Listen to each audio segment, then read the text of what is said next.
Hi there, guys. Welcome back to Tallinn. This is the WSOP Circuit Events Tallinn 2024, and it's day 10. My name is Andreas Hoglund, and our main commentator, George Sanford, right beside me. Absolutely. Yeah, really excited. What a just carnage last end to the stream last night. We saw some huge hand at the end with the 10s versus the kings versus the king-queen, really setting the tone for the final table. And now it's going to be Jeff Cormier from Canada coming in with over 10 million in chips. He's managed to take a stranglehold on the table, hitting 10 on 10-7-4 in the all-in versus the kings and the king-queen.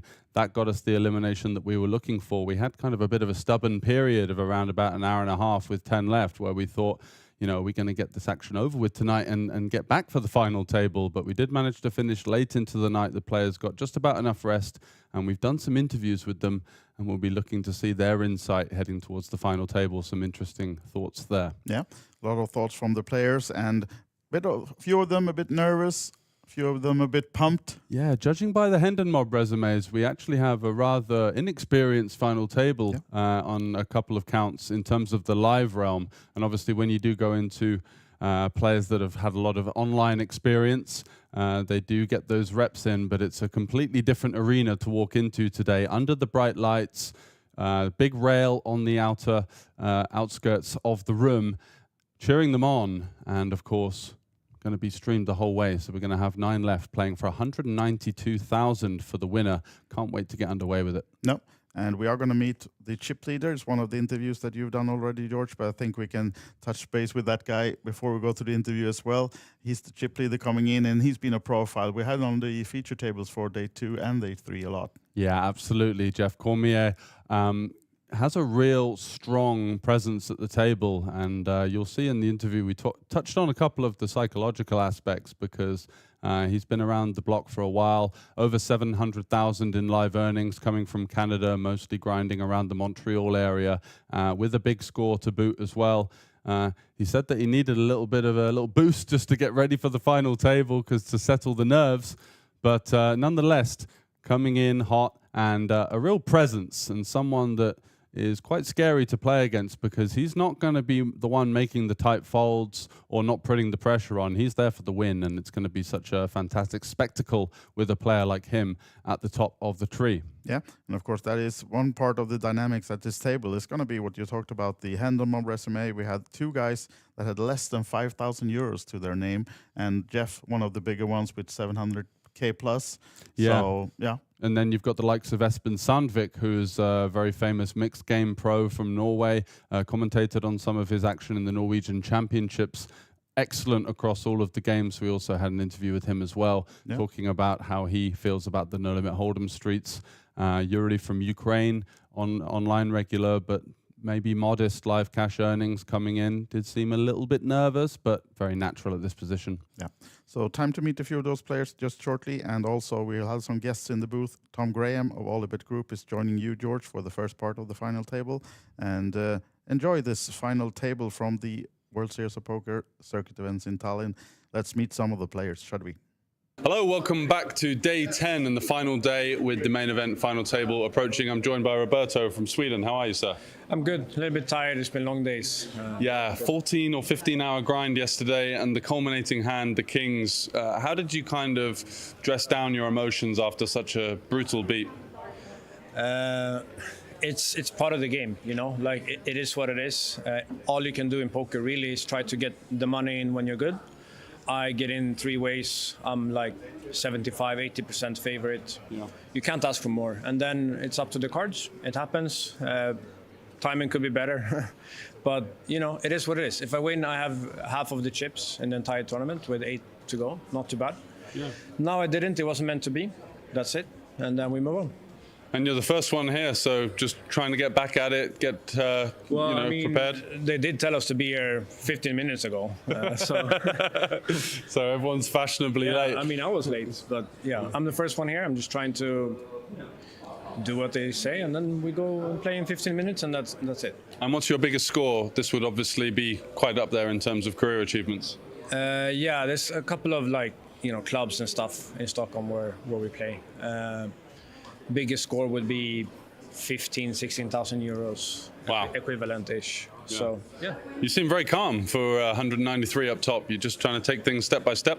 Yeah, you know, it's I'm playing like it's any tournament. Like, I'm not gonna adjust how I'm playing or whatever. It's a tournament. I want to make sure that however I go in the end, I want to be happy with how I played and my performance. So I'm not gonna adjust anything. I'm just gonna play like usual, like it's any tournament, and then whatever happens, happens. I'm joined by Yuri from Ukraine, coming in second in chips. How are you feeling? Couple of weird hands like the ace-6 yesterday. Have you managed to reset?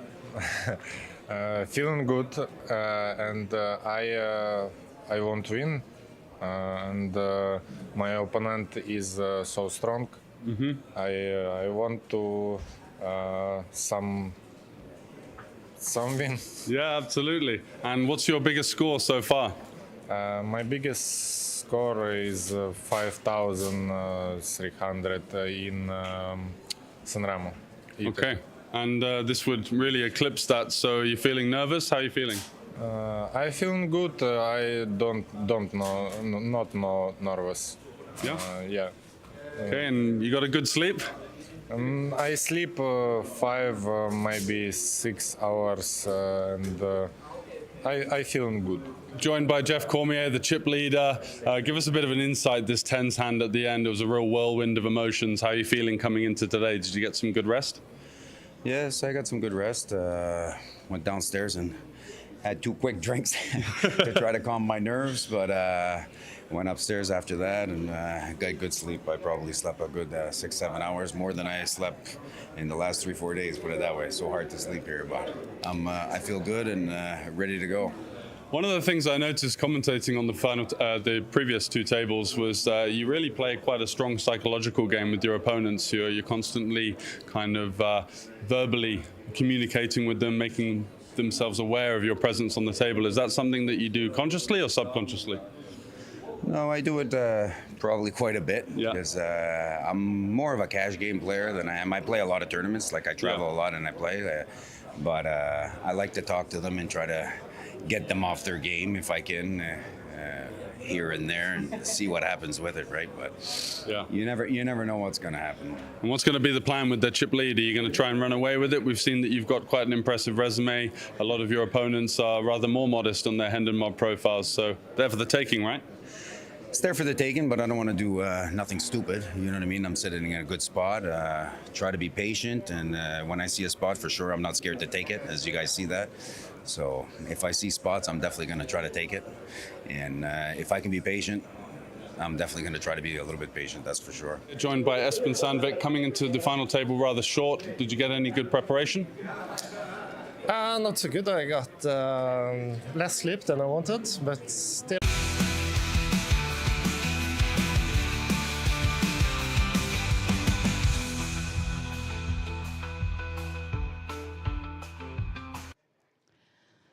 Okay, ladies and gentlemen, we have our final table of the main event. This is World Series of Poker Circuit Tallinn 2024 and our 1500 main event. 812 entries total, and we are down to our final 9 players. Let me introduce you to the final table. Seat 1 from Sweden with 6,925,000 in chips. Let's welcome Roberto Olsen. So Roberto was the first here, coming Seat in prepared. Number 2 from Estonia with 3,500,000 in chips. Welcome Sergei Alexeyev.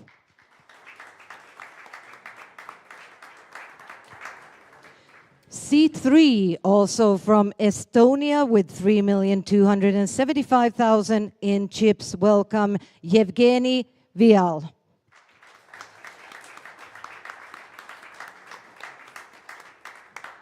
Taking seat number 4 from Latvia with 2 million in chips. Welcome Krish Riekštinš.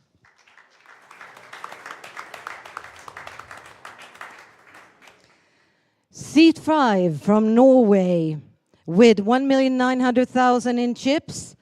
Let's give a hand to Espen Sandvik Smørholm. Unfortunate seat draw for Espen there on the right of the chip leader. And our current chip leader of this final table from Canada with 11,850,000 in chips. Welcome, Jeff Cormier.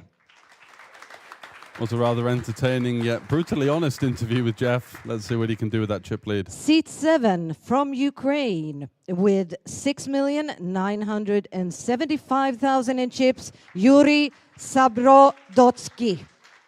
Yuri with a bigger score of 5,300, looking to press on for the Seat 192 8, here. Lithuania, 2,700,000 in chips. Welcome, Mindaugas Kriatuna. One of the two Lithuanians here at the final table.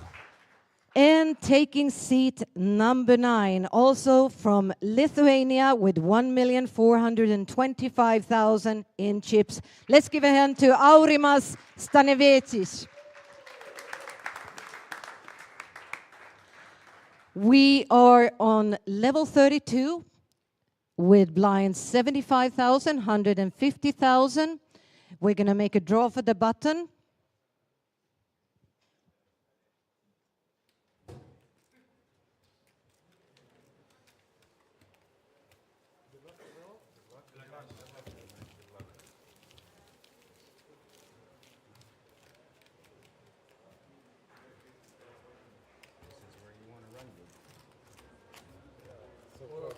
Last time yesterday, maybe. Yeah.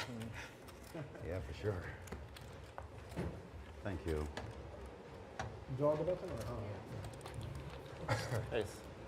There are your chip counts. Let's have a little look through those as we are drawing for the button. And the we will be back button with the has action. been drawn on seat 5, which is Espen from Norway. Seat 5 will start on the button. 812 entries, 9 players remaining. This is the final table of our main event. Gentlemen, enjoy, have fun. Let's shuffle up and deal. Thank you very much to Teresa Nuzainen, our fantastic tournament director here, and I'm joined by Tom Graham, CPO of the OlyBet group. Thanks very much for joining me. G'day, mate. How's it going? It's going really well. So we just saw the seat draw there. Great one for Espen, not so much for the Lithuanians. Espen in seat 5 with Mindaugas Aurimas on his left. And Chris, the short stack from Latvia, coming in, also getting a pretty favorable draw there in seat 4. So it doesn't have to pay the rather penal big blind and big blind ante that's coming round. Give us a little bit of insight into your poker background, Tom. Well, poker is actually the way I got into the gaming industry. I was a poker player for my late teens, early 20s, and then game got too hard, Yeah, basically. the game is tough. We've commentated on so many really strong players coming from the online background, doing a lot of study. And yeah, whilst the online streets are tough, there's still plenty of value here. We've seen a lot of big fields this week, over 400 runners, and even some of the side events. So you must be quite excited about the levels of participation here this week. Absolutely. This has been a huge success, this event. So proud of all the work everyone's done. It was definitely a big celebration when that 773rd person entered the main. Yeah, absolutely. That's hitting the 1 million, right? So that might have been a little bit of sweat in the back room. Not that much. I mean, when we got the huge turnout for the 250, it was pretty clear that this was going to be a really huge festival.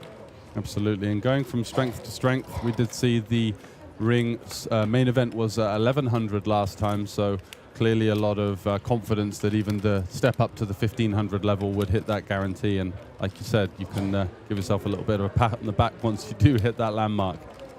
So Yuri versus Jeff, blind versus blind. Jeff's opened with the ace-7 here, and he's going to follow it up with the small C bet. Looking to just lean on some hands with no equity here. Just trying to clear out two kind of live cards. But Yuri with the gut shot and the backdoor flush draw turns the second nut straight. Maybe some slight concerns about ace-king, but blind versus the chip leader, you're going to be feeling really good about this turn straight. Let's see what Jeff's going to go for here. got that ace-7, having some interaction with some of the stronger hands in his range. Let's see, this might be a kind of indication into the type of game that Jeff's going to be bringing today, and he does follow it up with the second barrel. What do you think about this situation? I think I'd quite like to see a call from Yuri. Yeah, Keep those bluffs in there. Pretty clear, just flat call. Yeah. Not, well, hard on the river could slow things down. I guess reduce the total you could win. You probably don't raise rivers on a hard river. Yeah, exactly. But definitely could be considering a raise on a brick. And yeah, mostly looking to fade the board pair or the heart first and foremost. I like his feigning disappointment look he's got going on here. Kind of fiddling around with the chips, looking a little bit sheepish, but it's a really hot start for the Ukrainian here. And if he plays his cards right, could be looking at a pretty significant boost to that stack. And even if Jeff is going to fire the 3 barrels, ooh, looks like Yuri's going to be taking it upstairs here, looking to charge some hands like Queen Jack, Queens, Jacks, 10s, Aces, Kings. All likely to continue. Of course, the nut flush draw is going to have a gut shot with strong flush draw equity as well. But the only issue is you do get these snap folds, and he does show the goods. Yeah, I wonder if that was because it's Jeff specifically. Exactly. Just thought that Jeff was likely the type of guy that would stick around a little bit wider than some of the other guys. So looking to charge from the get-go there. And Yuri second in chips. Making a little bit of a challenge there, turning the second nut straight. And he's up to a clear second now with Roberto from Sweden, who we saw take that brutal beat with Kings versus 10s late on in day 3 yesterday. Still sitting pretty there with the 46 big blinds. And then you can see it's a kind of short stack melee between the 9 and the 23 big blinds. 9-handed though, so that big blind ante doesn't come around as often, and there's still plenty of chance for these guys to get a foothold on the final table with the 1 hour clock, of course. If you're going to take a beat like that, I think the last hand before breaking for the day is probably one of the better times, so you don't have to sit there hours more just staring at the guy's stack saying, it should be over here. Absolutely. We saw a player, Gunnar, who came into the 2 tables left with the table chip lead, and things didn't really go his way, and there were some elements of potentially frustration in some of his plays. So you make a good point. It's almost... if you were to find the perfect timing for such a brutal beat, that would be it in some ways. Espen here in the cutoff with the 7s. Is he going to just take the open jam spot? Yeah, he's got Jeff on his left. And it's rather awkward here. There are a couple of shorter stacks than Espen. So does he put in something like half his stack and fold to 2 jams behind? You go for the min raise and risk getting rejammed on. He's just going to take the spot. And Yuri would be maybe a little bit wise to get rid of the 3s here. Does have a rather healthy stack, but just going to be hoping for a flip for the most part. And Mindaugas there with the 6-4 suited is just going to be naturally getting out the way. So a nice pickup there for Espen. Gives him a little bit of breathing room. Getting the odd shove through, just keeping his head above water. Very important. Because, yeah, whilst he is playing for those pay jumps and, you know, would be very happy to kind of get into the final 5 or so, still needs to take some initiative and give himself the chance to play for the top-heavy payout structure with, of course, 192,000 euros up top. We collected just over 1 million, so it's a good sort of 18% or so being paid for the top prize, where the lion's share of the money is. So do you have a prediction for this one? It's very tough to say because we saw so many different kind of moods and dynamics with the table. As we got deep into last night, there were a couple of comments on YouTube about, oh wow, this play is really passive, but what these people at home don't realize is that these guys are playing for a lot of money and they've been playing under the bright lights of the stream for 14 hours. So I think when we're going to see these guys come back fresh after a nice rest, we're going to see some really sharp, aggressive poker from the get-go.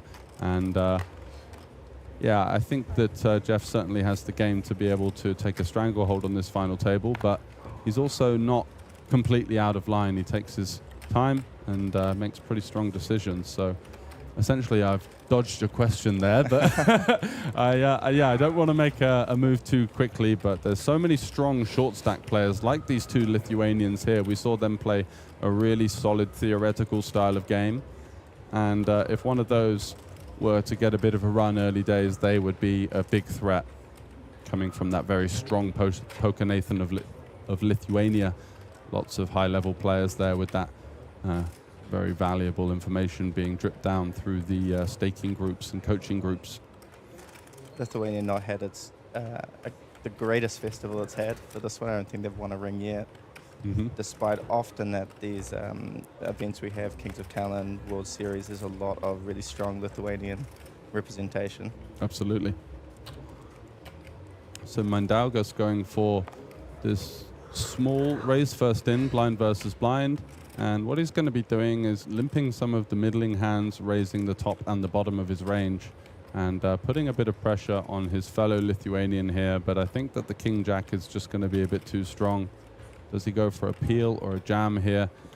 If he perceives that this range is going to be quite polarized, looks like he just wants to get the shove through instead. I think he was a little bit too short to consider a tight flat with the 1.1 behind, so he just had the 8-9 big blinds and doesn't mind clearing out some of the trashier opens, I guess. So there are the payouts. And it's starting to get to the business end, of course, here on the final table, 17,350 guaranteed. And then we see jumps of 5, 6, just under 10, and 12.7, up to the dizzy heights of the 193.7 up top. The fans? Yeah. Interesting seat draw here as well with the two Lithuanians next to each other. Yeah, exactly. 8 and 9. But they weren't afraid to battle. They were certainly not giving each other any rope, as you could see there, with a rather sinister 10-3 off open into his fellow countrymen. So no soft playing from those guys. Evgeny, we saw him have quite of a splashier style on some of the outer tables with 2 or 3 tables left. He wasn't afraid to get in the mix, but unfortunately now handcuffed in this situation with Jeff sat there looming with the 11 million stack and picking up the pocket jacks here with a couple of short stacks behind. Dream spot to get things kicked off. Bit of a yawn there, but the jacks will wake him up, I'm sure. Yeah, exactly. He's going to be right in the thick of it here.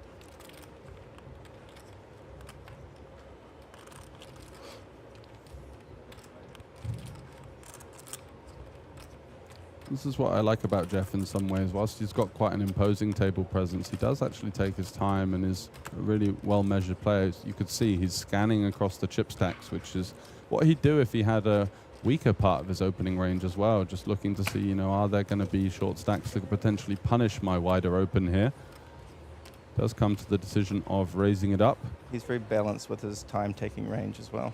Exactly, yeah. You must have seen on the coverage he was not rushing anything, that's for sure. Did you ask him whether that Queen 10 tank he did, whether that was yeah, so he got kind of found out there, didn't he?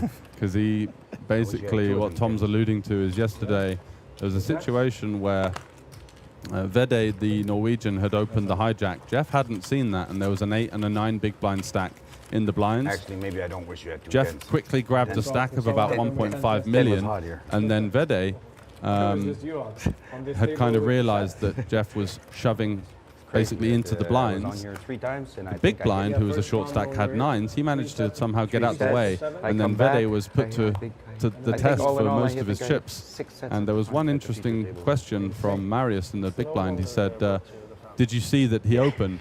And Jeff said very quickly, do you think I'm raising blind, kid? Or something like that. And it was like a really nice sort of get out of jail free card there from Jeff, as he managed to get the 2 better hands to fold. And that was a real defining moment in his surge to this final table chip lead.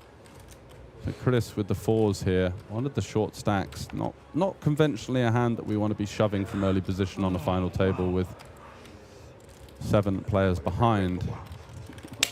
Espen, it's nice to get those easy decisions, just getting the good hands and the really bad hands makes life easy.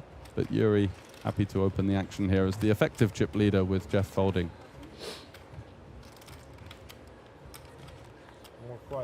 And we'll definitely get some action here. We certainly will. Does he go for the jam or a small 3-bet? I think he's short enough where he just doesn't mind Probably the best sleep shoving. that I If he gets called, then had. 10 days I had. he's going to be in a good spot. First night. It was exhausting the last 2 days. The last 2 days, 13 hours. But 13 hours. certainly incentivized jam. There's 4.5 big blinds out there. He's got about 14, so that would be quite a significant boost to his stack of around 33%. Sizing a range here as well just seems so strong. Yeah. If you make it. If you make it like 750. 700 or Yeah. something like that with 2.1 in total. Wake up. A good soldier. Rest when you can. Definitely has options of putting this kind of new age school of thought 1.2 million out there and then feigning that he might fold to additional action behind. But it looks like he's going to go for that rather cheeky 700k 3-bet. And the reason behind that is that he may induce a hand like a suited ace with one overcard, one undercard to consider jamming, as the 700 would mean that he could use some sort of the trashier ace X offsuit hands as a 3-bet bluff here that simply cannot 3-bet call. So he's going for the trickier option. And sets Yuri a rather attractive price. And the issue and the reason why it's so awkward here with the King-Jack suited is that you do very well versus the bluffs and you are crushed versus the rather thin value range of, I guess Yuri would perceive him to have sort of aces, kings and ace-king suited. With a couple of shorter stacks than Mindaugas, I was surprised to see him use queens as the 3-bet induce. Thought he'd just jam. But let's see what Yuri comes to here. Given this exact action and the hands, I think Yuri will end up calling this. Yeah, just facing the small size, 400 into 1.8 million. So only needs to realize about 20% worth of equity there. And he does have 18 even versus queens, although we did see a King-Jack suited folded, so it's usually going to be a bit closer than that. Whereas if he has a hand like eights, Yeah, very different spot. exactly.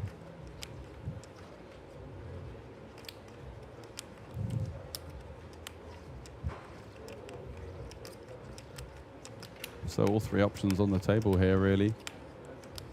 Fold, call, shove. Needs to be rather opponent dependent. I'm sure that they've had a decent bit of exposure on the outer tables.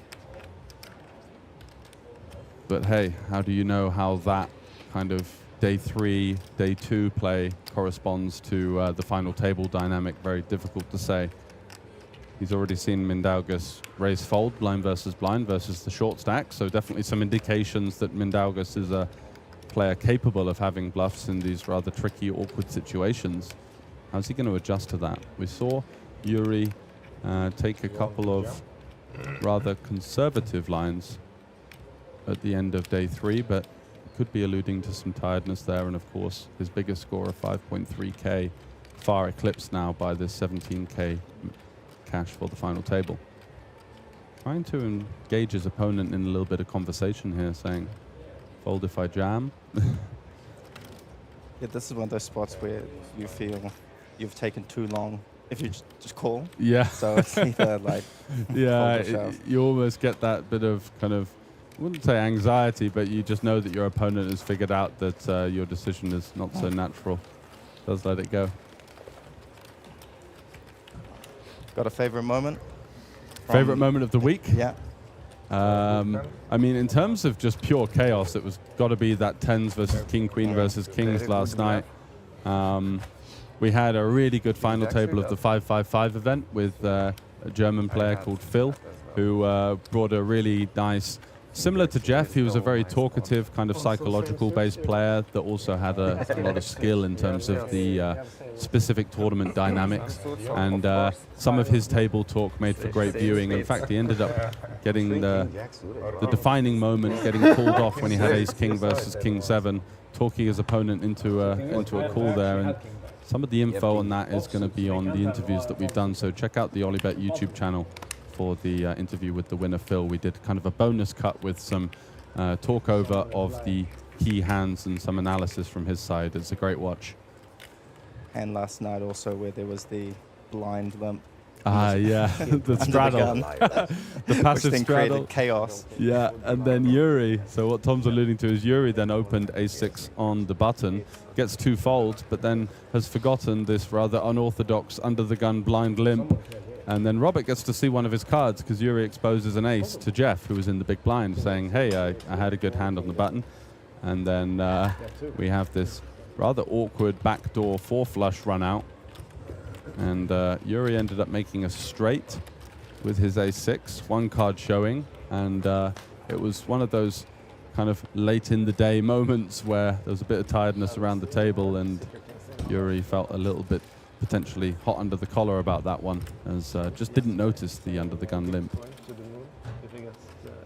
And sure enough, these two at it again. Yeah, Yuri and Roberto, 2 players that weren't backing away. Roberto's someone that really likes to defend his button and his big blind. We saw him peeling really wide out of the big blind and finding some moves post-flop, but peeling the ace-6 off here, rather unconventional. Usually you'd think this hand is so weak, it maybe has some credentials as a 3-bet bluff, but then facing a similarly well-chipped player, usually just getting out the way here pre-flop, and kind of an example of the lack of playability in the hand. He flops okay with ace high and a backdoor straight draw, but he still can't continue, so maybe a little bit of a misstep there. Overly excited to get in the mix and play some hands early on, but potentially could have gotten away there and just allowed Yuri to take the reins. Yeah, and even though there's 12 hours apart, going from a 5-handed table where he's basically playing every hand to now a little bit different dynamic, having to have a bit more patience, I suppose. Yeah, you make a good point. So it's coming in from hours and hours of short-handed play to this 9-handed table now. The adjustments, whilst they feel to maybe you guys at home rather natural, are not so easy to make because they've just been in a completely different gear for the last sort of half a day or so of action. And that's something that takes a bit of adjusting to.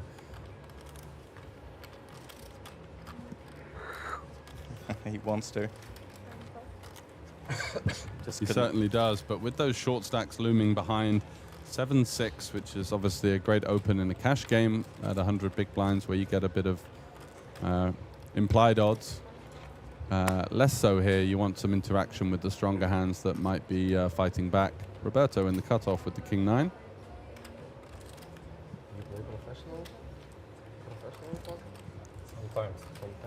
Now you play Makes it 350. Jeff just getting a bit of notes on his players saying, hey, you guys professional?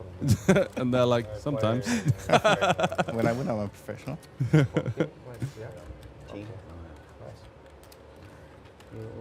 which city? There's a girl in Kyrgyz. Again, once in a week. Once in Kiev, at Leiston, Bukovina. Oh, Bukovina is good. I play with a girl. So Chris here with interesting decision with the threes. He's going to go for the jam. He believes that Roberto is going to be wide enough to have a lot of raised folds, and these threes really do benefit from the fold equity pre-flop. Nice fearless move there from the Latvian with just over 12 big blinds, putting the pressure back on his opponent. Looks like Roberto wants to flick this one in here. I think it might be a little bit of a misstep. He's not really going to be dominating anything, and he could be in a lot of trouble versus the short stack here. And yet with the dead cards, he's actually a big favorite here. Yeah, exactly, because we've seen some, maybe some threes hit the muck. 63%, if he could find it, it would be a nice spot for him. But I think conventionally, King-9 suited is just a little bit too weak to face this rejam. And the issue is, he's got to think about not only how am I doing versus this range, but what happens if I lose this pot? Like, where am I going to go in terms of the chips? And at the moment, he's in that clear kind of second, third in chips position, which is rather comfy. But if he were to lose this, he'd be right back into the pack of short stacks, just over 20 big blinds, and he does make the discipline lay down in the end. Nice pickup there for the Latvian. We only saw $1,000 in total earnings on his Hendon mob, so certainly a big spot for him, but unperturbed with the threes jam. Nice aggressive play there. So it's a new rules here? No, from a real international field in this final table as well. Absolutely. So we've got Canada, Ukraine, Lithuania, Norway, Latvia, Estonia, and Sweden. Do you feel some Commonwealth connection to the Canadian as well? I do a bit, being from New Zealand. It's the Olympics, so it's very, That's it, the spirit's in the air, right? Yeah, unfortunately, the Queen's Commonwealth is somewhat rather more modest than it once was.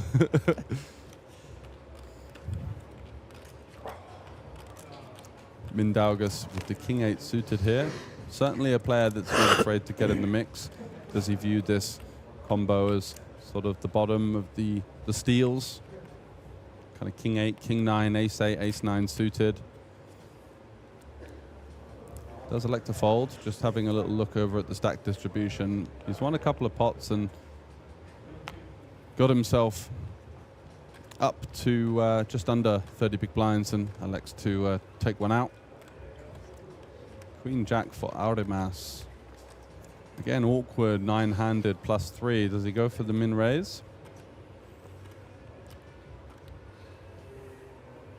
With Queen Jack there, what do you think the merits of the min raise versus just shoving?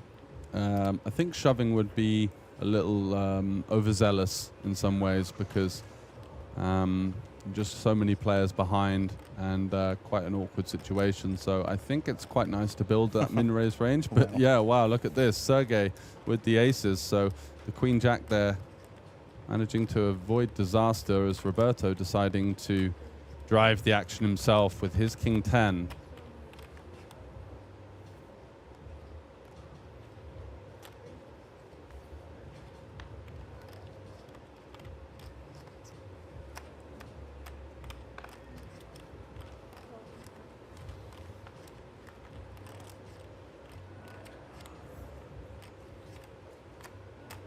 Yeah, and after folding to the 3-bet just before, maybe feeling like... It's a bit frustrating, isn't it? Oh, wow. Yeah.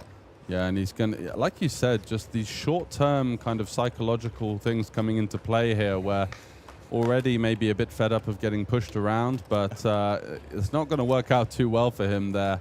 The dream spot for the Estonian here, Sergey, flopping top set, almost flopping too well in some ways. Would have preferred a king or a 10 high board if he could see his opponent's cards, of course, but he'll be taking that. And surprised he bet that, even though it's a small bet. Yeah. But you just hit that flop so hard. So hard, and maybe you could try to represent or kind of feign some slightly weaker hands like kings and queens that would maybe potentially check back there. Because maybe thinking, well, if I check back the flop, can I get it all in? Not a good sign. Yeah. But he still had room, right? He still way. had 2 streets. I think he could have easily got the money in, but on this occasion just goes for the small bet. I think what he's thinking is I'm just going to mostly bet my range here on this kind of board. And yeah, unfortunately, sometimes you realize that I've just flopped a bit too strong here. But at the same time, to win a 3-bet pot early on as a sort of short middling stack is a great boost. Regardless, Yuri with the deuces. Yeah, Jeff needs another Ollie boost. Yeah, exactly. Get him another Ollie boost to the feature table. Very honest interview, said that he had a little drink to calm the nerves, but maybe that one's starting to take its toll a little bit after the 14-hour grind yesterday. Roberto straight back in the thick of things. Not the best start for him. Getting 3-bet twice, folding the first time, making a stubborn call with the King 10 in the previous hand. Now back into the action with the 7s, and Chris probably a little bit too weak here to consider flatting or min 3-betting. It does just let it go. Over to Espen, similar kind of story. So Jeff, the chip leader, looming in the big blind there. Is Roberto going to face any more action here? Just the min raise.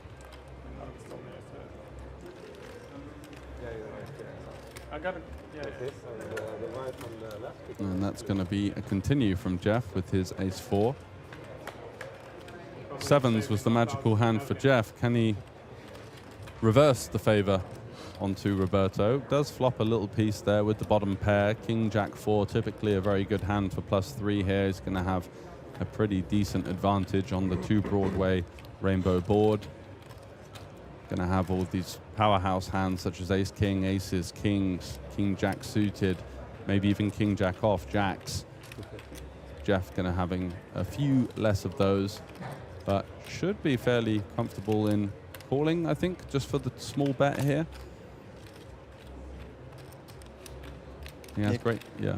Yeah, quite interesting, because if Jeff does call here, Roberto's, I think, thinking he's behind, and it will really be an interesting turn here if it just comes a brick. Yeah, exactly. What's Roberto going to do? But it's not. That's not a brick. We see the 7s always hitting here on the feature table. And what a spot for Roberto now, as you said, maybe some concerns that he was behind some kind of king X suited or jack X. There were, of course, some straight draws, the queen 10, the 10-9, the queen 9. But pretty much having a hammerlock on the hand, he can't expect to ever be behind here. And going for the meteor turn sizing by the looks of things, quite a small flop bet, and now sizes up to around half pot. I think Jeff would do well to find the fold here, not just because of results bias, but not going to be doing too well versus this double barrel.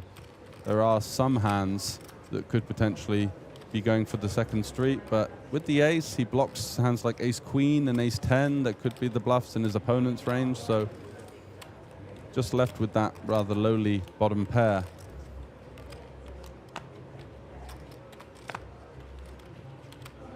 Let's fold. Is Roberto going to show him his magical pocket 7s hand? Yes. Yeah. He said, I had your hand. And Jeff instantly knew what he was talking about. Jeff won 5 out of 5 pots with 7s yesterday. The first 3 flopping a set. The other 2, one was eliminating a short stack, and then medium-sized pot as well. So certainly the form hand.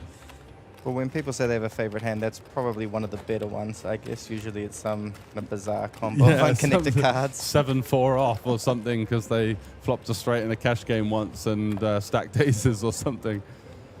I always used to consider 9-8 my favorite hand, and then someone who's much better than me explained that on a 10-jack queen board, you're at the bottom end of the straight, so actually it's a terrible hand to have your favorite hand. 9-8 is one of those, reverse implied odds hand. When you make the straight and money's going in, you could be against the better end of it, absolutely.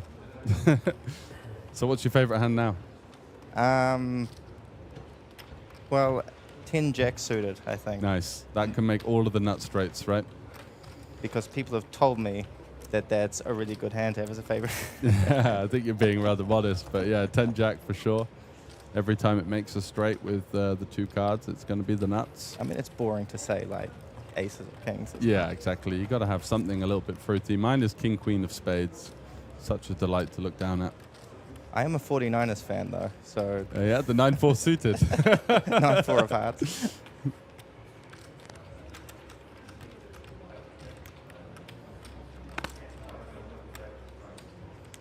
Being a New Zealander, you're into cricket? It's not something that's played much in Estonia, I guess. No, well, there is actually a bit of a cricket community around here. There's quite a lot of Aussies that live here. Oh, wow.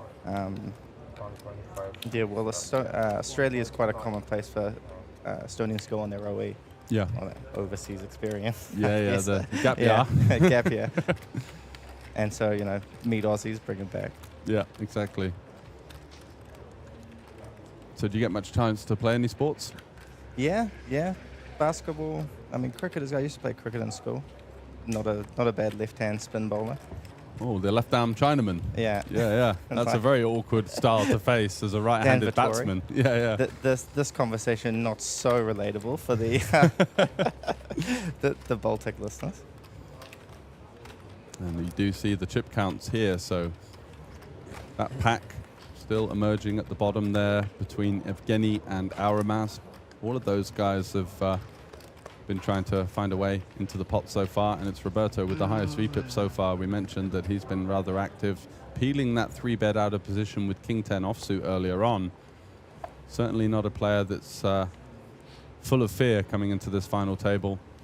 Was the first here earlier on and did get the chance to have an interview with him. So scroll back to that if you're interested, but we're going to be continuing with the action here from the final table. No eliminations as of yet. We still have our final 9.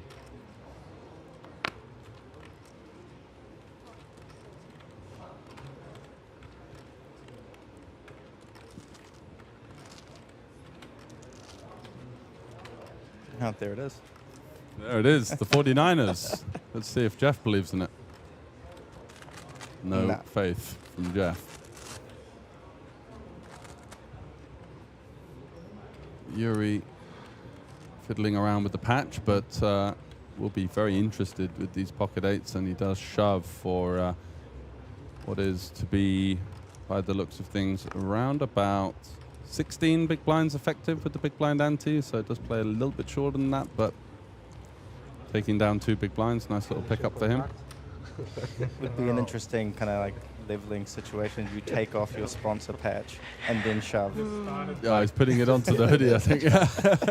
Does that look stronger or weaker? Yeah. Like, this hand's not going to get replayed. Yeah. So I'm just going to take it off. Or maybe I'd lose my sponsorship if they saw me shoving with this hand. I'm opening so wide that I don't want to be sponsored for this hand.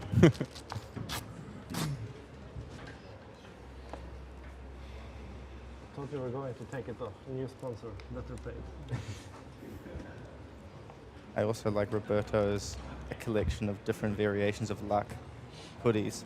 He had one on yesterday and then one here today. Yeah, trying to will in the good run. We did hear that OlyBet, has recently come into the Lithuanian market. That's right. Is that something you've been working on? Yeah, that has been a pretty epic project. It's been almost 2 years getting that launched, and it launched on Friday, I believe. So yeah, a long time coming, and good to see some Lithuanians also playing in the online ring event that was last night as well. I think one made the final table. It would have been good for a launch just to have someone take it down. Yeah, exactly. Great marketing promo for you, right? But was happy to see an Estonian one because we hadn't seen an Estonian ring winner yet for this event. As an organizer, it's always good to see a big range of nationalities winning, but got to have some hometown. Yeah, the hometown heroes, that's for sure. And we do get 2 on the final table, which is good to see as well for the local contingent. Mindaugas here facing this +1 open.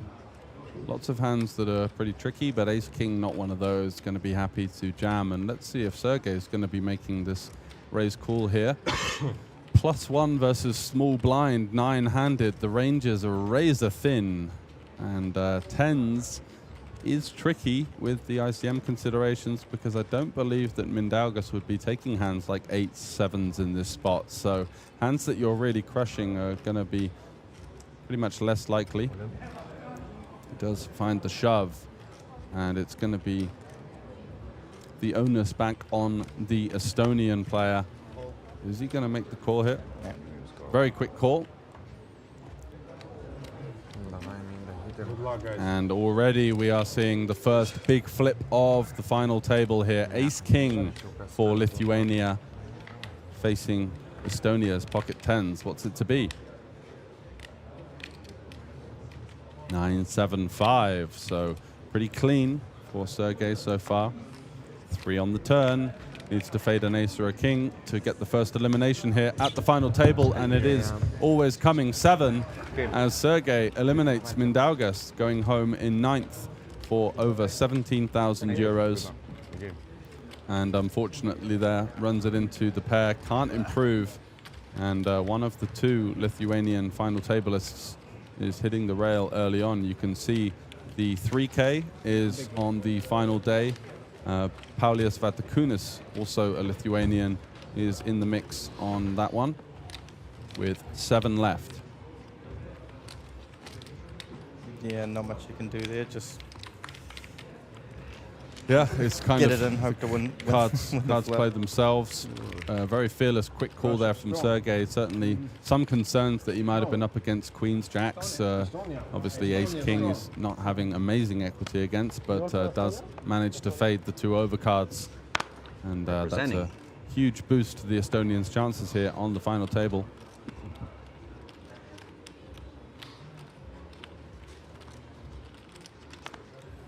Yeah, the bit of an unlucky streak for the Lithuanian contingent here continues. Yeah, and the other player, Auramas, quite short as well, so they're going to be hoping for some fortune in his favor. Espen going for the open with the king 6 suited here, unperturbed by Jeff, the big stack lurking on his direct left. And we've seen twice now he's going for the slight size up with his open. And as he is a shorter stack, it does make a little bit more sense. He's going to have a slightly stronger range than most of the other guys entering the pot. But Roberto here with the Queen-Jack suited, couple of options on the table here. You can definitely shove, trying to put pressure on hands like Ace-Jack off that simply are unlikely to be able to raise call. Ace-10, King-Queen offsuit, again, not a hand that is likely to raise call. His hand clearly not piquing Jeff's interest as he continues to yawn. Yeah, yawning in the background, Clearly not just a morning kinda person. waiting for the bust outs.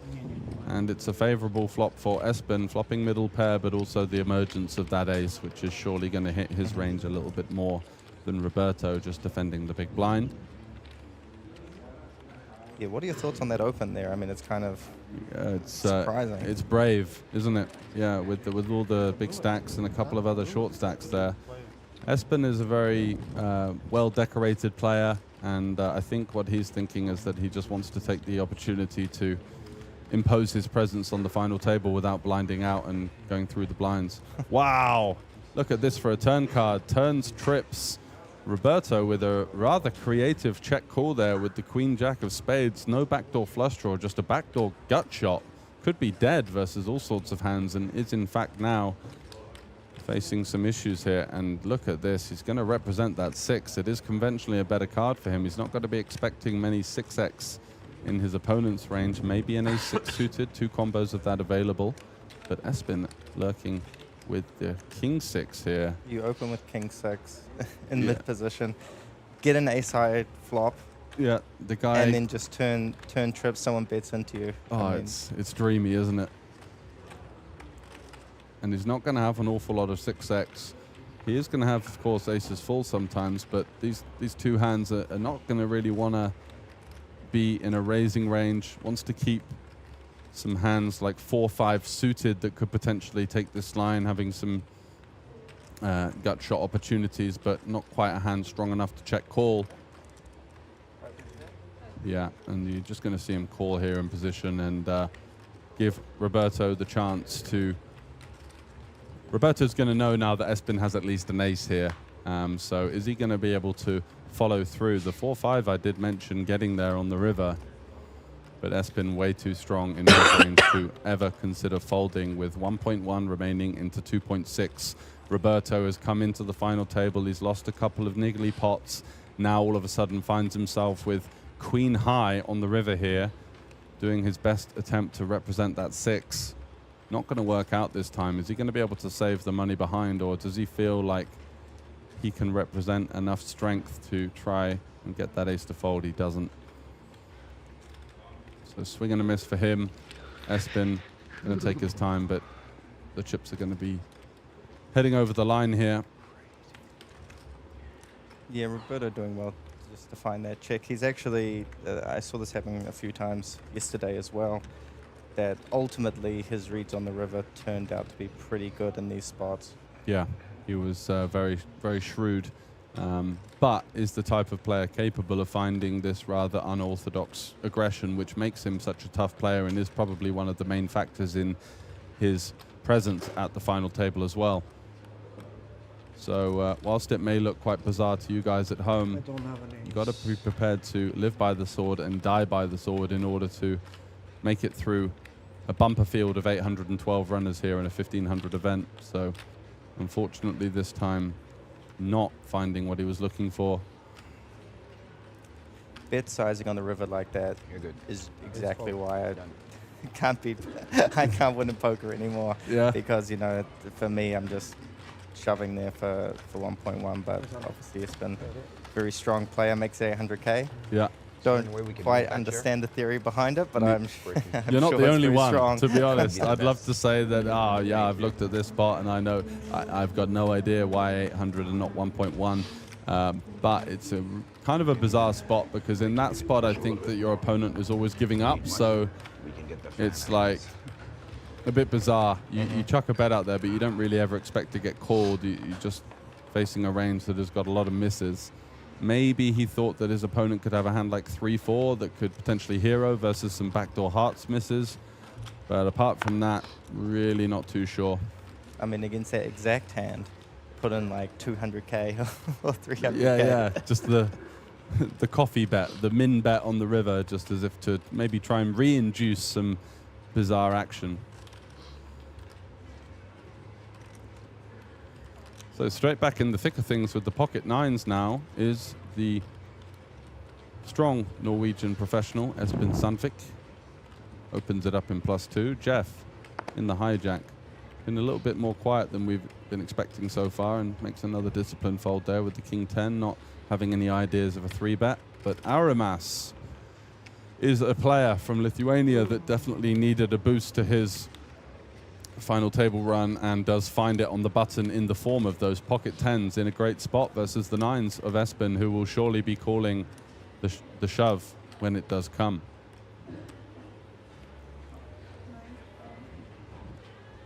Good luck. He's all in for 1.3 million. Unfortunately, a 9 has been folded there from Roberto's hand. And 1-3-25. Espen does make the call, and he's in rough shape here with the 9s versus the 10s. And we did see Mindaugas, the Lithuanian, hitting the rail in 9th. It would take a real series of unfortunate events for Arimas to bust in this hand. 3 clubs. Okay, so some backdoor chop outs, but not on the 7.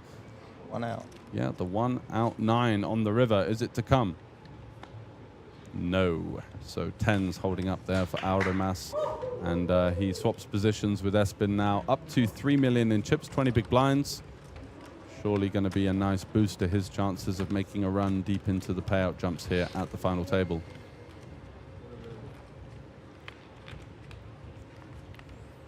What about yourself, mate? Much poker? I love playing golf. Yeah, so golf is like... Do you like poker? Well, I like golf. All right. Poker, I play Pot Limit Omaha, tournaments and cash games. I'm getting into Hold'em because the cash game landscape isn't as good as it once was. Very high rake, lots of pros. So in a similar vein to you, where you said that the game's getting tougher, there's definitely avenues out there, and I'm trying to transition into tournaments. So this week has been a great opportunity for me to learn from some top players and kind of take notes, and lots of hands that I've saved, and kind of chatted with some friends about the more kind of intricate ICM type situations are always the ones where when you get to the final table, when there is this big money to play for, it's very important to have that sharp approach to the game to understand what exactly we want to be doing with different hands in different situations. So long story short, yeah, I like to play poker, but I also like to take some time off and work on things off of the table as well.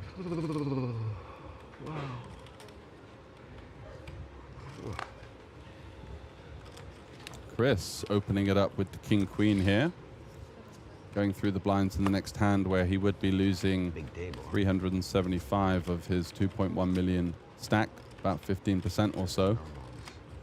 So he'll be happy to see the king queen. Getting some action from Roberto, once again unperturbed on the button, likes to defend, has the benefit of some position. You got like 2? Yeah.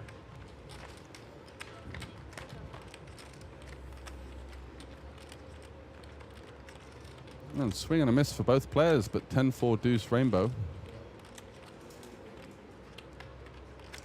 You got anything chips, Eric? I think he's third in chips with 7.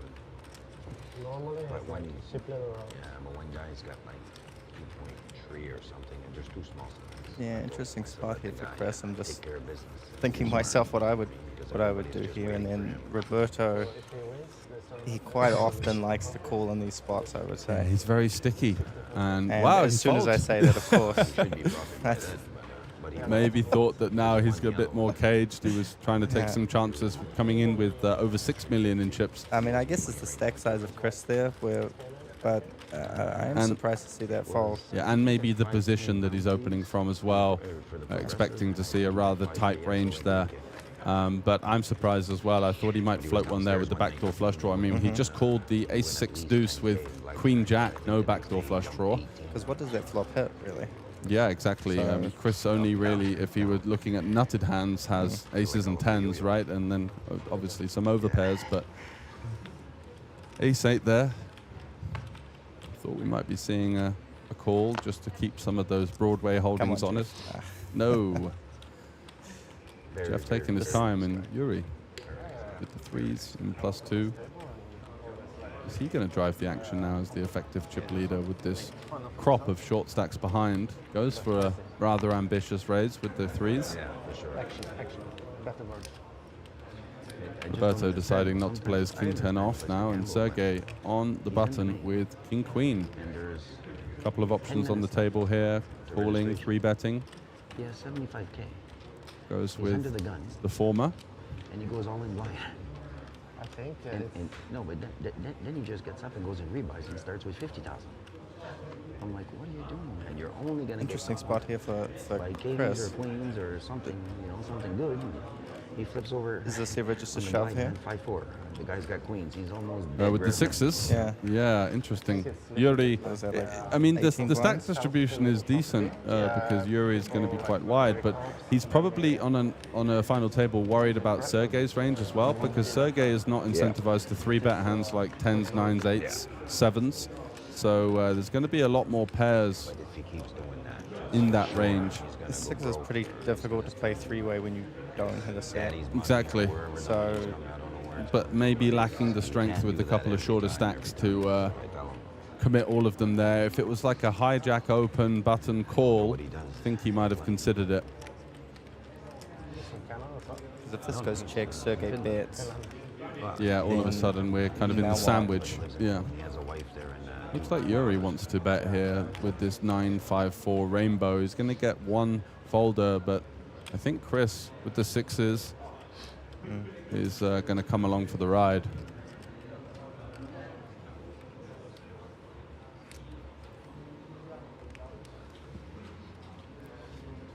Quite a big bet as well from Yuri. He bets almost half pot 3 ways. And that really puts Chris in a tough spot here. Does end up making the fold, so that slight size up from Yuri. I think if Yuri would have bet something like 250, 300, he'd come along, but all of a sudden is almost like his whole stack is getting leveraged there. An indication from Yuri that, that slightly bigger bet was going to be followed up by future streets, which may or may not have been the case, but doing a good Thank job you. there. Thank you.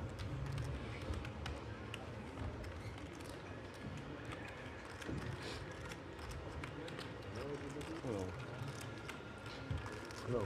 My favorite dealer. My favorite dealer. My Mr. Set dealer. Yeah.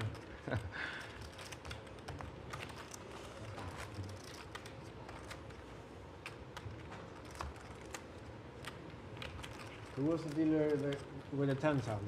It was a different guy. It was the first time. That's my favorite dealer. I'm sure. I mean, you gotta turn at some point, right? Yeah. So we're back with Jeff here with the Jack 10 off. I Going to honestly continue don't to play his poker players slightly that conservative play the start to leaders the final or- table. I It's hate not that. like he's No had a load offense. of big It's hands, not the but dealer's fault. They just didn't not seeing an awful lot If it from wouldn't him be so them, far. we Yuri wouldn't have a opened game. the threes, so you'd think why not So why raising with the play- fours again with the effective chip lead. He does pop it up. Could have a game. We could deal ourselves, but they're very important in the game. Yeah. I mean, it's not like they changed the outcome. Ooh, and it's the Estonian Sergey here, second in chips with the kings. I think One of the rare hands that's actually strong enough to get the money in pre-flop versus the bigger stack when you're third versus second. same hairdo as me too. Well, And he is, of course, going to drive the action here, not looking to let his opponent allow their equity. He got that cut just for you. yeah. Got to be trapping here, just makes it 800k to go. So 2.6x 3-bet. Where are you from, dealer? France. T'es français?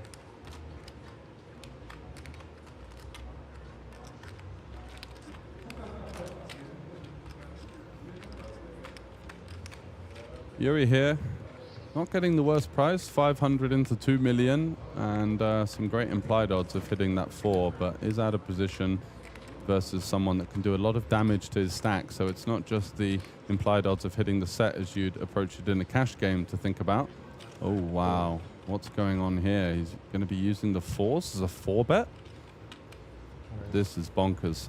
What really wasn't expecting this. What are your thoughts on this move, Tom? Yeah, in terms of why he pulled the raise, I'm not exactly sure, but I'm thinking in Sergei's position here, is this just, well, Yeah, there you he's go. just instantly Do all flat or in. shove. Sergei's not the man. We saw him snap call with the 10s, which I thought was a slightly tougher spot than he assumed, and with the kings there instantly moving through. So yeah, with the 4s, like conventionally when you're crafting a 4-bet range versus a player that's not necessarily incentivized to 3-bet bluff you so much with those tight early positions, don't you want to be having maybe a hand like ace-4 suited or ace-5 suited, just having interaction with the ace-king and the aces that your opponent is representing there? Instead, a bit of a misstep from Yuri, and seems to be quite keen to get things going here on the final table. We've seen the 4s and the 3s now open from early position. Sort of hand classes that not typically are going to be finding opens. Well, when you squeeze 4s in a certain way, it does look like aces. Yeah, To be exactly. fair. Maybe he just thought, I'll just pretend I've got the top one. I have done that before. Just take ace-4 and just say, okay, this is aces. How would I play? Yeah. How would I play aces in this spot? Will they believe me?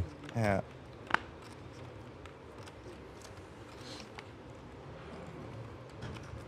So Yuri, unperturbed by the resistance in the last hand, getting 5-bet shoved on within a millisecond, is now opening it up with the ace-10. Is Chris going to have any response here with the king-jack suited? Wow. Yeah. That surprises me. I mean, I guess with the stack sizes the way they are, a call is difficult because then, all right, what if the blind's 3-bet? Yeah, You exactly. just have to fold. And you potentially allow a 3-way collision with Jeff, who's in the big blind. So I think 3-bet, non-all-in, shove, and fold, I guess, would be the 3 options, as taking the passive route might allow Espen or Jeff to squeeze from behind. And yeah, what did he have, like 16 blinds? Yeah, something around that. So a shove could be quite nice because you could clear out a lot of pairs and an ace-x that would have to raise fold. And Yuri with ace-10 I don't think would have been raised calling, so that would have been quite advantageous, but he's not to know that Yuri has that particular hand. Obviously, still some strength from the under-the-gun range, despite Yuri clearly having a strong initiative here in the early stages of the final table.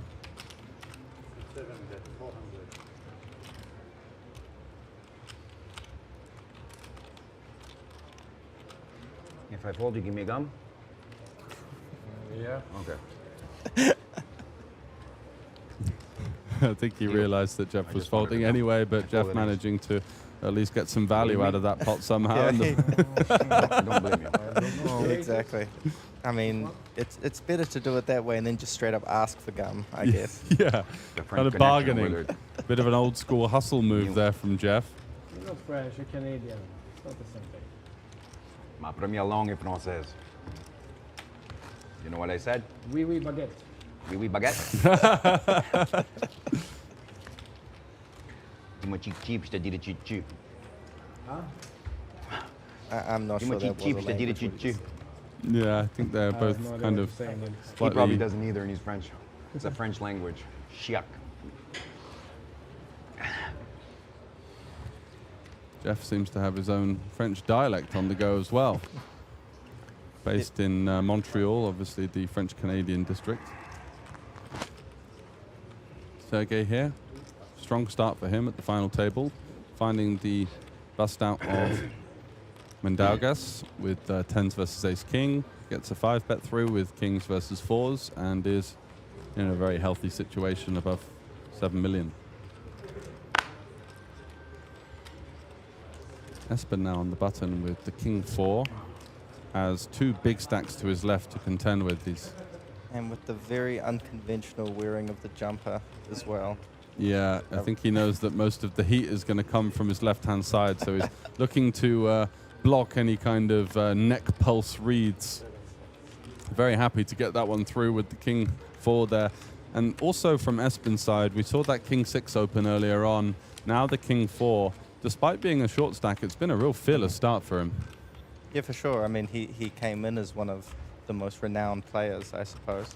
Absolutely, yeah. With his resume, and not just only in No Limit Hold'em, but Espen is a very decorated player, both online and live in the 8-game format. We spoke in the interview about his love for Pot Limit Omaha, a love shared by myself, and someone that has all sorts of strong wins on that Hindenmob profile. How's your Hindenmob profile looking? Not too bad. I played online for 2 to 3 years, quite a lot, but I've been getting back into live recently and had a couple of nice scores this year, a couple of gold, sort of hitting the crossbar, let's say, but that's just the way it goes. Managed to play the 250 opening event this week before the commentary commitments and made a deep run there. Unfortunate not to get the double up at the end I was hoping for, but that's the way it goes.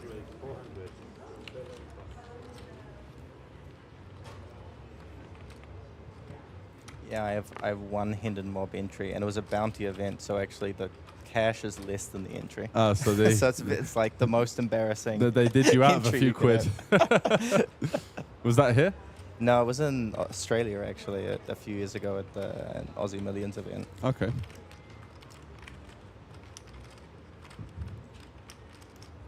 But yeah, live poker in Australia and New Zealand not in its best situation at the moment, I would say. I mean, post-COVID, there's not a lot going on, and definitely a much more significant hive of poker activity here in Northern Europe. Hence your move, of course. Yeah, absolutely. Looking to brush shoulders with the bigger poker nations, absolutely.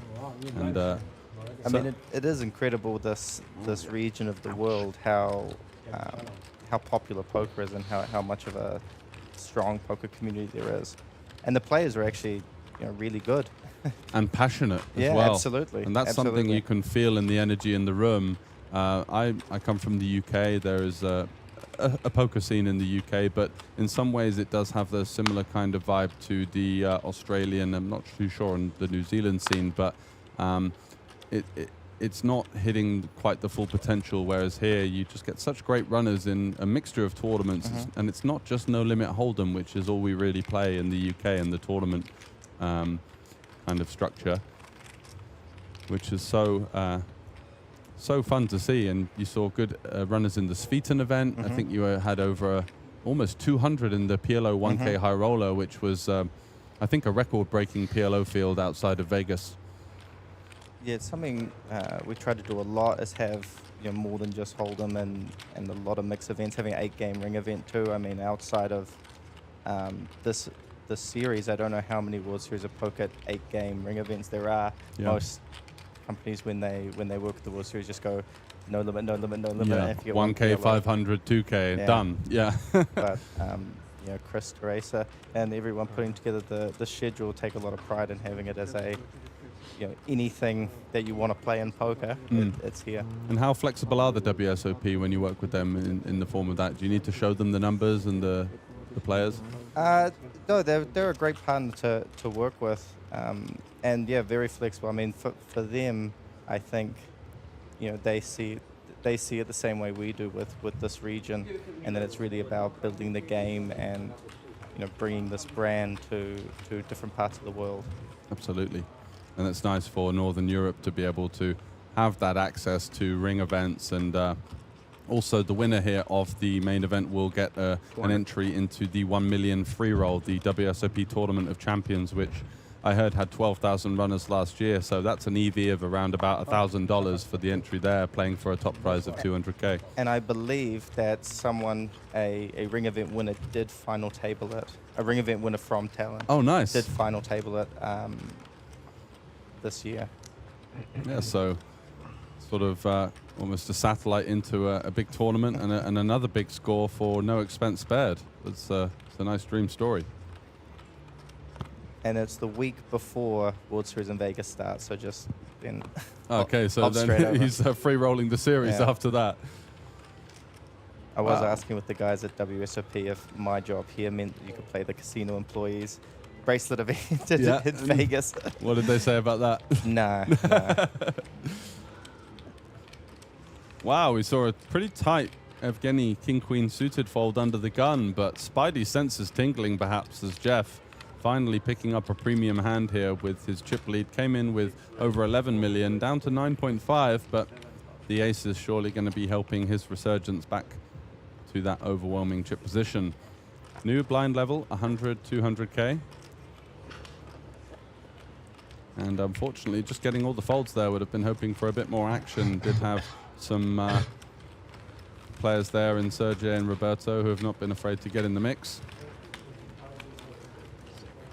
So 8 left here. The payout currently 22,250, ranging up to that eye-watering top prize of 193,750. Yeah, biggest prize in any event that we've had, or I believe in this region as a first prize. There you go. So lots of records being set this week. Absolutely. Across all sorts of different events. As I mentioned, the PLO, 196, I believe, runners in that, with over 40,000 for first. They will not make it now. Certainly lots of action. No, that's and it's because we play so long. looking forward to the next one. Absolutely, absolutely. This last half of the year is actually pretty packed for events. We've got one in Riga in September, then a Kings of Tallinn event in October, and then I don't know whether it's announced by Chris yet or not, but there will be a big event in Lithuania in November as well. Okay. Coinciding well with our launch of online there. No, for sure. Nice. But so putting things into place, and I guess getting satellites on that platform as well for that one, and that's why the working the players in. Getting more and more normal to roll back to the. Yeah, and I mean the best thing about having this satellite connection between all the markets is the amount of players from each country that then travel and go there. There's one guy satellites in, he's like, right, let's get a minibus full of guys to come over. So we do see some action here. Ace King for Audemas. 17 blinds in the cutoff, facing the hijack open of Yuri. And he has seen a 4-bet out of Yuri and a fold to the 5-bet, so he might be interested in inducing the Ace King here for the smaller sizing. Can go even as small as sort of 850, 900K. More skill also for big. Yeah, that would be quite tricky. Yeah, so instead he takes the more traditional route, just shoving it in with Ace King suited, maybe looking at Ace King, Ace King off, maybe looking at Ace King suited as the induce there. Yevgeny, likely to get away from his King Queen. We saw in the last hand he folded King Queen suited under the gun with Jeff lurking with the aces and managed to get away for absolutely nothing. This time though, Yuri has a tricky spot, hijack versus cutoff. He knows that his opponent will be capable of not just having a range solely of overpairs and Ace King, but we're not done till at least, I'd say, might be a few too many chips for him here. Let's see what he arrives on. Certainly getting the impression from Yuri that he's looking to make a challenge and take a stand at Jeff's current chip lead. Yeah, one of those interesting spots because it's not many more blinds, but if you lose this, it just takes such a chunk out of your stack, and you've gone from being one of the chip leaders, and now you're kind of fighting for your life with 20-something blinds. Yeah, you lose a lot of the momentum, and you lose a lot of the opportunity to get those raise first ins in there and kind of clean up the blinds and the antes. So it is a tricky spot here with the eights, and you can see he's deep in kind of calculation here, trying to work out his opponent's range. Not really too much of a live feel to it, not looking at his opponent, trying to seek out any weakness, but with his online background, just trying to running the numbers, and it looks like he's arrived on the fold, and I think that that's quite a shrewd move there, really. Would have been a disaster to see 10s, jacks, 9s, queens in there, which are also rather natural as the rejam for 17, so Audemas with the nice pickup there. Had a little sweat, did have an opponent with a good chunk of equity there, but manages to deny that. It depends. Why did it hurt? If yeah, no, it must have actually been quite tight at the table so far. I guess hasn't been pushing around that too much. So you do have to respect that. I don't want that call. Absolutely, and those two players would have swapped positions if Audemas had won there with the Ace King. So a bit of respect, and certainly respect due for a 17 big blind repush there with 8 left. Manages to find a way out with the 8s.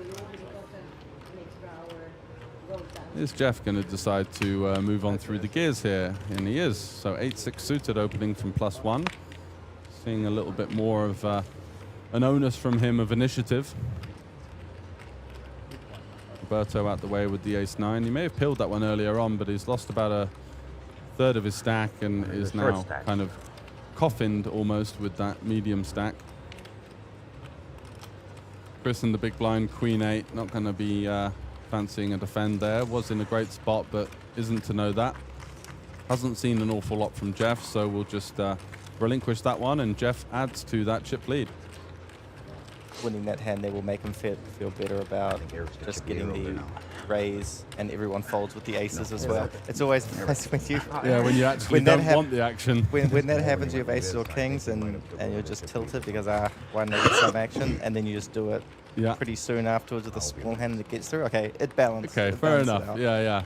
The world isn't against me here.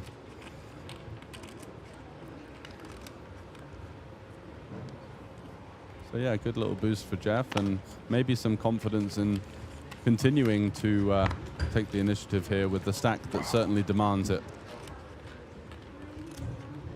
Going to take a little time off the table after folding under the gun, and Yuri with the Jack-3 suited. Wow, look at this. He's brought a really aggressive game to the table here so far. We've seen a lot of wide opens from him. 3s, 4s, now Jack-3 from early position. And Aramas, whilst the ace-king was a very natural push, these 9s are feeling a little bit under it here versus even +1. Yeah, an awkward stack size too, because you've got less than 20 blinds. Yeah. You probably are moving this in, but you just, it seems a bit big to shove, and exactly. Also a bit small to raise, and if you're flat, yeah, flatting's awkward. It might allow some short stacks rejamming on him, and it's very tricky with the 9s here. I don't think I mind just folding, but let's see what he arrives at. So many players left to act, and going to go with the peel. So he does find a call. Going to be quite a tight and fairly defined flatting range. If he does choose to have a peeling range in this spot, he's just going to have hands, I guess, like 9s, 8s, king, queen suited, maybe ace, jack suited. Hands, like you mentioned, too strong to 3-bet fold, and maybe too weak to 3-bet call in that spot, and also doesn't fancy risking his 20 or so big blind stack versus the Ukrainian. A big flop here, and it does come ace 5-4. This is one of those issues with the 9s that you do allow the high likelihood of overcards to emerge versus a player that's going to likely be quite aggressive. And Yuri certainly has reasons to. If he's going to open this wide and he manages to find a straight draw on this board, you're going to fancy him taking the chance to bet it. Play with him for a few hours. Goes for 450, so round about a third pot here. And 9s with a heart. I do feel like you're going to have to continue here, but already awkward.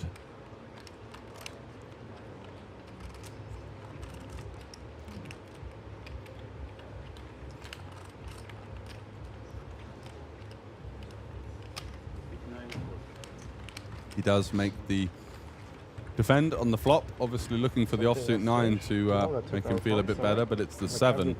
Now a double gut shot for the Jack-3. Not often you get to say that. It's a good feeling to don't have the phone on it.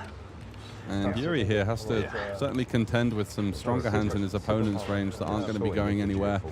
He's going to have maybe king, queen of hearts, potentially hands like queen, jack of hearts if he were to peel that as well, but then also some hands like ace, queen, ace, jack. Wow, he just shoves. Wow. What a move. He's saying, you know what, on this double flush draw texture, if I've got a hand like ace-king, I'm not looking to let you allow that equity realization here. What a tough spot. Yeah, what a move from Yuri, turning the double gutter and fearlessly piling it through there. Wow, this Ukrainian with the rather modest live earnings clearly has a lot of pep in his step and a lot of trickery, as we find him with the uber aggressive turn jam there. in a spot where his opponent was struggling for some of those stronger hands to find as calls. Probably going to be capped at a hand like ace-queen as his best hand on that board. Not going to have any sets, not going to have any two pairs or straights, of course. Yeah, I mean, I suppose you just soul read him for his exact hand. Yeah, 9s, 10s, maybe a hand like ace-jack. What does that do versus an overbet jam on the turn, you know? So it's a real power move there for Yuri. It's interesting because we saw him take a couple of really conservative routes late on in day 3, had a 6-5 that turned to double gutter, went for a small sizing and just gave up the river with no showdown, and now is finding his feet here on the final table. But it has been a really interesting final table so far. We've seen a lot of ambitious raises pre-flop that have then become big plays, whether it's making the 3 6s for Espen, or that one there. Yeah, the jack 3 and the king 6 really stand out as brave moves, and Espen here going for the raise now.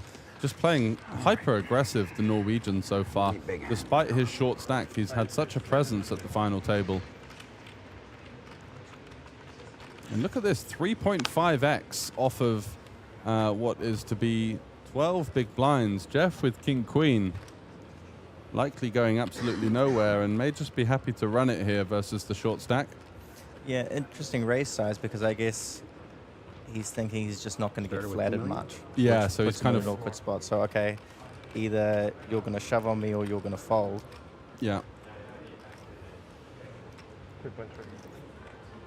What's Jeff cooking up here? Looks with the rather modest reach for chips like he's thinking of just calling.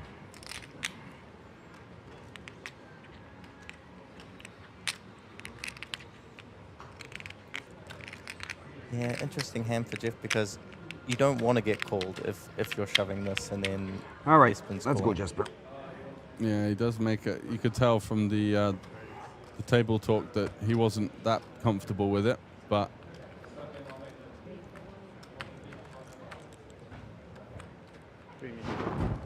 as you say, you're expecting to get snapped a fair bit here, but Espen with this kind of unconventional 3.5x. Don't make me look.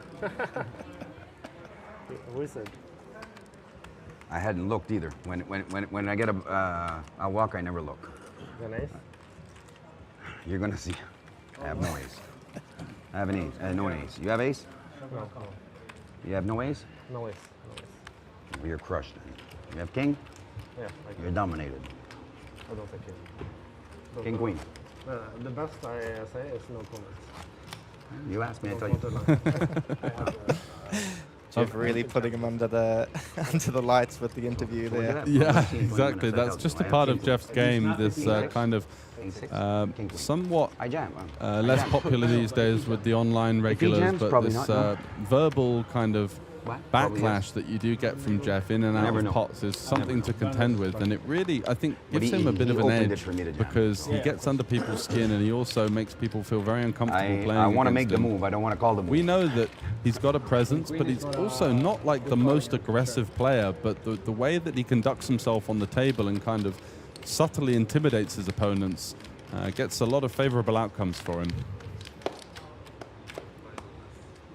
Yeah, you gotta love it. It's a bit of fun as well. Like even though there's a lot of money at stake, you can't forget that. You see your card? This is a game and it is fun. Exactly, and that adds to the festivities there with a player like Jeff in the mix. I have one too. You're behind. Big ace. Oh, and just lays Yuri just lays the ace straight down. Yeah, I guess he's thinking again the bigger opening sizing, maybe indicative of a lot of stronger aces. So two options there. Do I 3-bet not all in and put the pressure on some of the sort of bluff opens from Jeff? Because the ace deuce just has such limited playability. You can obviously flop the ace from time to time, but it never puts you in like an amazing situation, right? Oh, it is. But I'm gonna bluff him for something. Yuri just getting out of the way, showing some respect to the chip leader. That's half of the fun. No yawning anymore. Yeah. No, he's pumped up. He's got the if I don't like you, for sure. Rush of hands and a few chips going in his direction, feeling back in the game.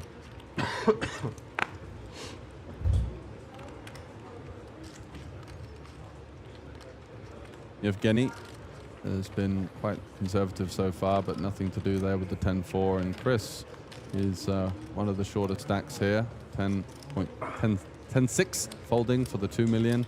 Him and Espen battling it out at the bottom of the rankings here. Ace-8 is going to be a take here in the cutoff for 8.5 bigs. Can I borrow this one? Good luck, Jeff. Brilliant. Good luck. I love it. Yeah, exactly. Espen, usually not the most chatty, but maybe finding his feet with Jeff's kind of strong table presence. And Aramas here, interesting spot with the king-queen. He does dominate a lot of the range here. The queen-jack suited, the queen-10 suited, doing well versus even a hand like king-jack off, which would shove for this stack depth.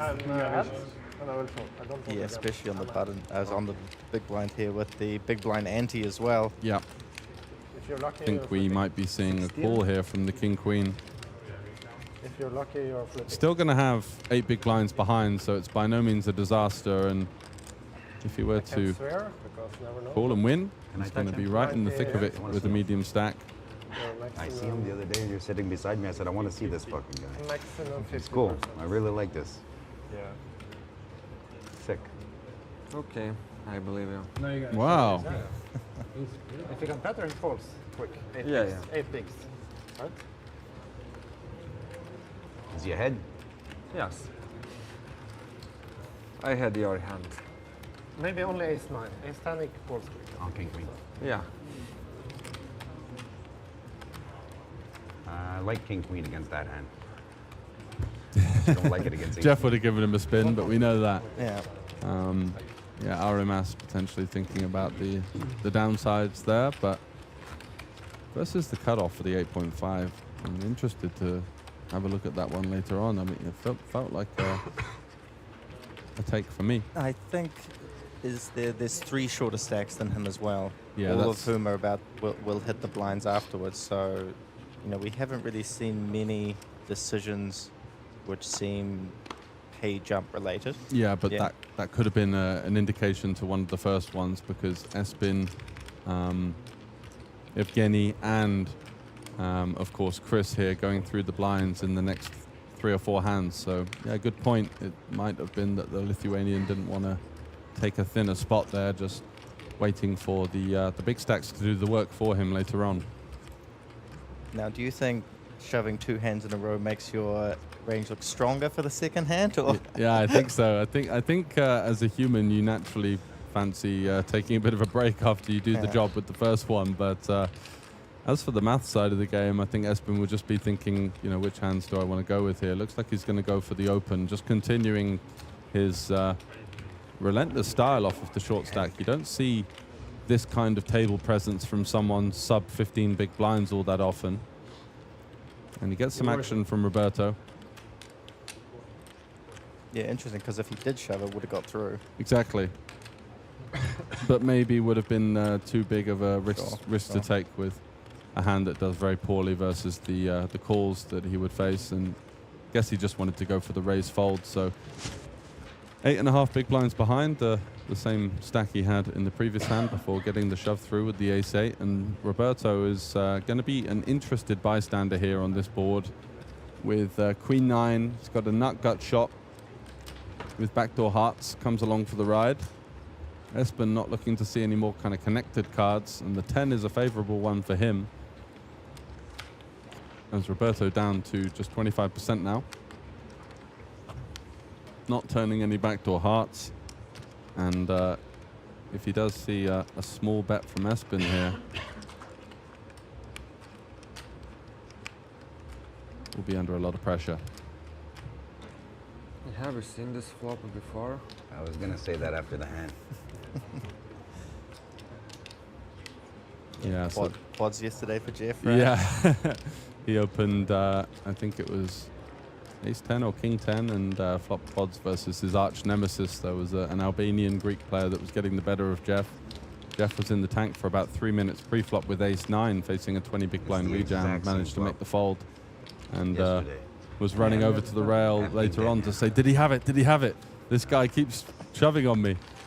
And he did indeed have it. He had the jack, so Jeff made a good laydown on that one. And Espen Another fearless play from him, going for the double barrel with the ace-4, looking to put pressure on some better ace-highs. Maybe hands like pocket threes, pocket deuces as well.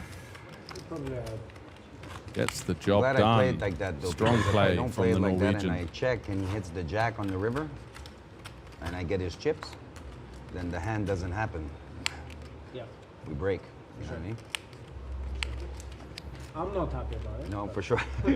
You wish I checked. Yeah, I had 12 before that. Yeah. It is what Robert, when you look at your cards, you have you lift them up a little bit. Oh, when Almost as well. yeah, you're right. Yeah. You're like.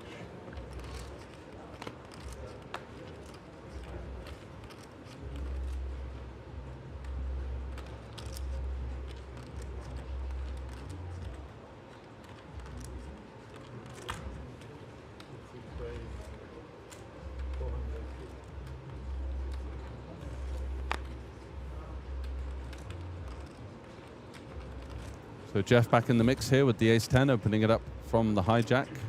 So when you're in Sweden and you play against And happy to get that one through. Another pickup for Jeff, up to 12 million. And after a rather quiet start, he's starting to build in his momentum. And will be feeling very confident with his dominant stack of 60 big blinds here. Average stack of 25 big blinds. Do have the hour clock. We are soon to be approaching the next Did break. you have a 7 or a 9 or something? 7? You had a smaller card for sure. Yeah. Didn't see what it was, but it was close. The question frequency there, you can see the two big stacks, Yuri and Jeff, but quite rare to see a short stack in Espen actually at the top of the rankings, and his aggressive style has been up and down for him, but it's paid off with that ace-4, finding the ace-4 open and the double barrel there in a spot that a lot of people might have not picked up any chips. High ledges in normal tables. Yeah, this is a big table. Actually quite comfortable. It's actually quite comfortable. Yeah, I just wish the chairs would tilt. Because my back like is so home. sore. No, my back is, I have a bad back. I have 3 vertebrae. 3.4. And a sit-up hand. Yeah, Right here. both like discs. I that. have to maybe get surgery. at some Ooh, point. yeah. Roberto, though, on the right end of it, and he's lost over half his stack coming into the final table. We got to saw him earlier, was the first person here, seemed fresh and prepared and dusted himself down well after that brutal beat at the end of the day's play yesterday, and now finally is on the right end of it. Sergey here, is he going to be able to do anything with the 9s? Who's he got behind? He's got the short stack behind, so it's only worrying about these two guys, and we saw a very quick and fearless take with the 10s earlier, facing quite a big rejam.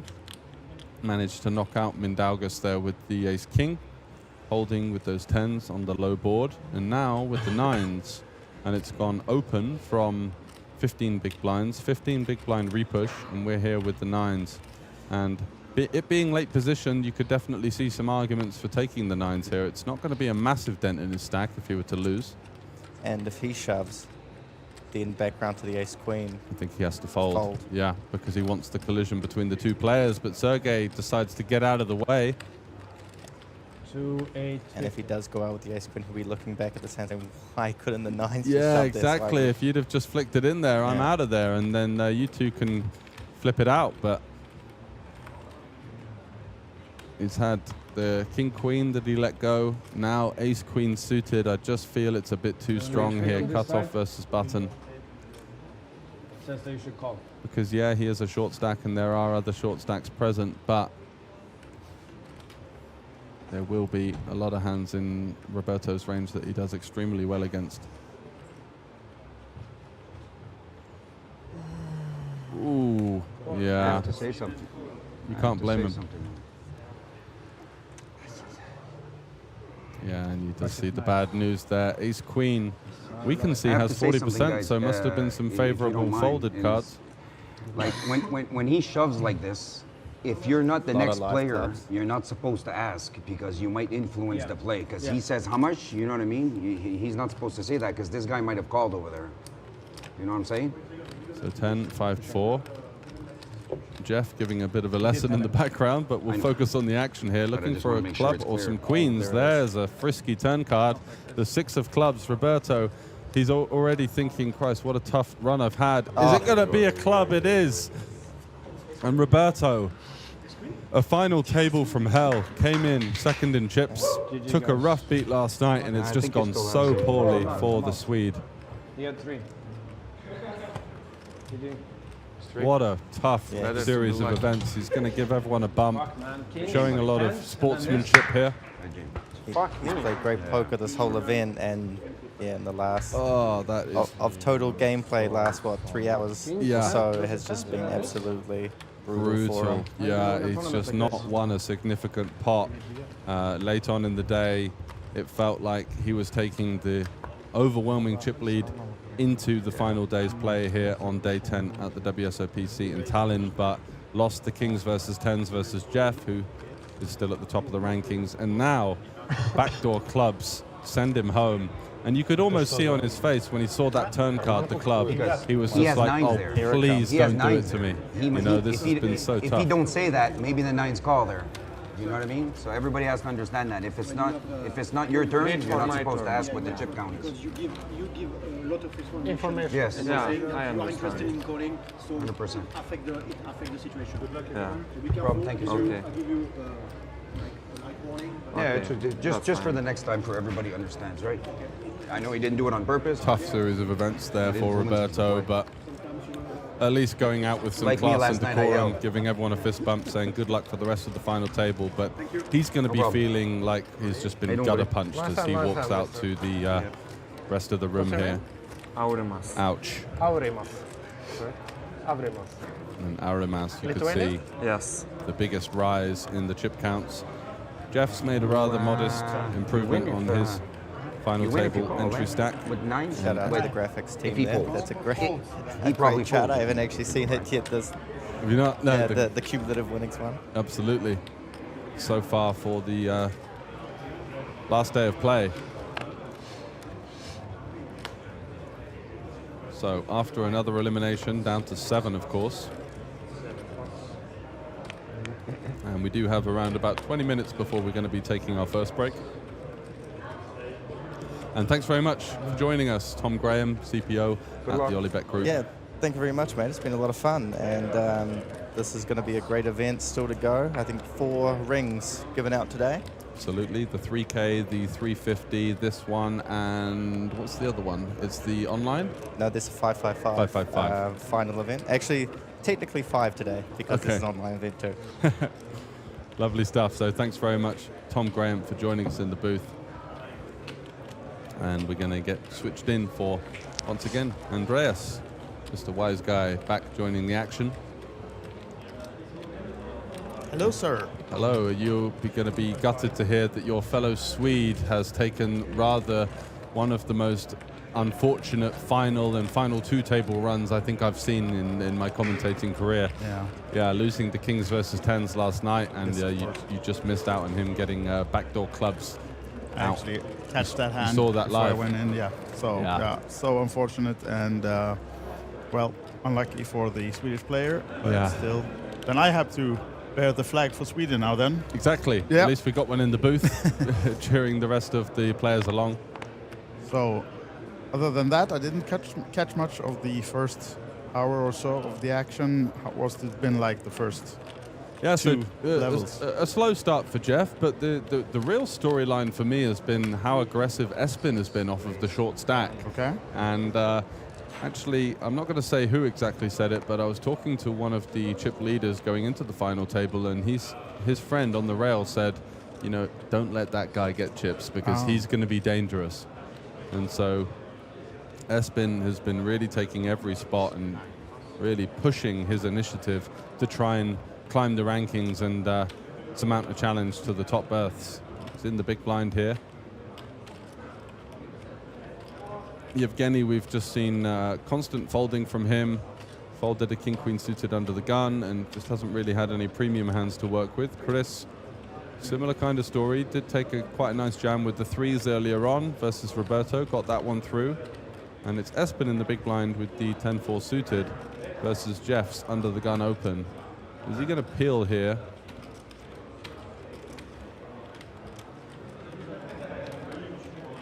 Yeah, I like this fold. I think maybe a hand like 10-7 or 10-6 suited, where you can at least flop a straight, would be favorable.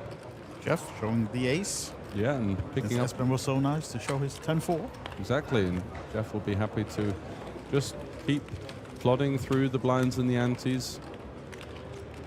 So he's pretty much where he started, a little bit more chips than when he started today. Yeah, he might have picked up about $1 million on top of his 12 or so coming in.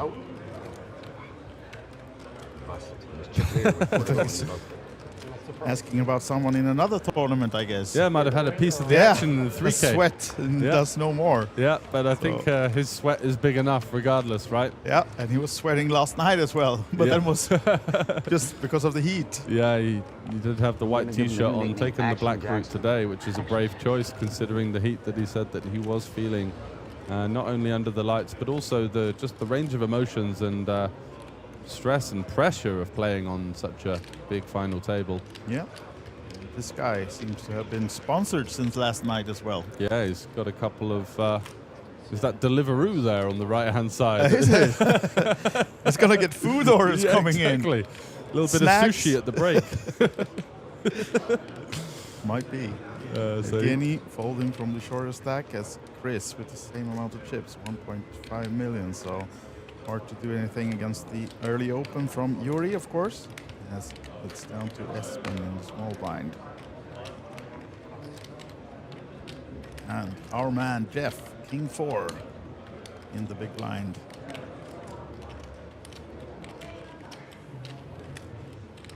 No time, but seems like he's at least calling. Yep, deals this one to the under the gun raise from Yuri. Let's see flop.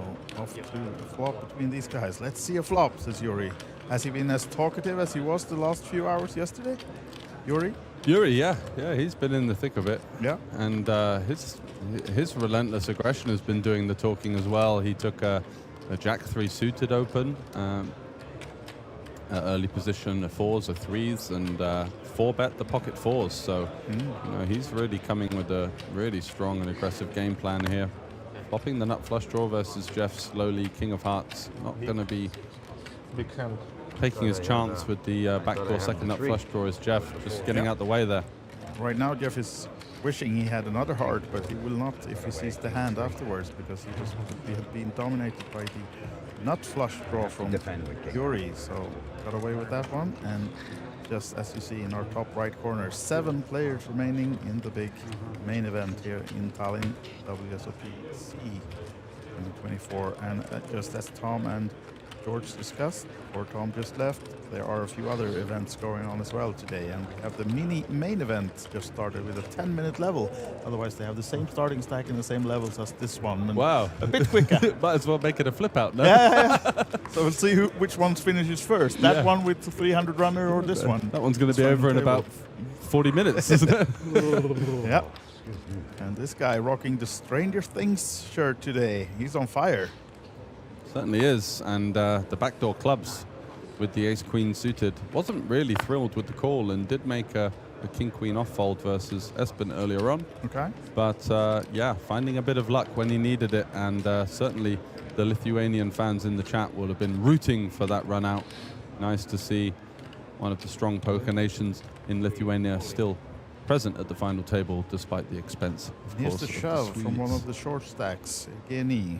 Yeah, King could be 8. seeing short stack on short stack violence here, as Chris has been quite patient, but I think ace-queen is going to be absolutely smashing this range. And the thing is, when you're short stack versus short stack, you do maybe get the elimination, but also you can play a rejamming range of closer to chips, because you want to be able to take the thinner spots to mount a challenge. Your options are limited here with the 7.5 big blinds.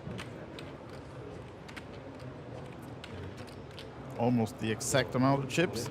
There's the all-in from Chris. It's the first hand he plays, the first hand Espen he has plays. nothing, so can Jeff wake up with anything? Does not. Yuri also quick fold. You didn't even get to see the hands, but hands are on the back from Evgeny and Chris. So most likely we will have an elimination coming up. They're just about the same stack, might be a few thousands in between, so we'll see the exact chip count. And we have the winner of the hand, but right now 3.5 million pot between these two. And favoring still Chris with the ace queen. Ace high is good enough. Needing a king or an 8. No flush draw for either player. The 4 not looking too favorable. Will be a king or an 8, or Evgeny is most likely our next guy out. At least losing this one. We'll see whether he has a chip or 2 left, or if they're just do the exact Looks count. like he's got 25k, which is going to be an 1/8 of a big blind. Yeah. And I guess That the only old benefit... chip in a chair might... The old chip in a chair, but the only benefit is he gets to play for the full big blind ante. And this, as you mentioned, Andreas, quite literally the chip in a chair. But if you were to win the next pot, it'd be up over a big blind. So let's see if you can find a spin there. Sub 1 big blind, 25k, just half a starting stack here. Is this the story where you do the highlights in a couple of days and it went from 25k to the win? I'd love to see it. We'll It's see about rather that one. unlikely, of course, but he's at least got a couple of hands to find something, because he just needs to find a hand in the next, I think, 2 or 3 hands to go with and gamble for the big blind ante. Yeah, and has locked up 28.6k, so not too bad of a payday, even if he's the next man to leave us. But we'll see. One more. Can find that spin. So 7 players, it says on the board, but it's almost like 6.1 players still in. Yeah, exactly. They really feel that that elimination is go. coming, and he's all in with the Jack 9 off.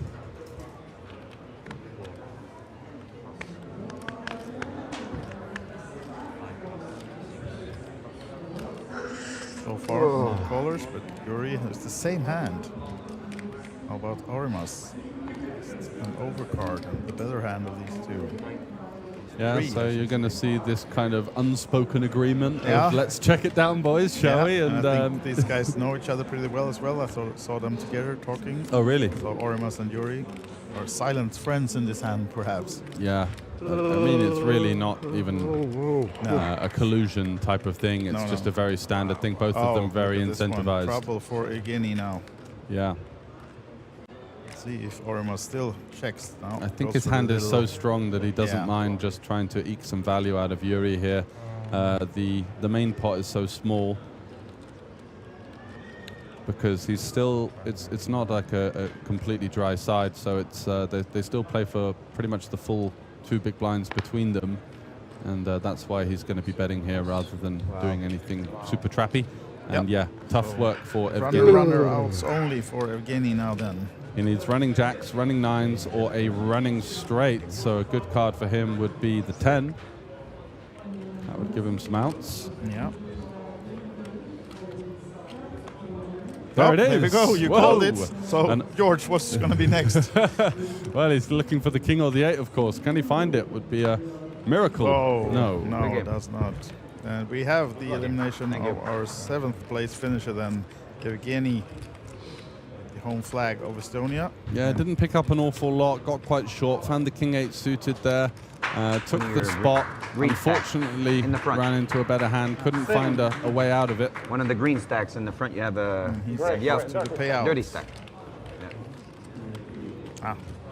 6.9. He's sharp today, Jeff. Yeah, Eyeing out the dirty stacks of bit an of opponent. bit of a table captain in terms of the table talk. We just saw there was a pot where Orimas doubled through Robert and got the elimination, where Sergey was sat in the small blind with 9s and kind of mulling over his decision, and Orimas was like, can I get a count? And Jeff was saying, well, hang on a second, that might influence the action, so let's not do things like that. Okay, so Jeff is taking the role of the tournament director in both hands.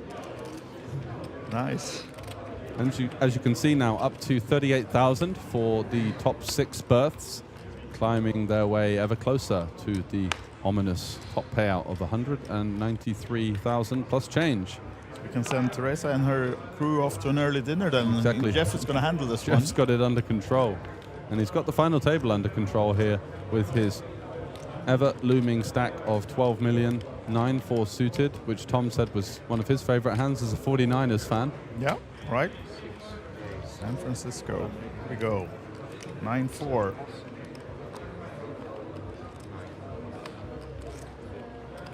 And should get the job done.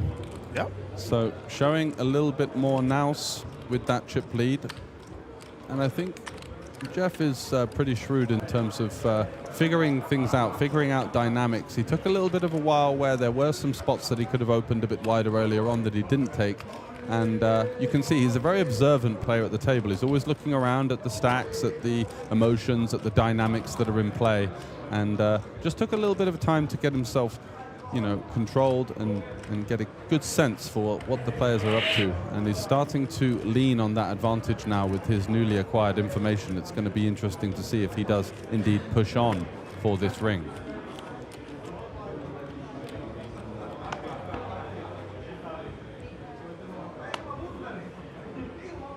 Espen now then under the gun with the ace-jack off. Yeah, and speaking of Espen, we've got Tobias Leknes in the chat. Oh.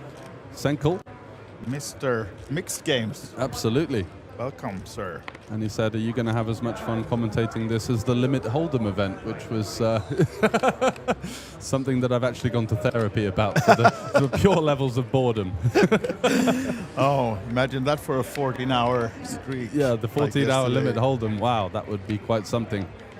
It wouldn't be enough with just one Oli boost. No, you'd need a full fridge. So Yuri here in the cutoff, ace-8 off. One of those hands that he might consider going for a 3-bet fold versus Espen, but he doesn't believe there to be enough room, and it's going to give some respect to Espen's under the gun range there. Espen not been a player using the min-raise sizing. He's gone with the 2.x plus kind of raise sizing, just putting a little bit more pressure on the big blind and looking to disincentivize calls. And that comes into play a lot more when we are now six-handed and getting into the shorter-handed action because of the emergence of the slightly bigger big blind ante.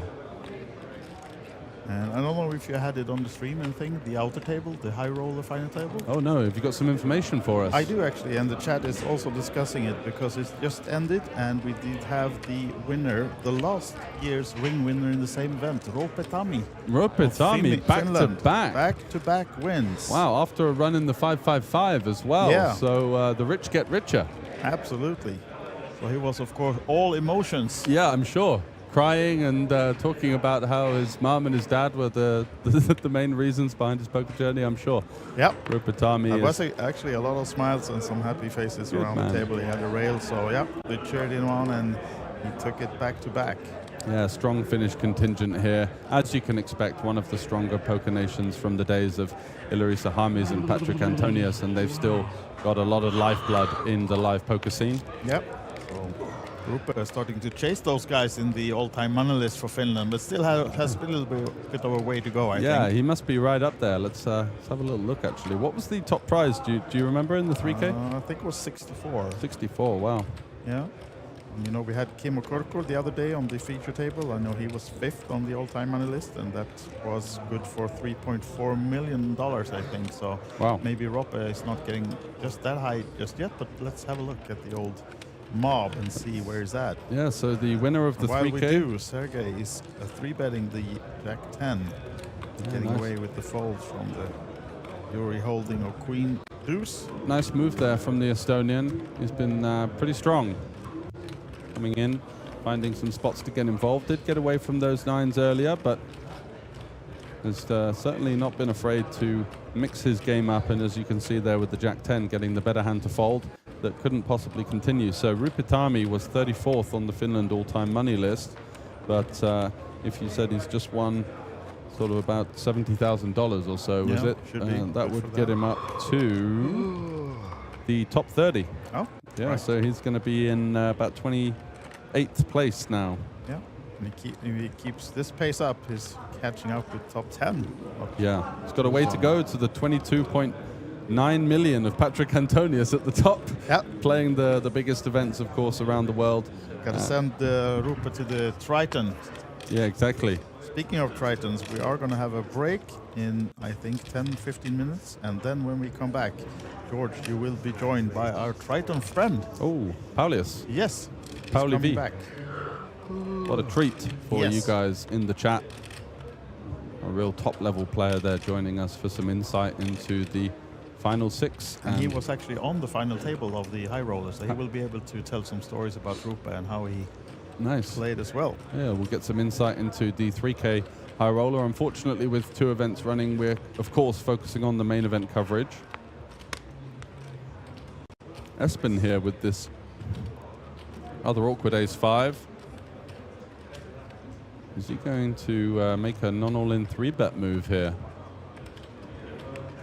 Or indeed find a shove? Flatting seems to be out of the question here. Just going to be too weak, of course, with ace-5 off. So some chance for Espen in the chat as well. Marta says, let's go Espen, and he listens. yeah, he listens and makes this brave move here with the 3-bet fold candidate, looking to put a lot of pressure on Aurimas's offsuit opens. Exactly this type of holding can be getting out the way, which is folding out a decent portion of equity here. Jack 10 off, Queen 10 off, Queen Jack off, King 10 off. Likely the hands that we're looking to budge against, and even the hands like Ace 8 off as well. So a fearless play, and definitely on brand with the type of gusto that Espen's brought to the final table coverage so far. Not surprised to see him find a rather shrewd ace-5 off here. Yep, and probably we'll see Aurimas folding this one, but stranger things has happened. Nicely done. I see what you did there, sir. And does get the fold. So Espen with the aggression paying off. Leaning on the Jack 10 offsuit there and getting the result that he was hoping for with 6 left. Certainly been a player that's been taking the initiative. It's all eyes on the Latvian there, Chris, who has a bit of work to do with the current short stack. Now I think we have a basketball player incoming as a dealer, right? Wow, that is a looming presence. Looks to be about 200 centimeters tall. Yep, the over and under is 200, right? Yeah, exactly. I'll go with the over, actually. Yeah, I think I'm on the over side as well. Maybe the line needs shifting. Adjust that in the next break, as we see in the background. 11 minutes left of this level, then we are sending these guys on a short break. The stream will be on a break as well, so if you feel that you have a toilet break or need for something to eat, a snack perhaps, you have your chance in about 10 minutes, and we will be on a break in the stream as well, as Aurimas now will be raising again, this time first in with the 9s. Tried last hand, but to fold. Oh, look at this one. Wow, Sergey picking up aces after the kings. He got 4-bet by Yuri, the Ukrainian, in a rather bizarre 4-bet. Sergey instantly all in with his kings, and now once again putting Aurimas, who we've seen him be under so many annoying spots, and he yesterday as well. He had a lot of decisions on illuming the final table bubble, and then this time it's an easy decision for Chris to fold the ace jack. Espen. Ooh, Espen, based on what he's brought to the final table, you may see a cheeky 4-bet non-all-in here. For chips. Yeah, I think he's going to be aware that Sergey is starting to open up a little bit.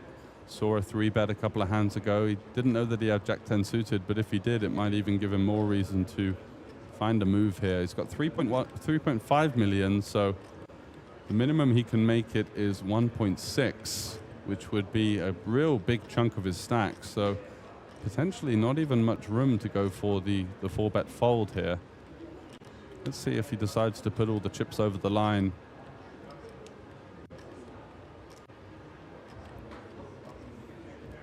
Really thinking about whether this is the spot or not. Not doing much of his live reads, just looking at his own stack. Now starting to glance over and gain a sense of the energy of his opponent. Of course, the 3-better likely to be a bit stronger than the under-the-gun raiser, but both players are very much need to be put into factor here. So, what a fold. Manages to get out the way, and based on the game that he's brought so far, I thought that he might have been taking a wrong step there, running into the powerhouse of the aces, but Espen. Like we were close to 4-bet or push, but did not happen, and now we're back at the guy being a bit bullied, even though he has a big stack, and yesterday as well he was put to a lot of decisions. And this time, of course, it's not a bullying from Sergey without reason. Yeah, we saw him peel the nines versus the Yuri Under the Gun Open a couple of orbits ago. Now facing a 3-bet in the tighter positions of the 6-handed play here. Hijack versus low jack.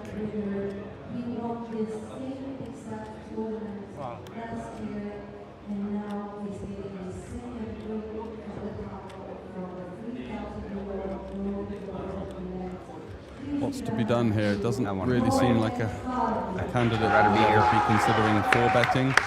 Shoving for 30 big blinds, also with these positions in play, might seem a little bit optimistic as well. So he does go for the peel, and now once again another niggly spot for the Lithuanian to navigate out of position versus Sergey's number 1 holding the aces, the pocket rockets. Oh, ooh, wow, look at this. So Jack 8-7. gut shot and pair, of course, on pair of nines, of course, for Arimas. Sergey. Interested in seeing what his opponent is playing behind over there. Going to be c-betting here with the aces, with the spade. Really only hands like jacks that he's going to be most worried about here. 8s and 9s. Well, 9s and 10s are going to have a gut shot. There are going to be some hands like king queen suited that have 2 overs and a flush draw, but of course ace is doing rather well against that. So the main hands that Sergey might have some flicker of concerns against being top set. Of course, another decision for Arimas now. He's up many times up against suited ace queen, ace jacks in this position. Yeah, exactly. So he does have equity versus pretty much any hand here with the gut shot. His opponent shouldn't really be having much hands like queen 9, so the 10 is pretty clean for him.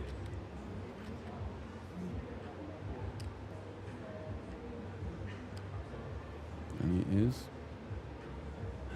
facing a rather large bet here of 1.5 into 2.5, and he does make the call. And look at this, we're going to a pot of 5.5 million with 3.6 behind. This is a clinching situation for the Lithuanian. Can he find the 10? Oh! Oh! Wow, look at that. Just when he needed it, with not much of a stack to pot ratio left, he drills the 10, and Sergey now certainly has some concerns here on the 4-liner double flush draw board. He's thinking, what am I up against? He's all in, he's going to get snap called here, and he is as good as dead. Yeah. Playing for the chop. What an unfortunate turn card for Sergey there. Was potentially looking to deny some equity to hands like king queen of spades, or oh, that is rough. 9, and that's a big pot for Arimas. I think he jumps into the chip lead with that one. 13 million. What a brutal series of events there for Sergey from Estonia. Now going to be the shortest stack on 9.5 big blinds. Finds the aces, gets the dream situation, gets to continue in the 3-bet pot, and it comes 9-8-7, turn 10. Sorry, Jack 8-7, turn 10, the 9s turning the straight. And what a crucial situation there for the Lithuanian. He was all in at risk with ace-queen suited versus Roberto's ace-king earlier on. Manages to find a way to victory there with the backdoor clubs, and calling quite a large c-bet there from his opponent and drilling the perfect card on the turn just when he needed it the most. And now look at that. He is now the chip leader. That pot was so big that Jeff, who was sat there with the overwhelming chip lead, has now been eclipsed at the top of the rankings. 63 big blinds for the Lithuanian, and the tower of chips is so big we're still going to take a couple of minutes to sort that out. Exactly. Need to make sure you're getting the proper pay, and it's a lot of chips going from one side of the table to the other, to the hands of Arimas now. As you said, George, the new chip leader in the main event, 6 players remaining out of the 812 that put up the 1,500 euro buy-in. New chip leader. Yep. And the tournament director, Jeff Cormier, is confirming we have a new chip leader. Yeah, he's bang on the money here. as indeed his chip lead has just been eclipsed by the Lithuanian.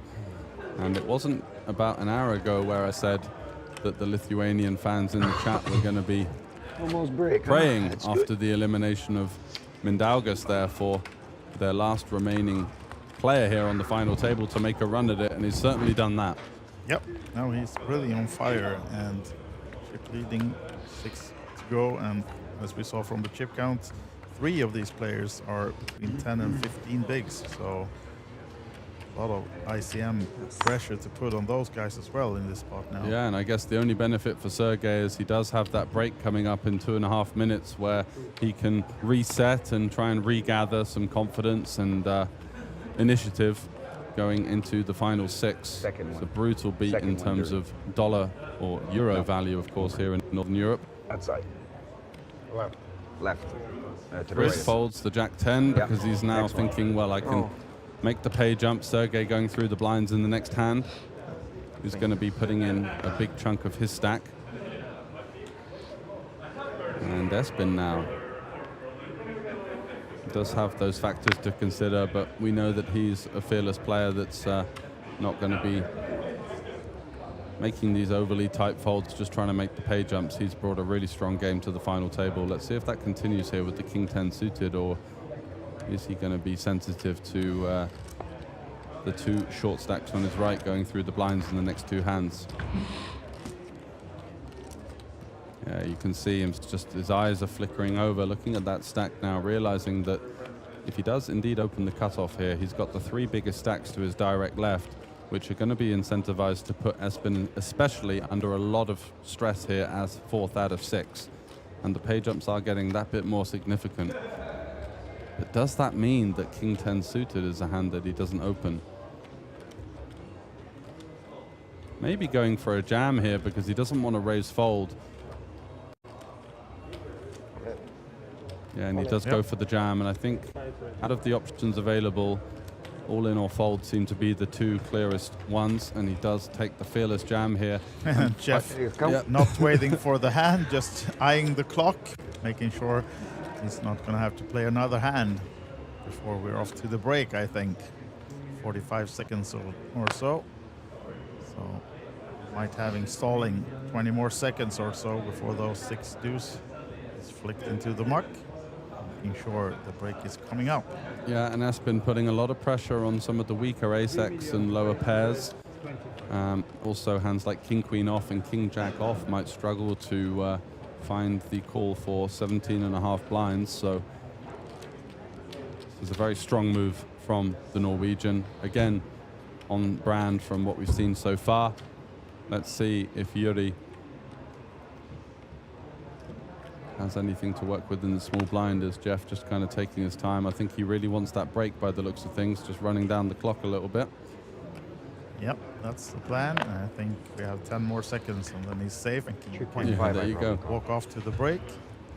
Big folds from Yuri. What about Aurimas? Yeah, he gets out of the way, so fearless move from Espen, getting it through there, and we are going to be taking a break here. And wow, what a series of events coming into the final table. Roberto, interviewed him earlier, was first here, ready for the action, and it just went from bad to worse for him, and unfortunate to see him bust there. A couple of other storylines. The Lithuanian Aurimas coming in as one of the short stacks now has the chip lead, and let's see how that develops in that fight between him and Jeff for the top berth. Coming to you soon in around about 20 minutes time. See you soon.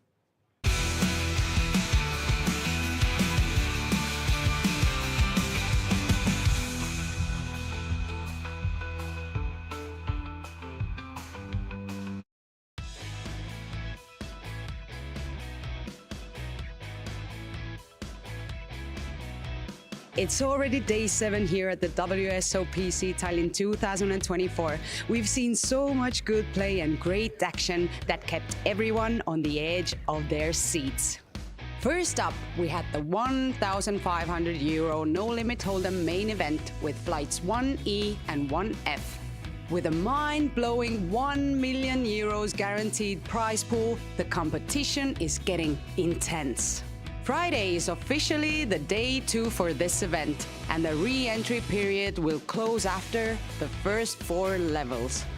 The €555 no-limit hold'em deep stack 8-handed event was also a crowd favorite. Players loved the deep stack structure, which allowed for plenty of play and some serious battles on the felt. Next, we switched things up with the €250 PLO 4 and 5 high-low. This event added a fun twist with its high-low format, challenging players to think on their feet and adapt for those tricky split pots. But the real highlight of the day, the €1,100 PLO 4 and 5 final, ring event number 7. We had just shy of 200 entries, making it the biggest prize pool PLO event we've ever had. The first place winner walking away with the prestigious WSOPC ring and a sweet €44,500. The final table battle was very intense, as nobody wanted to give up their shot at the first place prize. After about 4 hours of play, we reached the heads-up battle between Riku from Finland and Jan from Norway. Riku is going to pot it. And it's not sticking around anymore. Double-suited kings. Jan Roger. So Riku has some sort of half-decent hand, maybe with an ace. Oh, he's got aces. Wow. Okay. Whoa, look at this one. What a cooler for the last 4 big blinds. Yep, confirmation aces. That's true. Single suited and the double suited kings for Jan Roger, but is this going to be it for him? He's on his first poker trip ever outside of Norway, actually, Jan Roger. Really? So yeah, well, now it's a chance for him to double up or have second place, because look at this one. It's a good flop bottom pair with the king high flush draw. So 48% playing 52 with it's evened up. Oh, but that's a full house for Riku. Do you have the diamonds as well? 4-3. Full house. Yes. Oh, sorry, I didn't see that. Whoops. There it is. Missed them themselves, but there we go. We have crowned the winner of this PLO 1100. Riku of Finland is taking down the event.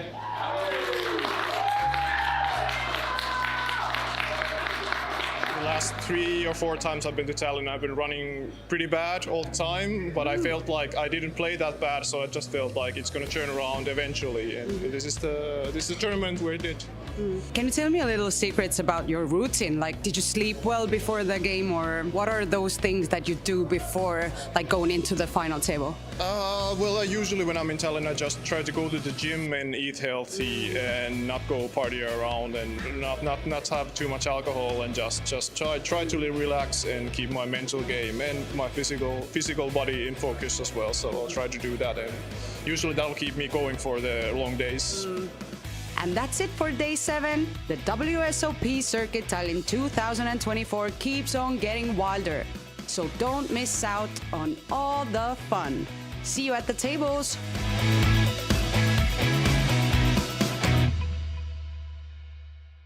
Peter, I remember when I met you the last time, and I know you're the Sweden master in Sweden.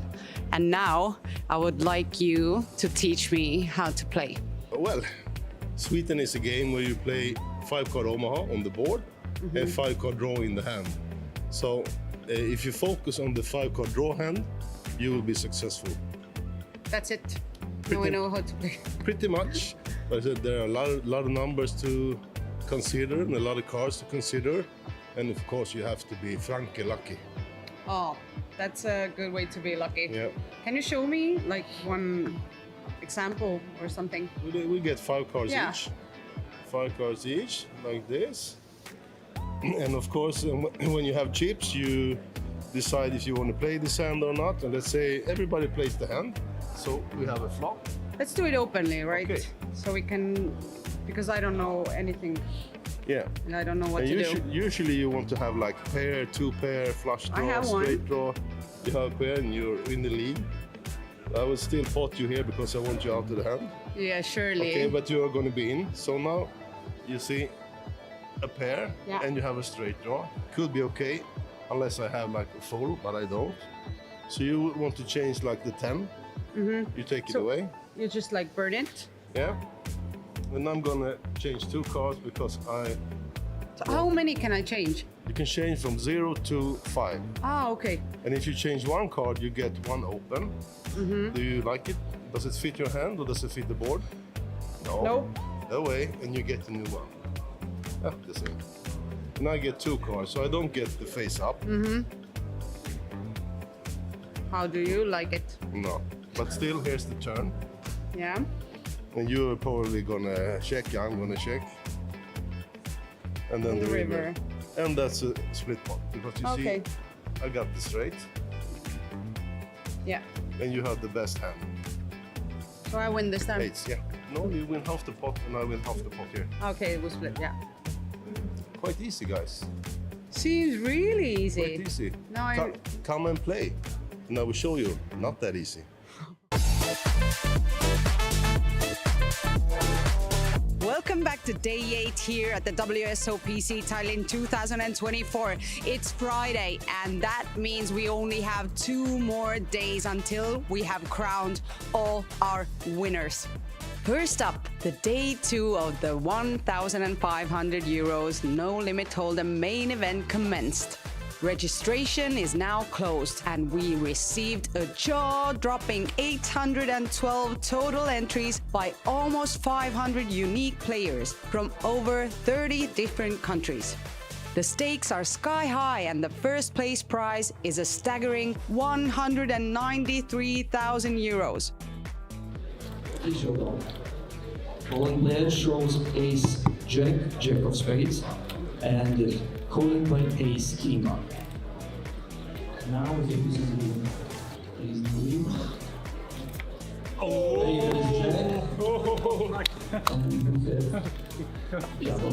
So now we are 103 players remaining. Congratulations all of you. You are all in the money. Lucky you, bro. Lucky you. The competition was getting heated as players battled it out for their shot at the big money and the coveted WSOP ring. We also had the thrilling 1,100 euro no limit hold'em mystery bounty, ring event number 8. This event added a fun twist with the mystery bounties, keeping everyone on their toes. And let's not forget about the 250 euro Sviten. This unique and dynamic event had players adapting and strategizing in new ways, making for some truly unforgettable poker moments. Get ready for an epic weekend of poker magic. Good luck to all the players, and let's keep the energy through the roof.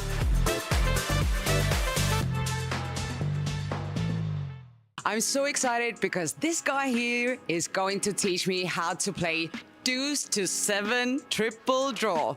It's very hard to even pronounce, so I'm hoping you have some magic tricks to teach me so I can go to the tournament and win it.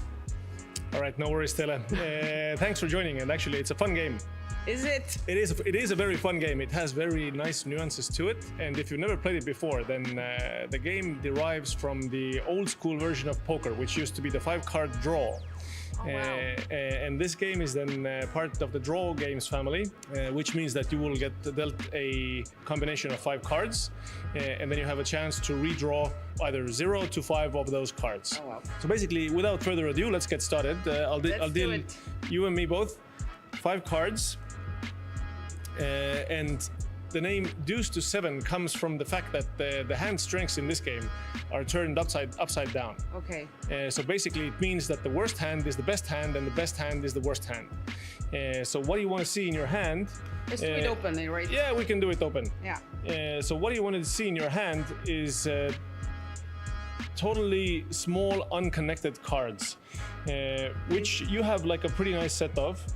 And the best hand, like the name refers to, the deuce to 7, is then starting from the smallest, 2, 3, 4, 5. Then it cannot be a straight, so thus the 6 is a bad card. Okay. It is taken out from in between, and then 7. So meaning the deuce, 3, 4, 5, 7 is the best combination in this game. You cannot have any flushes as well. So flush is bad, any pair is bad, any straight is bad, any 2 pair is bad, etc. Okay. And the second part of the name, triple draw, refers to the fact that you can actually change 3 times whatever you have. Okay, so how many? I can burn some, right? Or So yeah, just- the game starts in a way that now, once we have been dealt the cards, you usually have some chips in front of you as well, so there is a round of betting. And then you would choose the cards that you would like to keep. So probably discard this one. Yeah, and then you don't want to keep a hold of the pair either. So the pair is bad, the pair of 5s. So discard Like one this? of the 5s. Yeah, exactly. Okay. I'm gonna keep a hold of these and then discard those 2. Then the dealer, as always, burns 1 card, deals 2 cards to you and 2 cards to me. Okay, this is not good, right? Well, yeah, it looks very good, but actually it's a I straight. cannot have a straight. Yeah, so straight is bad. So thus, you need to make like some kind of adjustment. And what you want to do in that situation is always you want to basically draw for the best combination possible. So deuce to 7. So which card do you want to discard? Deuce to 7. Come on. 4. No, 6. 6. Yeah. Yes. I was like, you just told me that. All right. So yeah, and basically, I have like a semi-strong hand here with 8-7, which is like in a multi-way pot. Maybe you would actually want to discard it, but here, for the sake of it, let's continue drawing. And now, before this, actually, in an in-game situation, there would be another round of betting, but since we don't have chips and we don't do it, and look at that. Is it good? Wow! Wow! Well, okay. Maybe I should come and play it. My job here is done. Yeah, thank you. And this is the end of it. I'm a pro. Thank you. You, Well, you seriously are a madman, you know? You got the nuts. I have the nuts. Well, maybe because I'm an optimist, I would still continue with you because like you would then bet and stand pat. I would use my last draw to change this 1 card and see if I can pay you some extra money. With a 10 high, probably I wouldn't. Okay, so what happens now? It's just like... So yeah, basically, once you then... the game is also a lot about like betting patterns and keeping an eye on what your opponents do. So let's say the cards are hidden, right? On the second draw, you say pat, so you don't change any more cards. And I would then basically derive from that you have some sort of a strong hand. And well, you have the nuts, then your job is to make maximum amount of money with that. But since I am still drawing with 1, then you would need to figure out what's the correct amount to bet. Seems very easy to get the nuts in this game. It's easy. Come play it. Yeah, come on and join us. It's the penultimate day here at the WSOPC Tallinn 2024, and the excitement is through the roof as we head into the final stretch. First up, the €1,500 No Limit Hold'em main event, ring event number 6, is going strong on day 3. Today we played down to the final 9 players, and on Sunday we'll find out who will be taking home the ring and the massive top prize. Make sure to tune in to the live stream.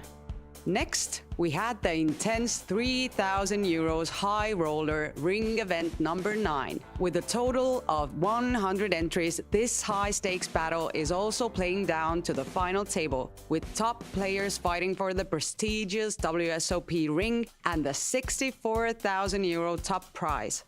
Then we saw the thrilling conclusion of the €1,100 No Limit Hold'em Mystery Bounty, ring event number 8. This 8-handed event had everyone on the edge of their seats, with some lucky players grabbing top bounties. What did you get? 3. 3's good. 3's good. And now it's a clean. Now it's full on it.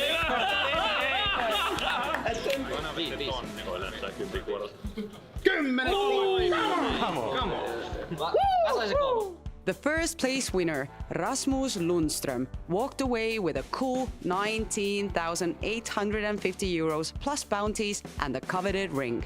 I'm all ears. Can you tell me, how did you win the mystery bounty?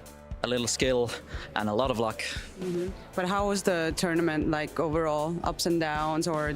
Well, most of the time, especially yesterday, I was in a quite good position, but I did find myself getting caught by my aggressive play a few times, and I was definitely saved by the river more than once. But ultimately, what was really brutal is just before the final table, when it looked also best, and I got my money in as a massive favorite, I actually lost and almost busted. And at that moment, I thought it was all over, and there was 14 or 13 left. But lo and behold, I was patient, and the cards turned in my favor later. So. And let's not forget about the €150 No Limit Hold'em Queen's Mystery Bounty, ladies only event. This exciting event featured bounty envelopes that, aside from the prize money, also included tickets to the Queens of Tallinn 2024 main event, adding an extra layer of excitement for our amazing ladies. And that's a wrap for Day 9. The WSOP Circuit Tallinn 2024 is reaching its thrilling climax, so stay tuned for more intense action and surprises. Let's see what the last day will bring us. Eriks, you won our first ring event this year out of 788 people. How did you do it? I just ran really good, won pretty much every all-in, so I can't complain. I was really lucky, really lucky. And played good as well, but mostly lucky. But how did you prepare for the last day? I only played the last day. I straight up registered the second day. So Okay. yeah, I just came, played it till the... And won. And won, yeah. Really easy. See how you can do this really simply. Were there any spots in the tournament where you thought like, hey, maybe I could win this? Starting from like top 80, I think, because I had a big stack there. I always thought I could win, but I understand that not everything is because of my skill. I need some luck as well, and I got that luck, and I won. So. Nice, it's a good story. How did you celebrate last night? I didn't actually celebrate. I just came to hotel and straight up went to bed and I'm asleep. So yeah, I was up more than 24 hours. So yeah. Are you planning to win any other rings this year? Well, I'm not planning. I will try though. Yeah. It will be great if I win one more. Which ones are you going to play? I will play 555 event and a main event obviously, and a couple side events as well. So. Well, congratulations to you. It's an amazing win, and I hope you have a good luck in the other tournaments as well. Thank you. Thank you.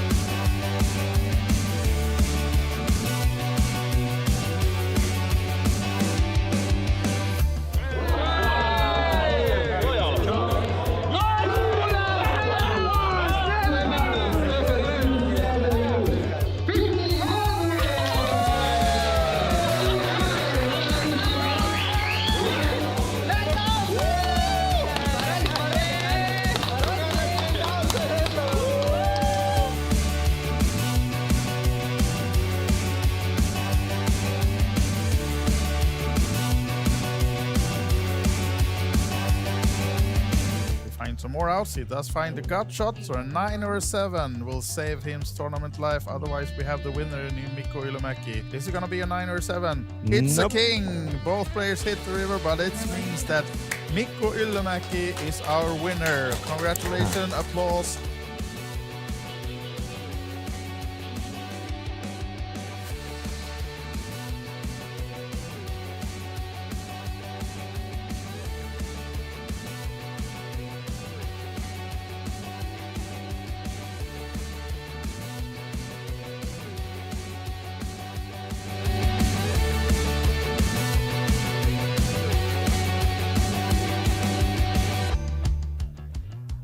King.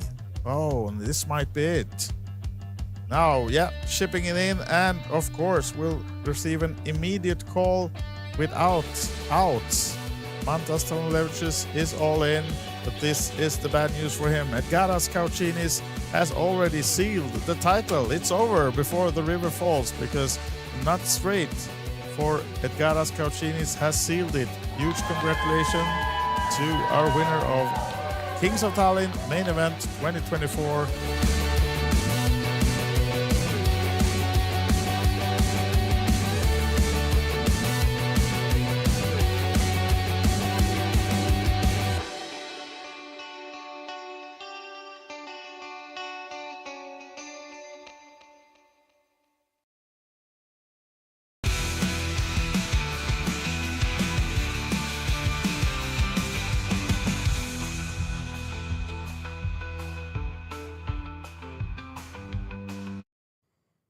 So hello and welcome back to the day 10 and final day of the main event action. Happy to be joined by Paulius Vaitekunas once again. Happy to be here again. Yeah, looking forward to commentating on the action and with a Lithuanian in the booth and a Lithuanian chip leader. Certainly some insight for the guys at home as to what's going to occur. So let's get to the table, shall we? And here we go. So Chris from Latvia has been quite patient, but is going to be going through the blinds next hand. 125 250k level now, so he's going to be down to 12.5 bigs. Espen, strong player from Norway, finding a lot of what seems to be rather unorthodox aggression off of that short stack. It's been quite, for you coming in, Paulius, Espen has been one of the most aggressive players whilst having the short stack. It's quite surprising to see sometimes, but he's really trying to take initiative. I used to play with Espen in Rosvodov back in the day, 2018, 2019, I guess. So I'm not surprised. I mean, he's a good player, and having a short stack is not the end of the world, because you cannot be attacked that much. You cannot be threatened because people assume you're using a strong range. And Jeff is the guy who busted me on bullet number 3, I guess. When he was busting everyone. Yeah, he went through a serious run, right? Yeah, and here we have all in, and it should be a call. Or It's what, 6 big blinds? Yeah. Can't really be folding an ace. Exactly. If you decide to open, it's especially with the covering the guy almost 10 times. 8 times. Yeah.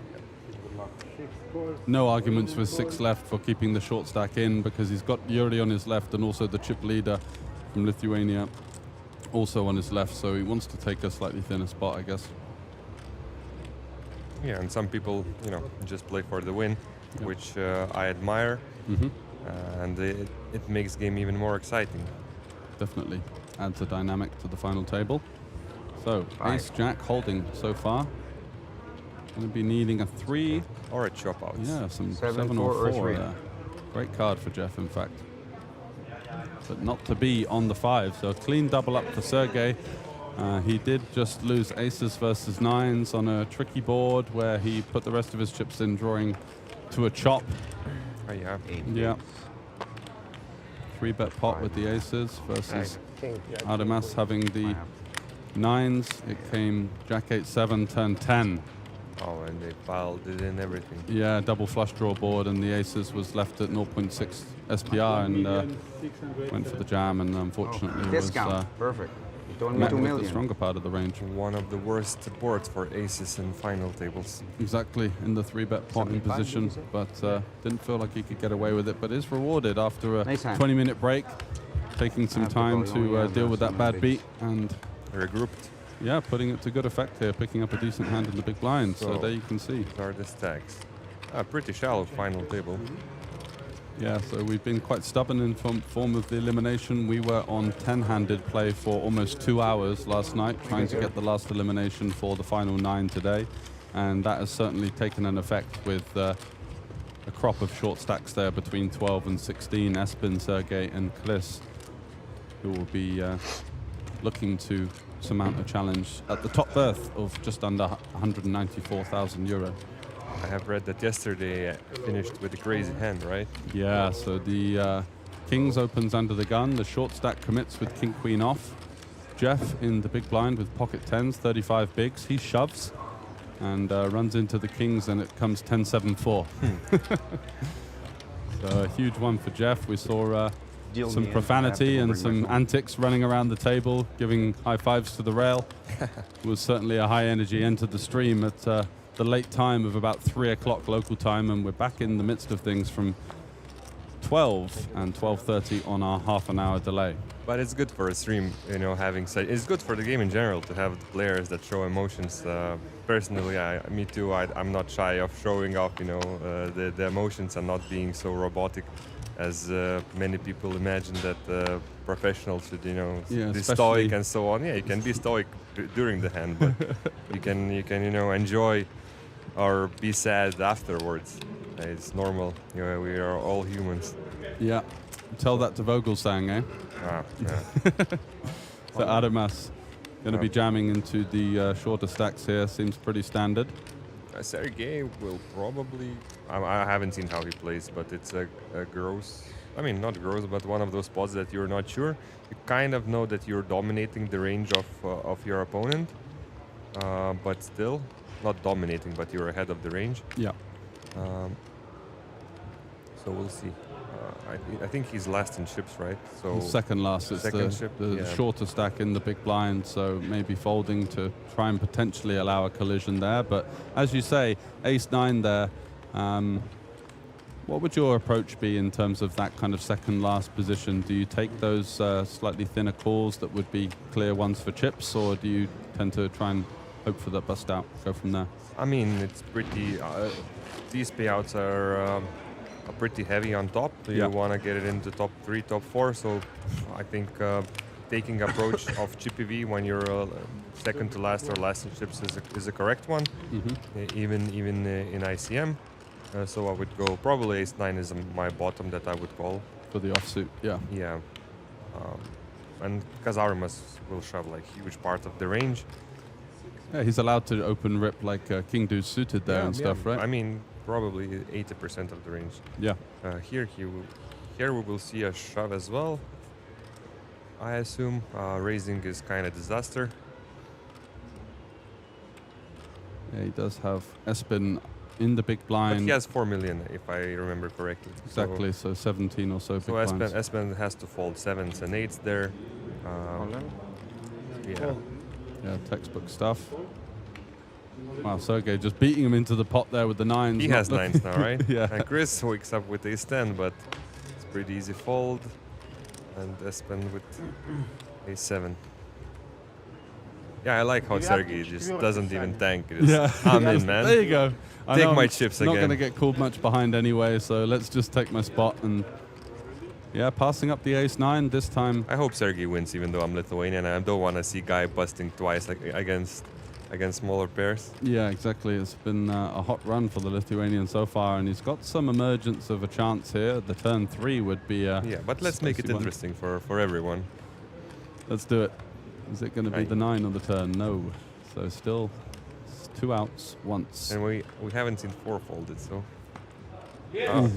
There's that 3. That was close. That was close. Too late in the day though, and Sergey holds with the 9s, and what a hot start for him, having lost that huge pot with aces versus 9s. Now finds the 9s and does indeed beat the pocket 4s up to 7.6, and Arimas now. BPs, right? Yeah, absolutely, and Arimas now taking a bit of a hit, and it's not going to be able to exert as much pressure as the hand prior.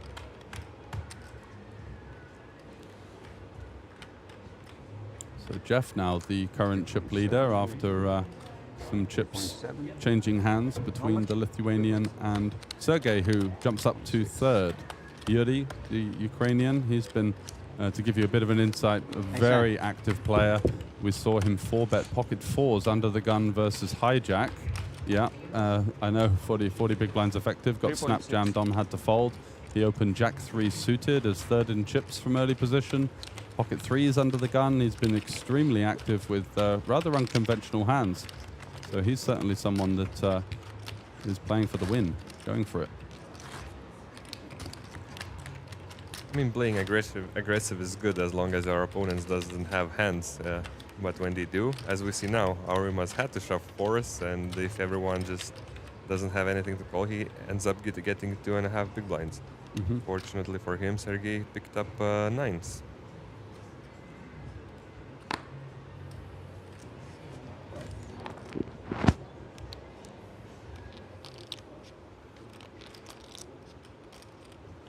Sergey on a bit of a run. Got an open candidate here with the ace. 30 big blinds effective, opening into Jeff's big blind. And looks like, oh no, Chris is going to get out the way. Espen, I assume, as well. Yeah, hopefully. It's over to Jeff. The loud. And Jeff wakes up with something. Yeah, absolutely. I'm interested to see the strategy here, if he decides just to rip it or he has a 3-bet range, not all in 3-bet range, which in theory he should have. But knowing Jeff from previously, he might choose just easier. Yeah, the sort of limits the mistakes post-flop, and kind of he does seem to be a person that likes to put the onus on his opponents and maybe take the more easier route of just shoving. But let's see what Jeff cooks up here. What sort of sizing for the non-all-in 3-bet would you be thinking here? Sort of 7 big blinds is fine. 3.5x. Yeah. With suited, you can go 6.5 biggies. Mm-hmm. Yeah, looking if you want, if you want to have 2 sizings in this spot. I mean 3. Because all-in is a sizing as well.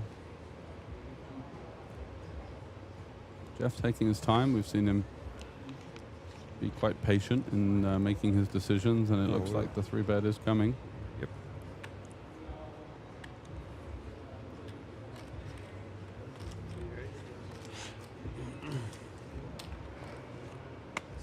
Something, yeah, it's a huge size, I think. Yeah, kind of permitted size. I snap call you. You have ace? Ace, ace. Ace. Ace. 9. Just a little white lie there. Or maybe he really thought that he has ace 9. Yeah, just looked at the ace and opened it up, but get some resistance from Jeff with the goods. The big slick in the big blind, putting in a 3-bet of I think 2.2 million, so 4.5x the sizing, and quite difficult to expect to have much fold equity there once you do face that sizing from the big blind, especially. Yeah, it's hard for you make it hard for your opponents to get a nice fold. To get a to make a bluff. Yeah, to be creative. It's just so expensive. And now Arimas takes the opportunity to open things up here with the 6-handed play, 10-8 suited under the gun. Does have the benefit of being in position, and Jeff the chip leader in the small blind, so maybe one of the spots that you open up your range a little bit. Does have some reshove stacks behind. Yeah, I think I would pass on this hand. You rather have king 4 here. 10-8 is just does not block any of your opponent's value hand, so it's pretty. I mean, it's on the looser side, but maybe Aurimas have insight. And as you said, the Ukrainian guy is in the big blind, and as you told me before, he was kind of active. Yeah, absolutely. So you have to play cautious, and 10-8 is probably not earning that much. Even if you think you have an edge, it's still very shallow, and you just let your opponents to jam. Yeah, and Espen takes the jam here with the 14 big blinds. Also, you have to keep in mind, if you're raising, you might get some opponents to fold hands that they would just jam, and the collision effect will be not as effective as it would be, especially when you, as I said, when you unblock. I mean, when you unblock the hands, like the shoving hands. Yeah, next to act might fold a hand like, you know, ace 10 or something that might have raised called the shorter stack or something. So there's some things to be considered there when you do take the wider open. But Aurimas seems to be someone that likes to take the initiative, and definitely an indication of that there with the 10-8 suited. I know I'm a good player, but I have to play with 2 cards.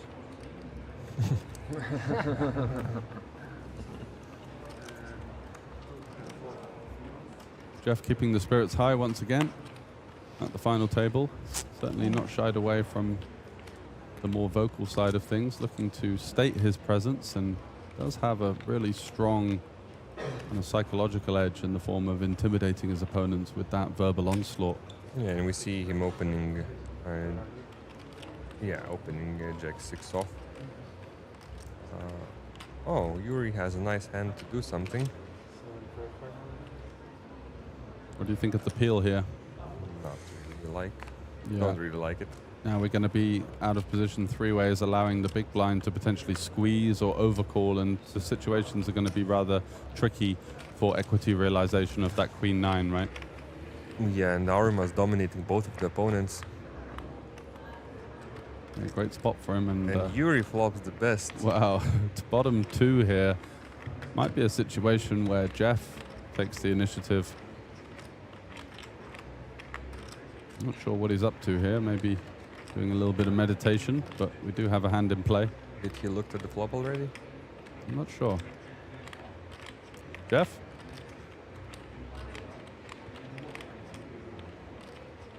Floor? Jeff continuing his rather bizarre table antics. Not sure if he's asleep or if he's just really deep in thought or if he's even seen the flop or seen the continues from his opponents. Looks like Yuri and Aremas are being quite patient. I think I might have given him a nudge by now as if to say, let's get the show on the road, shall we? Maybe he's looking at the something. Yeah. I have no clue what to say. I mean, it's so bizarre. Okay. All right, here we go. Did you check? Oh, sorry.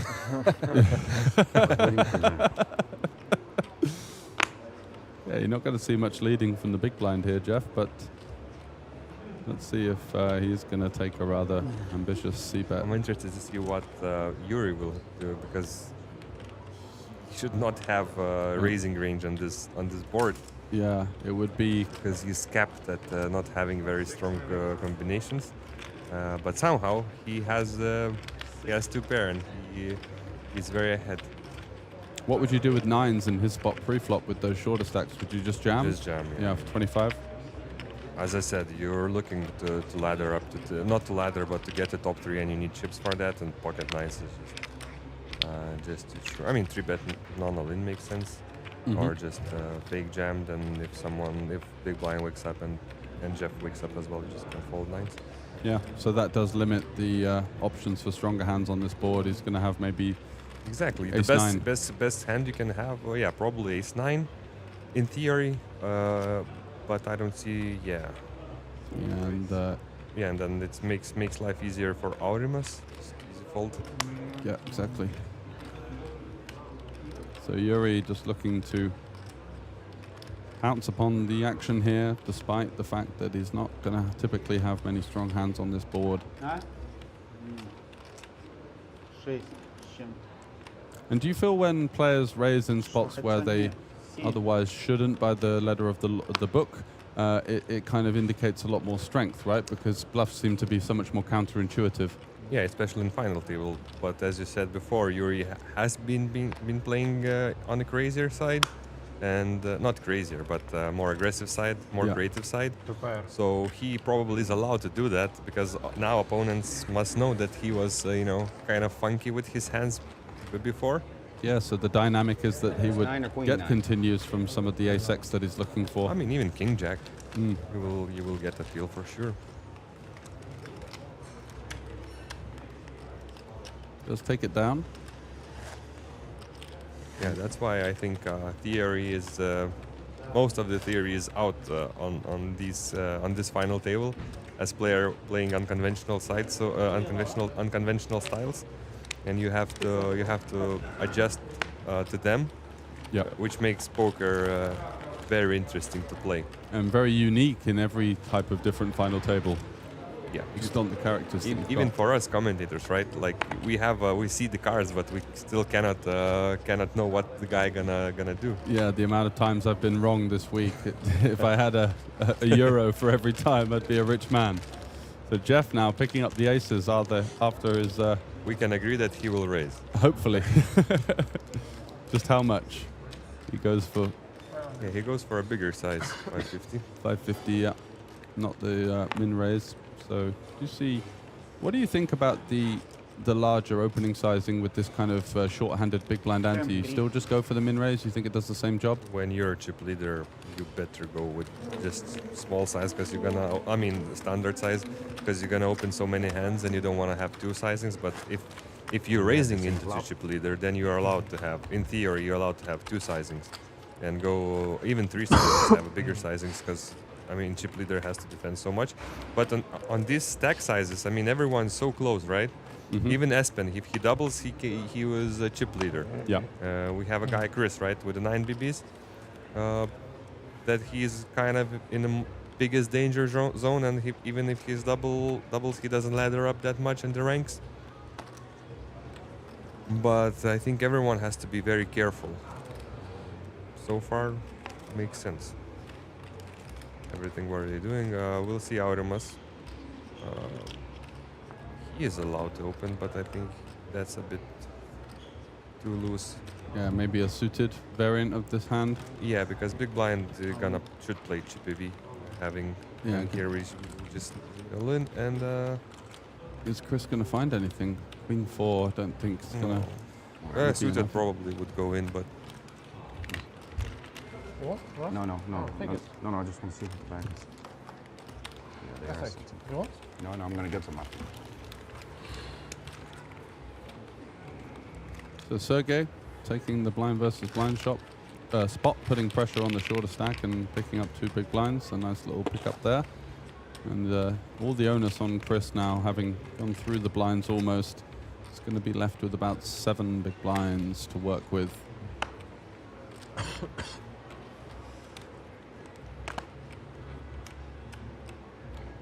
And as the shorter stack with that big blind anti-looming, are you trying to take some more aggressive raise first in jams just to make sure that you don't have to kind of cripple your way out of the tournament? Yeah, it's in live. It's the big blind ante influences a lot. You have to be much more aggressive. And we see now Jeff raising just 2 standard size with king queen. While if I would have 2 sizings, I would choose raising aces with to 500k to 2 BBs and then king queen with the 2.5. Jeff putting a little bit of extra meat on the bone and the other way around. I think Espen should fold here because his Jack 7 is mostly dominated by the opponents, but we see that he flops pretty decent. Pretty decent, yeah. Sergey going to have a stronger than usual flatting range there, right? Because he's under a lot of pressure from Jeff and isn't going to be able to 3-bet so linearly. So just going to be pretty strong. So that's why maybe the Jack 7 doesn't appeal in the big blind, because he's going to have so many more hands that might otherwise 3-bet. Yeah, I mean Jack 7 might get into it because again with the big blind ante and the top heavy payouts. But Jack 6 for sure no. And we see Espen having a lock on this hand. What do you think about the check here? Because on the ace flush completer, it does favor the big blind, right? They're going to have all of these suited combos that might not otherwise be in the ranges. Yeah, but I think 3-handed he thinks that he should check range on this turn. But then again, now when you are raising, you're kind of, I mean, it's hard to have bluffs because you're not defending that many offsuit hands. So I would prefer betting on the ace, because then when you think you effectively have nuts, your opponent can only have king queens of clubs. Yeah. So yeah, now raising is just so strong. It's hard to get value while leading is more of a standard line where you can get paid and then you can have bluffs. Because now if you raise, I mean with this stack, it's I think very hard to have any bluffs. And our opponent is not strong. Yeah, just any of them is. I mean, both of them are like max has 1 pair, maximum, or maybe ace 5 sometimes. But I don't think Sergey will flat that often. Ace 5 and ace 8 we will see bet if he decides to flat. Yep. And Espen checked pretty quickly, and now maybe he realized that he could have thought about it, because raising here super strong, right? Because like you said, what are his offsuit combinations that might choose the bluff here? Is it like a queen jack off or something, one club, which blocks some of the ace queen ace jack in Sergey's range potentially? But again, like you said, very difficult to be perceived as a non-nutted hand here.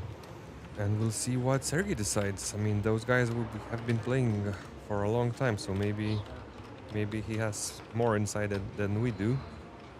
Sergey seems to be the type of player that is not shy to put chips into the pot, but you could see the stress on his face, realizing that this situation is not going as ideally as he thought, turning the ace. I think he will find a fold somehow.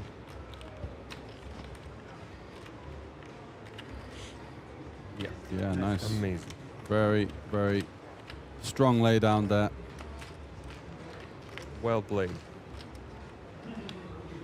Espen showing the goods. As expected. Ace jack. Now he is keeping honest, not like last time. Yeah, ace 9 I got over here. No, you didn't. Almost, but no. Almost, yeah. Trying to make his opens seem a bit stronger than they actually were, but this time... What is this white thing? That is...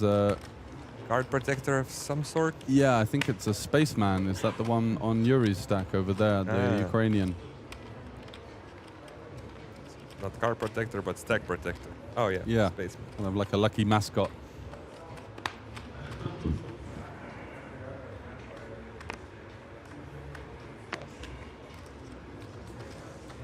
Sergey in the cutoff folds the ace deuce, allowing the short stack. It's so frustrating when you have a short stack and you just keep getting some pretty bad hands that you cannot do anything and not even think about doing something.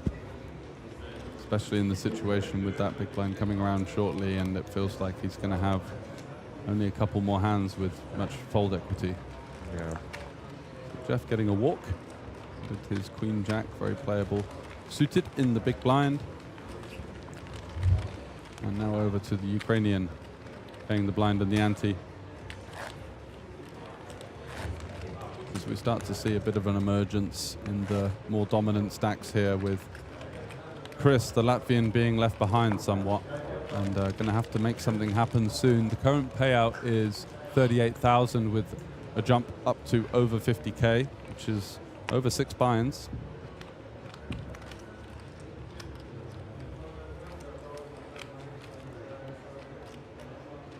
Sergey just now folded some sort of an ace. And another disappointing 5-3 off. Espen now on the button, opening into leader. Yeah, he has to be cautious now. He's kind of handcuffed by Chris having those. What's that? 5 BBs, 6 BBs? 7? Yeah, precisely. And here we will see what Jeff gonna do, because jamming is an option, but it's pretty player dependent. yeah, it looks like he's facing about 30 to 35 big blinds effective. Oh, there. then no, then jamming is out of question. So we would probably see just standard limp. I would expect. Watch my card. 800. Oh wow. Okay, he finds the RFI here with the deuces, which is an interesting combo because you block a lot of the snap folds in the opponent's range, right? But then again, if you limp, you will get most likely 3 overcards and then hard to play. So he decides to see where he's at pre-flop. Yep, and with the initiative as the chip leader, certainly you might have overs. Favorable option for him.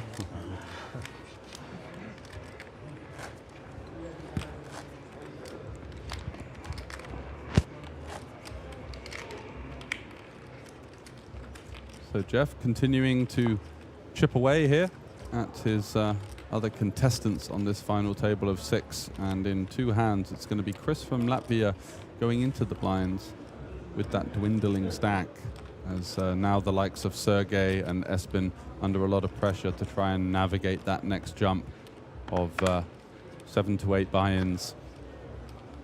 Chris once again finding a rather janky hand there, the 10-3 off.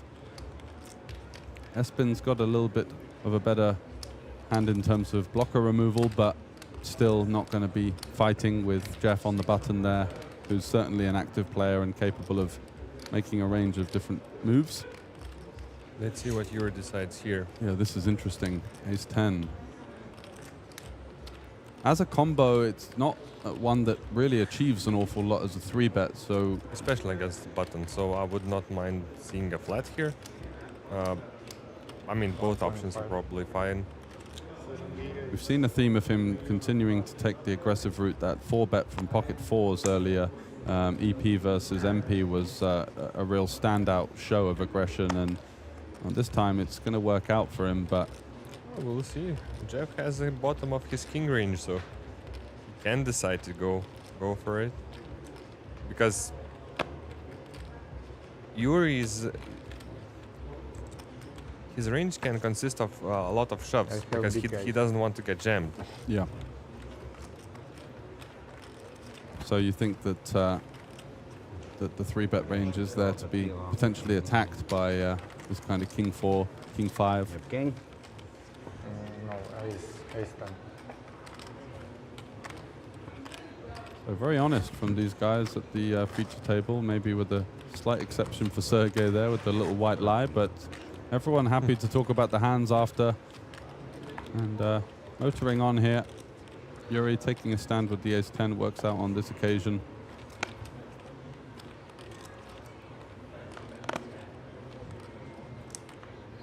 Chris once again picking up the rags, 4-3 off. Unfortunate for him, just praying for an ace or some kind of king there to go with, but not to be.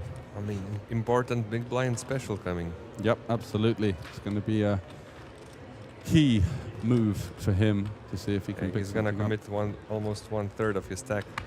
Absolutely, Jeff continuing to find reasonable holdings here. Goes for another different opening size now, 575. We've seen 500, 550, now 575. And a beating to the sound of his own drum. Sergey, this yet? Yeah. Despite some potential with the 10-8, just in this exact scenario and the stack distribution, you're really not looking to put up much of a fight there in the big blind, right? Yeah, it's just not that worth it.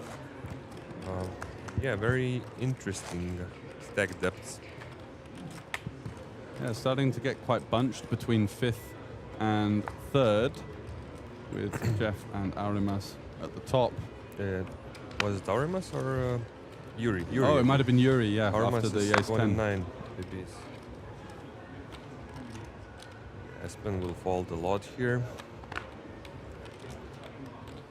Yeah, happy to allow one of the other larger stacks to take a swing at the big blind. Looks like that's going to be Aurimas. Goes with the min open. That's what he has. Ace-10. Yep, so fully committed here, and Chris with the king deuce should surely be seeing a flop. Sure, has to. Can't really wait around too much longer at this stage. Must look like, based on the table presence, he wants to fold, but I think that would be somewhat of a blunder at this stage, getting this kind of price, trying to flop some equity and go with it. And he's got that kind of stop and go route available to him with this stack depth. He totally shoves. agree. I mean, I don't really like it. You could do that probably with King 9, but and up. But here, Aurimas, I mean, he's never folding. No. Just going to count out the call, put them in, and we're going to be seeing 5 cards here between Lithuania and Latvia. And it's important for Aurimas.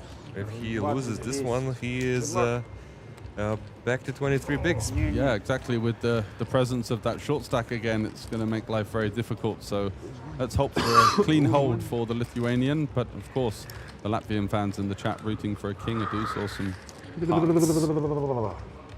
There's 2 hearts. What a sweat. And this stop and go board, like he would Yeah. deuce. So wow, not even a heart. Aurimas has 11%, 4 clean outs, and river is not one of them. So Latvian doubles up. Patience paid off. Patience certainly did. Yeah, so that stop and go board, and when we talk about that, I don't think he'd have been able to get rid of ace-10, but there would have been some holdings that do like quite well against him, like a king 6 off or something that might fold. So I think when you are the short stack, and we talked about your spin and go background yesterday, there is more options than just all in or fold off of the sub 10 BB. Ways to create a little bit of extra value. You are first into the pot post flop, so you're going to be able to pounce on a little bit of fold equity there, which could be advantageous for you.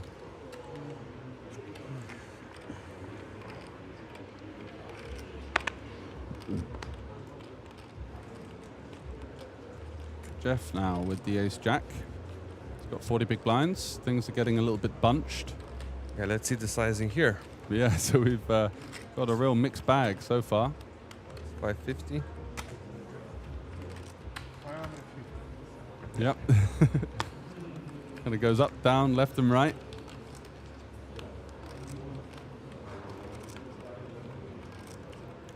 Chris, done some work in the previous hand to get back up over the 10 big blind level again, and Espen don't think he's going to be able to do much here.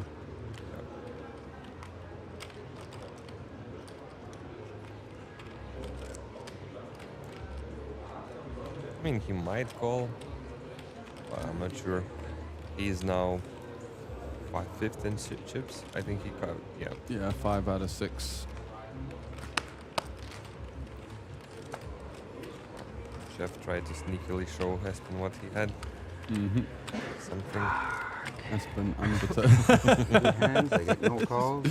Jeff is absolutely thirsty for the action here. I get calls.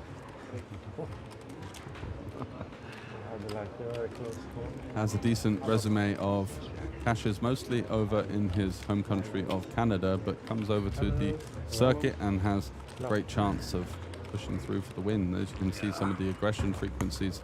Espen did come in on the short stack, and as you said, he had almost nothing to lose and was able to kind of make his presence known and fight through those pay jumps. And how did the other Lithuanian bust? Maybe you remember, Mindaugas? Yeah, so he jammed. He was 6th in chips, I think.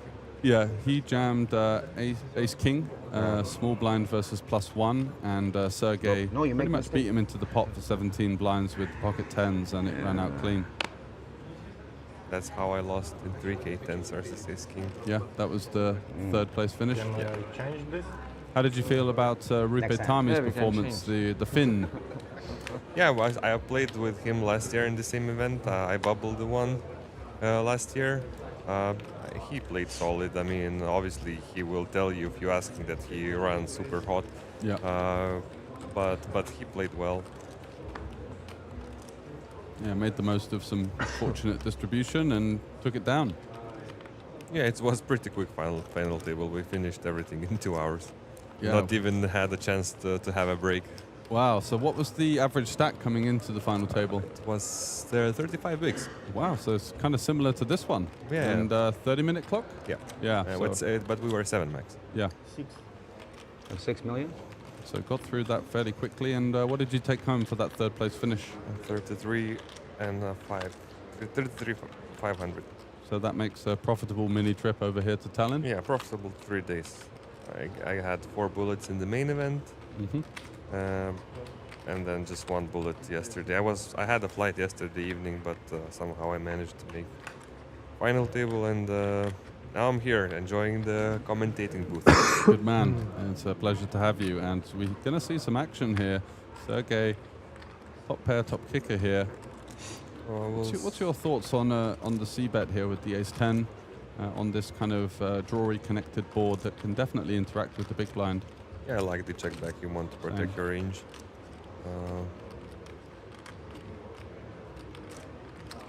There is some weaker hands that you can see bet, but 10 is. I like this check back in final table especially. And in terms of Jeff's 9x selection, holding the ace seems kind of unfavorable, right? Because you want to unblock this like ace-king, ace-queen region that is just going to have to fold or make a stubborn call. So holding that ace, not that advantageous. And Sergey did the job of some pot control on the flop. He raises. Wow. Which is actually not the worst idea. To check back the river and to deny... Yeah, and you have 8s as well in your range. Yeah, from the cutoff for sure. He's going to have some natural checkbacks like king 8 and queen 8 suited, right? Now we'll see what Jeff has in his pocket. Yeah, wow. Okay, so he comes along for the ride with the open-ender and the overcard. Versus the small raise sizing, getting a decent price at the open-ender. And it's a 10, the dream card for Sergey. And actually now Jeff has an opportunity to bluff this one. Because you feel it's going to be him having the 10x? I think he's not expecting Sergey to check back and then raise it then. Yep.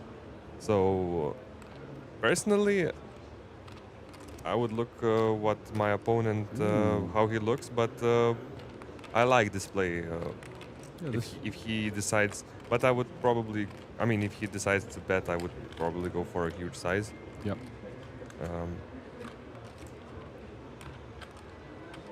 Because if you think about ranges, like your opponent represents an 8, let's say. Yep. Or like aces through jacks.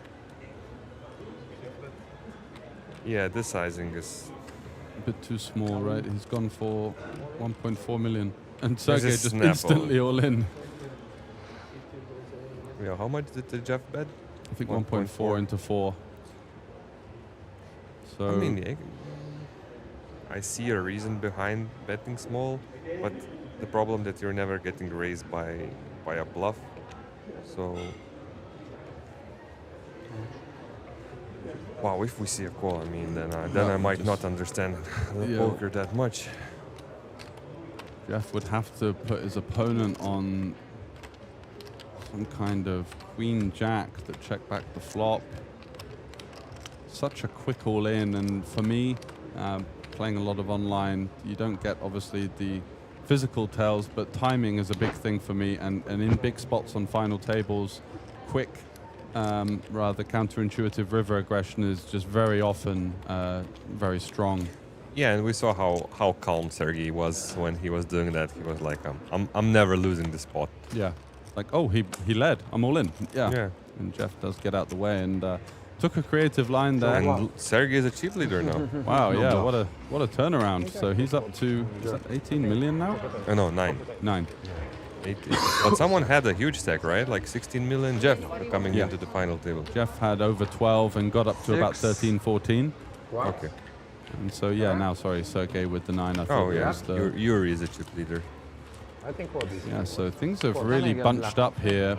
Espen, Arimas, 21 and 23. You've got Jeff, Sergey, and Yuri at the top of the pile with Chris, who's just recently found that double up with the king deuce suited, shoving it in pre-flop and getting there versus the ace-10 of Arimas. And now it really gets interesting with the stacks getting leveled up a little bit. Lots of awkward hands incoming. Yeah, Arimas. Oh. Let's see how when the blinds are increasing. Should be like 20 minutes left on the level. Yeah, not too long.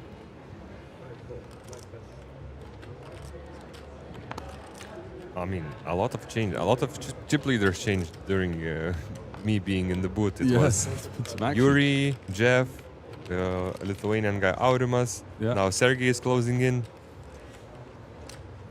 So it can all happen. And if Espen as well, who's 5 out of 6, finds the double up, he'd be the chip leader. So many different eventualities can indeed occur. Jeff now with the ace-7. Not electing to go for... we'll see clash of chip leaders. Yeah, there we go. So Yuri defending the 6s. Getting the hood up. It's business time for him.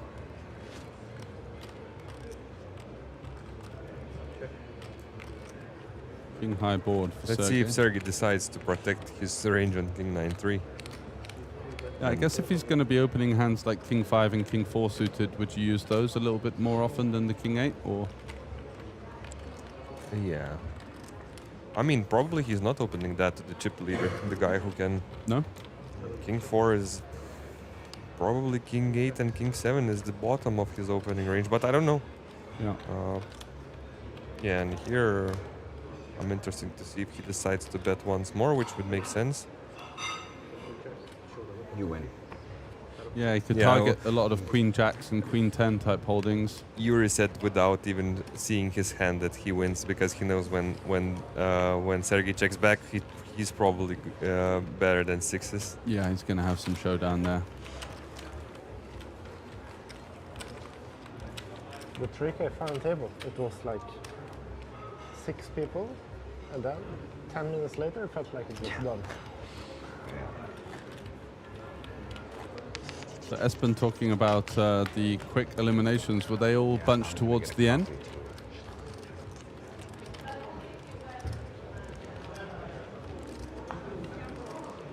Thank you. A couple of players getting some refreshments here as we're going to get the cards back underway.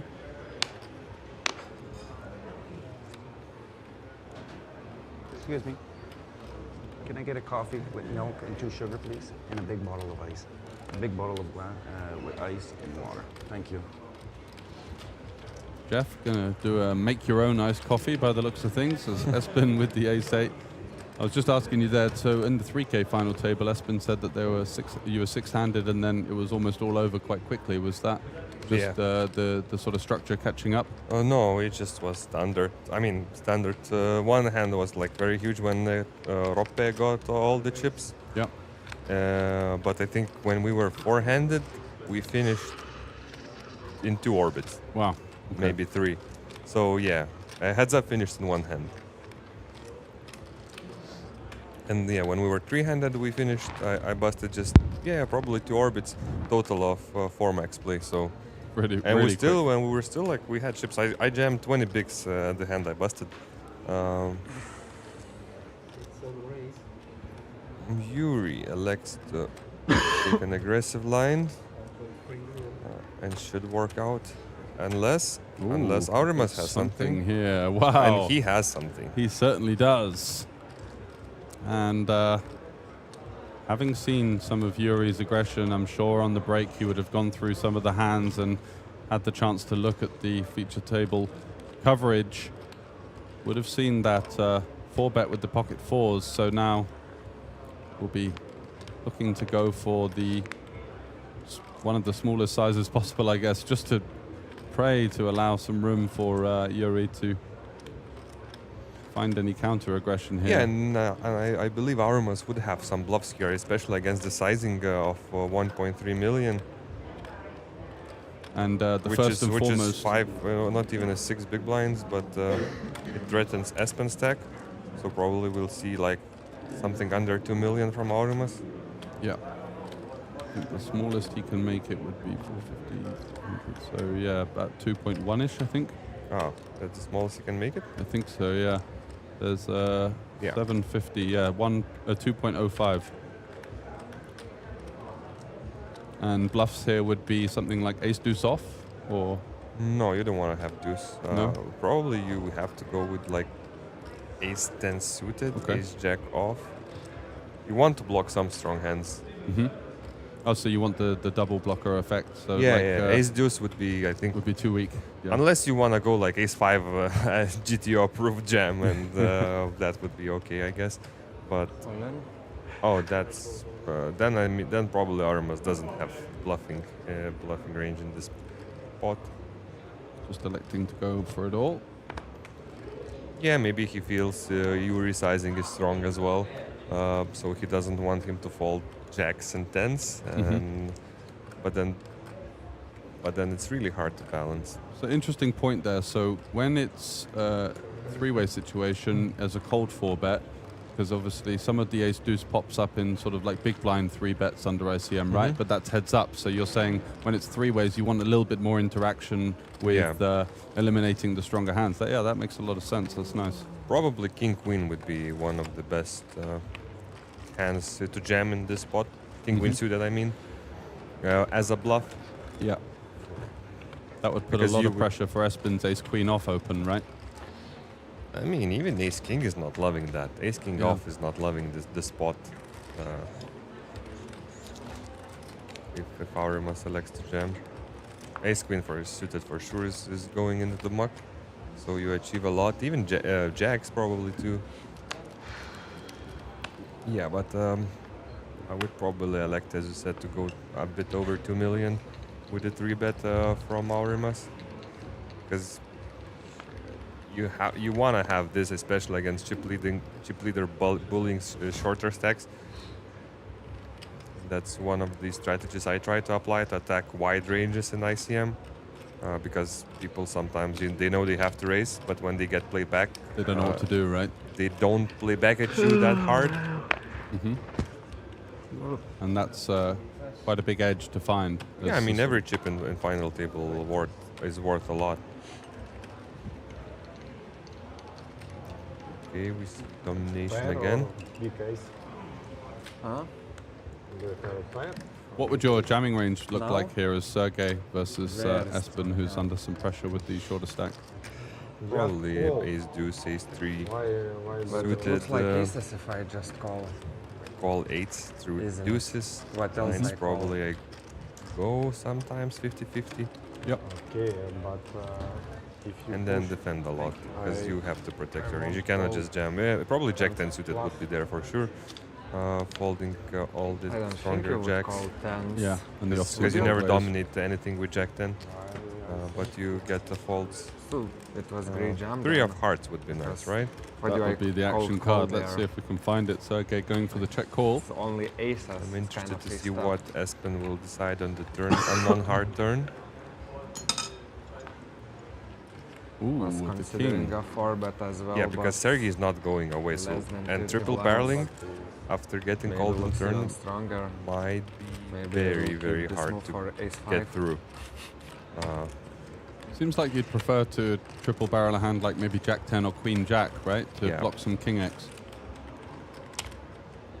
So the Ace 4 doesn't have like great removal for the stronger hands in Sergey's range. Unless you put your opponent on Sevens. flush draws, or sevens or flush draws, and triple barrel. But then again, with Ace High, you might just check back and hope to win. Yeah, you got some pot share, right, versus the weaker flush draws. Yeah. We saw a pretty aggressive line with Ace 4 in a similar spot from Espen, and he's going to take the aggressive route once again, and Sergey not happy with it on the emergence of the king. Feels like his nut flush draw is somewhat rescinded in value, but yeah, but I feel you cannot fold here. Have to call, yeah. And giving a price, you're never your opponent never has nuts here. I mean, unless he has kings. Yeah. But Espen should not have 5s and deuces, and no king 5 and no king deuce. So Sergey should call, and then. And the thing is, sometimes you're ahead against worse flush draws, like Jack 10 and Queen Jack. The flush draws that don't mind barreling. Yeah, and aren't like crushed by the check raise. Although, do you think that Sergey has a raising range much on this turn? Because his opponent's going to have obviously Ace King off, which is yeah. But I think he has, but not as a bluff. Like yeah, exactly. I would not expect him to jam here. Wow. Espen gets it through.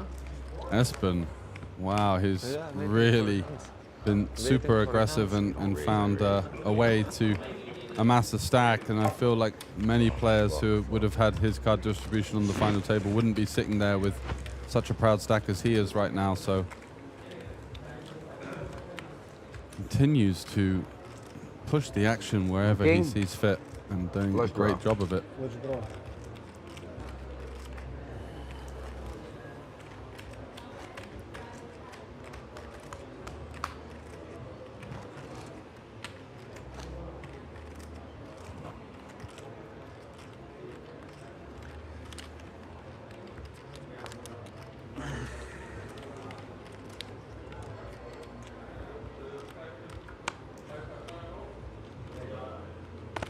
Action remains at the six-handed. Saw a couple of comments in chat saying, why is the structure so bad? Well, you know, we haven't had many eliminations, and we were playing late into the night last night, so 25 big blind average with the hour clock just sometimes can be a byproduct of slightly slower pace of play in terms of those eliminations. Once you do see the next two eliminations, it's going to boost back up there, so I don't think there's really any questions about the strength of the structure here. It's a pretty well-structured 1.5k event, I would say. Yeah, I would agree. The two events I played, I really enjoyed the structures, even though the high roller, 3k high roller had 30-minute levels, but we had two, I guess, or three the same levels. Yeah. And in the main event as well, we finished the day 1 and the same level we had on day 2 in the beginning, so I think it's pretty good structure. But yeah, players are playing cautiously, and we haven't seen any bust outs. We had one all-in with Ace 10 against King Deuce. Aurimas, Lithuanian guy versus Chris from Latvia. That was the closest we had to getting someone to bust. Yeah, and naturally these guys are not incentivized to go ballistic. They're looking to make the big pay jumps, and yeah.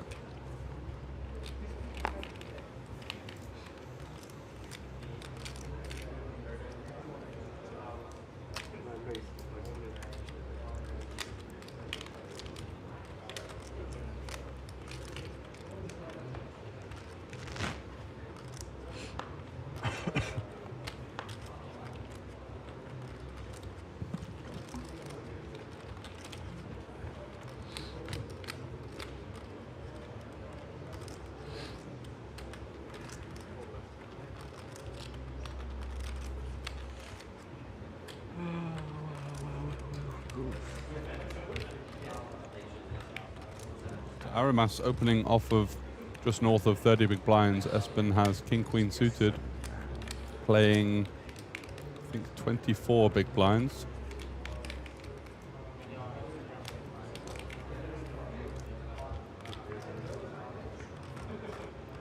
Going to be defending. Yeah, Aramas taking aggressive line as well. Here we'll probably see a check back. I would expect a check back. C-betting achieves nothing.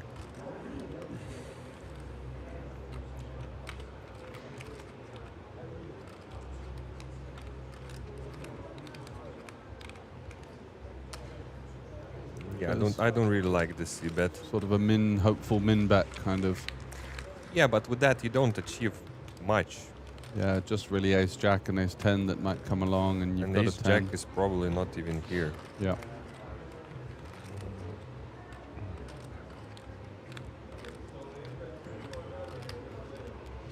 So Espen having flop top 2, considering his options. I'm actually a bit surprised of Aurimas hand selection of opening, like 10-8. 10-8, 10-9, yeah. Seems like more of GPV hands than ICM, but maybe he has a plan, especially against player like Espen, who is pretty active and will give you action and will fight back.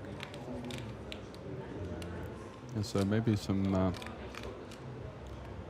interesting choices there by Aurimas, as he does not improve his hand on the turn. The bricky 3 of clubs.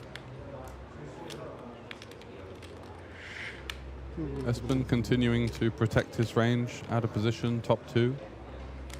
Hoping for some of the more creative barrels to arise from Aurimas. And having stabbed the flop, does seem natural to check back and try and realize that pair plus gut shot equity, and it's another brick, so Espen will be feeling super good about this hand. What sort of... I feel like by c-betting Aurimas just gets so many like interesting decisions on the river, because now everything missed. Yeah. Depends on Espen sizing as well. Like 9 is kind of a good candidate to bluff catch. Of course, you have 10 of diamonds, but it doesn't really... I mean, it's good because you block Jack 10. Yeah. But I feel like just checking back the flop would be a thing to do. Makes your life much easier. And when I play, I like to find an opportunity to simplify my decisions. Sure. Yeah, and this sizing is just Aurimas could think that, okay, I'm gonna fold like all the ace-x I have, but then 10 is it's... Yeah, so we see a sort of a third pot. So what you're saying now is facing this bet, it's very awkward, and... Exactly, you put yourself in the guessing game. Yeah. Especially against this sizing. Do you think Espen will be betting a hand like Queen Jack here? Probably no, but all the kings he would go for the sizing.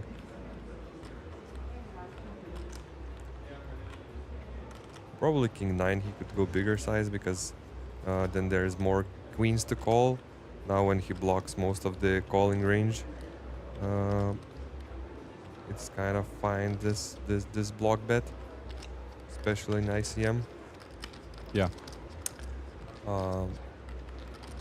What you're alluding to there is in ICM, the smaller bets have... yeah, I mean, because every bet now is worth money, so you're kind of betting money. And if you decide to bet without having... I mean, this is effectively nuts. With this line of play from Aurimas. Yeah, you let's say if your standard c-bet size is 33% in GPV, here you go for 25%. Because people cannot flow that wide, so you retain the efficiency of the larger sizing in the sort of more chippy V situations.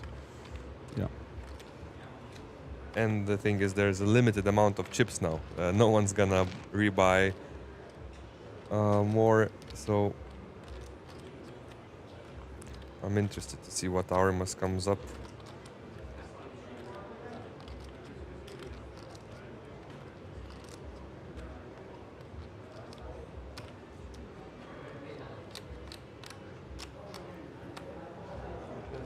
does elect to go for the fold, and as you alluded to, potentially getting himself into some tricky situations there with the flop stab.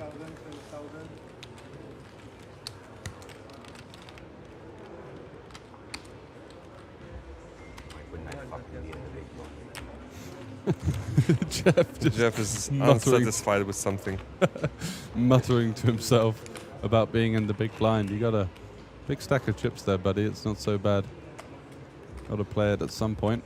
Maybe he's frustrated how slow everything is. I think, yeah, that might be something. He said to me in the interview before the final table that he loves playing cash games, loves the quick action, and that sometimes the tournaments are a little bit uncomfortable for him because he seems to be someone that just likes to play big. And you've seen remnants of frustration. That Jack 6 bizarre hand where we had the sort of 2-minute flop tank before the c-bet.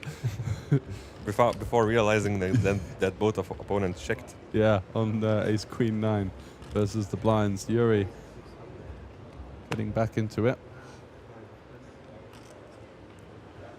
Opening it up with the ace queen, 8-4 out of the way.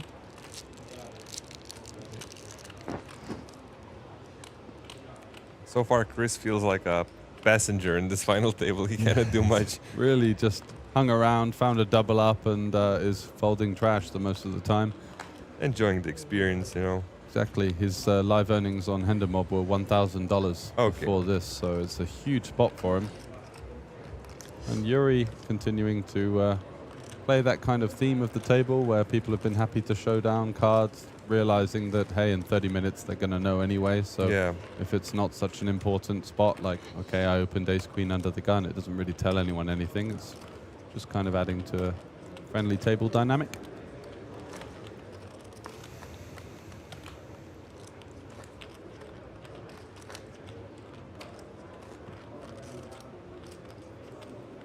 So let's say you were on the side and Aramas came to you for maybe some advice at the break. You'd be giving him some feedback on these wider opens and sort of saying to tighten it up a little bit? Not tighten up, but choose better ones. Yeah, there's many better ones. Just the choice of hand selection you felt has been a little bit off. Yeah, I mean, I like the spots he's taking, but still, you have to have something. I understand 10-9. This 10, I mean, I understand 10-8. 10-9 seemed a bit loose. But then again, if you decide to go in with those hands, you have to play more cautiously post-flop. And this, I didn't like this bet on King Queen 9 against Espen. So Jeff actually has taken a bit of a hit to his stack, 6.8 million now. He's... Wait, how did he lose? Yeah, I'm not sure. I thought he had more than that. Oh no, the ace-9 hand, of course. Where right. Yeah. He bet called the turn versus the min raise, led the river. High chance this hand will end up in a chop. Yeah, absolutely. Any overcard to the 9. It's a raise. Yeah, Yuri goes for a raise here. He feels like he's going to have more 3x and gets a snap call there. So there is the emergence of the likelihood of the chop. I feel like if you're raising 9-8, you have to bet here and check back the river. You don't block spades, so... This looks like a huge sizing. Oh no, okay. Thought he was going... Yeah. Yeah, I thought he was going for pot there with the 9-8. That would be pretty thin. But yeah, I don't see Jeff folding now on this turn. Looks at the board kind of quizzically, trying to figure out what's going on, and ooh, looks like he's not really happy with his spot here. Maybe overly concerned of the presence of the trips in his opponent's range. Just in a limp pot, so he's got a lot of offsuit 3x, of course. But seeing him calling off the ace-9 feels like kind of sticky, so... Yeah. It's not like it's difficult to find bluffs on 8-3-3 two-tone, right? You've got a lot of backdoor stuff with maybe some wrapping around the 3 or the 8. Yeah, but then again, he Eight's put no good. himself in such. Yeah, he's folding for sure. After seeing that, and probably you're gonna show it as well. Yeah, he'll be happy to. Oh no. Flush Okay. Not flush draw. Yeah. But yeah, I think Jeff put himself in such a situation by just leading on the flop. So as I was saying, even yesterday, like or 2 days ago, whenever I was commentating, like protecting your range is very important. And yeah, you want to try to make your life easier in such a complex game, especially in the ICM situation. So these random bets against the capable opponents, we see there is a chop and one who had position and aggression, two key components of poker. Yeah, and so what you're saying here is this kind of stab with 2 streets remaining on a board that it would favor the big blind. I think what Jeff was trying to do was make the hand easier just by taking it down. But what you're saying is actually you're going to be up against a sticky, aggressive opponent. That's actually going to be the opposite of that. You can make it hand easier with not having an 8 and having something else, just to betting 1 street and have easy decisions of folding. Now you have an 8, so you cannot be just, checking and trapping 3s. Yeah. Although I remember the last time I was commentating the 10-9-9 hand. Yeah. Udzimir, I think, or who was that when he checked back the King 9 check back on the turn. Yeah. Versus Martin from Slovakia. Yeah. Oh, Jeff, I thought, oh, wow, why so many chips in the middle? But it's 25Ks. Just kind of getting rid of some of the smaller ones. Blinds are up.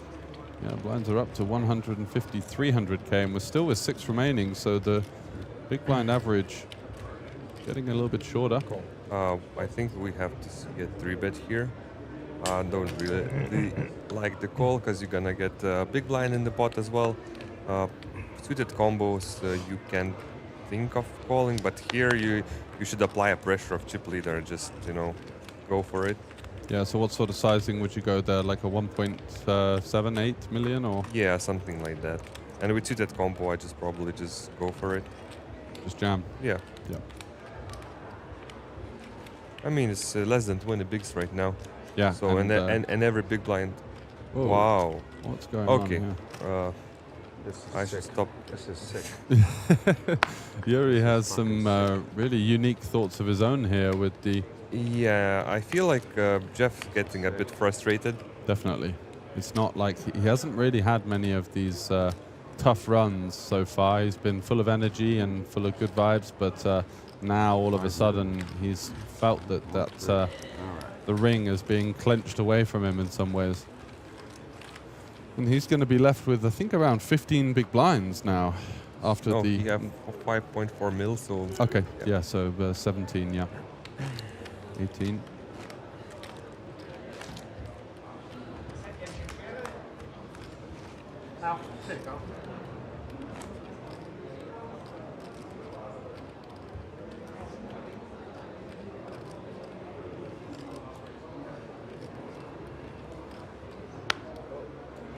So once again, Chris from Latvia getting short, 9 big blinds. Jeff getting pretty hot under the collar here. Throwing cards and kind of making a bit of a song and dance of it. Oh, I think it might have been a misdeal and Jeff had a decent hand there, so that just adds to the... Yeah, I mean... He thinks it's everything against him now. Yeah, it's definitely a U-turn in the...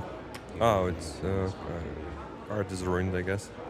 Right, so we're going to get a new deck, and whilst we do the wash, something to talk about is, obviously, these happen to just about every poker player, right? These kind of short-term mini downswings on a final table.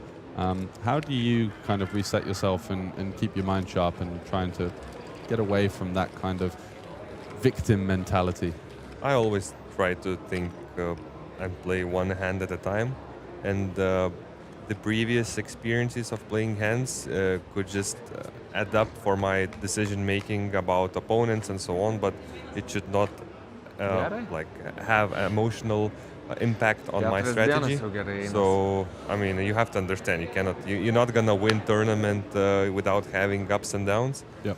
So that's how the way I'm looking at it, and it took a lot of years of experience to realize that, and I mean, realizing and understanding is one thing, but then having no impact and having a skill to cope it is totally different. Yeah. You might know the theory, but in practice it's a bit different. And as we see, Jeff, he probably has experience of playing high stakes or like any stakes cash games, where tension is high, but here he gets frustrated.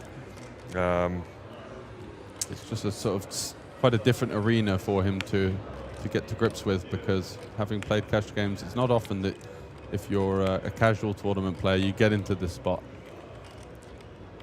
Yeah, so I think you have to try to keep your mind clean and understand that everyone's here to win.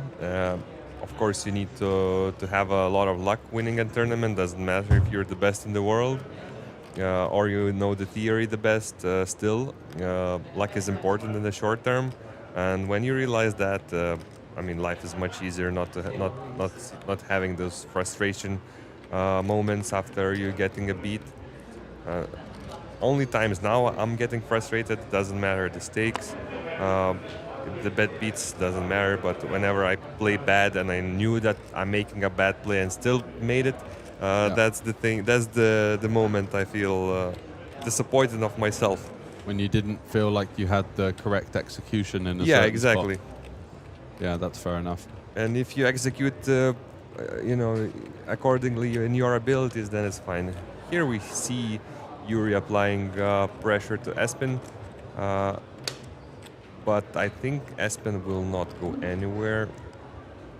Yeah, he's seen enough from Yuri to realize that this is the type of opponent. I mean, and if he takes down the pot, he's chip leader, right? Yeah. He's going to go for flat. Yeah. Going to call. And we are seeing 1.5 SPR. Yeah, so this is a crucial flop for both players. Yuri lacking playability with that ace-3, just hoping to take it down pre-flop, but gets the call out of Espen and will be quite concerned. Interesting board. Feels like Yuri doesn't have that huge range of advantage on this board. Yeah, Espen's going to have a lot of suited queen X, right? The king-queen, queen-jack, potentially. I mean, if he's calling ace-10, maybe he has ace-9 suited as well. Obviously 9s, 10s. Maybe he decides to jam 10s. But we see what Yuri comes up. I mean, it's pretty bad hand to have. 2 million. Probably the strat is just to bet big one time and then give up. Take it down. Yeah. Just pray for a fold. Yeah, and then against this size, Espen is kind of handcuffed. But then again, when you think about the range of your opponent, what would decide to bet so huge? Yeah. One small takeaway is that he's got the ace of clubs, which doesn't have any backdoor interaction, so it's kind of like unblocking some hands that might decide to continue. But when it's such a big size, do we get to peel here with this kind of hand? No, I don't feel like peeling. You can, I mean, of course, seeing hands is easier, but there is argument on jamming with the 10. Because you block aces here, and I mean, this bet doesn't make a lot of sense. You can even fold out jacks sometimes here. I feel like some players could just bet jacks to see where they are in this spot. Let's go, Espen. Wow, this is really strong if he's considering continue here. Very brave move. I mean, you have to give credit just for thinking, you know? Yeah, absolutely. Is it going to be a real shift in momentum here between Ukraine and Norway? As Espen's really deep into the calculation here, trying to figure out, as Paulius just said, what on earth would be betting so big here? Does he have a hand like an overpair? Why would it bet so big on this rainbow texture? Yeah, I don't see value in hands in this bet. Kind of eliminating them, right? You think it's more of like a panicky jacks or Yeah. tens? Yeah. More like jacks. I mean, could be jacks. To see where he's at, you know, like because you don't expect your opponent to bluff against this sizing. Yeah. But then again, Espen, I played with him back in the day. I feel like he can, if anyone from this table, he can sniff it out that something's wrong with this one. And even you know, thinking so long means that he's really considering this and and skeptical as to what his opponent is representing here. But I don't see, I don't see flatting here. No. I would not like to see a flat.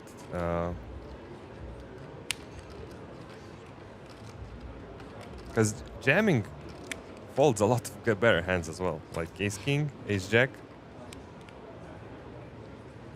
It's a call. Wow. Or a line. That's a yeah, call. but then you're going to 0.5 SPR, unless you don't expect your opponent to keep barreling in this SPR. I mean, it's a very unique spot. You cannot solve it. It's just we go by the feel. Yeah. So king on the turns at Espen. Okay, and both opponents won't like this. No. Yuri will be really concerned as to the presence of this king. Actually, Espen might even like it because then it's less kings. Yeah, less kings and. I mean, ace king got now, but still, ace king has to check it down. Or I mean, not check it down, but just the sizing on the flop is just so bizarre, given the situation and magnitude of the both stacks being close to each other and fighting for a chip leader pot with ace high. Do you think he's ever considering leading? No. No, there isn't. I mean, should not be any leads. I mean, if Yuri finds a bet here, but what size you bet like 3 big blinds here? Yeah, you have to size down massively from the flop sizing, which would be rather. Yeah, that's the thing. You have to make every street more expensive for your opponent. Now, after this flop bet, it's impossible to do that. That's been deep into the tank, out of position, having called. I mean, lead would be. Okay, these guys played a lot between themselves, and yeah, that is rather ballsy. Espen going for the lead of I think half of his stack, or about a third of his stack. So Espen sniffed out the flop bet. So Yuri is now. What is this? What's going on? Because what hands does my Espen opponent? doesn't have Jack 10. No.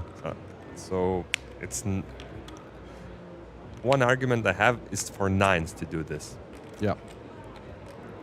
Maybe king queen, but then again you block ace king. So I mean block ace king. Yep. So. Yeah, nines makes I mean, if some Yuri sense. just jams here, I'm just going off the commentator booth and buying him a beer and bottle of champagne. It would be one of the most brave moments of the whole week by far. Let's see what the Ukrainian is considering here. That just feels absolutely impossible for him to possibly continue in this hand. But having seen such a bizarre and unorthodox line in this hand from both players so far, we're really off the tree here and just in pure psychological warfare. Yeah, and you know they have been playing for 4 days now. Yeah, fatigue could be hitting is as well. Kicking in, Yeah. and yeah, what a momentous pot with both players having ace high. King arriving on the turn. I mean, when the guys will see both hands, this is going to be a turn up for the books. Could be some. I mean, jamming is just suicidal here. I cannot. Oh my word! No way.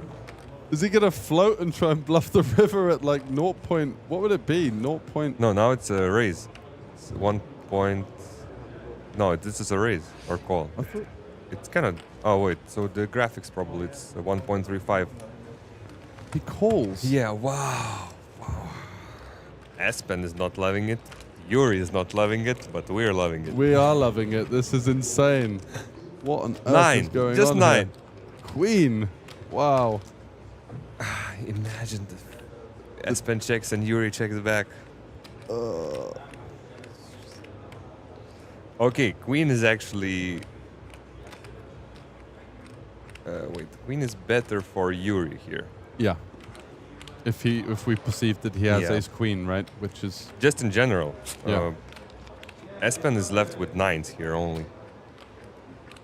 And if you and then one combo of king queen suited, yeah. which is rare, right? So yeah, wow. Maybe 6s sometimes.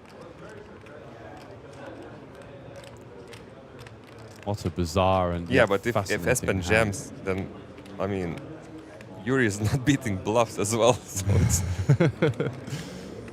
He loses to these everything. guys are playing poker. Yeah, this is Street serious poker. street poker here. 10 million in there, 2.5 effective stacks behind.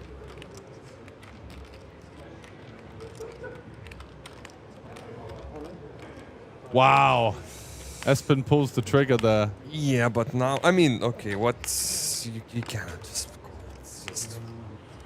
Let's go, Espen. That's why I'm saying, like, you calling the turn by Yuri is kind of suicidal, because you cannot... I mean, You can't jamming, call off I would anything. like more to see jam, because you cannot call 2 times. Yeah, exactly. You're just praying that he checks the river, gives up, and then he comes in.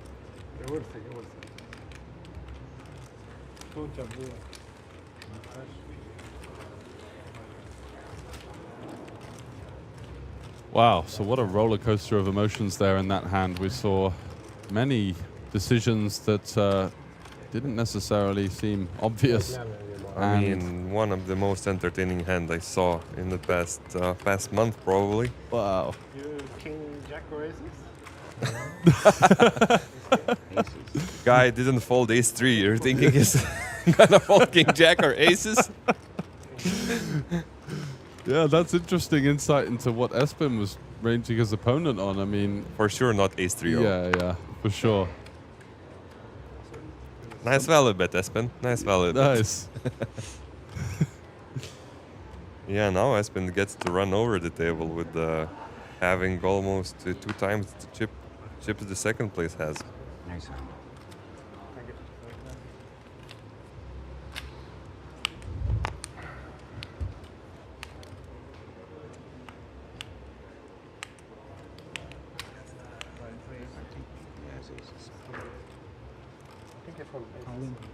I think he got like king jack. Yeah, and the chat's going absolutely berserk. I don't think that's maybe aces. Yeah. Maybe because it bets a big. Clown fest hand, says Eddie B. I mean, that's one interpretation of it, but this was, you've got to give these guys credit for finding the heart. I mean, the ace 3 float on the turn going to quarter SPR, it's just bonkers. I'm really lost for words, not really sure what to say. I mean, it's probably impossible to analyze the hand that we just saw. It's just pure street poker in Espen. The last person into the pot, the likelihood to be the winner with 300. such a bizarre hand being played there. Yuri hitting the rail for a little break after naturally emotions running high.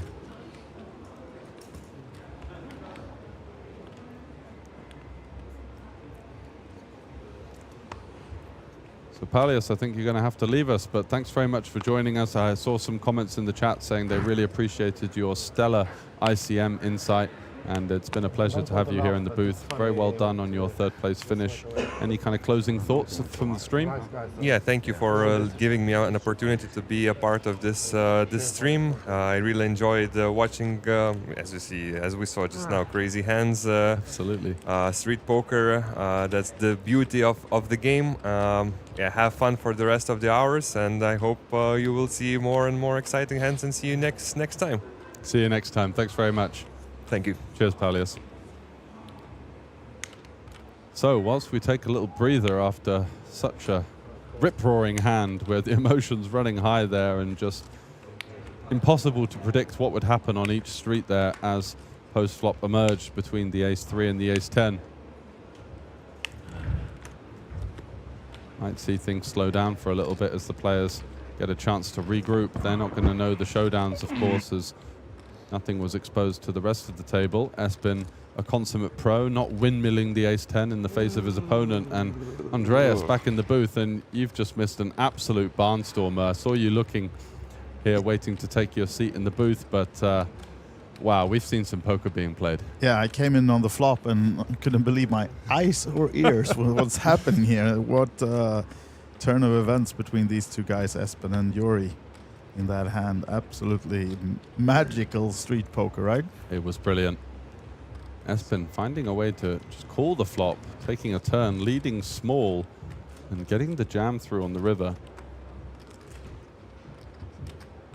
And does defend his gut shot here versus Arimas, looking for an 8, but it is the ace for the Lithuanian, as Espen left with just a lowly gut shot.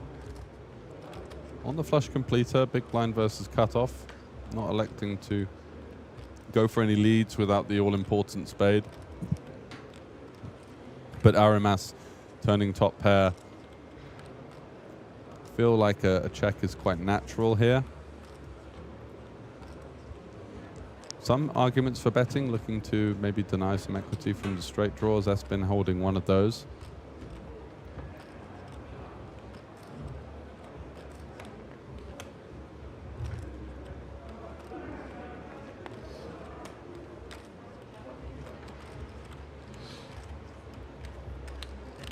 And you have Sim in the chat saying, I laughed out loud when Yuri called the turn. Yeah, that's when you know that things were really kicking off. If we didn't have enough action already, the float from the ace-3 off, looking to pounce on the river check that didn't end up coming. Espen rifling it through. Definitely so. And we do have more guests coming in the booth as well. I know you had a blast here with Paulius, and Scott Kenyon is just joining us shortly. So Poker Bras. Yeah, Poker Bras is coming in Fantastic. the booth. So more pros joining us. The ever so jovial streamer and poker player Poker Bros is joining the stream just shortly. So if you have any questions for him, let us know in the chat as well, as we have a dealer change. Was it the basketball player leaving, or? Yeah, the big tall man, he's dealt some firework hands. So still with 6 left here, as we are halfway through the 150, 300k level.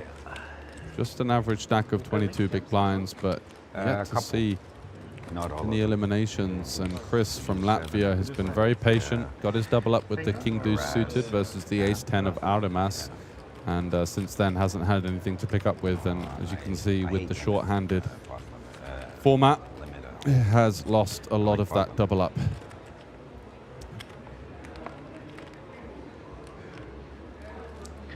Just a few.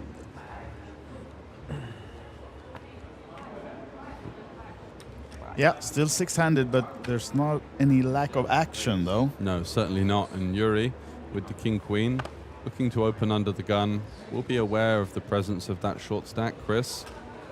And Sergey now, who had to take a back seat as we saw that bizarre hand between Espen and Yuri.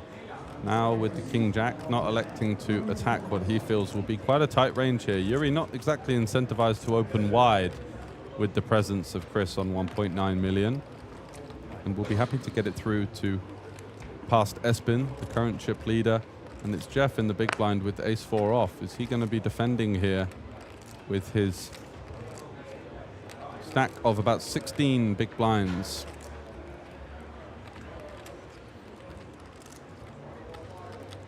Yep, defending the ace-4. Most likely. And it feels awkward because, as again I mentioned, that Yuri has been super aggressive, which is one downside to defending here with the offsuit ace, but also that short stack which Jeff is looking over at now, realizing that, you know, this pay jump is quite significant, between 37 to over 50k, and I really like that laydown actually there. I think he's going to be dominated a little bit too much at the time. We can see that he was doing okay against the king-queen, but based on Yuri's sheer levels of aggression, it's going to be difficult to realize his equity out of position. Yeah, and we're going to send George off to a little break, and Scott is coming in the booth. So please, Scott, come join me.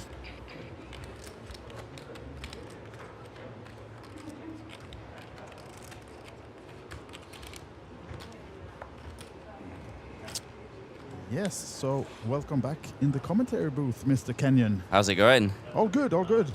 Have you cashed any of the action of the final table so far, or you've been busy otherwise? It's difficult, actually. So I actually just had a word with one of the guys outside, because we have like an overview of the table, but it's an overview of just the boards. Yeah. So as a railer, it's actually quite difficult to sort of keep up with what's going on.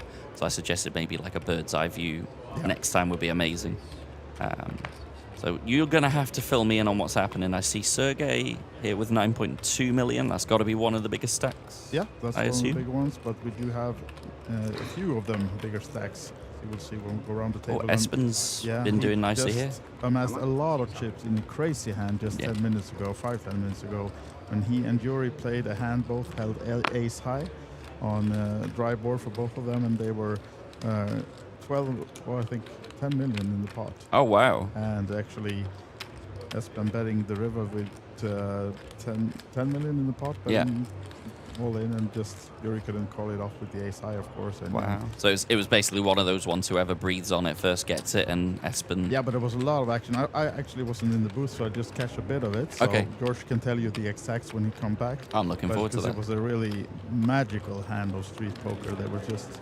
It was George and Paulius in here commentating, and they were both, just amazed by the game and the play between these guys. So Jeff, by the way, might be considering jamming here for around about 15 big blinds with the pocket fours from the hijack open.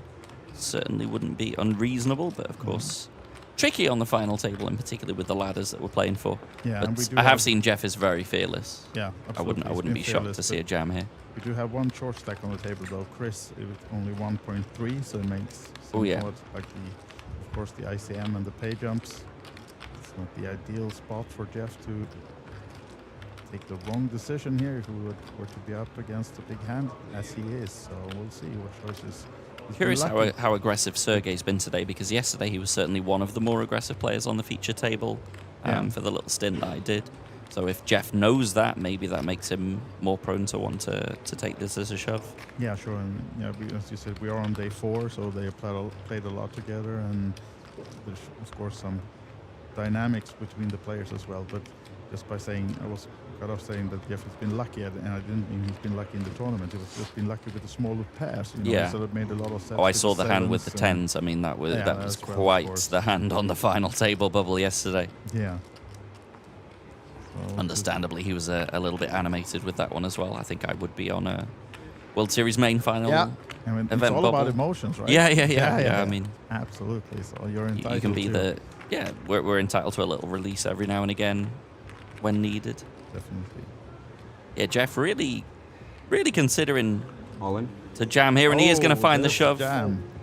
And we are Sergey's not going to be folding. No, he's not. And you can see one king big flip.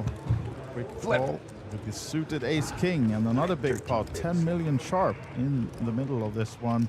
Sergey standing up, but he's following Jeff, so it's Jeff's seat in the tournament that is at stake right now. And I'm assuming that we've had some aces and kings folded, because only 40% for Sergey seems rather stingy for the ace-king suited, so that means probably quite a few clubs have gone as well. Yeah, exactly. It's a safe flop for the fours. That's a nice flop. The ace is gone as well now. Would make the straight for Jeff. So what is ace there? Down to kings. Yeah, big trouble four. for Sergey here. Ace is no good. There's the ace. straight. Only a 4 is going to chop this one. Exactly. And as you can see, the king of spades is dead too. Well. Not really. It doesn't help him to get 3 aces total. Well, there we go. And we apologize for the language there. I'm back in business. We did say that it's allowed to let out some emotions, and Jeff does. And certainly heard us, right? Yeah, certainly for such a big spot on the final table, huge flip. Understandable again, a little release there, but once again, apologies for the language at home. And you can see Jeff walking off to the rail to maybe just let off some steam and counting out the chips just to verify. Big swing of power there. Yeah, definitely. And Jeff now back over 10 million again. And Jeff's a bit of a menace with the chips as well, certainly knows how to use them well. Yeah. So this could change the dynamic quite significantly. Definitely, and as we said previously here, we have been playing 6-handed for quite a while now, but it's no lack of action. Here you can see in the bottom of the chip count, just 6 big blinds now for Chris. Thought I started with 5. from Latvia, 1.9 million. So And we have a new chip leader, we'll have Espen, another now coffee, please. Yeah. in the chip lead with 11. yeah. Jeff very close by. That was 4 million something. I thought I Jeff started now with back 5, in his but seat, he said still he a bit counted. I trust them. steaming, They know what they're but doing. in a good way. How much I win? Yeah, I like the shove with 4s. I mean, especially like I say, if you have any knowledge on the player, the opponent Sergey, definitely one of the more aggressive players, has been raise folding quite a bit. He got 3-bet a lot yesterday, where he was raise folding to 3-bets. So I think if Jeff had that knowledge, certainly pushes him a little bit more towards wanting to make that jam. Sitting there, him And of waiting course, for also we were Christmas. talking about maybe just folding due to the ICM pressure and the I'm not talking short you, stack, I'm to but him. can also help him, of course. If Sergey wouldn't have held the big hand that he had, he knows that Jeff is going to don't do look this for with pay jumps. just air when we have a 6 big blind stack on the table. So I feel like of all the players at the table who fears ICM, Jeff is not one of them. No, he's not. as we've seen in the previous days. He's going with the ICM is for poor people. Yes. Yes, attitude, for right? sure. Sergey now then, still with a healthy stack and some chips just fluting around the table. Ace-9 under the gun. But Sergey down to 15 big blinds, 4.5 million. Still workable, but obviously a big dent in his hopes on the FT. This is not the one for the short stack Chris. Espen having a nice chew on his shirt there. Yeah. Might have to get him a new one for the dinner break, perhaps. Espen is going to open with the Queen 5 suited. Pretty reasonable. Sick. And 9-8 should defend here. I didn't like the 9-8 snap off. Should be a pretty clean defend. Yeah.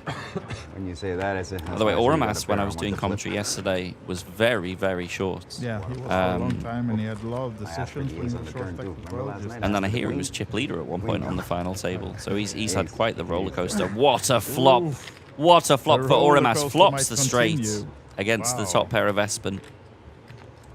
Also, 1 diamond, of course, for Oramas and neither of those for Espen. Makes the continuation of smaller size. It's an interesting board as well because we do expect it to hit Espen pretty well. He's going to certainly have quite a few straight draws, gut shots himself, as well as some pairing combos. So I wonder if Oramas tries to play this fast. It's certainly a board that we can go for some kind of protection against those higher pairs, higher draws, and certainly get some action from those. But no, it does just decide to call. I don't want to see a king now. Great turn card for Oramas. Big brick. Big old brick.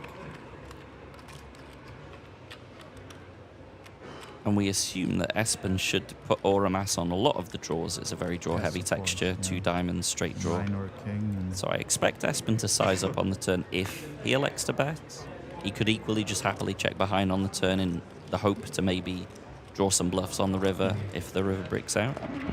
Also a bit of pot control. We do have top pair, but it's a quite vulnerable top pair. It does indeed decide to go for the pot control on the turn. I think that's very reasonable. But yeah. Blank 6. And it's a great run out for Oramas in the sense that because there are so many draws that miss, should he choose to lead at this point, it's going to just look very, very strange, very polar. And particularly I expect his sizing to be quite polar as well. If he leads, it should be somewhere towards pot. I'm expecting something 2 to 3 million if he leads. And it's very tricky for Espen to try and get away from it because it's a very competent opponent. We've already seen that he's capable of making big calls, big moves, big bluffs. So I think if he leads for pots or thereabouts, it's going to be very, very tricky for Espen to negotiate here. Just thinking of his size here, but I think he's definitely opting for the lead on the river here. It's just such a beautiful run out for him, you know, the diamonds break, the straight draws breaks. It's a very, very clean run out to get paid. And it's going to look really, really outrageous when he leads this river. Draws missing, and Espen has the top pair, so exactly what Oramas wants to his opponent to have in this spot. reaching for chips. And he is indeed looking to go around about pot there. Looks like about 2 million, maybe a little bit shy. Less. 1.875. Yeah, this is really tough for Espen. Now he's eating the full shirt. I really like this from Orimas. I think he's played the hand well. This is really, really tricky for Espen. It's like it has some random 2-pair got there. Has like 10-4, 10-6, Jack-6 call me on the flop, and then managed to back their way into some 2-pair. But just every obvious draw misses. It's really sick for Espen. And certainly, Orimas is one of those players that is going to have bluffs here. Yeah, definitely. There will be some players that are more in line, but I don't think. Yeah, this is a tough one to get Yeah, away from. yeah. You can see he's not liking it, but he's just thinking that it's so many. It's a painful draws spot here. missing. Yeah, definitely.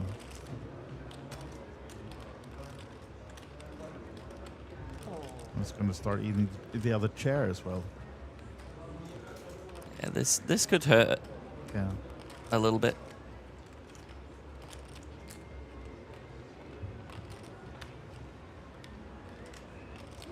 Now then, Jeff standing back.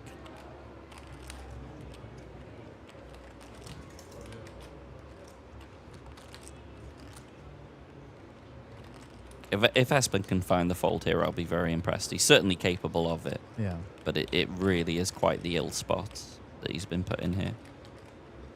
Very experienced player, though. I've played against him many, many years online. It's funny, it's one of those ones where you put a screen name to a face, and it was the first time that I've met him. I played him in the mixed games here, but I'd played for him like 20 years online. Really? And it's really, really funny when you have one of those ones where...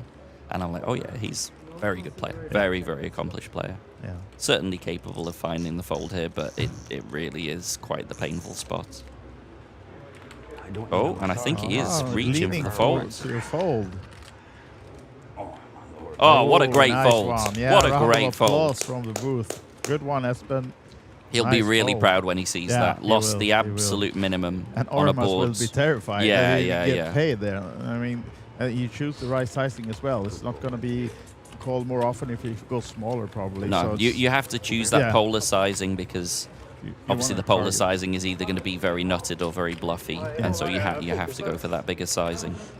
Excellent fold there from Espen. Yep, absolutely.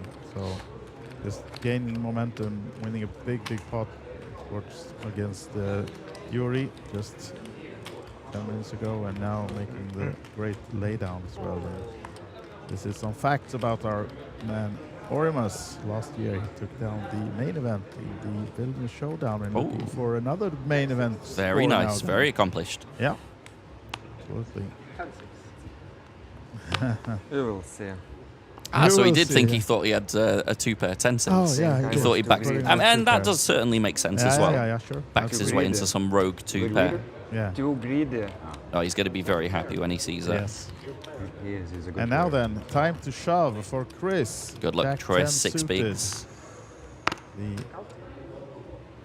6 big blinds are in, and Espen coming down at ace-9 suited now in the hijack. Espen can certainly consider just calling. He's not going to go crazy, especially with players behind, but I think he can happily flick in the 6 bigs here, knowing that he's ahead of Chris's range. Yeah. And then under obviously the if some gun, of crazy course. action occurs behind. Yeah, and Chris is in the spot, like under the gun, with the blinds coming up. Yeah. Board stack, he's shoving a lot of hands, so wide range. Yeah, certainly with the big blind anti-format Yeah. as well, he can't sit around for too much longer. Jack He 10 would have suited committed more than almost good enough. Third of it, or at least a third of his Yeah, stack. Espen next is going to hand, find the so- call. Yeah. Anyone else coming along? Well, not likely until we reach the big blind because Orimas is folding. Gotta be What careful. about Gotta be careful. Sergey? He's out, 7-4, not gotta be folding very any careful outs with for. Here we go. Off to the races, 54% for the ace-9 suited. Chris going to be very happy to see he's got 2 incredibly live cards. Oh. will we lose that sixth player or not? We've been playing six-handed for a couple of hours now, and it's all in for Chris. He's the one with receipt in the tournament. Jack 10 of clubs, and the ace is there for Espen. Bad Huge flop for Chris. advantage. Yeah, not many outs. He needs runner help now, or at least help to split the pot. Oh, that is chop some help. outs and some win outs. He has hearts to chop, and of course he might Deuce of hit a spades. pair. Oh, what a runner! Unbelievable run out. He does find the runner double up. Wow. Nothing funner than runner. Unbelievable for Chris there. Almost dead on the flop. Yeah, exactly. What a turnaround. Wow. And still six-handed. Those short stacks are really sticky at the moment. Definitely. Going nowhere. Yeah.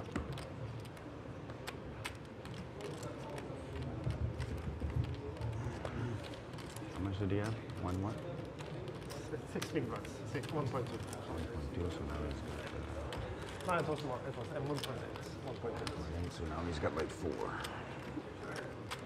It's very hard to get rid of. Yeah. That's what she said. Next blind. That's what she said. Next blind will be 200. 2-4. 2-4, yeah. 1 million every hand. Every round. Getting deep. Very deep. Getting deep, says Jeff, and we just saw the chip count of the table after the double up from Chris. And now then, he's in the big blind, and he can afford it. What a turn of events. Yeah, absolutely. As we said, almost dead on the flop, and now quite a healthy stack in the big blind, and Espen is going to try to get some back.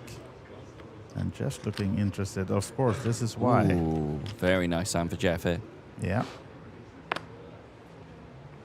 And of course, Espen, an aggressive and active player on the table. He knows that the range of Espen is wide as well, opening under the gun. Yeah, should be a pretty easy 3-bet for Jeff. Yeah.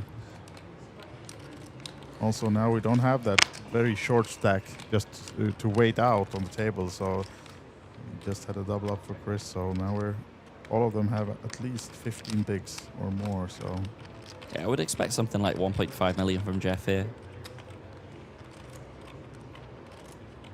Calling isn't horrible equally. The ace-queen plays very nicely post-flop, particularly the suited variation, as opposed to the offsuit variation, but I think it should just be a pretty comfortable 3-bet. It's always a little bit tricky with players to act behind as well. But especially against Espen, like we say, he's been very aggressive, very active. All in.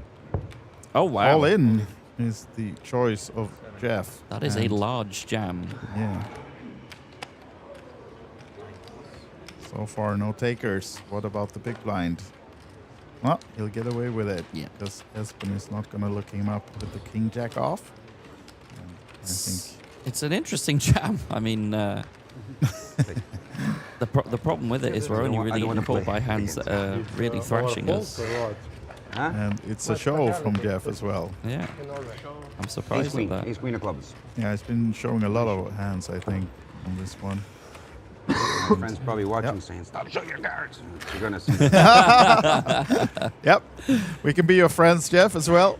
Got quite the resume already. 742k in live cash. His best live cash, $129,000. So he could be eclipsing that here. Top He could. 2 would get him his biggest all-time cash. That's correct. Yeah. Yeah. There's 1.2 million in there. So while we wait for the next hand, Scott, how's your series been? Pretty decent. I had a couple of small final tables at the start. A PLO 4-5-6 mix, chopped 3 ways, and then a deuce to 7 pot limit tournament, which was very interesting. Normally deuce to 7 triple draw plays as a fixed limit version. Yeah. So playing it pot limit, it was just like a totally different game. I can understand But I that. managed to get to the final table of that. Was very short on the bubble. It looked likely actually that I would probably be the bubble boy. Okay. But somehow managed a 4-way chop in that. Oh. We had a 7 big blind average with 4 of us left, so it got a bit bingo-y at that point, so we just decided to chop it there. And then I had 2 more final table bubbles. I have an 8th and a 9th, which were both FT bubbles, but in the money. Okay. So pretty reasonable series, actually. Can't complain. And no ring this time. The ring will have to wait. The ring will have to wait. I would love one of those Preciouses, yes. Yeah. But happily, a couple of people that I knew won a ring. Actually, 3 people that I knew won a ring. Frankie for the 8 game. Rasmus yesterday with the Mystery Bounty event. And that was really an incredible story. He had 3 big blinds going into the final table. Spun it up and won it. Like, it's insane to watch. Yeah. And then Tama Ropa won the 3K high roller today. Yeah. So three people I know that won rings. Oh, wow. Yeah, look at this guy. This gentleman has a €1,000 worth of Hendon Mob scores. So we can safely say that he's going to be multiplying that a reasonable amount. Yeah, unless he's been hiding under the radar somewhere for the Hendon guys. Yeah, this is surely his biggest one, as only the buy-in for this one is larger. So, well, maybe, but surely it's double-checked with the spelling of his name and such, so it should be. But of course, we had some rumors about someone hiding their scores. Not him, but someone else from the, from the mob. So you never know. I mean, it's possible, yeah. Yeah. So these days, 2024, anything's possible, right? Yeah. It's one of those things where like people put them down as anonymous. Yeah. Which was pretty funny. I played a series recently where a very well-known pro. He'd been in all the reports and stuff, and obviously they've had his name all the way through, and then at the end for the results, he just wanted to be anonymous, and interesting. Yeah, interesting. Yeah. Reason for it, somehow, and Espen now in the small blind, it's Yuri has limped under the gun, right? It does look like an under-the-gun limp from Yuri with King 10. He's adapting to the Roberto way, perhaps. We had Roberto from Sweden finishing 8, I think, on this final table, who was limping blindly under the gun. He called it a straddle, and he did it numerous times yesterday, and I think also, did he have time, George, to do it on the final table as well? No? George is back in the booth in the background and says no, he did not. So interesting. First level of tournaments, I like to actually do that's what we said as well. I do a straddle, but I double it, and I say it's a tournament straddle, just to get the action going a or bit. Maybe like, if you're playing a €25 tournament, who wants to play 200, 300 bigs deep? Like, just let's not? spice it up from level 1, and then loosens the image up a little bit as well. Yeah, I have to do these things. Right then. So it's been called by Espen in the small blind, and is just now doing one of those tanking until the break things again. He waited out the clock a minute earlier, but I think this time it's more than a minute till the break. So he'll have to go deep in a tank if it's gonna wait all this time. I think he's just enjoying himself on the final table, and why not? Yeah, sure. Why not, indeed? Why not give that nice shiny things some extra TV time? I don't expect him to do anything too creative here, but then it is Jeff. Maybe, just maybe. Just maybe. Always have to add that maybe. Oh, he's reaching for chips. So I might have to take that back. Surely this is just posturing. There's no way.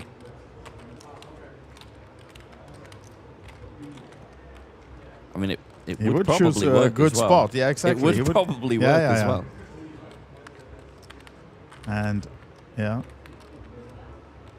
Maybe he just feels that like Espen basically never has anything. So it's only the under the gun limper that he has to worry about. Okay, he is going to check back. Yeah. That would have been an extraordinary Hollywooding pickup. for the time at least. Нормально.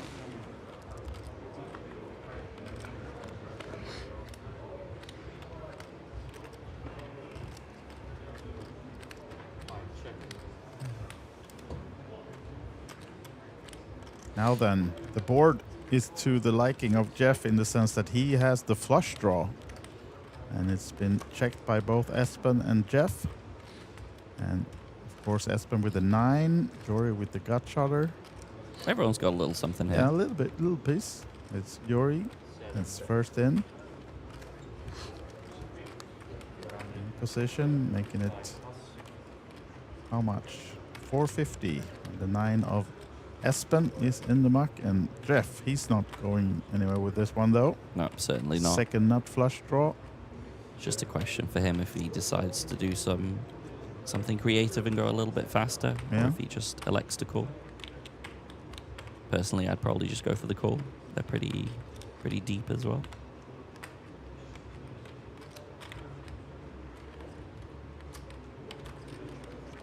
I would have been so impressed if Jeff pulled the trigger pre, though.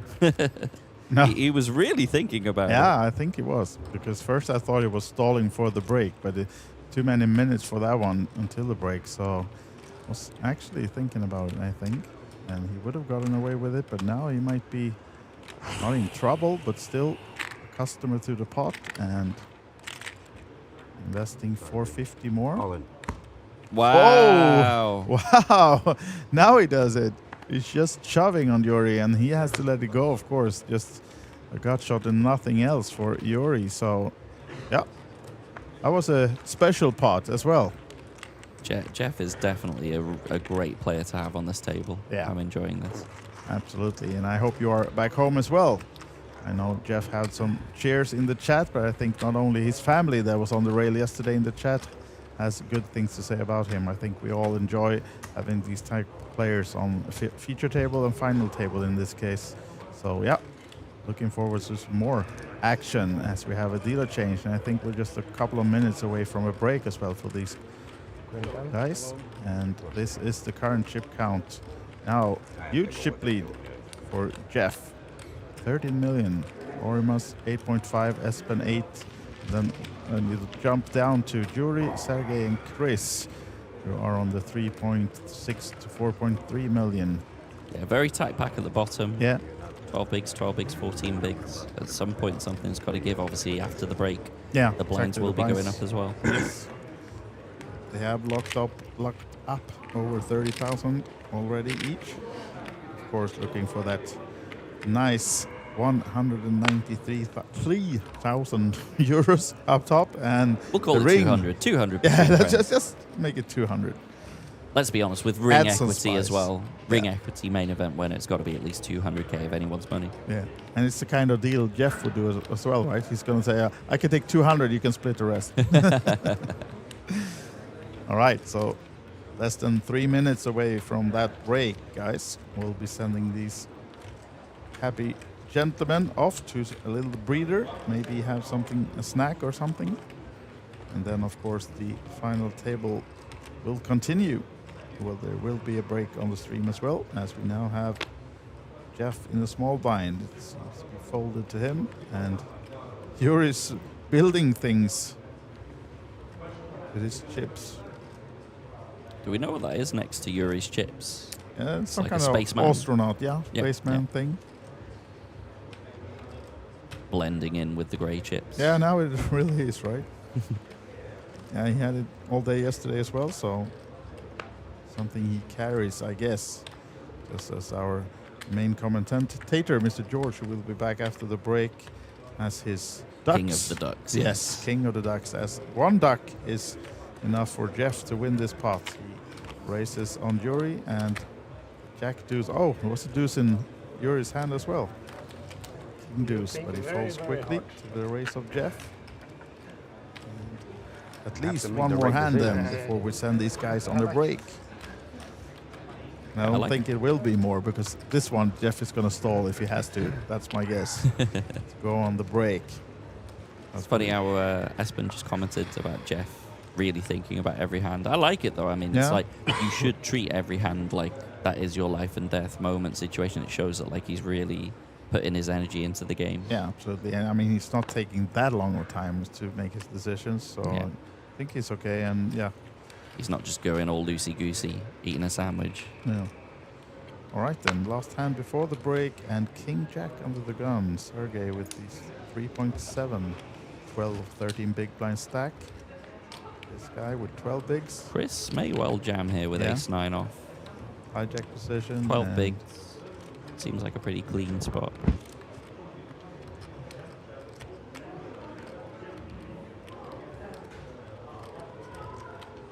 He's going to be aware, of course, break coming up, blinds going up. We can't sit here and do nothing. Yeah, he is going to jam. Yep. 3.6. Espen quickly out of his chair, walking back to get the shoes, apparently in the background as well. And Jeff will be folding. Now we go, stalling the... Yeah, we're already on the next hand, so you can rightly fold and go on the break while we wait for the decision. Oh, ace deuce for Orimus. I think he should be calling here with ace deuce. Yeah, it's still 12 big, so yeah, just showing the ace and the tight fold that he made. Ah, all right, guys, that means that we send these off to a little break. I think it's 15 or 20 minutes. We do have the count of a clock in picture soon. And here we are in the booth as well. Scott Kenyon joining us. Well, you will be here with George after the break. Yep. Looking forward to that. It's getting to an interesting point of the tournament where we have these 3 short stacks. Something's got to give with those. Great series of events for Jeff, obviously having gone from 15 big blinds to take the chip lead. Yeah. And interesting to see that Chris still in there with that amazing runner. That was pretty incredible. Definitely. So 6 players remaining in the big one, the main event here in the WSOP Circuit in Tallinn. And we'll be back after the break. See you then.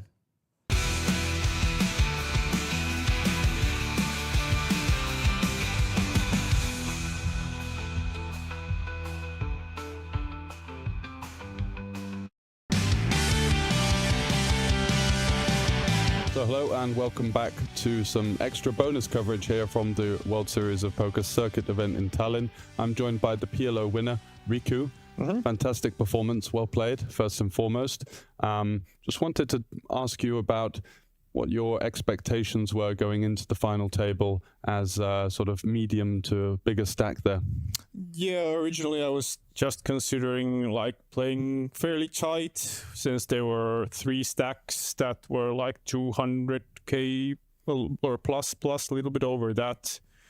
But when the dynamic shifted quite fast, like all the short stacks started doubling up, so then I had to reconsider my strategy. 5 in a row, right? Yeah, you sat there thinking, can I not just get to 6 left already? Yeah. So then I just realized I have to change my tactic and just like go for it. Basically, it doesn't like ICM considerations were out of the out of the window, right? Yeah. Because you just saw that there were lots of people that were basically just treading water and not really taking the bull by the horns and kind of gripping the final table by the throat and saying, you know what, if the chip leader isn't going to open every hand as he should, maybe I take the reins here. Yeah. So I think you did a good job of that. One thing I wanted to ask you, we saw you play a little bit more conservatively in the 5 card. Were you worried about potentially running into resistance in 5, whereas in 4 you felt like you could just pot a lot and get it through? Yeah, I feel like the skill difference is bigger in 4 cards than in the 5 cards, so I just try to avoid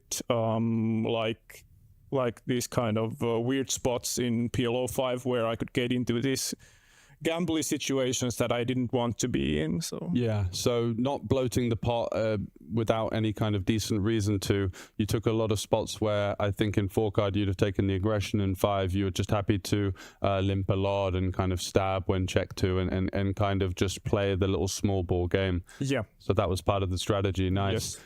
And how did you feel the level of play was compared to, say, online tournaments?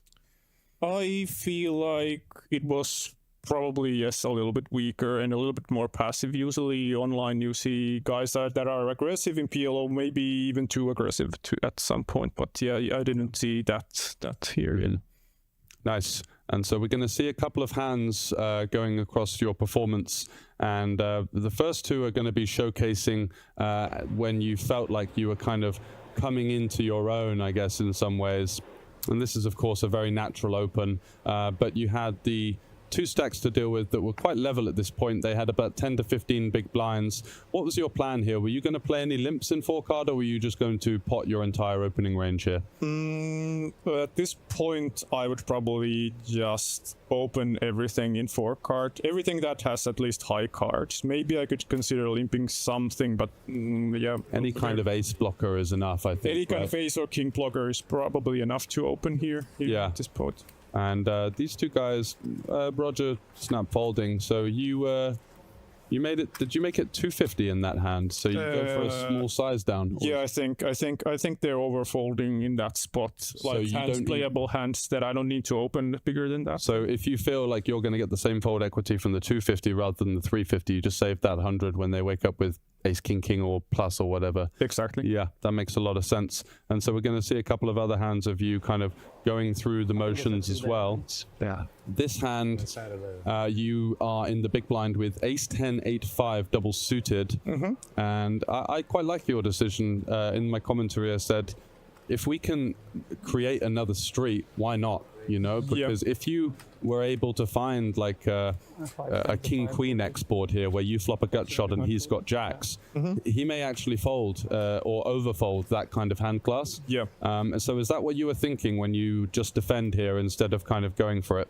Yeah, that's my like line of thought that on some flops he might actually wrongly fold his hand if I just shove all in like for example, let's say it comes like king, queen, some random card with like spades or diamonds, and he might actually fold his hand when he has enough equity here when I shove from the big blinds. Yeah, there you go. So, and you do get the 10-6-6, which obviously isn't ideal, but you're now quite far ahead of some like ace, king, 4 deuce type hands and stuff, and you don't mind denying equity to random overcards, right? So just going to be going with that.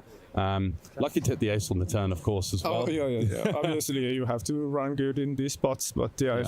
But the great thing is you've done enough work coming into this hand for it not to really affect your position, right? If Lars on the short stack, who was one of the more conservative players, if he doubles, it doesn't really change anything for you. You're going to still be going with that aggressive game plan, I guess. Yeah, I'll still continue, and it doesn't change that much. Like you said, this hand doesn't change that much, even if he doubles up. So awesome. So that was the elimination of Lars in third place. The two Norwegians were a little bit cheeky. They were talking a lot of Norwegian there. I noticed you picked up on that a few times. Was that something that was bothering you? Well, just a little bit. I did understand that they were not like analyzing and trading that much information or anything like that. But yeah, we talked about it a little bit at one point, and I told them that it would be more better. I even saw you almost reminding them that you said, "Hey, 20 seconds ago you said that you weren't talking Norwegian, guys," and then they were straight back to it. So that was kind of jabbed them a little bit. Yeah, it was kind of more of a light-hearted moment on the final table.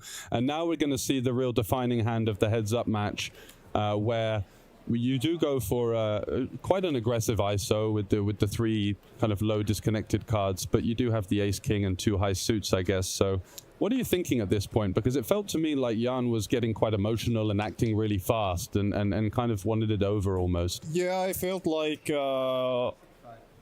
if I took my time with my hands, he would start eventually making mistakes. I don't have to take that much time, but like making 20 or 30 second decisions, which isn't like too much at all. It's perfectly fine in my opinion at these spots, but I felt like he might get a little bit irritated. It did seem a little bit emotional in this hand. There were just chips flying over the line so fast. So we flopped the boat.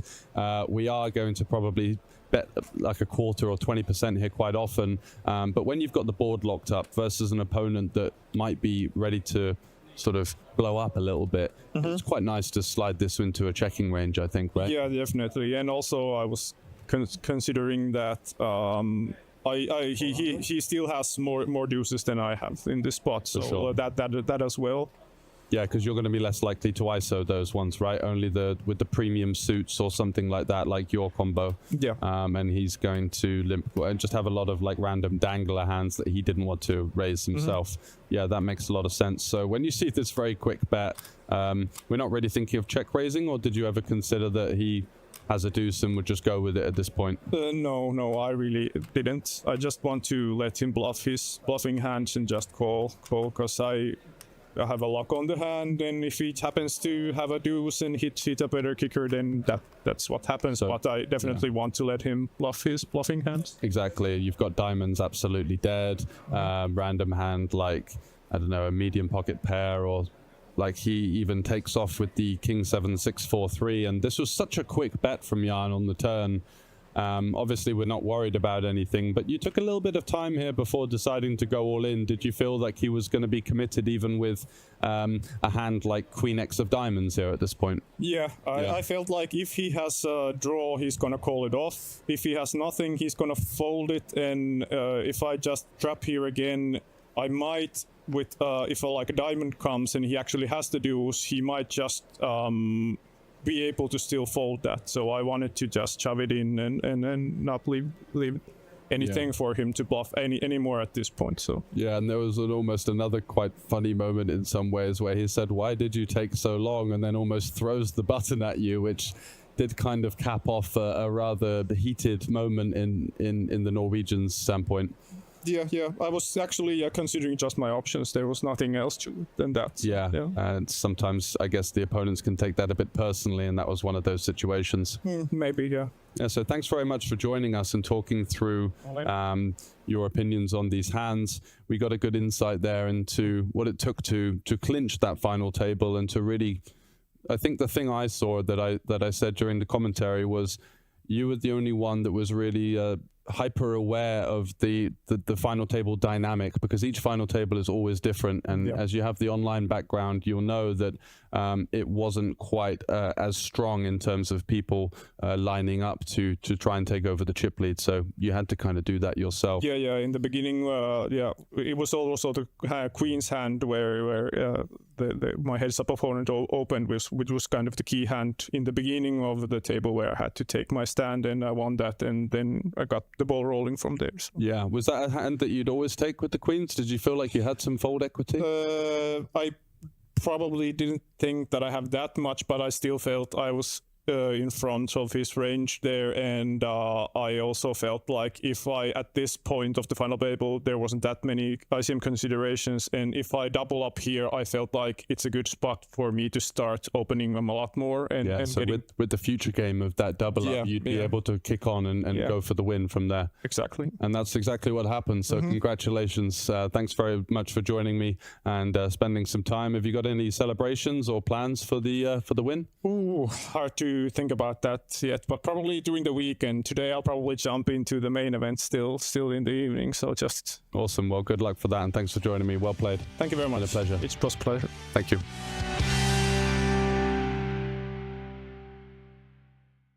So Eva, I have a few questions about the 8 game, and I heard you're a pro at it. Oh. Is it true?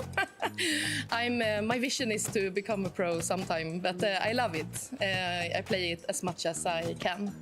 Well, I know nothing about it. I'm serious. And can you tell me what are the most important things about the game, or how does it even go? Yeah.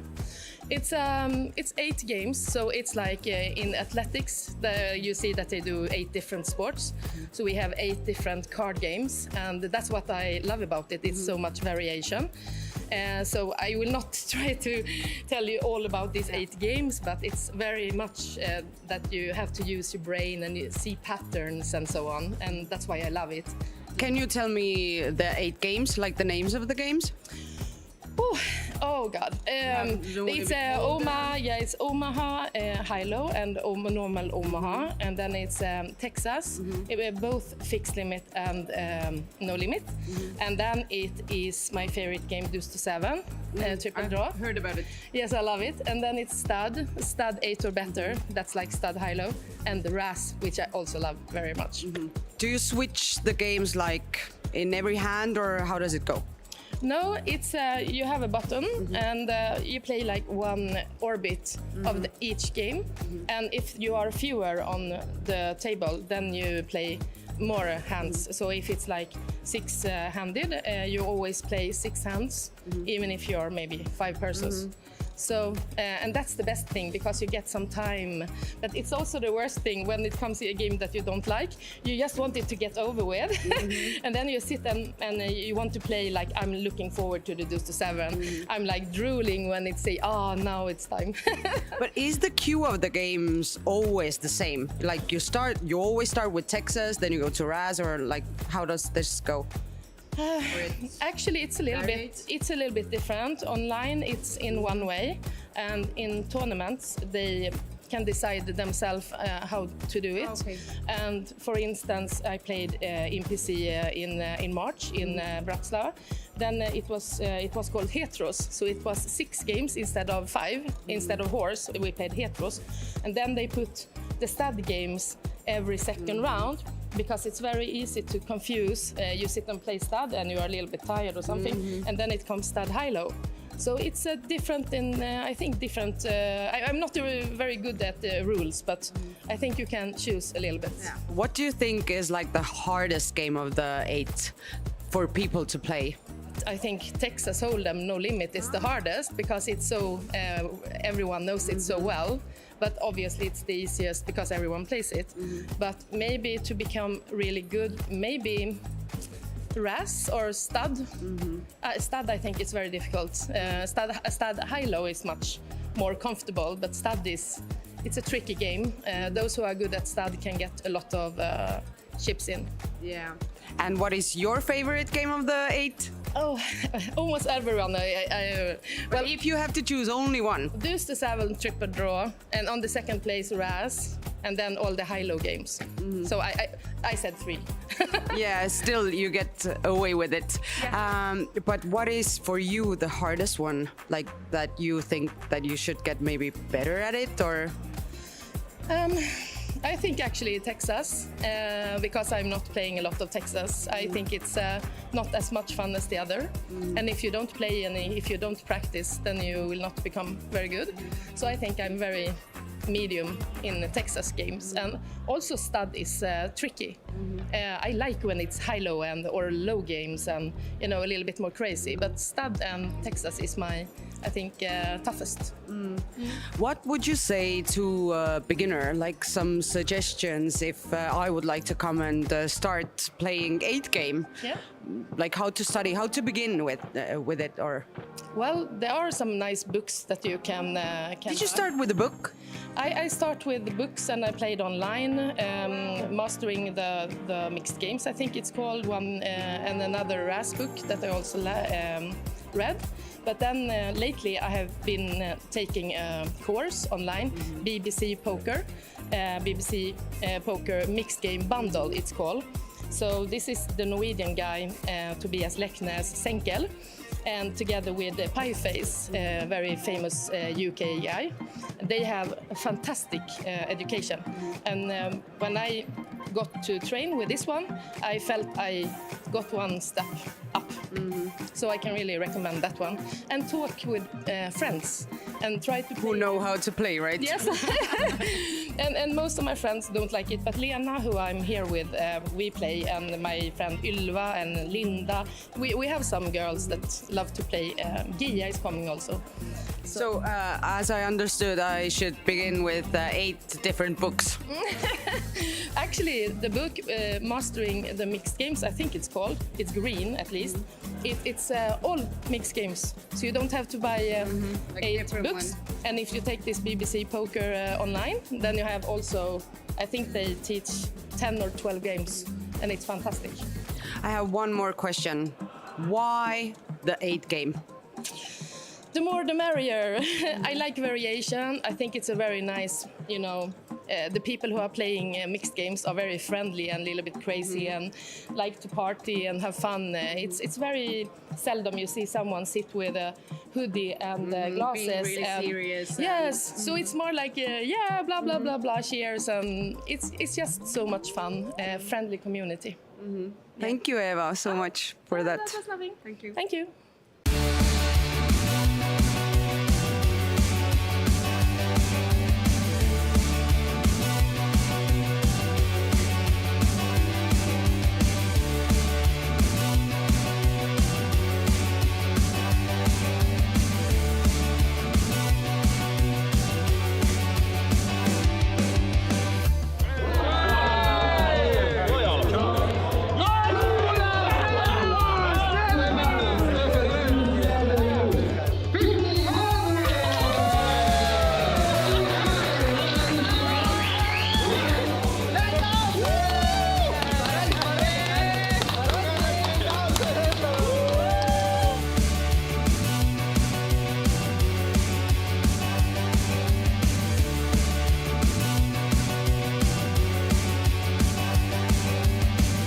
some more outs. He does find the gut shot, so a 9 or a 7 will save him tournament life. Otherwise, we have the winner in Mikko Ylimäki. Is it gonna be a 9 or a 7? It's a king. Both players hit the river, but it means that Mikko Ylimäki is our winner. Congratulations, applause.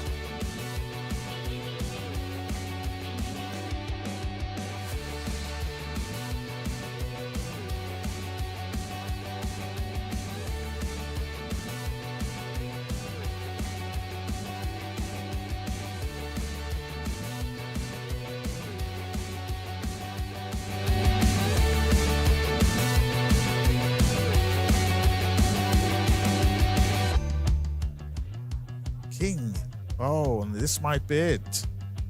Now, yeah, shipping it in, and of course, we'll receive an immediate call without outs.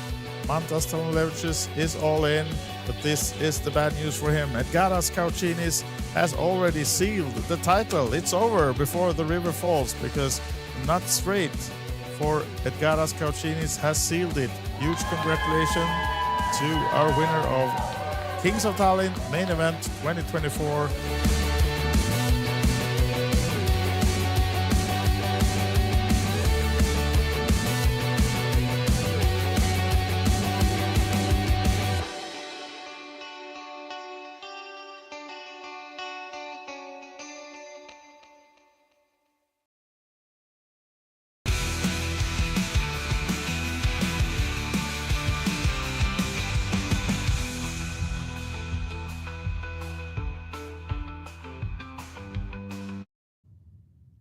So hello and welcome back for continued coverage of the main event final table. 6 still remain. There's been a bit of stubbornness in terms of the bust outs, but with the blinds going up once again, a couple of players getting short, especially Chris from Latvia. I'm joined by Scott Kenyon. How are you, sir? Not bad, yourself? Yeah, I really enjoyed the frantic ace-10 versus ace-3 hand. Not sure if you had a chance to catch that one between Espen and Yuri from Ukraine. So, Wise Guy was telling me about that, but he didn't give me like the sort of full rundown in terms of... It's so bananas that it would take maybe half an hour to go through, but just because you just won't believe what was going on. But if you are on the stream, flick back to that one. That was a real defining moment for Espen, who came in on the short stack, has played a really aggressive game, kind of flipping the advantage with that short stack and making life awkward for the bigger stacks that were surrounding him. And with the bravery from that hand, has amassed a decent stack of 20 big blinds. Aurimas here. And let me catch you up on one very interesting hand. So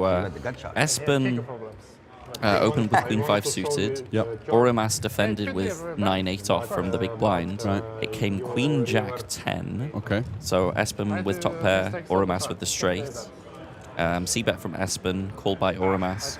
And it runs out brick, brick, turn and river, to which point Aurimas then decides to lead on the river for a very polarizing 1.7 million into 2.2.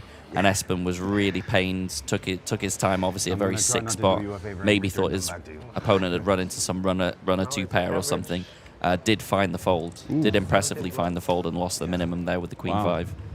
What a boss. That was pretty defining. You may have also missed that Jeff has gone from 15 big blinds to the chip lead with 13 million. That was a crucial pocket fours against ace-king encounter where he won the flip. I heard rumors of an ICM is for poor people shove with the fours there. And managed to win a big flip. So Jeff, certainly been a player that isn't afraid to take the bull by the horns and does now have the chip lead, I believe. Yeah. In the driving seat, and we certainly know he knows how to apply the pressure. So a very interesting player to have at the top of the tree at the moment. Yeah, and Chris there getting a walk as Sergey, who's now really short, just with the 8 deuce there. Can't muster up a shove with that one. Yeah, so Sergey was the one that was unfortunately victim to Jeff's pocket fours. He had ace-king suited. Oof. So lost. Huge flip there. That would have been a massive one, and he'd have been having the resounding chip lead in with 5 left, but instead left with the crumbs. Let's see if the Estonian, the last remaining home country fan favorite, can spin it up. And it's been very stubborn for a while. We've still somehow got 6 players left after what, 2.5 hours without a bust out. But we are getting to the stage where there are some very, very short stacks out there. I think 3 similarly short stacks with about 10, 12 big blinds. Yeah, absolutely. So something has to give. It just can't go on in this fashion, and with the big blind ante, just not going to be seeing them whittle down to 2 or 3 big blinds. They've got to make some kind of move. And Chris here with the queen 9 off. Very awkward with the other short stack. Conventionally, you'd just be shoving here for chips. I mean, he is one of the shorter stacks, so Yeah. I would expect to see a jam here a lot. Certainly above average. We need to keep our heads above water with these big blind antes, but he is just going to elect for the limp. Yeah, going for the limp. A little bit of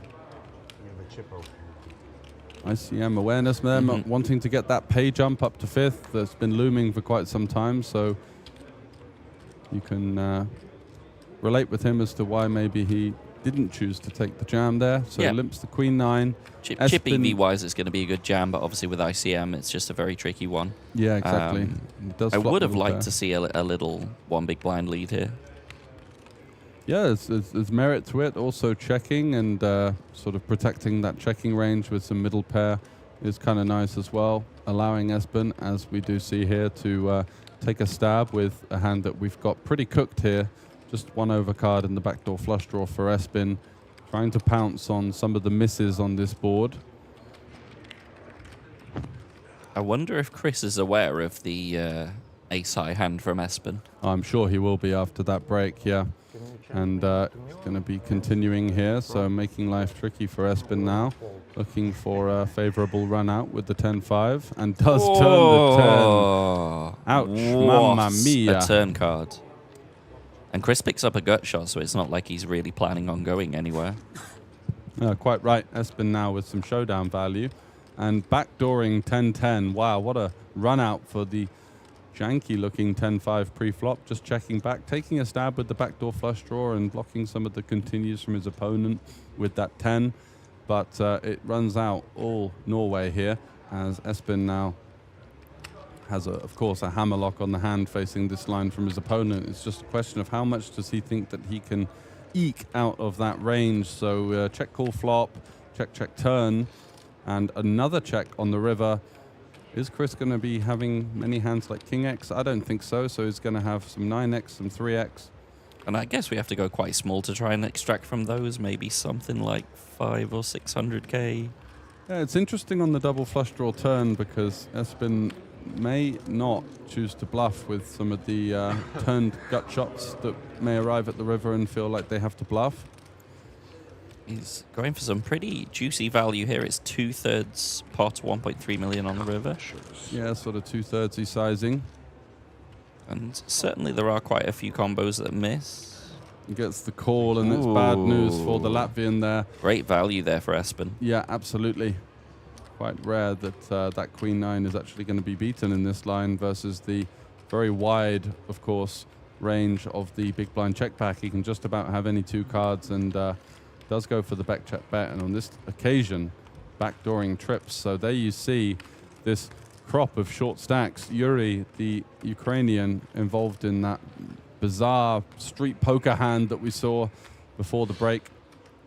And he's one of the 8-6-6 big blind stacks now, as all of a sudden we start to see an emergence of 2 groups of players here. The Jeff. peloton and the trailing pack. Exactly. Jeff, Espen, and Aramas sitting pretty, whereas Yuri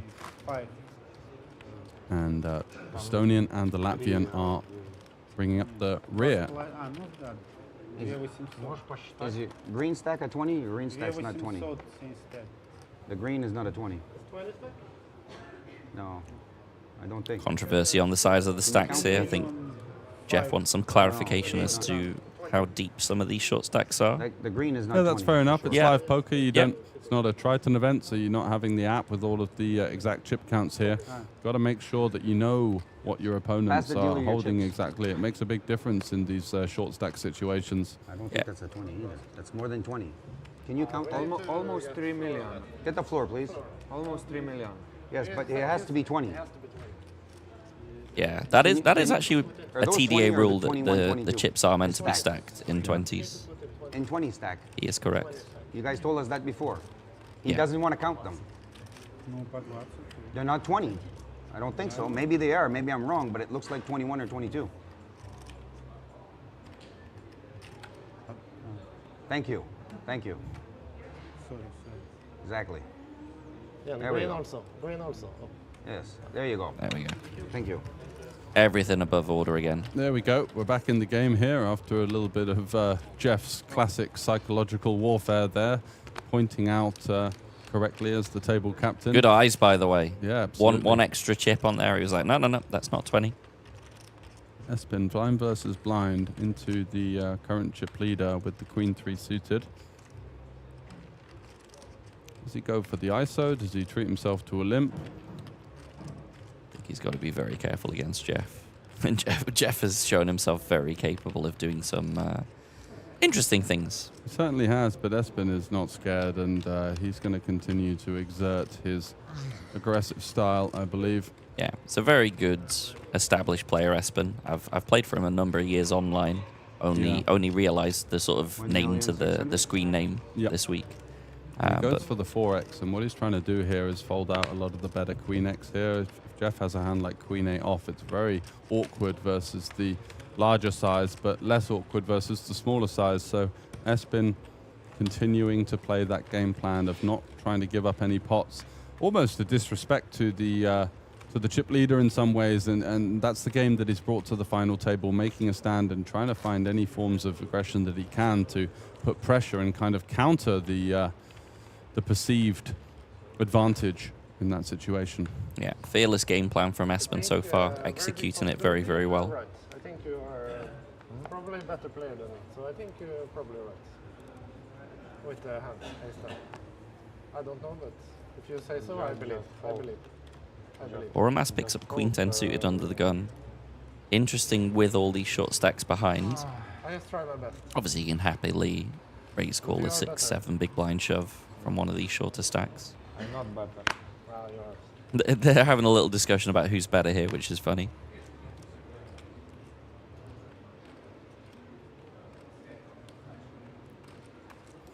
Okay, so Aramas opens it up with the Queen 10 suited.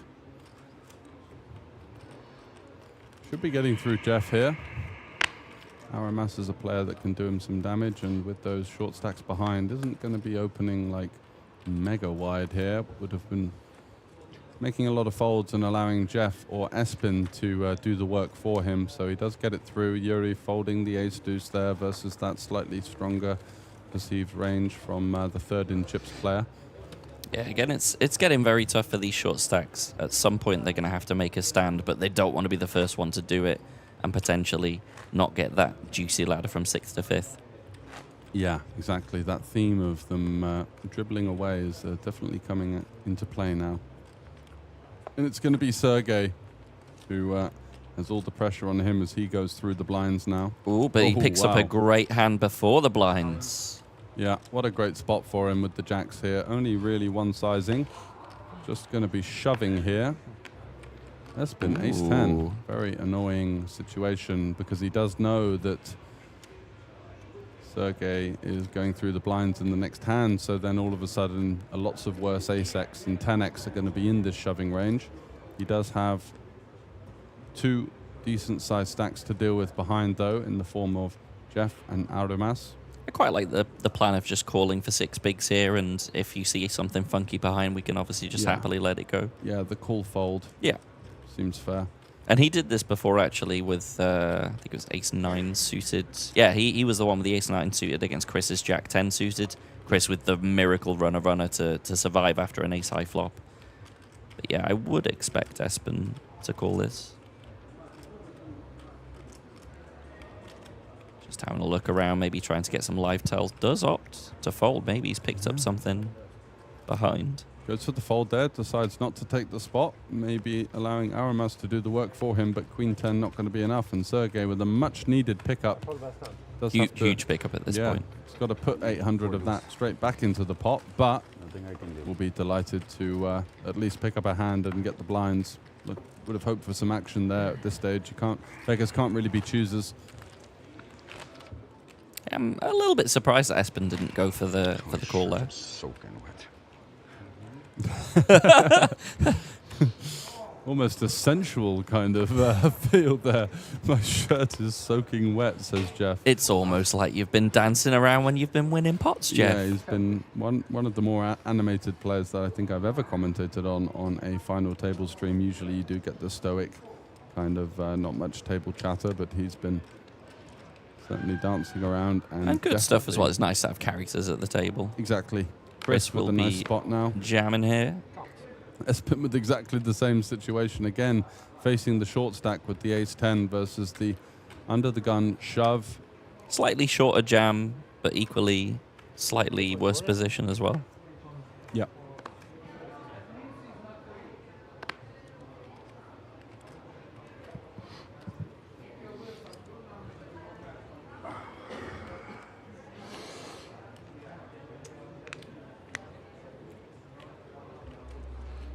Crack those knuckles, Jeff.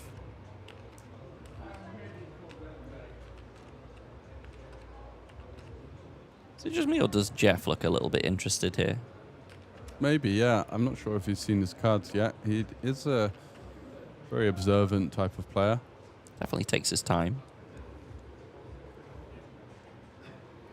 Yuri there looking a little bit tired in the background, just trying to kind of get his head back in the game a little bit. But he won't be calling off too many hands here, facing the short stack shove as a short stack himself, just looking for raise first in jams. And Espen makes the second discipline lay down back to back. Yeah, there you go. You have to read. Jeff indeed looking interested. Yeah, and the difference is Jeff has Chris dominated here. So Chris from Latvia are going to be looking for a king or some diamonds. Let's see if any of the players behind have anything, and they don't. So it's going to be you have a King jack, Jack too. versus Come on, Ace baby. Jack. Ace Jack against King Jack. Jeff looking for the knockout here. We've had such a stubborn six-handed duel that it did feel that it was going to be ominous in the form of the flurry of eliminations from these short stacks, and lots of very interested bystanders here as Jeff is stood up out of his seat, cheering on this run out. Let's see if it's going to be yet another double up. Good, no diamonds. So 5-4-4. No backdoor draws now for the King Jack. Just going to need the king and the king only, down to 16%. Ooh, that's a queen. It was paint, but a diamonds, of course, so it can't improve. Jeff's There it ready is. for dancing. Wow. So after such a stubborn and hours of play here with 6 left, we do finally get that elimination. And it's going to be Chris from Latvia taking his chance there with the King Jack suited, running into the Ace Jack of Jeff, who gets yet another elimination. Jeff was on his 6th bullet in I believe, joining the play on day 2, and now he's just been up a huge stack. And from there, he hasn't looked back, and now he's going to have the chip lead here with 5 remaining. The players are up to a payout of over 50,000 euros. It's going to be Chris from Latvia going home in 6th for 38k. And it's Sergey, Yuri, now with the pressure on as the shorter stacks. Yeah, very tricky with those 6-7 big blinds. I believe also that Sergey is in the small blind right now, so I have to put a bit of that in. Great fold, by the way, from Espen. Could we just praise a little bit that ace-10 fold? I think he also might have picked up on something, because he was looking around a little bit while Jeff was sort of kind of staring at him. It was almost like Jeff was ready, you know? Yeah. So maybe he picked up on something there as well. 2.5. Yuri all in from the cutoff with Jack 8 suited. Shoving into If it's ace, I think I must call. I think he sees the deuce first.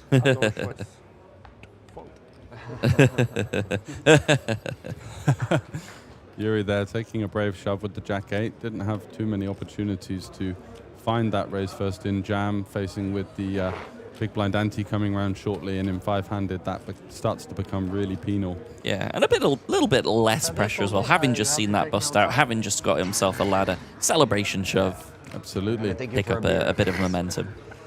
Yeah, so he's going to be cashing for at least 33 buy-ins, which is a big score of over 50,000 euros now with 5 left, playing for the top prize of over 193,000 euros.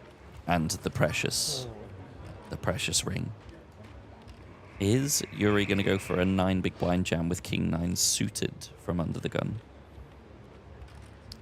Yeah, interesting now. He is. He is going to take it 5-handed. I like it. Yeah, so he's got 9 big blinds. Is shoving into some bigger stacks, but again, because the payouts are, the stacks are so jumped, it's only Jeff that would call and lose and still have that kind of dominating stack. And Jeff, not sure he's thinking about anything here with the Jack-8 suited, just hoping he had a slight upgrade. If anyone's going to call with a Jack-8 suited here, it would be Jeff. It would be that man right there from Canada, coming over with over 700K in live earnings, has done very well locally around the Montreal area.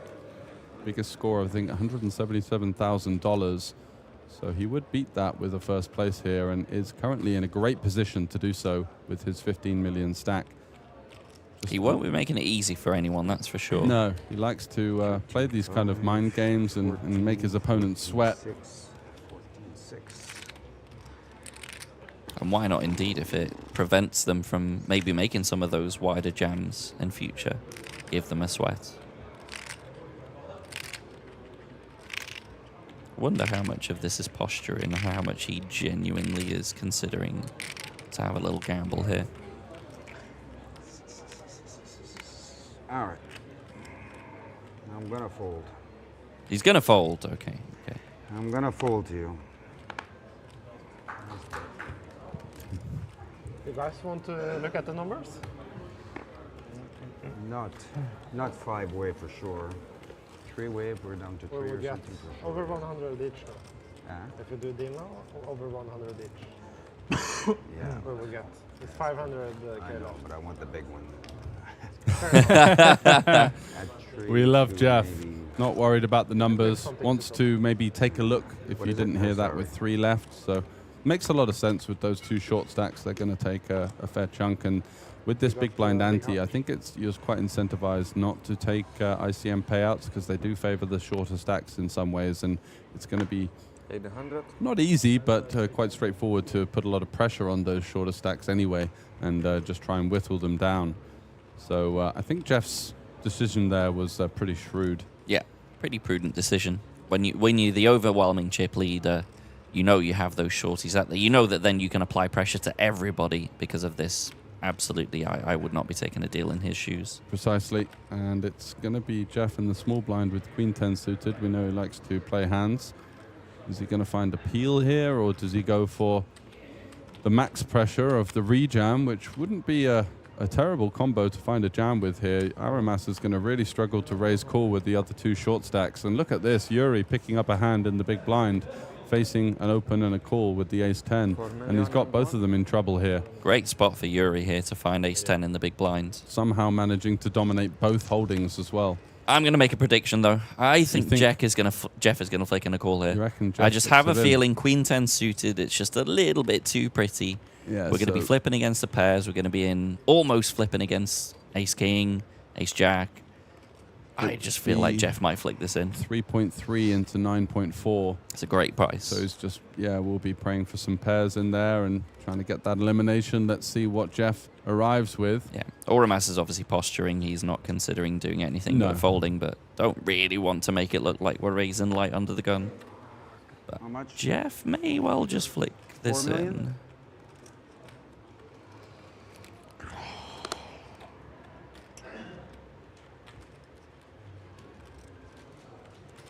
The additional bonus of having the dead money in from Oramas as well is a it's consideration. definitely an incentive. I do think that because when Yuri would double here, he'd be quite a threat on the left of Jeff, and he knows that his range is going to be pretty strong because Yuri's not expected to have a ton of fold equity here versus a raise and a call, especially versus an under the gun raise. So that does make his jam here on the stronger side. But Jeff, if he were to call and lose, Yuri would be up to about 9 million. Whereas if he folds, he still retains the chip lead. Looks like he's going to make another laydown here, getting out of the way with the Jack-8 suited last time. Took quite a while. I expect this to take slightly longer. It's definitely a trickier decision.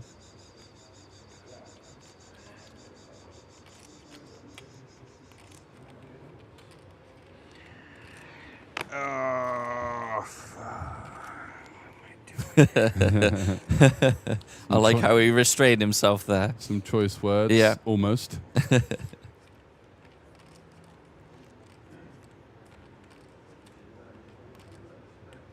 think he's going to be folding by the looks of it. He is going to fold. That was close. He was very close to flicking it in there. Yeah. Disciplined fold from Jeff. That fair? No. Am I live? No. I wonder if Jeff thinks that running down the clock is advantageous for him in this situation because the short stacks get shorter and have to go around the big blind and the big blind My ante. shirt, look at my shirt. I'm not So sure if drenched in that's it. something that's playing into effect, but Tell me I'm not hot. as we do here, he's Soaking wet. dripping in the shirt under the bright lights. And squeeze it's this interesting like because this, he was and wearing a guarantee white the one water yesterday comes and he's gone for black, so it seems to be a strange choice if he does have a bit of a sweat problem. Yeah, black attracts the heat, right? Exactly, See yeah. a flop. Kind of keeps it. Sergey is the super short stack now. It's going to be going through the blinds next hand, 2.7 million. Espen with these tricky pocket fours from the cutoff, but late position, going to fold. Jeff not taking any chances here with his ace-3.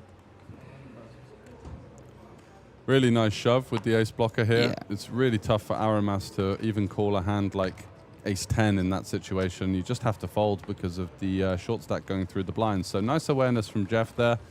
Fearless jam with the ace-3. Great round from Yuri as well to have those 3 pickups that he's just got. He's gone from basically being very, very short to actually having some playability again. Yeah, absolutely. So he's going to be someone that needs to be contested with after picking up quite a few chips. And the ace-10 getting through 2 players. He'll be very happy with that. Yeah, huge pickup. He's got, what, 13, 14 bigs now? Yeah. So very playable.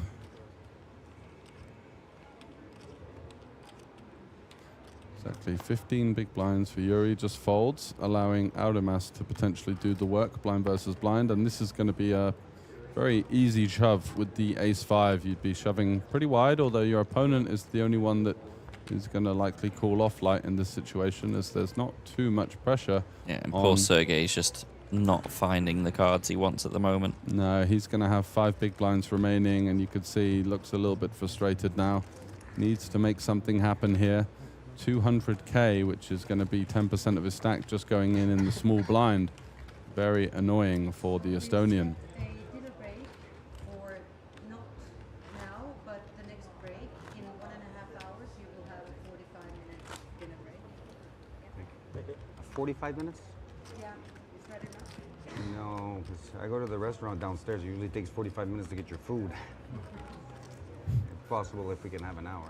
If possible. If you all agree, then 60 minutes is fine. Yeah, I'm sure, unless they just want to eat a hamburger or something. Yeah, we have You guys want 60-minute break for supper? We have time for 60 minutes. Yeah. Yeah, 60 is fine. Yeah, 60. Thank you. Perfect, thank you. Okay, so as you heard, the next break is going to be the dinner break. They've negotiated an hour's dinner break so that they can not just have a burger. Seems reasonable. Yeah, absolutely.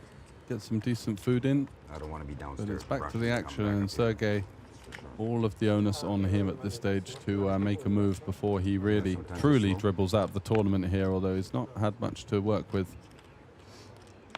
Yuri with the jack-3 getting out the way, and Audemas on the button, 5-4 off, also going to fold. So are we going to see Sergey pick up a hand? He does I shove think the that's 10-6 good enough. for sure. Yeah. And Espen will be surely calling. So Yeah. could be down to 4 here. Sergey looking to get lucky with the 10-6 suited. Didn't really pick up many great spots recently.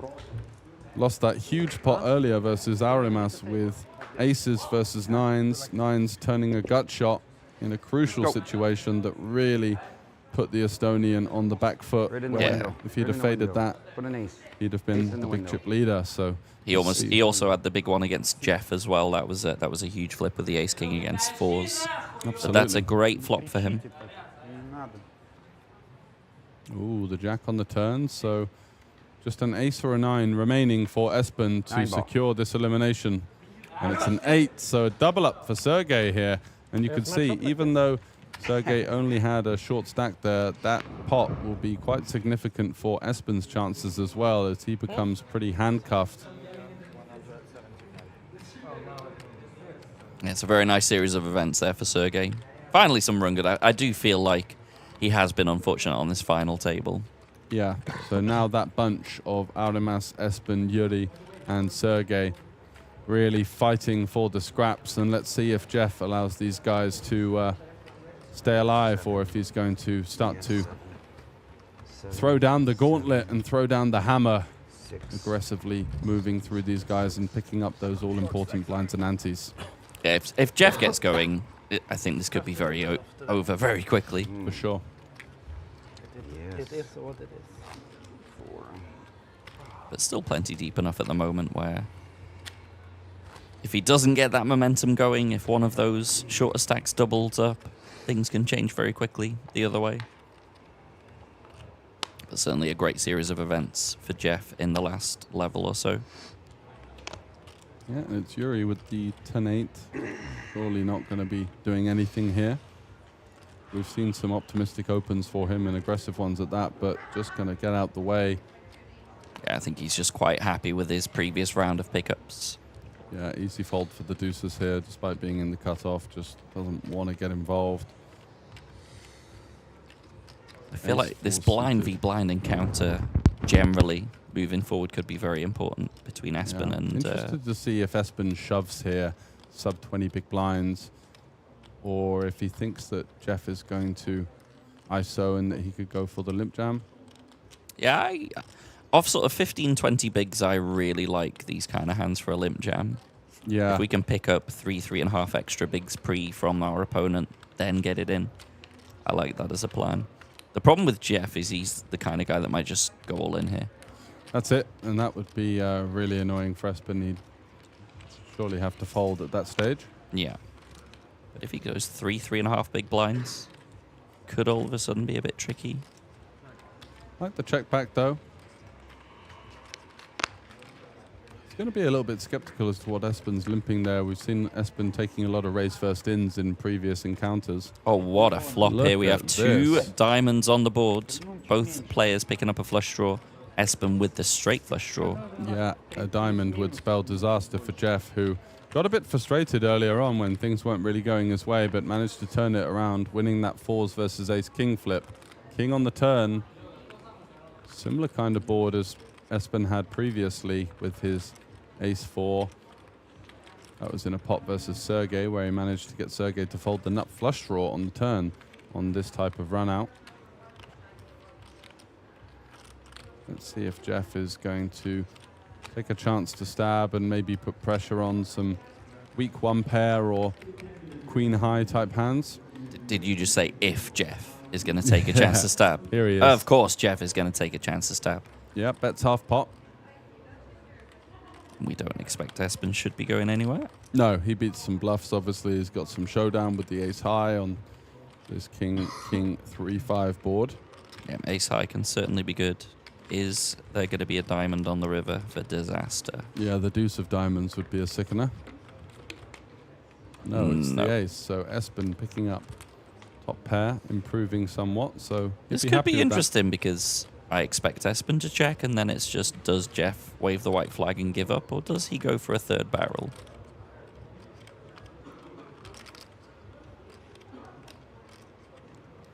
We've seen when Jeff bluffs in these situations, he tends to go quite small, but it looks like he's going to be putting a little bit of added juice on the bone here. Looks like about 2.4 million, 60% pot. Looking to pressurize some kind of... Let's think what Espen could have here that he's looking to get to fold. Maybe a 5 or a 3? Yeah, some sort of 5-6 suited. I don't think he loves it with the ace either, but I don't expect him to be folding it. Feels like he's going to be up against the king a pretty decent amount of the time here. Yeah, should be king X or nothing from Jeff.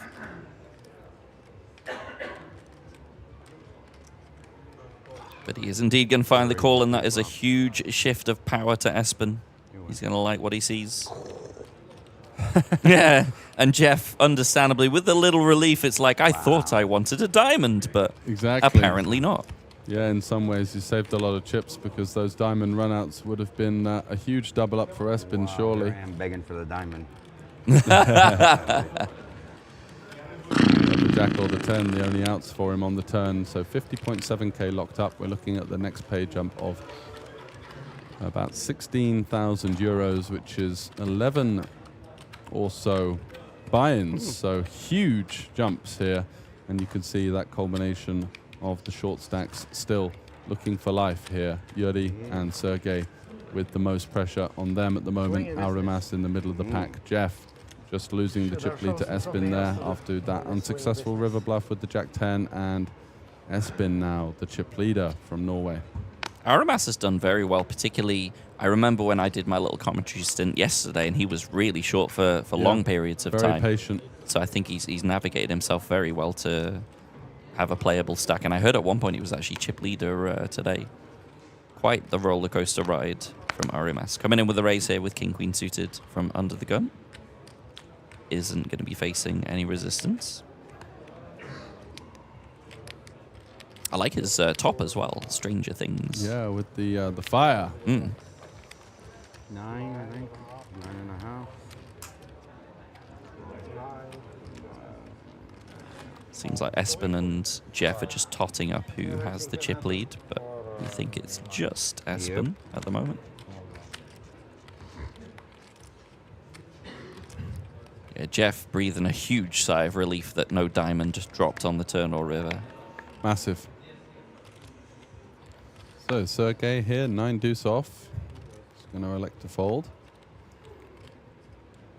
Espen, 7-5. Follows suit, and it's over to Jeff with the ace-8 of diamonds here. I think we're going to be all in here. Yeah, let's see what he arrives with. I quite like that decision as well. All in? Yep. Strong play there. And Yuri is going to have to pick up something pretty strong to consider calling, and it's going to be the same for Aurimas from Lithuania lurking in the big blind. Does he have anything to contend with? No, 5 deuce off. The Phil Ivey hand. From back in the day. On, was that the one poker. where he was against Paul Jackson with the old click? It was the cold 4-bet versus Lex Veldhaus. Ah, yes. Because you remember the one I'm on about, right? Phil Ivey and Paul Jackson, and it was like a 4-bet, a 5-bet, a 6-bet. Yeah, on the flop. Yeah, just like craziness. Yeah.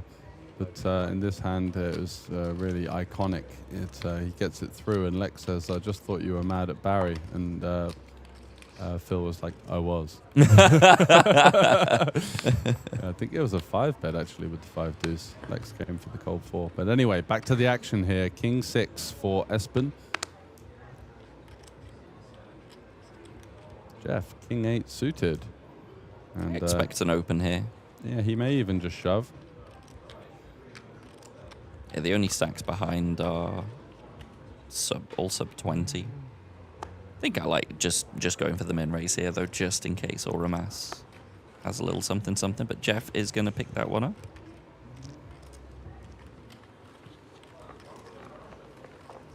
I feel like if Jeff keeps applying the pressure that he is, even though he just had that unfortunate encounter against Espen, generally he should be picking that chip lead back up fairly soon. Yeah, exactly. He's not someone to shy away from pressing and putting the pressure on. And it's very tricky for Espen always being out of position against Jeff as well. They do say the chips rotate clockwise generally. So yeah, best seat in the house for Jeff at the moment. Seems like the chat has taken a turn for the worse. Everyone talking about the fact that it's not the Olympics because we're in the Olympic casino.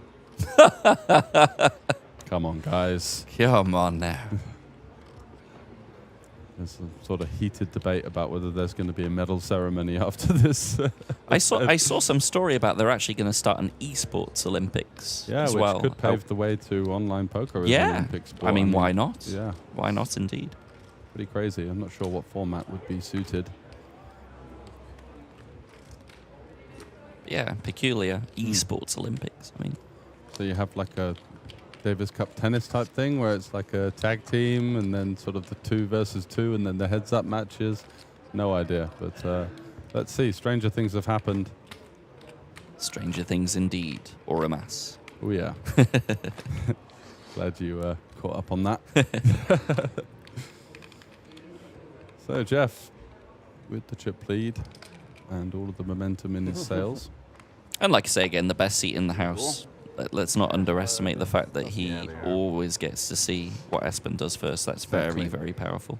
Yeah, and his friend on the rail alluded to the fact I don't want to let Espen get the chips because he could be a threat, but still, Espen does have some chips and he's still under a lot of pressure here.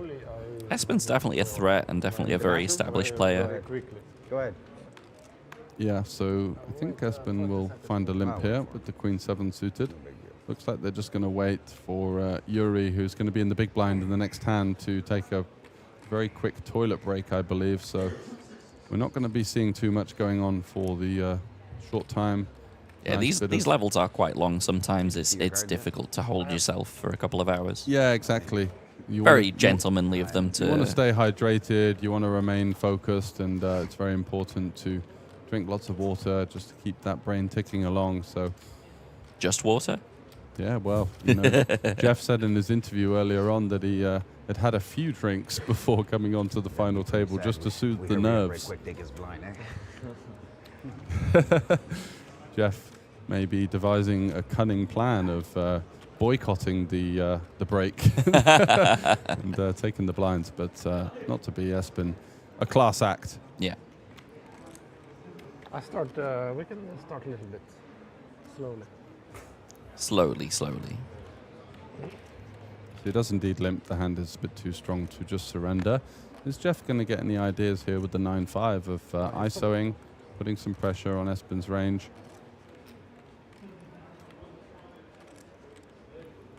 The check back seems more intuitive.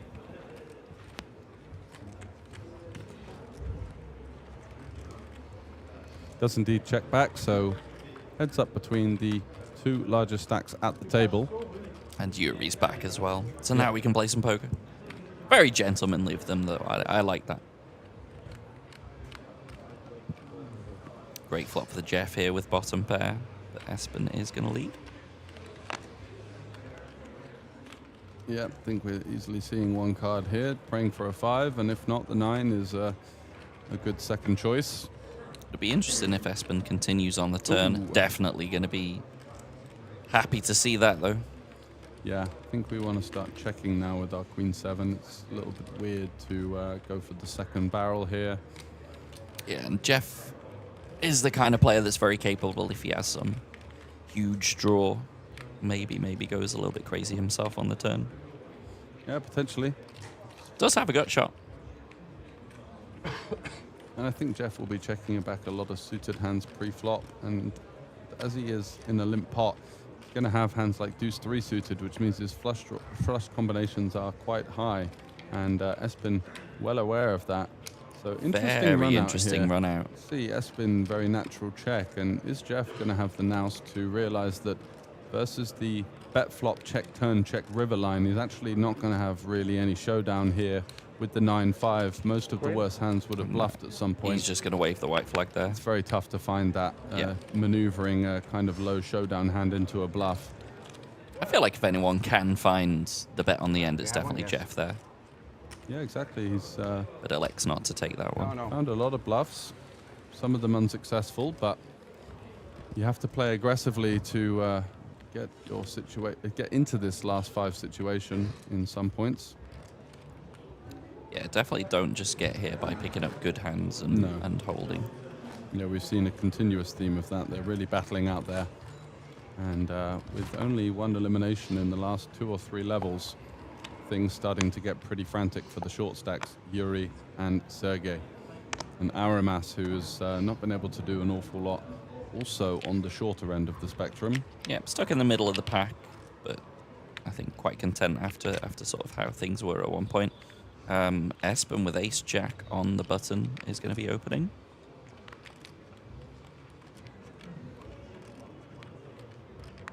Yuri in the big blind has one of those shorter stacks. He's around about 15 bigs at the moment. Be interesting to see if he picks anything of note up. Jeff with Queen 10 off in the small blind may elect to come along for the ride as well. No, quick fold from him. and definitely going to be defending with King 7. He might even just decide to jam this, but oh, he does indeed jam this, and it's a quick call from Espen. Looking to get some of the maybe King 8 and Ace 2 off, kind of raise folds. Yeah, I certainly don't hate the jam at all from Yuri here with the King 7 suited. It's going to be expecting Espen to raise fold a lot on the button. Going to have a lot of fold equity for here sure. versus Espen, who's going to be fairly aggressive, but yeah, does have Jeff to contend with in the small blind. Anyway, let's see a flop. And it's going to be clean for Espen so far with the raise call with the Ace-Jack.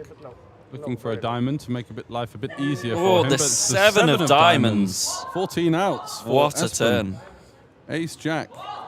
Or a diamond. Oh, but there's the 4th diamond on the river. Espen eliminating Yuri in 5th place. And Sergey standing up and can't conceal his smile there as he's just made a big pay jump. Understandable. Huge, huge ladders. Very unlucky for Yuri. I really like the jam there. Yeah, unlucky Yuri. Was fearless. We saw an incredible hand with Ace 3 versus the Ace 10 earlier on. And now we are down to 4, sorry. And we are up to 68,950 with Yuri being eliminated in 5th. The Ukrainian put up a lot of a fight. I mean, he was so aggressive in the early stages of the final table. Didn't quite work out for him. He got some momentum going in patches, but that huge defining pot versus Espen, and now finished off by the same opponent. Going to be a stinger for him. Espen with the huge chip lead now, 44 big blinds, 18 million. Jeff is not going to like that. No, he's not. They did mention earlier on that they might be interested in looking at some numbers, but Jeff said, let's just get down to the 3-handed and kind of eke out some of the short stacks. Well, 1 down and potentially 1 to go before we see some kind of deal negotiations. Jeff going to shove into the 2 shorter stacks here with the Ace-Jack, putting a lot of pressure on Aramis in the small with his 20 big blinds. Really? I think it was just 1 big blind there. It? Yeah, okay. yeah. Small blind just got eliminated, so it was Okay, big blind only on that one. Surprised Jeff went for the shove there for the 20. Thought he might have just gone for the raise call instead. Yeah. But yeah, blind versus blind, I guess, in some ways, with 2 out there, just electing to pick it up and move on to the next one. So yeah, as you alluded to, it might be that if Sergey busts soon, maybe they're going to discuss some numbers 3 ways. And I had 9s? When he go all in on the turn with Ace sideboard, he got flush draw and got shot. Very strong player.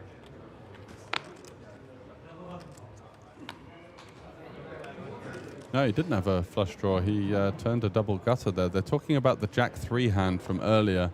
Yuri open Jack 3, gets called by 9s from Aurimas. Early position versus early position. It comes Ace. Let me just remember. Was it Ace? Deuce 5. So he's got a gut shot. And then the turn was the 7, I believe.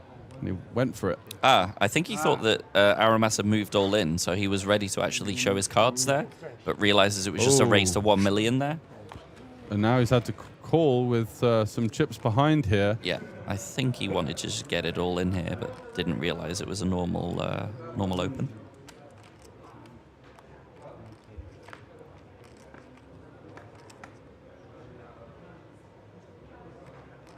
Ouch. And now what do we do with Sergey, who's committed a 1/3 of his stack with the 10s and faces 2 overcards, and Aurimas has actually flopped the goods here with top 2. I kind of assume Aramas, having flopped so massive, should be checking himself. He may do. Give Sergey the rope to hang himself. You saw how keen Sergey was to commit the rest of the chips, and if he did craft a little check in there, might feel that Sergey could put the rest in for him, but goes for the min bet instead. And this makes life very tricky for these underpairs to the queen. Yeah, I don't think Sergey's very happy here. He was very happy to get it in pre-flop, of course, but 2 overs is not really what you want to see here.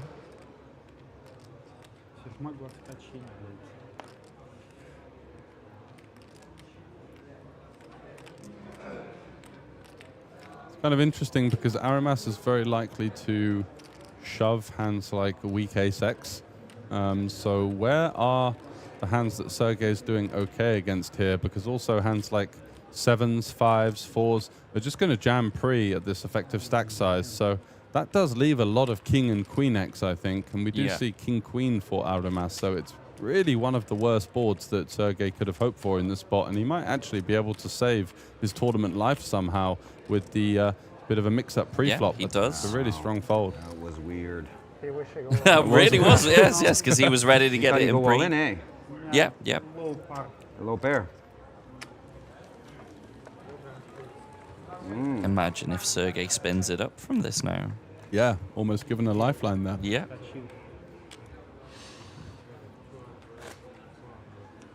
So he's got one. Yeah, that was strange. He was ready to show his cards. He was ready to put all the chips in. He didn't think that Auramas would have a non-all-in raise sizing there, I guess, and his haste and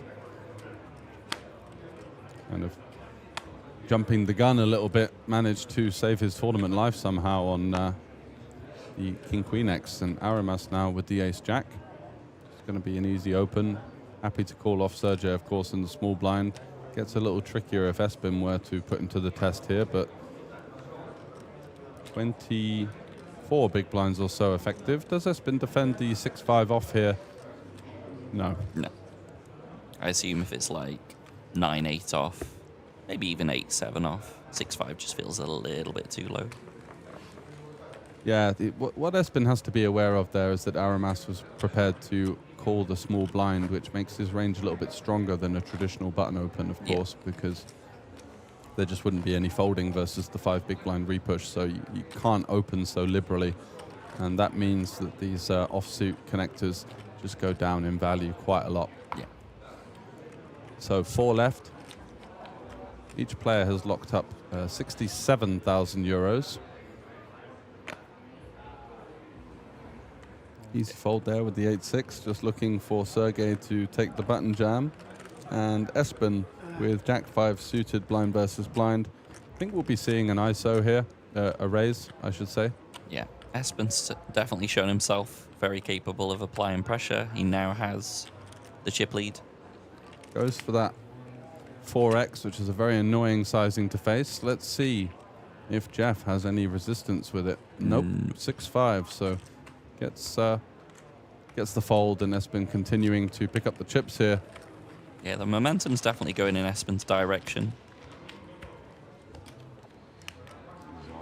Sergey going through the blinds next hand. Going to really need to find something here to stay alive. He sees the tower of chips surrounding him now. He's managed to do quite well despite a couple of unlucky spots. You're going to do it blind? Losing the big flip, losing the aces versus 9s, and still finds himself in the final 4. So despite all of that unfortunate situations. I might have taken that for 4 big blinds, 10-8 off, Yeah. rather than forcing yourself all in the next hand. Just how often are these guys behind going to get all in with each other? I don't think much. The more key thing is as well is that we're attacking Auramas's big blinds. Yeah. And I feel like through Auramas we maybe have a little bit of fold equity, but through the other two there's 0, of course. Yeah, that makes a lot of sense. Auramas has to be very careful here with this super short stack, and Sergey will be watching this, hoping that Auramas does something. He does go for the defend here with the 5-3 suited. Can get himself into a lot of trouble facing the chip leader here. Yeah. I do like, though, that this kind of hand, either we have something of interest on the flop or we're just done, and very clearly done at this point. It's hard to get yourself in too much trouble with 5-3 suited after the flop. That's for sure.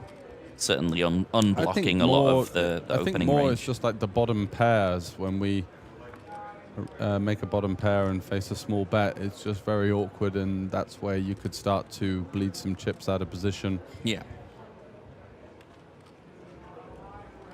So just with the 5 high here.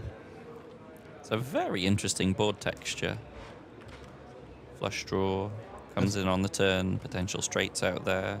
Just a lot of like those middling combos that might defend as well. Can Auramas maybe find a lead on the end? Can he sense the weakness?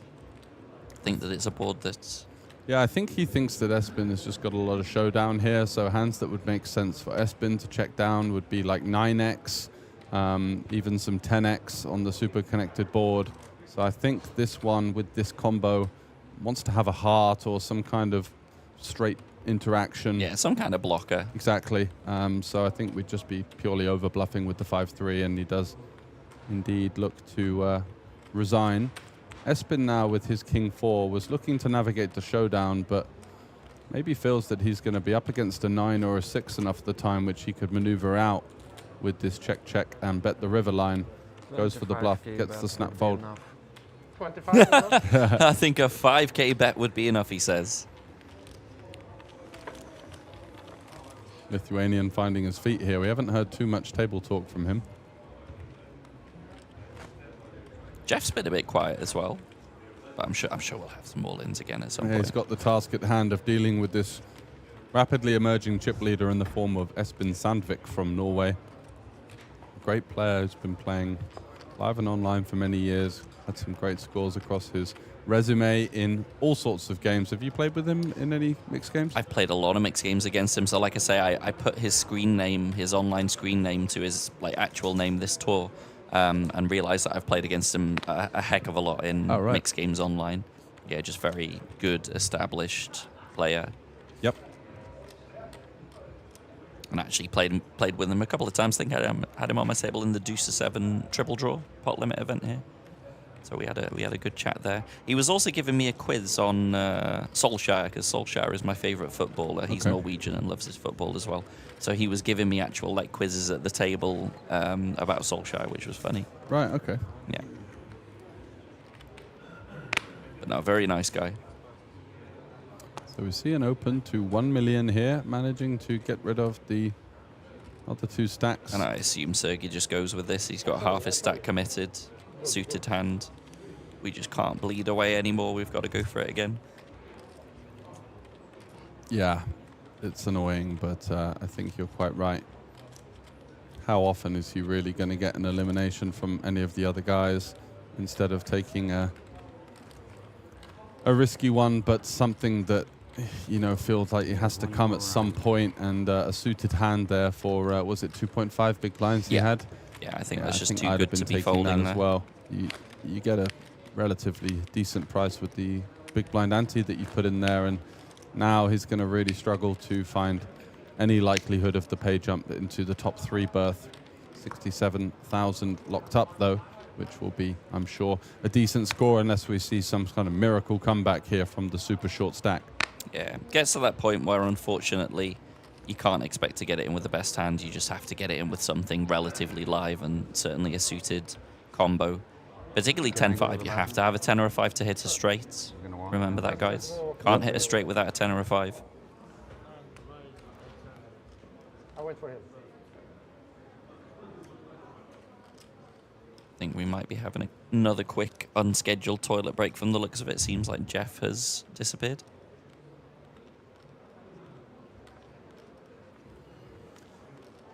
So Espen never thinking of defending here, but having a Broadway card, 1 high, 1 low, there may be some...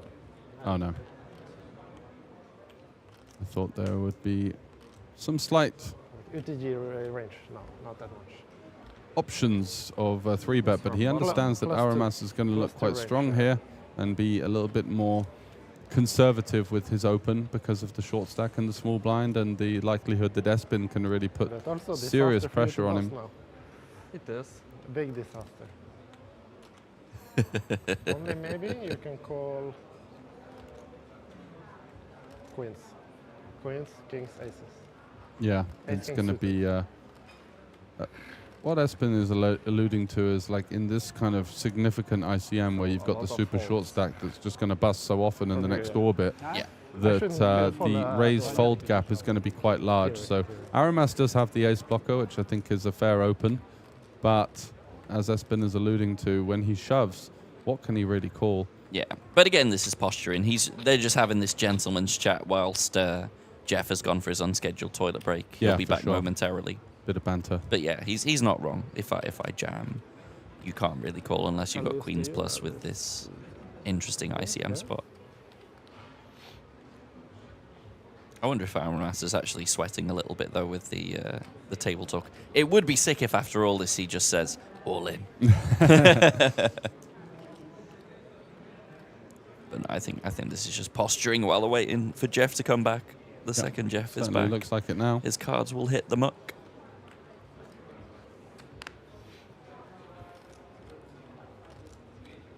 It'd be such a badass move if he rips it in, though. A knit. Yep, there you go. At least one. So yeah, Sergey in some real trouble here. He's got 2 big blinds left. I was starting to taste it. And then there is a possibility once we lose Sergey, they've already alluded to the possibility that they may be willing to discuss a deal 3 ways. Yeah, that would be interesting. Espen, of course, would be taking the lion's share of that deal at the moment. Wonder if that changes things for Jeff, actually, because Jeff, at that moment, had the chip lead when they were discussing it. Now the shift of power has changed to Espen. Maybe that means that Jeff is less likely to want a deal. I don't know. Yeah, he's definitely playing for the win, but if he got offered sort of 120k, it's tough to turn down, isn't it? It's just a lot of money. Be 80 buy-ins. Espen going for the limp here with the Queen 10.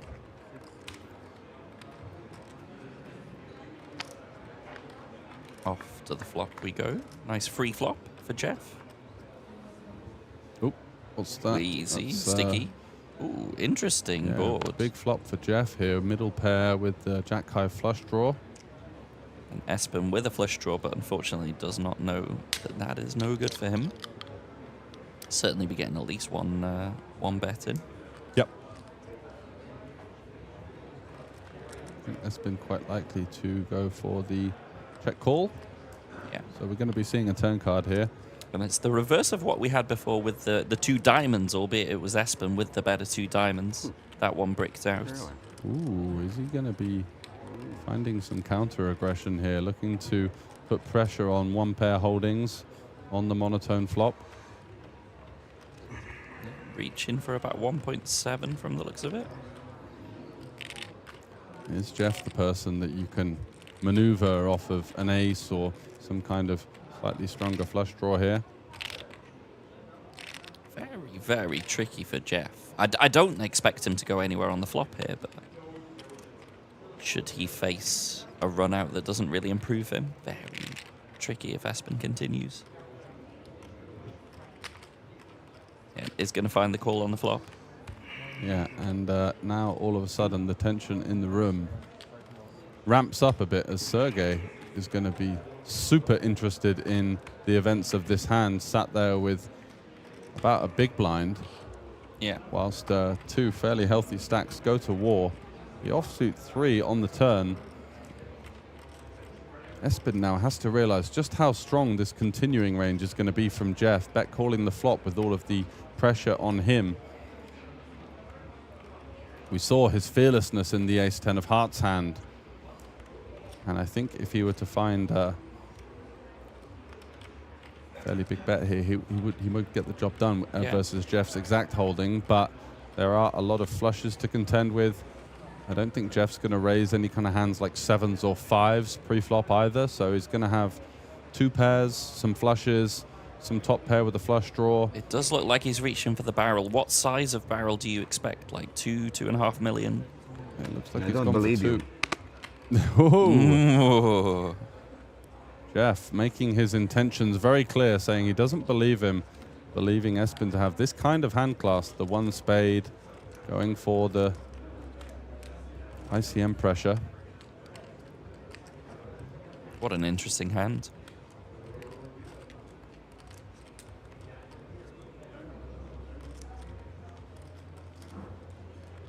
Interesting talk as well, like for Jeff to just instantly say, I don't believe you.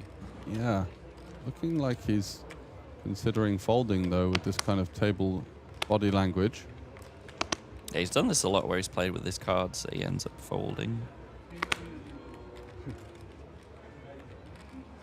And yeah, it looks like he is going to fold. Wow, you were right, Jeff. You were right. You were right not to believe him. It's so expensive to find out. So and tricky. That's why Espen, once again, with this really creative aggression, just about every spot possible. He's taken the initiative where he could, and it's paying off for him big time. Jeff folding a huge hand there in the form of a blind versus blind situation. I'm pretty sure that even when I used to play against Espen in the mixed games, I have him noted as like very aggressive button clicker. That's just in his DNA, basically. It's a beautiful hand. Yeah, really, really well played from Espen there. Taking the grip of this final table. Sergey just has one big blind. He's under the gun as well, so it's whether he goes for this spot or he's going to be forced all in on the next. Just not been his final table, unfortunately, so far. No, he's had a unfortunate series of events. Yeah, torrid ride. Espen now, is he going to be thinking about the open jam here, or does he just go for the min raise and...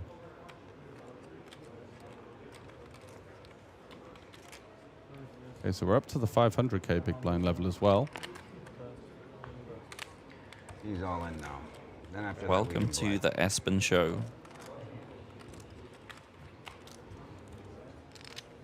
Yeah, I really like how he's just taken control of this final table in the last couple of levels. Yeah, really imperious performance here from Espen Sandvik from Norway.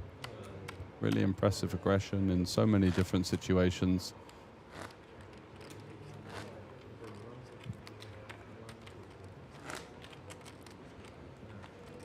Sergey has just over one big blind.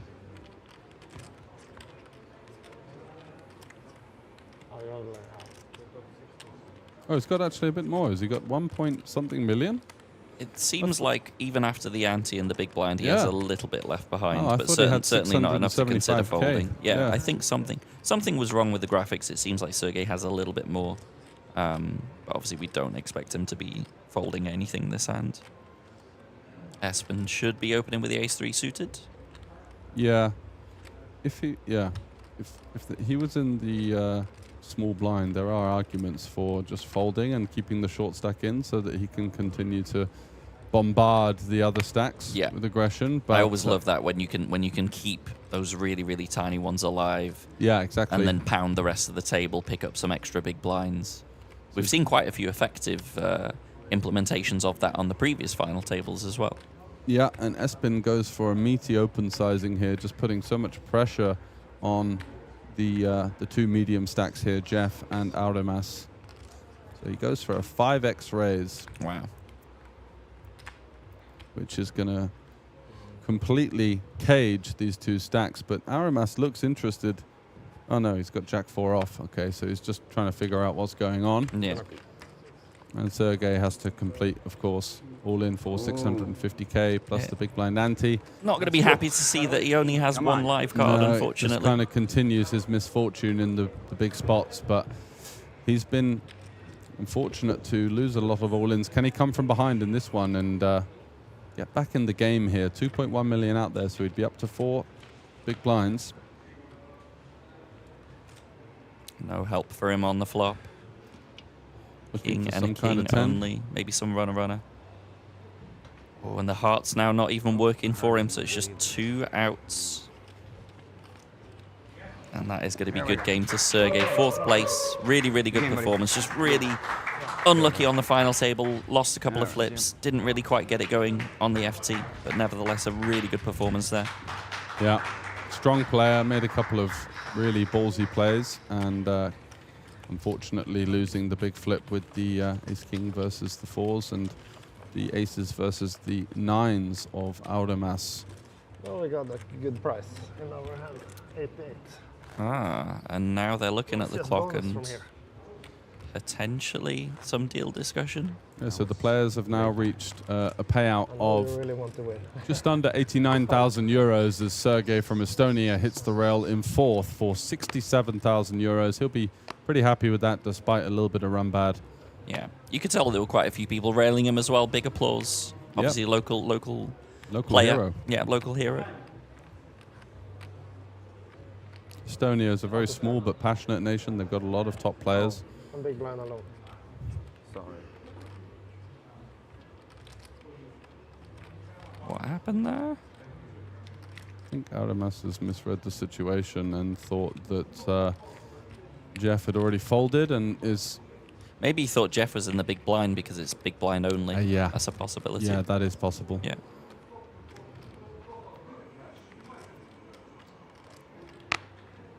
I think with that in play, Jeff is definitely going to get rid of the king 6 and Auramas. So I think Auramas might have said all in, but I could be wrong.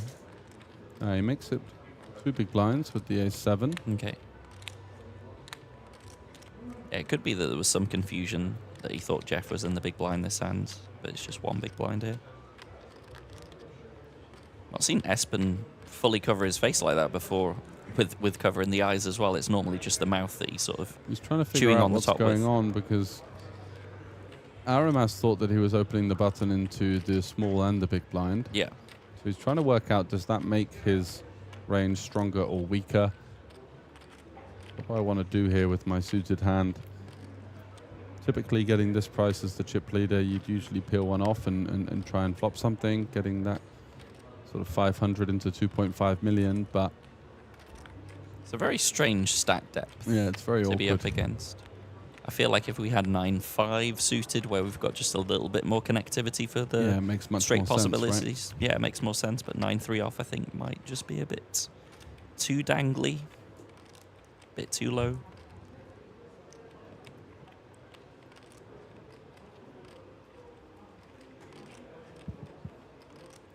Having a good think about it, though. Certainly is a strange spot with the extra weird dynamic, like you say. Yeah, it does make the call. Defending with the suited hand here. In a button versus big blind spot with no small blind in play. So Auramas is going to be very interested in this board and does find an ace high board. Yeah, Lovely flop for Auramas. Yep. 3 spades though. So yeah, Espen's certainly going to have some of those suited combos. He does indeed have a suited combo. It's just unfortunately the wrong black cards. But I don't expect Espen to get too out of line on this one. no.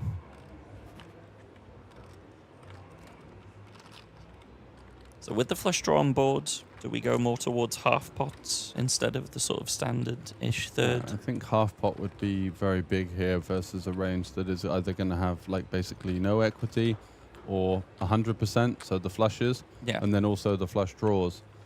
So for me, I think that the only sizing here would be very small, or even checking back sometimes has merit. Yeah. I think 1 big blind or so. Nice. Yeah. So he does go for the 1 big blind, and Ja, du får halvor. the benefit of Du får this halvor. is that you get to take it down and don't overcommit yourself to a board that could get a bit tricky. Yeah, I like that. I was thinking more to sort of really try and like deny equity from those. Well, if he's got a spade, he's combos. never going to fold, regardless of what sizing you make. So Yeah. I think that the maneuverability will be easier with just the tiny sizing there.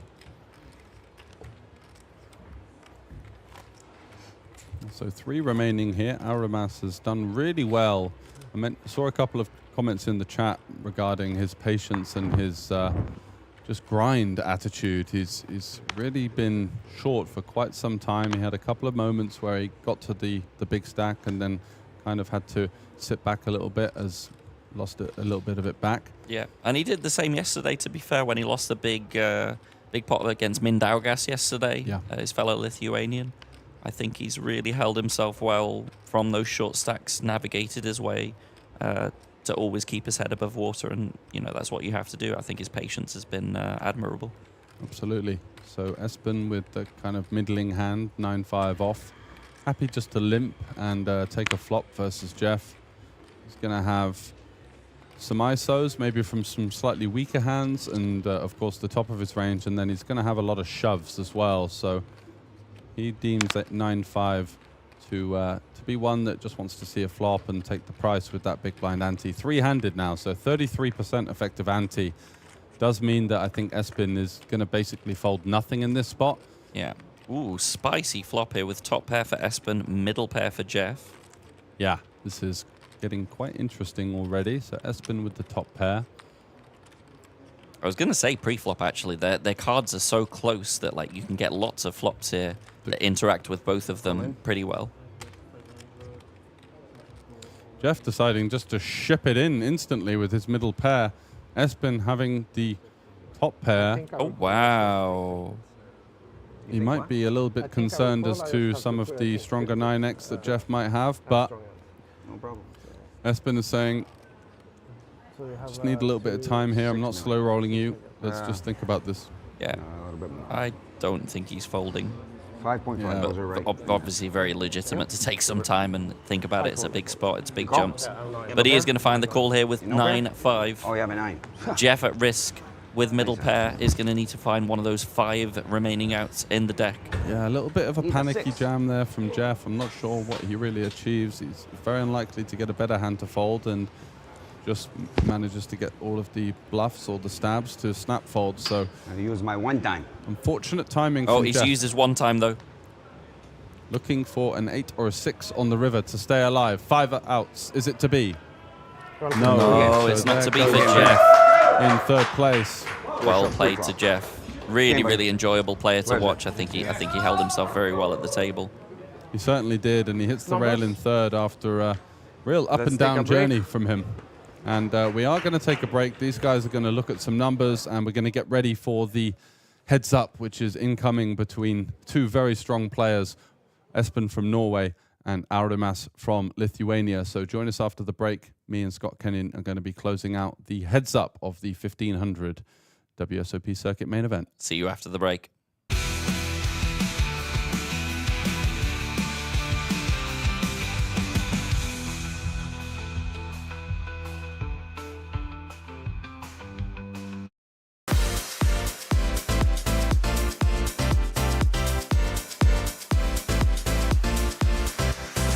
Hi guys, it's day 2 here at the WSOP Circuit Tallinn 2024. I'm here in the beautiful Old Town, so if you guys have breaks during the games, you can come here and enjoy it as well.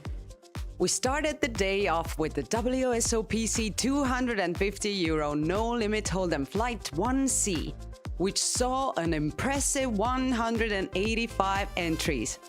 Players battled it out through intense rounds, and many have successfully bagged their chips for day 2. It's shaping up to be a highly competitive event. Next up, we had the 350 euro no limit hold'em progressive bounty. This event reached 123 entries and provided some exciting bounty action. Players were not only aiming for victory, but also hunting each other for those extra sweet rewards. Later in the day, we introduced the 250 euro open face Chinese pineapple event, which by the way is my favorite. This unique game brought a fresh dynamic to the festival. As the evening rolled in, we hosted another flight of the WSOPC 250 euro no limit hold'em flight 1D. The enthusiasm continued with more players joining the battle, aiming to secure their spots for day 2. That's a wrap for today. Stay tuned for more updates and highlights as the WSOPC continues. And I'll see you guys tomorrow.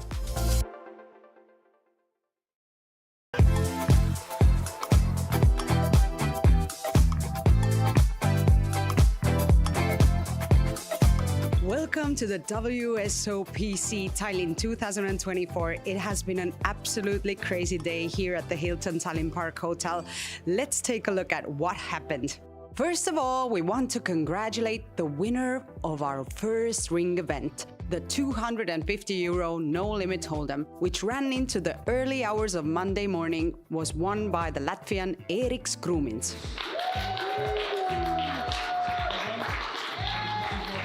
Eriks, you won our first ring event this year. How did you do it? I just ran really good, won pretty much every all-in, so I can't complain. I was really lucky, really lucky. And played good as well, but mostly lucky. Were there any spots in the tournament where you thought like, hey, maybe I could win this? Starting from like top 80, I think, because I had a big stack there, I always thought I could win, but I understand that not everything is because of my skill.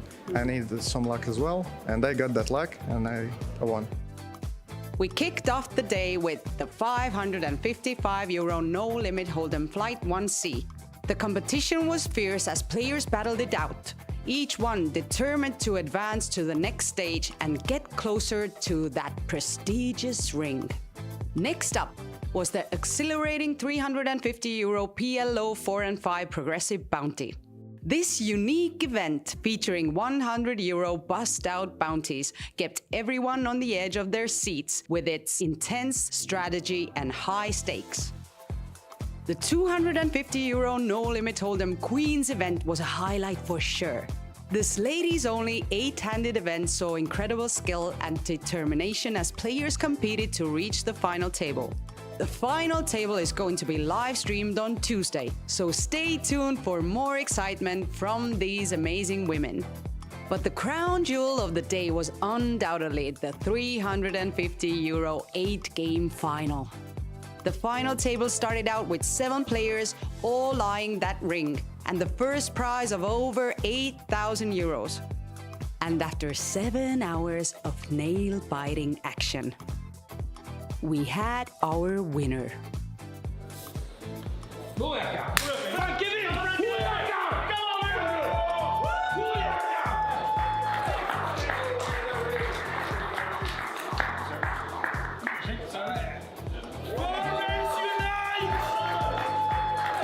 Please tell me, how do you feel right now? Actually very proud because I lived in Finland 10 years. They're very good in mixed games. And everyone knows I'm fish. And now I run a decent-sized mixed game tournament thingy. And everyone knows I'm fish. So to do 8 game with a ring and actually win a 3-hour heads-up battle, I'm proud. I'm not that bad. I agree, you're not that bad at all. Was there a hand that you're like super proud of? No, I was lucky all the way. And that's a wrap for day 4. The WSOP Circuit Tallinn 2024 is just heating up. So stay tuned for more updates and highlights. I'll see you tomorrow for another thrilling day of poker action.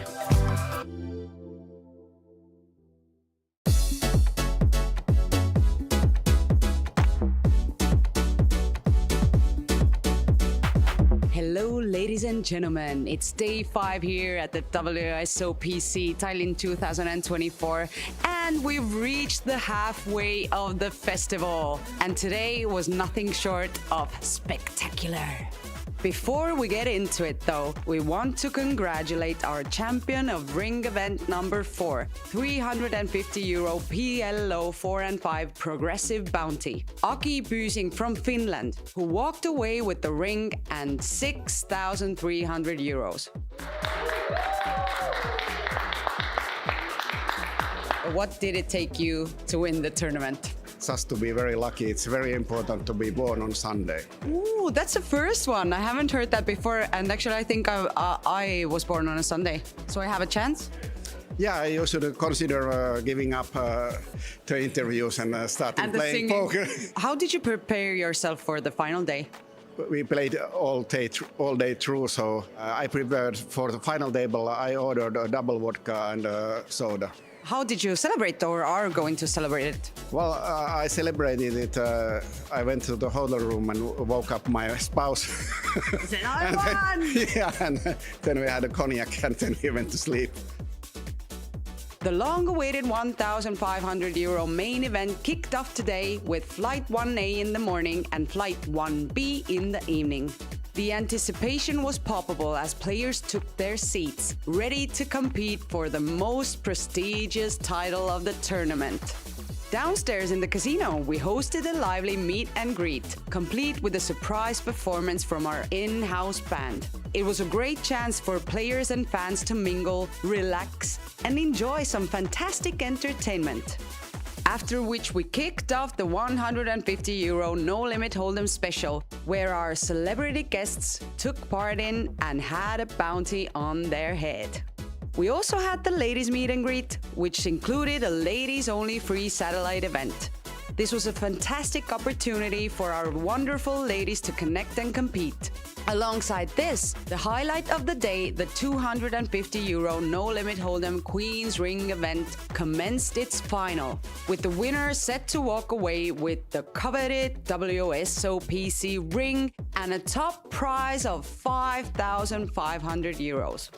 The final table battle was intense, as none of the ladies wanted to give up the ring and the prize. Play lasted for about 5 hours before the heads-up battle commenced, and it continued until... Jamming it in, and here we have it. At least it's an all in the call, but it's Linda from Finland. She's ahead, of course, with the ace-deuce, so might be the big double up for her. Could be. She's faded disaster and managed to be quite lucky in these all-in situations. She's won her previous 4 all-ins, I believe, as the short stack. Is she going to continue that run? You're going to miss for both. Still ahead, well ahead with the ace-deuce. Oh, there's a jack on the turn. Big change. Now, Linda from Norway. Oh, there we go. We have our winner in the ladies event. WSOP Circuit event in Tallinn. Ladies event, the ring winner is Linda from Norway.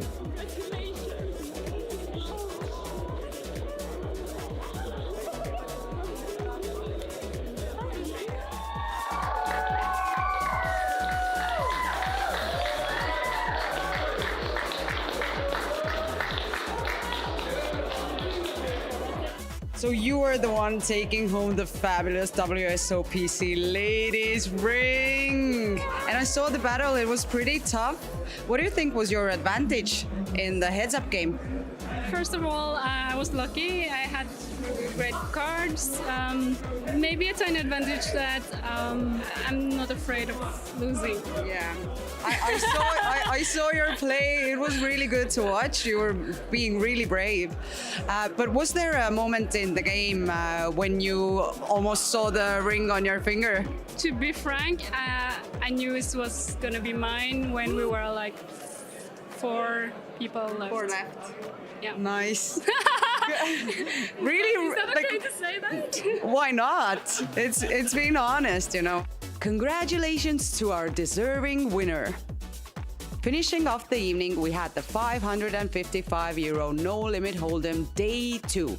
Players fought tooth and nail to reach the final table, which will be streamed live on Wednesday. And that's all for Day 5. There's still plenty more exciting poker action to come in the second half of the festival. Good luck to all the players, and let's keep the momentum going.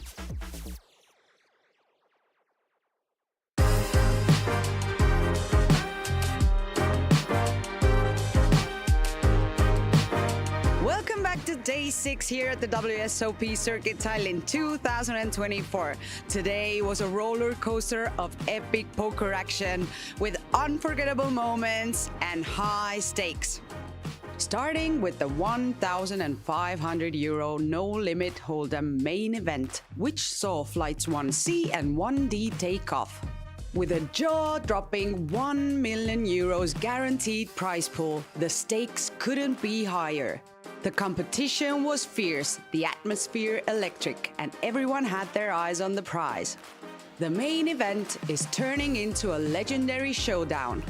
Next, we had the €1,100 PLO 4 and 5, which broke our records. We received over 177 entries, which makes it the biggest 1K PLO tournament in Tallinn poker scene's history. Last year's winner, John Kite, bagged €34,700. He's in the field defending the title and eyeing the record prize.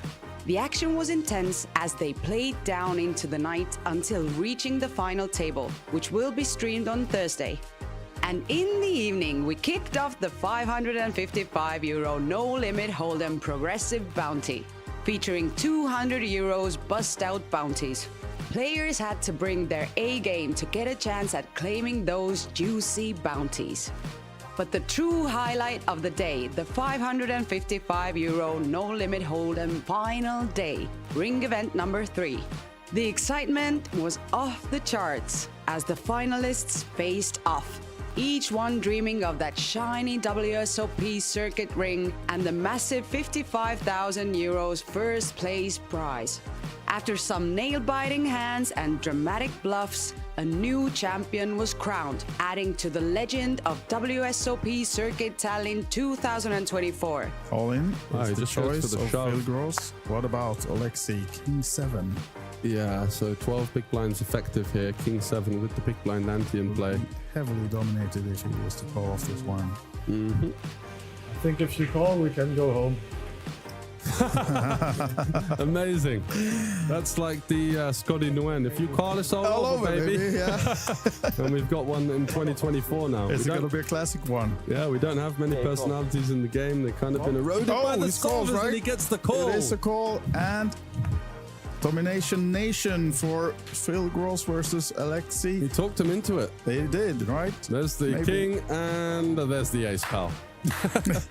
Wow. Okay, so Alexi looks a bit hot under the collar after getting muscled off of his equity there with the king 6 in the previous hand. Gets talked into a light call here with the king 7, and we're off to the races. And it's queen 6. So just the backdoor flush draw for Alexi here. Phil just looking to fade the 7 primarily, but heart could spell disaster on the turn also. 8 is safe. Is it to be the 7? 7 and the 7 only can save Alexi. And it's the queen, so ace king holding up beautifully there. Our winner, the 555 event, WSOP Circuit event in Tallinn 2024, the No Limit Hold'em number 3. And cheer for the winner, Phil Gross of Germany.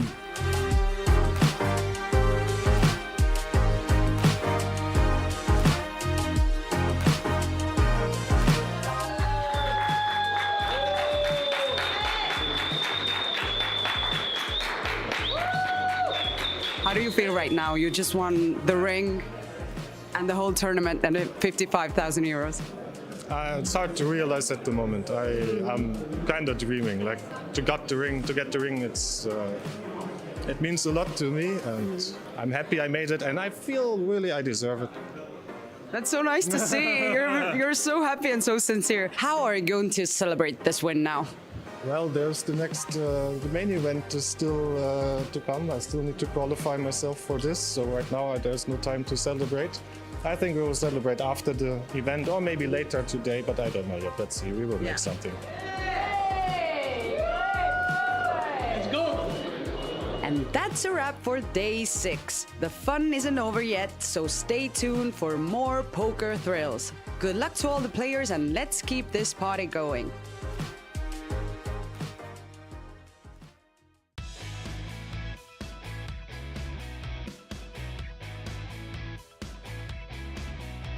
It's already day 7 here at the WSOPC Tallinn 2024. We've seen so much good play and great action that kept everyone on the edge of their seats.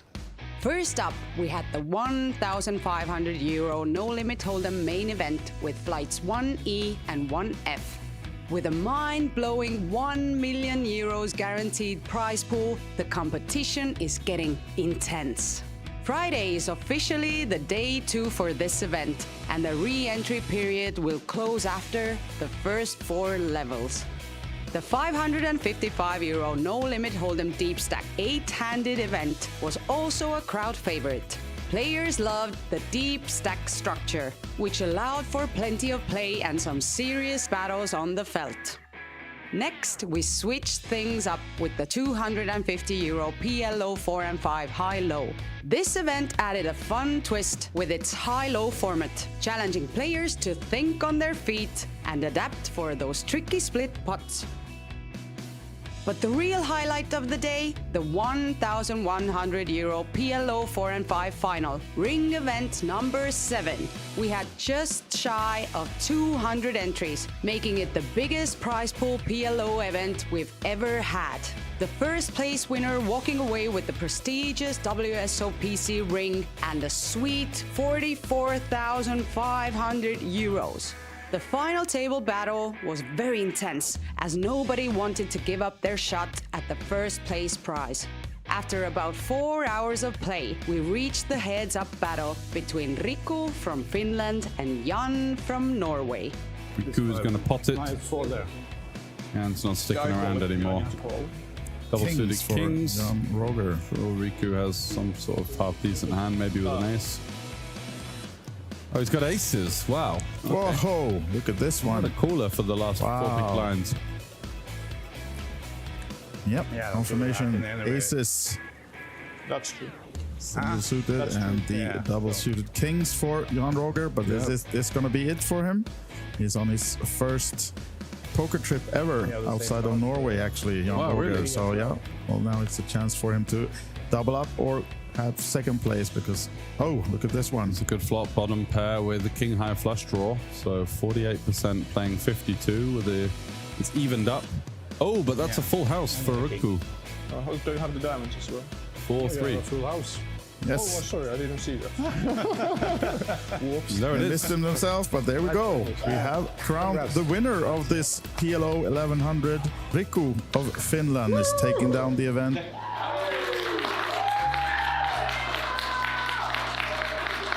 The last 3 or 4 times I've been to Tallinn, I've been running pretty bad all the time, but I felt like I didn't play that bad, so I just felt like it's going to turn around eventually, and this is the tournament where it did. Can you tell me a little secrets about your routine? Like, did you sleep well before the game, or what are those things that you do before, like, going into the final table? Well, usually when I'm in Tallinn, I just try to go to the gym and eat healthy and not go party around and not have too much alcohol, and just try to relax and keep my mental game and my physical body in focus as well. So I'll try to do that, and usually that'll keep me going for the long days. And that's it for day 7. The WSOP Circuit Tallinn 2024 keeps on getting wilder. So don't miss out on all the fun. See you at the tables.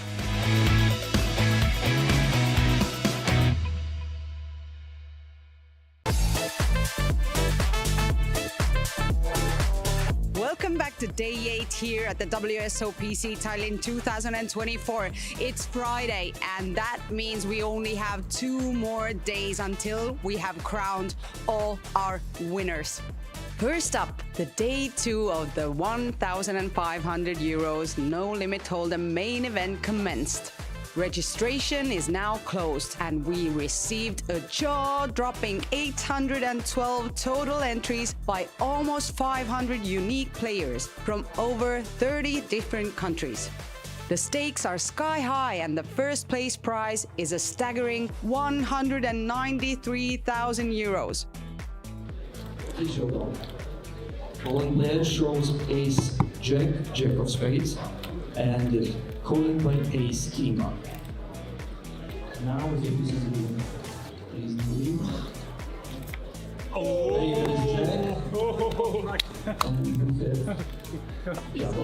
So now we are 103 players remaining. Congratulations all of you. You are all in the money. Lucky you, bro. Lucky you. The competition was getting heated as players battled it out for their shot at the big money and the coveted WSOP ring. We also had the thrilling 1,100 euro no limit hold'em mystery bounty, ring event number 8. This event added a fun twist with the mystery bounties, keeping everyone on their toes. And let's not forget about the 250 euro Sviten. This unique and dynamic event had players adapting and strategizing in new ways, making for some truly unforgettable poker moments. Get ready for an epic weekend of poker magic. Good luck to all the players, and let's keep the energy through the roof.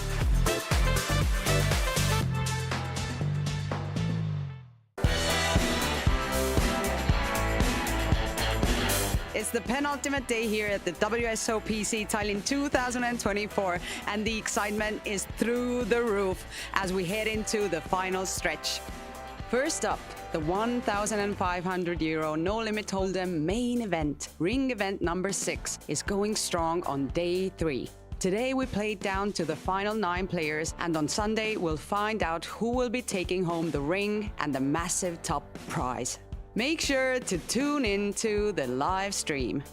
Next, we had the intense 3,000 euros high roller ring event number 9. With a total of 100 entries, this high stakes battle is also playing down to the final table, with top players fighting for the prestigious WSOP ring and the 64,000 euro top prize. Then we saw the thrilling conclusion of the 1,100 euro no limit hold'em mystery bounty, ring event number 8.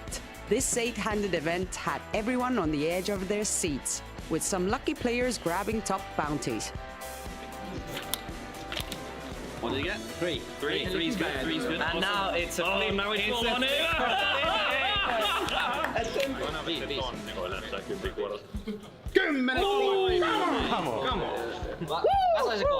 The first place winner, Rasmus Lundström, walked away with a cool 19,850 euros plus bounties and the coveted ring. I'm all ears. Can you tell me, how did you win the mystery bounty? A little skill and a lot of luck. But how was the tournament, like overall, ups and downs, or? Well, most of the time, especially yesterday, I was in a quite good position, but I did find myself getting caught by my aggressive play a few times, and I was definitely saved by the river more than once. But ultimately, what was really brutal is just before the final table, when it looked also best, and I got my money in as a massive favorite, I actually lost and almost busted, and at that moment I thought it was all over and there was 14 or 13 left, but lo and behold I was patient and the cards turned in my favor later. So. And let's not forget about the 150 euro no limit hold'em Queen's Mystery Bounty, ladies only event. This exciting event featured bounty envelopes that, aside from the prize money, also included tickets to the Queens of Tallinn 2024 main event, adding an extra layer of excitement for our amazing ladies. And that's a wrap for Day 9. The WSOP Circuit Tallinn 2024 is reaching its thrilling climax, so stay tuned for more intense action and surprises. Let's see what the last day will bring us.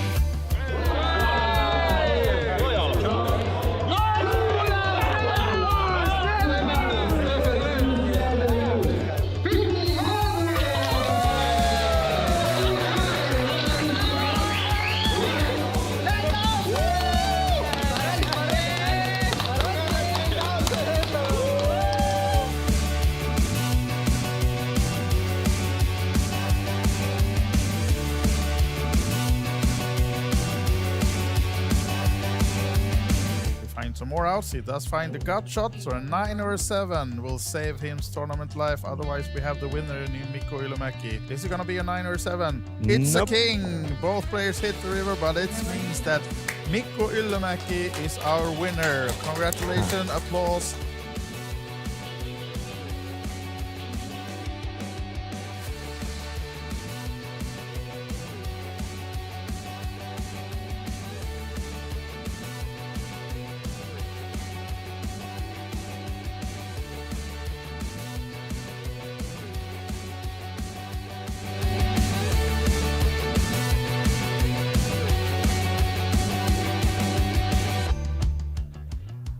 King.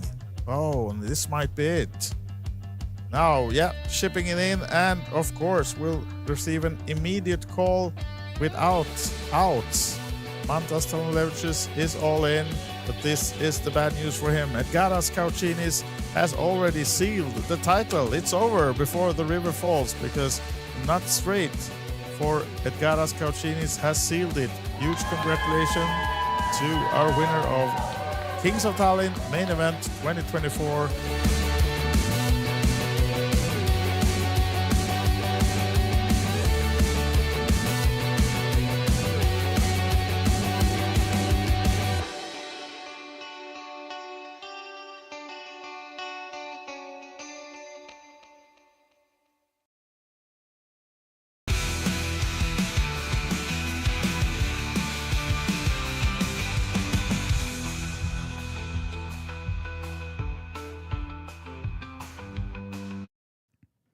Hello there, guys. Welcome back to the studio of WSOP Circuit Events Tallinn.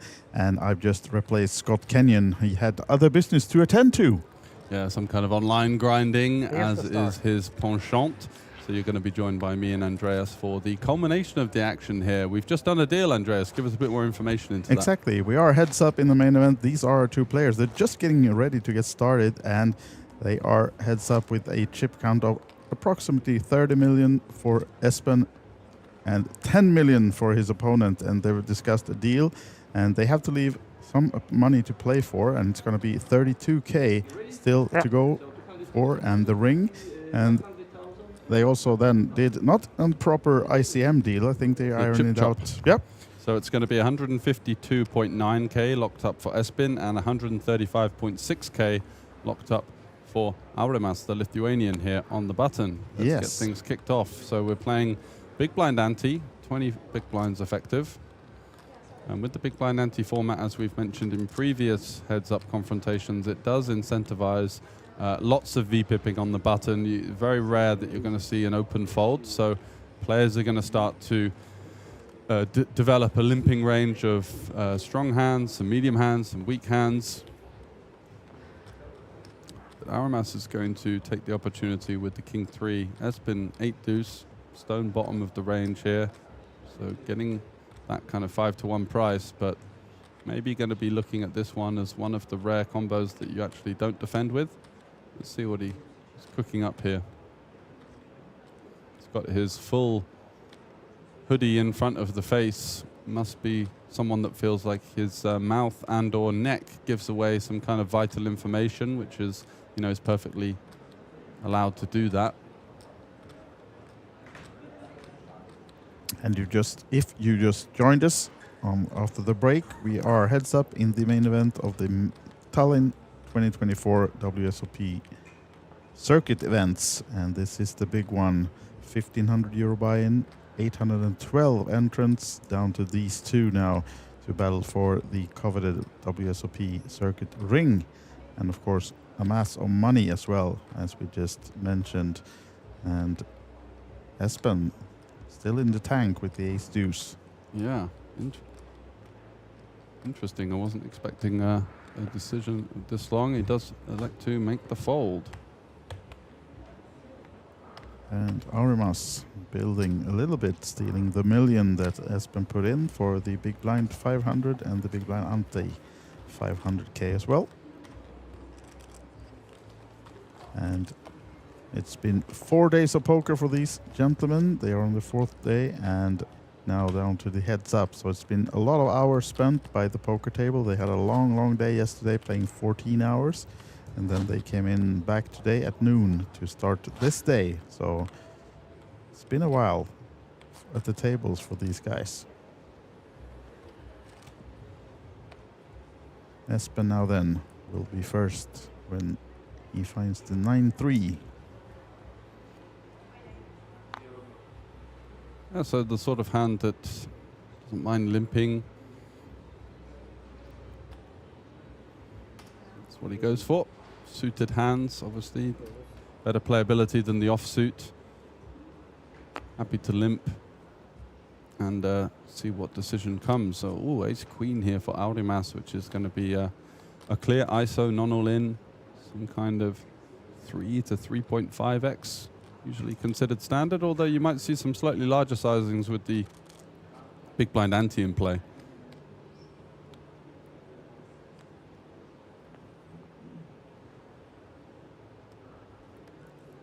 Goes for just over 3x by the looks of things. I think that's 1.575.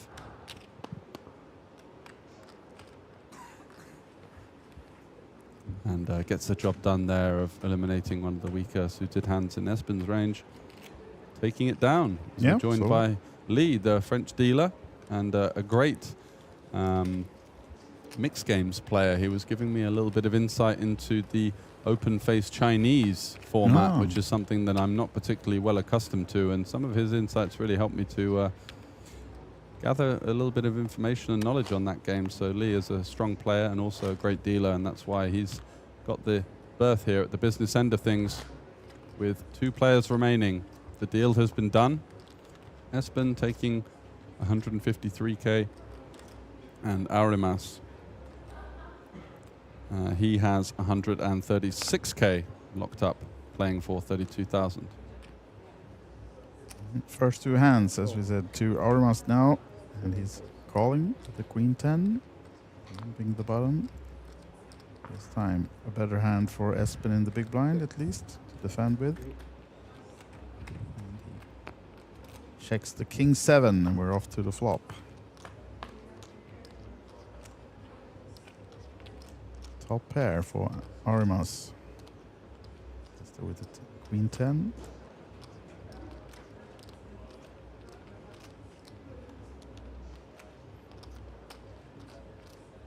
Espen really taking his time here, out of position. One of those players that sometimes the silence can be quite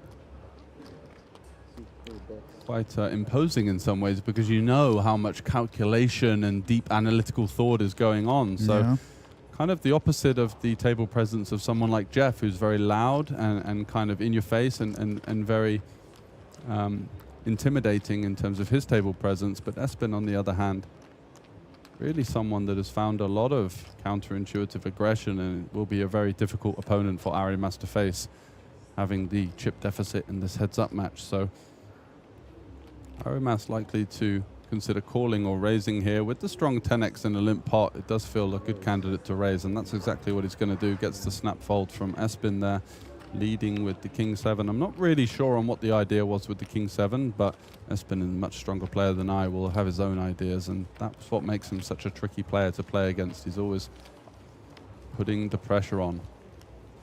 Aurimas, though, winning the hands in this heads up so far, and as you can see, closing in the chip count. 13 versus 27. Started with 10 to 30. So a little bit closer now in the chip count. And we have the YouTube chat if you have any questions for us. And one of them is if the money deal happened. And yes, we did mention it when we just got back from the break. So in case you missed it, they have made a deal. And it's locked up 135 for Aurimas and almost 153 for this guy, Espen. And then they're playing for another 32,000 euros and the ring, and of course also the invitation to Tournament of Champions in the US like next year, free rolling in $1 million tournament. Yeah, quite right. It's definitely extra value to be played for in the form of just the ring and the prestige. You can't really put a monetary value on that, but certainly one for the mantelpiece. So there's no reason for these guys to be rushing. Sometimes you see a deal done, there's not much money to play for, and they're kind of going all in blind, but these two guys are real students of the game and will give the heads-up match the respect it deserves. Espen going to open here with the king 5 suited. He's been one of those players that's had a slightly larger than min-raise sizing a lot of the time, and with this big blind ante, interested to see him going for the min-raise. King deuce for Aurimas. Yeah, it's one of those hands that you can defend sometimes, and you can also use as a 3-bet bluff to apply pressure on the sort of middling hands, offsuit ones that may elect to raise fold. You can get some hands like king 6, king 5 off to fold.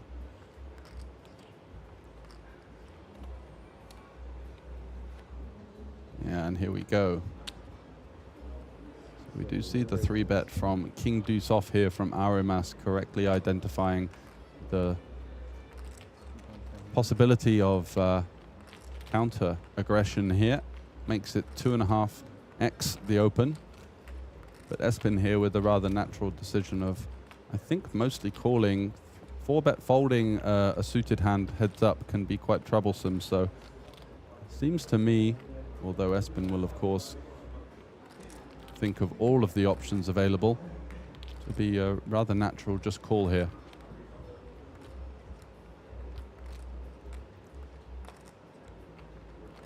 All in. Wow. Oh. Look at that. So no 4-betting, just the straight all in there. Laying down the hammer with the king 5 suited. And what a hand of poker being played between these two. Oh, looked like the 3 million he lost in the first few hands to Aurimas is now coming back in the hands of Espen, as they're now in the fold of Aurimas, back to 30 million versus 10. Yeah, regaining the momentum he had coming into the heads-up match with a powerful 4-bet jam there with the king 5. So they were about 25 big blinds effective to start the hand. So potentially thinking that Aramas could have some slightly better combos there, that would have to fold to the shove, and gets the job done here. Certainly. 60 versus 20. Yep. Confirmation of the current chip count in the heads up, and you can see the third place finisher, Jeff, walking away with almost 89,000. Sergey, Yuri, Chris, Evgeny, Roberto, and Mindaugas was the other competitors we had on this feature table and final table today, and now it's down to these two. Do you have a pick from earlier, George? Or I mean, it's easy to say Espen right with the chip lead, but I've really loved Aramas's solid, I would say tight, aggressive style. Doesn't really make too many mistakes. Very tricky player to play against, and once he does have the initiative, he's a very dominant player in all of the hands that he's decided to open. So it's a tough heads-up match for both players, and the respectful deal being made, I'm not surprised to see that. I think both of these guys will realize very well that they're up against a really strong player here, as you can expect with two players remaining deep in a well-structured Massfield tournament. And piece for both of them now on the flop. Look at this from Espen, outflopping Aramas, who with this weak 9x, you could definitely value bet some of the stronger 9x here, but this one does seem a natural check. And the 3 should be pretty favorable for Espen here. Some of the 3x that Aramas may have even decided to just fold, like 8-3, 7-3, going to be discounted. So a slight advantage in 3x for Espen, but also with his Queen 10, just happy to start to seek some value from some kind of King High, Ace High, maybe the occasional tricky draw that trekked back. Of course, the 9x as well. One big blind to bet.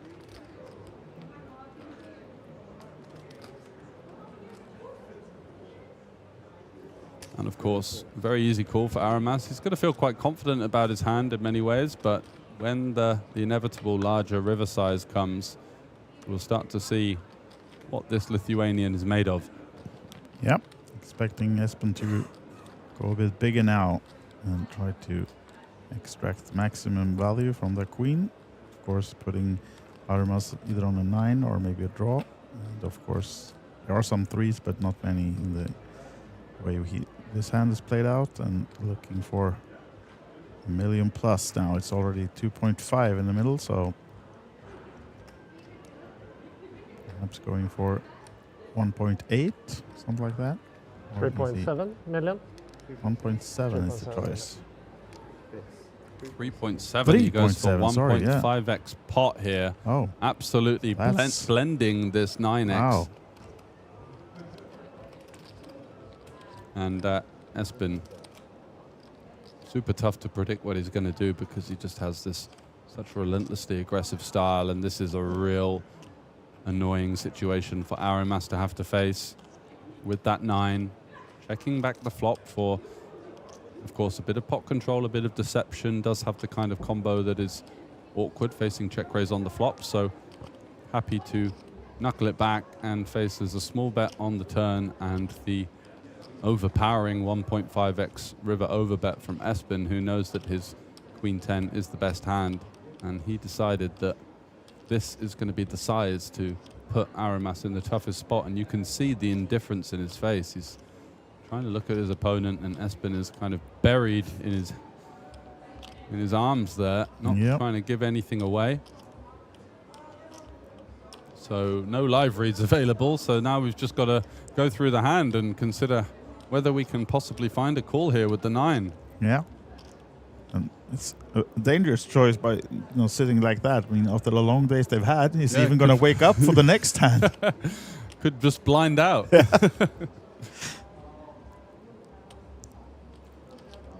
Always nice. Take a little power nap by the table, right? Just trying to disguise as much as possible, of course. Not giving away any information to Aramas on this big bet. And he lets the 9 go. And Espen is awake. Great fold there. Disciplined play.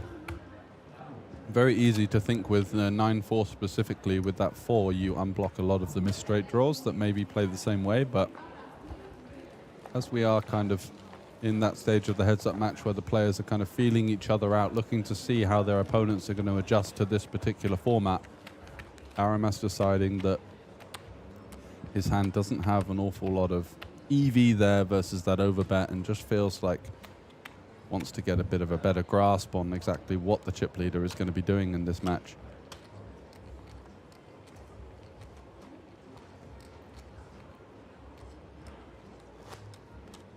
And he'll have seen enough of the replayed hands on his break to know that Espen is extremely capable of having bluffs there. I don't think it's just going to be the value-only situation for this type of opponent.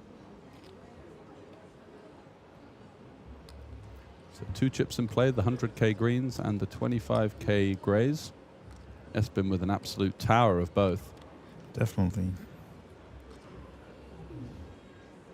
And his opponent is getting under 20 big blinds now. So there are arguments for having some open shoves with the big blind ante in play. 2 big blinds out there instead of the traditional 1.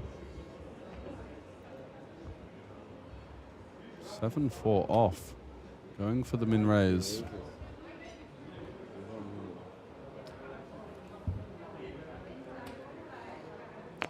Nine deuce. Yeah, I think we'll see him come along here. Suited hand, heads up, getting this price, which is, of course, very common. Heads up, big blind ante. 500 into 2.5 million.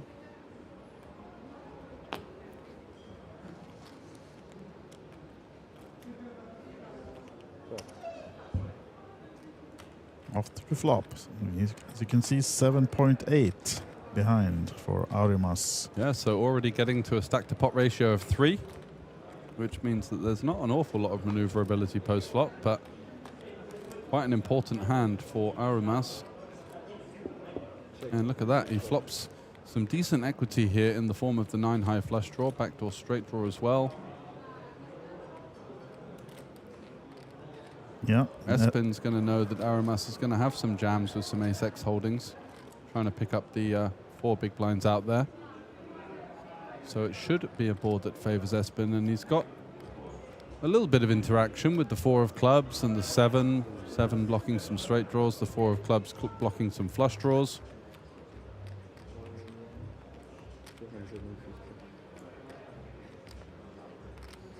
Interesting spot now for Aramas. Does he want to commit here with the flush draw?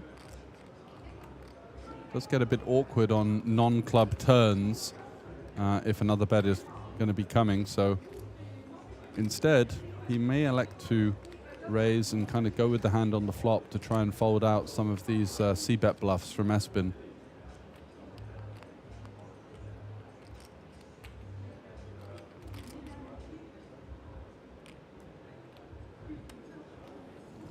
Call. Does make the call. So sticking around, looking to improve on the turn. It's going to get very tricky when he doesn't, but has 80% equity, you could see here, versus Espen's 7-4. There is the 3 of clubs, and it gives Espen a gut shot and a flush draw himself. So a lovely sight for the Lithuanian, improving to what is essentially the nuts heads up. When you've got a flush, he's just going to be calling down if Espen were to choose to barrel the turn here. So 6.5 in there, and 6.5 in the stack of the Lithuanian. 5 goes for 2 million, looking to really pressurize the hands like 6x. Maybe even a hand like 10-4 suited is not going to be loving the sight of the second barrel.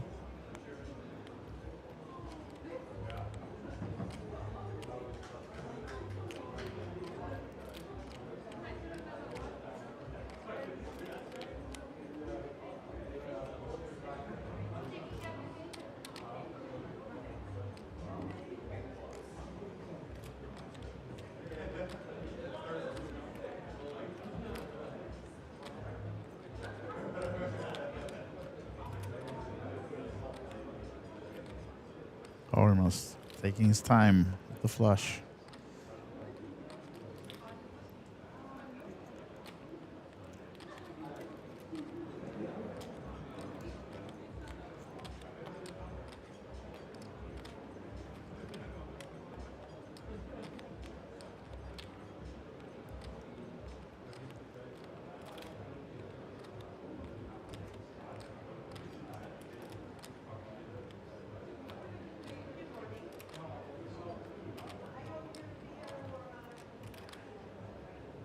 All in. There's the all-in, as expected, and bad news for Espen.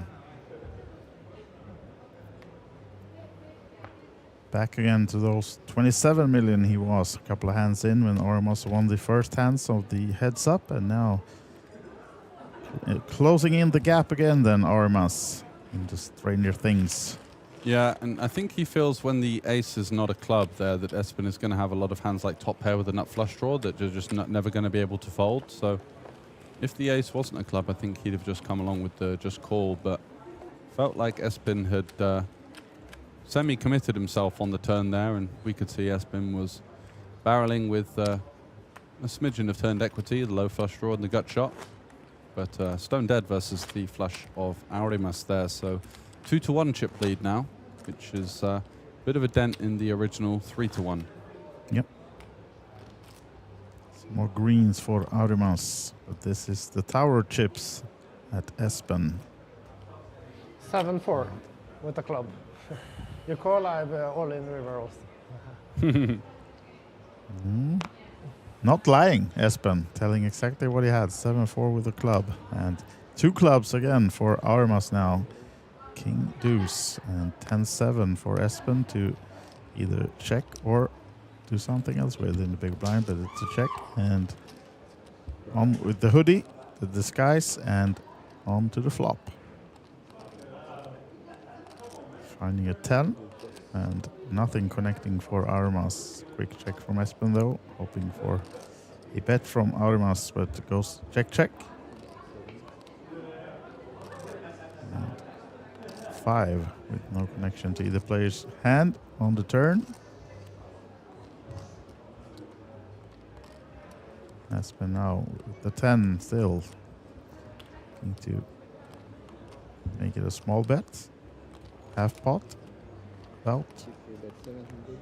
Yeah, 700 into 1.5 million here. Very annoying for the King X.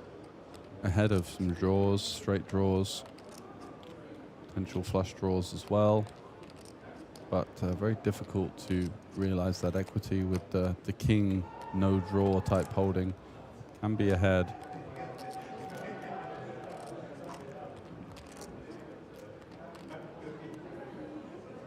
Does make the fold though. Yep. And some chips back to Espen again, but still missing that big pot in the heads up. So back and forth a bit, but at least Aurimas is a bit closer now in the chip count than he was starting the heads up. And again, worth mentioning, they did make a deal for the heads up, but they're still playing for 32,000 euros. And the ring, of course, that we see in the top picture on the table. Absolutely. So Espen once again in this kind of jostling heads-up match. Bit of momentum, loses it, back and forth, but still a lot of work to be done to see out the tough Lithuanian opponent here in this heads-up duel.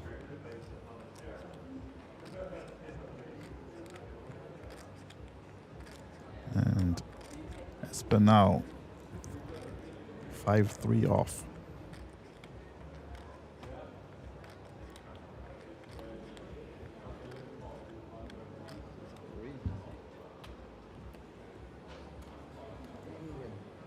They continue to employ this aggressive min raise, quite a lot of min raising from him so far strategy, and Jack 3 is not a hand that's comfortable to defend, but in heads up having a Broadway card is just simply too good with this price to ever consider folding, and does indeed have his opponent dominated some of the time. And this is one of those times. Espen here with the 5-3. He's got a little bit of interaction around, wrapping around the 4, so he's going to get some 6 and deuce as a turn card are somewhat favorable. I think he's checking his cards to see if he had the 5 of hearts there, which would have made things a bit easier for him. But regardless, with essentially the nut low, so many hands that can just fold to one bet, like this Jack 3 with the lowly 3 of hearts.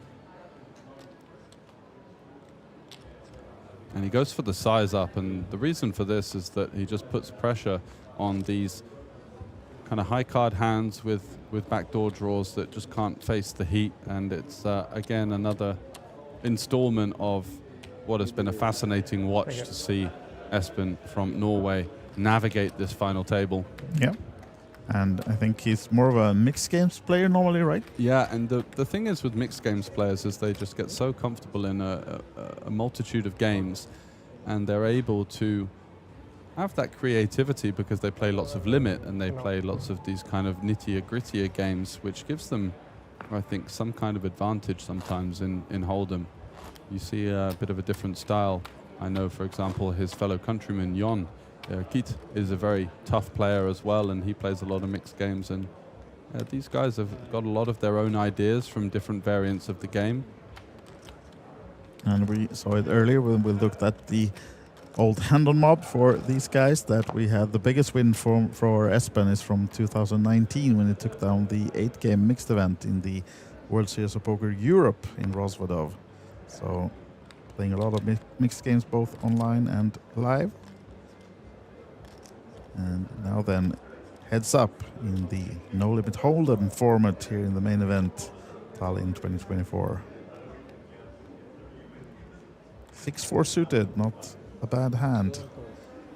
And he is limping the bottom with that one. Another suited hand. Low in this heads up so far. 10-5 for Espen now in the big blind.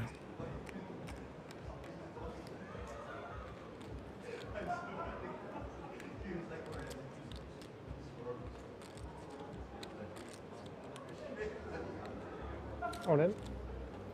All in Wow. is the choice. Loving with the 10-5 suited versus this limp. Yeah, getting away with it again. Absolutely, and now back to the 3-1 chip lead.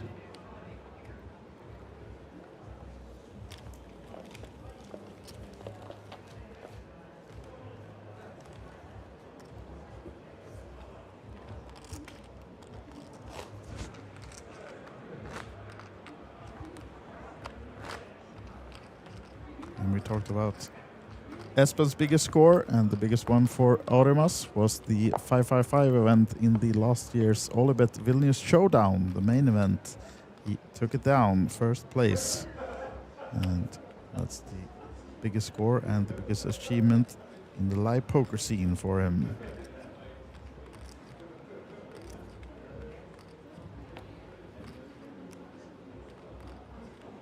He also had a pretty big online score during the COVID times, playing on one of the main sites, 1.1k buy-in. I think that was for 177k or something. Really big like that. Just about what he can take down today. Exactly. With the deal in place. Opens it up once again from the button, seeming to employ this min-raise strategy. You do see people have a lot of different ideas with big blind ante. Some people going for the bigger size to prevent the wide continuing range from your opponent. Some with a lot of limping and kind of defending. But we've seen from Espen that he's not really the defense kind of man. You know, he's really taking the initiative and trying to peck away at his opponent. It's Espen with the middle pair and the gut shot, and just the gut shot for Aurimas and the overcards. Yeah. This spot. Another 8 on the turn. Great turn card for Espen here, really improving the strength of his hand. Lots of bad turn cards for him that would have been tricky to navigate, and of course did not want to get check raised on the flop with that weak middle pair plus the low end of the gut shot.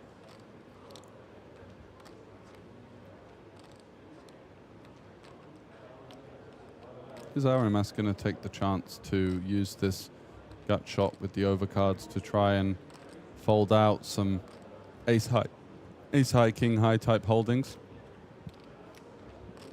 Not likely to be up against 4s, 3s and deuces that probably just jam for the 22 big blinds or so effective. Ooh, and he's going for a big bet here. The Lithuanian looking to make it, I think, just under the size of the pot. So a lot of pressure here on Espen. Ooh, he does go for the pot size bet. Yeah. He won't be going anywhere with the 6-4. We know that for sure. But this is going to be a crucial river card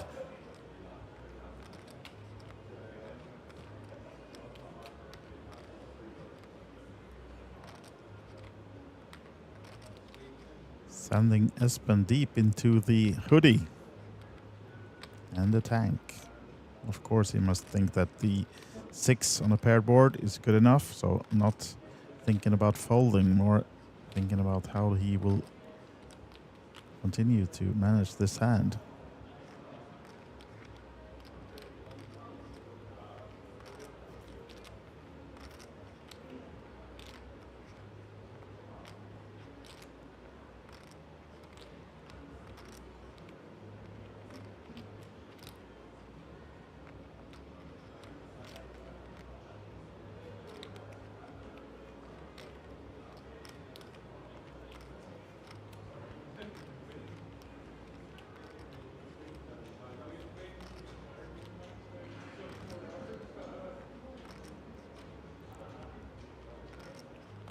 Taking a bit of time, and of course it's a big bet, big pot, and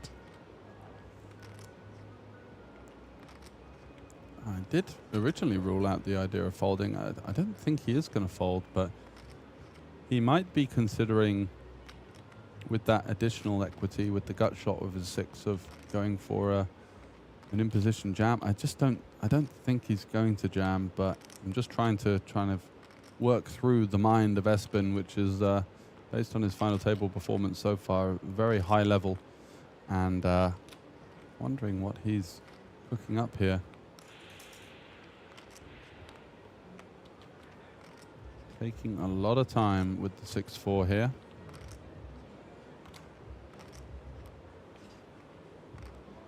Yeah, it does make the call. Oh. As you'd expect, and now a really crucial river card here. Under a stack to pot ratio of 1 for the first time in the heads-up match, and it's Arimas with the 2 overs and the gut shot. Really looking for a queen or a 7 to make him feel super comfortable here. Oh, wow. There's the queen. There is the queen. Dream card for Arimas, 7.5 in the middle, and he has less than that in front of him, and he gets there with the queen.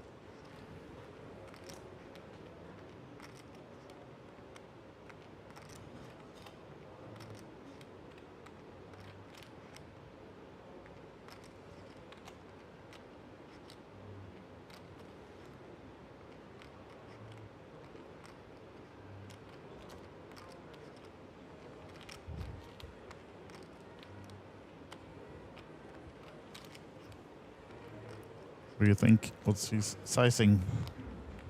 I think he thinks that Espen is going to be fairly stripped of Atex, checking back the flop for the most part. So I think he's thinking, what sizing can I derive here to get the full value versus the 6 and 5x? And with all of those missed draws, the 7x, the hands like Jack 9, 10 9, I feel that he's going to shove the river here for value with the queen especially. I don't think he'd be going all in on the 9. Yeah, he does shove. Yep. The first gets snapped. Oh! Oh, wow. Espen with the fake tank on the turn had the plan to call off any brick. He did, and unfortunately sees the bad news. Almost from was the just turn. thinking. And that's the turn of events, because now we have Arimas in the chip lead, just passing Espen up to 22 millions versus 19. So roles reversed in the heads up, and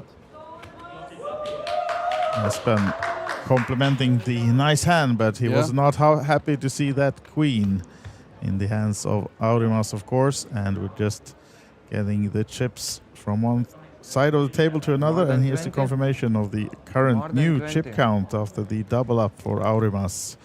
And you can hear his rail as well going wild. Brutal spot there for Espen, the really disguised queen there. He would have been able to get away from any other improvement from his opponent, so literally 3 outed to get stacked. Yeah. Yeah, pretty sick there with his 6-4 blocking a straight that was possible for his opponent. And also just so many missed draws, but the Lithuanian this time, a pesky queen on the river. The offsuit queen was the perfect card for him to get paid. Yeah, not sure what Arimas felt when the snap call came on the river though by Espen, so I think saw for a few seconds, he might have seen an 8 or something in his mind that Espen actually had an even stronger holding, but the queen was well enough. Yeah, and Espen. And I was did not indeed. sure if I should continue a bluffing river when you called turn, so I'm happy I just got there. Yep. We absolutely believe you, Aurimas. Very happy. Very happy. And I think Espen did allude to the fact that he was considering the imposition turn jam there, just to kind of protect. And now Espen getting a bit out of character, not using. There we go. Oh, come on. Yep. He did saw his card, so just a 2-second window Yeah. of live tell information for Aurimas there. If you're going to do that thing, you got to be able to check the cards just with Yeah, one hand, exactly. right? This Cannot be doing that. Yeah, multitasking is hard. Yeah. Espen continuing to use these funky combos as aggression. Facing the limp. Obviously no shoves in play now, over 30 with blinds, and does go for the check back. Chooses to slow down. Wow. And look at this one. Aurimas on the rush. Espen, though, not much to connect with this one. Runner straight opportunities, and of course... That phrase reminded me of the Doyle Brunson Super System book. Always play your rushes. Yeah, exactly. It's working out for Aurimas. Is it a blackjack book? No, I think there was a consensus back in the day that, you know, sometimes the you cards run hot. Yeah, exactly. Sometimes the cards favor you, and you should make those slightly less disciplined plays to get rewarded because the dealer is on your side. Yeah. We did see a couple of those runs yesterday, though. The for Jeff. sevens of Jeff example and some other things. So, yeah, sure. Once you're hot, play them all. Blame Doyle if it's not happening. Exactly. Coming from a man with the 10 deuce as a significant hand, it's like, okay, play the rush. Almost Certainly. a Doyle now with the ace deuce. Certainly an action player. This one just going to fold, though. Yeah. I think it was the first open fold at this heads up. As you said, it's going to be a lot of limps or races from the button as the big blind ante implied odds. Yeah, exactly. Getting a great price to continue, but just folding some of the bottomy hands. So 45-35 now in terms of big blinds. Yeah, Aurimas. Aurimas up front. On the surge. Average stack 40 big blinds effective, so we could be playing for quite some time now that the stacks have evened out. Yep. So make yourself a hot drink and get ready. Yeah, and all these players were discussing about having a dinner break once they were 4 or 5-handed, but now it got pretty quickly down to the heads up. Oh, look at this one, big one now for Espen. Yeah, So unlikely to get much action from the 10-5, one of those stubborn limps that you kind of have to make, but it's not overly comfortable.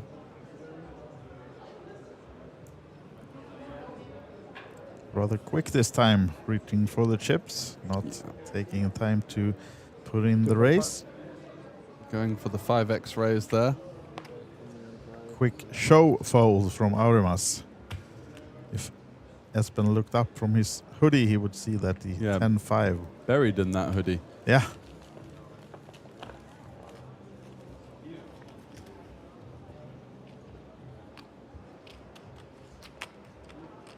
And some cheers in the chat as well, the YouTube chat for Aurimas. A couple of friends or fans.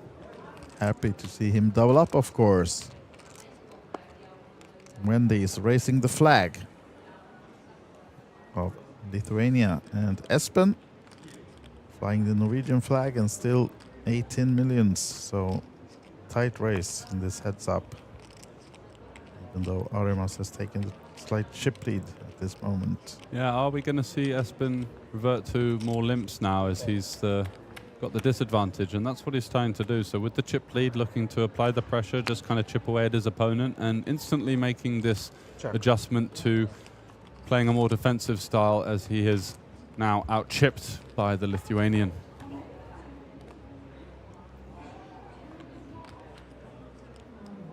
Check.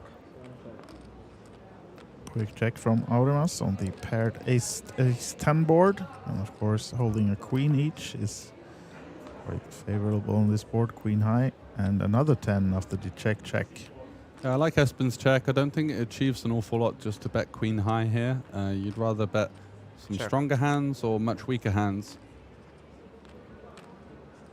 And yeah, both players just happy to take it to showdown, and it could get interesting. Not on that card, as it's going to be very likely a chop. It's tough for either player to have a 10 or an ace. Although I think Aurimas could have a decent amount of 10x here. Could still, of course, check the turn. But he's going to have to be wary of Espen having some king x that would also be happy to take it to showdown. Does bet, looking to fold out the chop.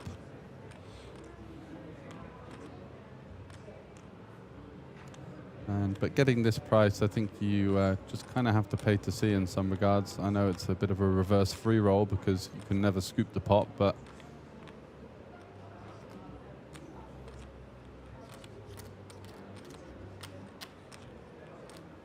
yeah, seems like Espen is on the same page. Yeah, and I just think that if he were to have one of those slow played 10s on the turn or even the slow played ace, he'd go bigger now.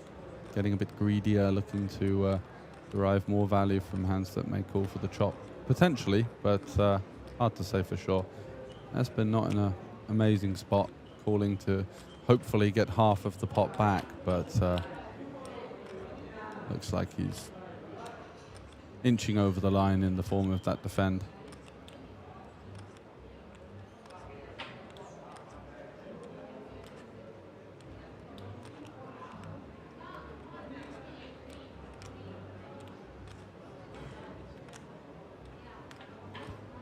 Does call. Me too. Jokers. Would have been funny if he showed the king deuce there. Oh, that one. Okay, that wins. Oh.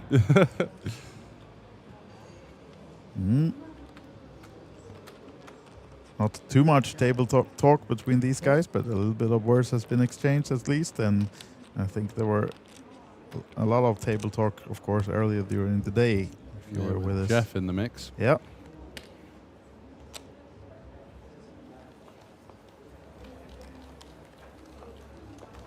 Building some towers now as well over at Aurimas. Mostly the green ones, the big chips.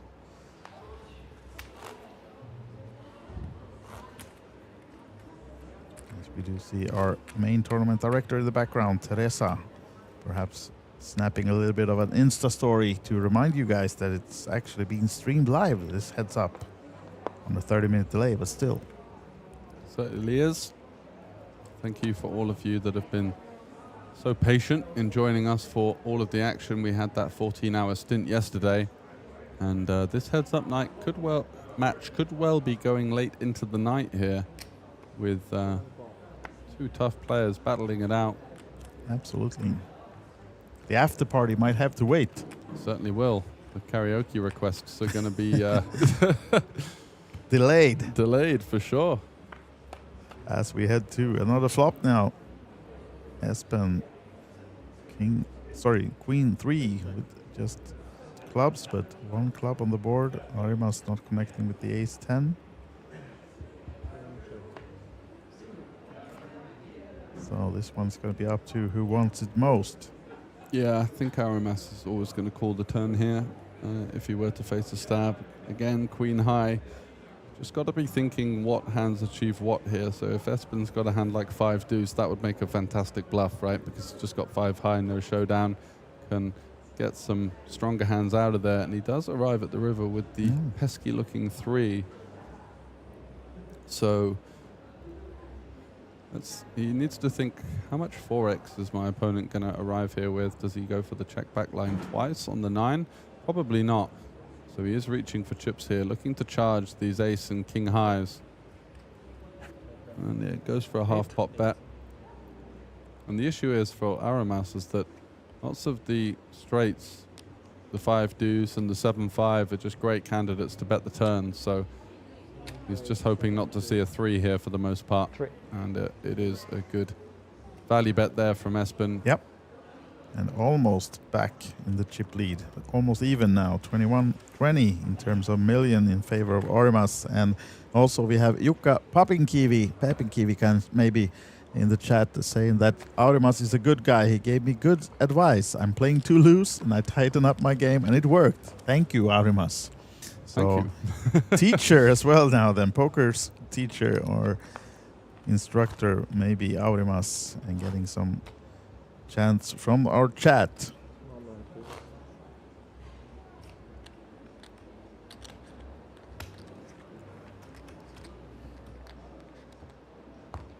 And as you can see, almost even in chips now as we play the last hand of this level. And then we will be opening the blinds a bit. Most likely playing 300, 600 next hand. Did we get a reduction on the level to 30 minutes? I'm not sure whether that was done. I haven't heard anything about that. Happening quite frequently in Heads Up. So, final hand of this level, and then we'll see how long the next one will be. I think they will be having a short break before they go to the next level, though, but we'll make that happen. We'll see that after this hand, as it's been called. The nice 9-7 of hearts.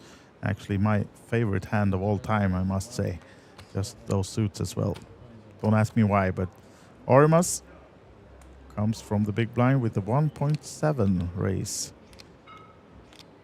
And of course, Espen, 9-7 of hearts. You can't find a better hand than that. We'll see what he makes of it. If he wants to just fold and go through the break, or if you want to peel this one out. Absolutely looking to see the flop and put in the 1.2 more. Here we go. So 3.9 now in the middle. Yeah, seeing juiced up pot.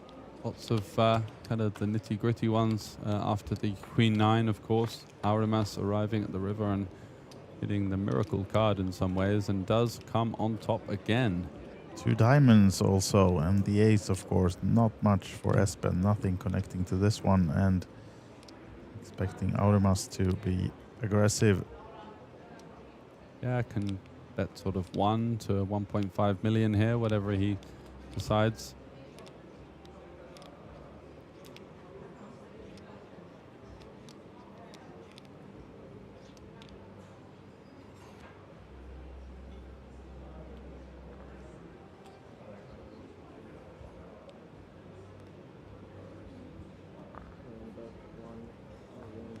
What's that, 1.2?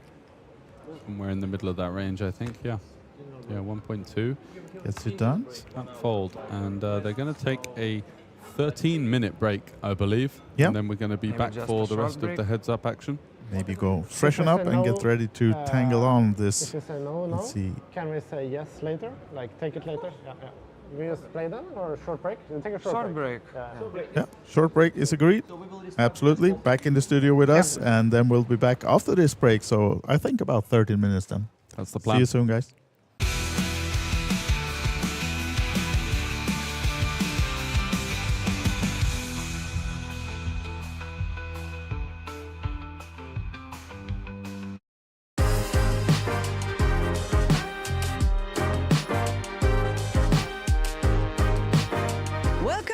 Day 6 here at the WSOP Circuit Tallinn 2024. Today was a roller coaster of epic poker action with unforgettable moments and high stakes. Starting with the €1,500 no-limit hold'em main event, which saw flights 1C and 1D take off.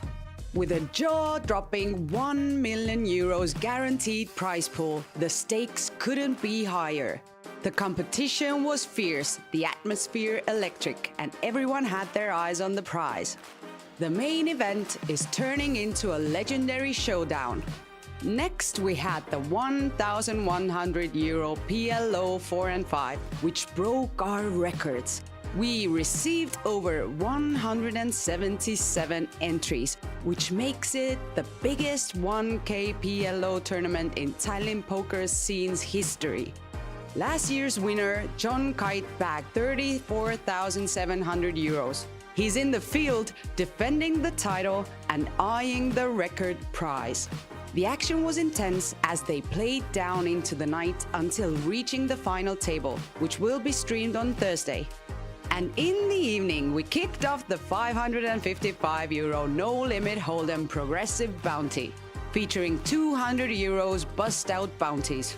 Players had to bring their A-game to get a chance at claiming those juicy bounties.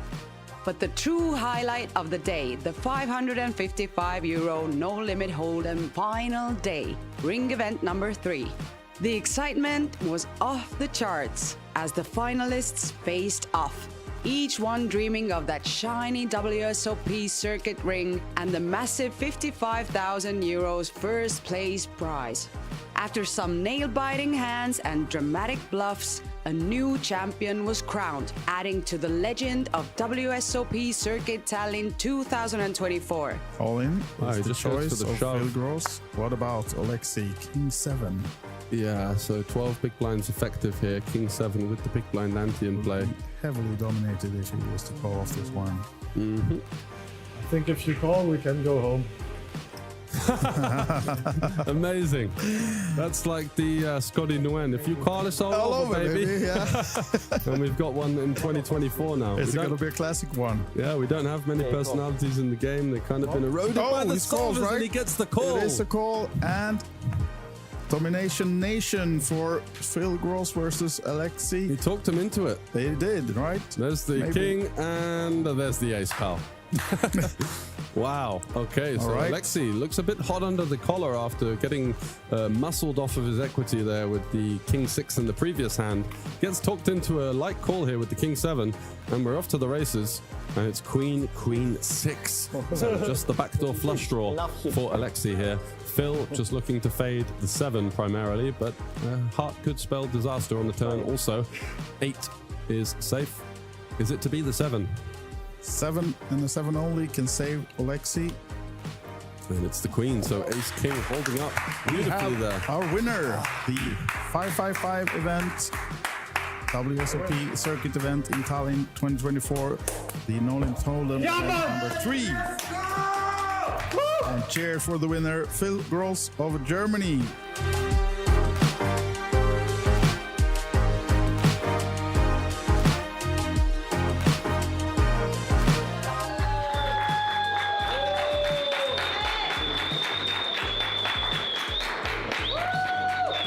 How do you feel right now? You just won the ring and the whole tournament and €55,000. It's hard to realize at the moment. I'm kind of dreaming. Like to get the ring, it means a lot to me, and I'm happy I made it, and I feel really I deserve it. That's so nice to see. You're so happy and so sincere. How are you going to celebrate this win now?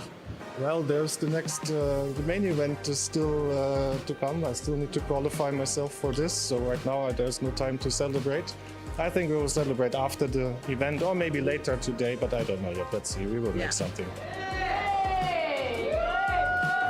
Let's go! And that's a wrap for day 6. The fun isn't over yet, so stay tuned for more poker thrills. Good luck to all the players, and let's keep this party going.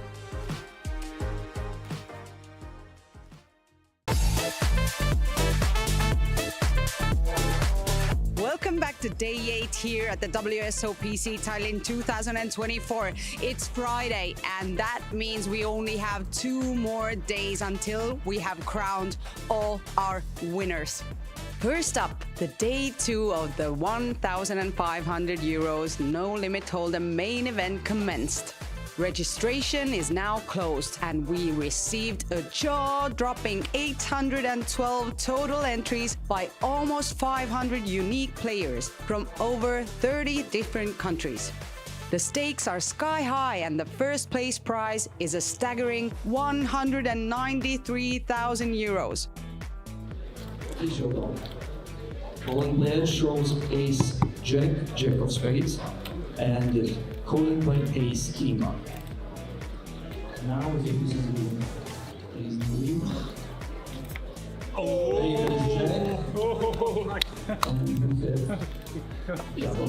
So now we are 103 players remaining. Congratulations all of you. You are all in the money. Lucky you, bro.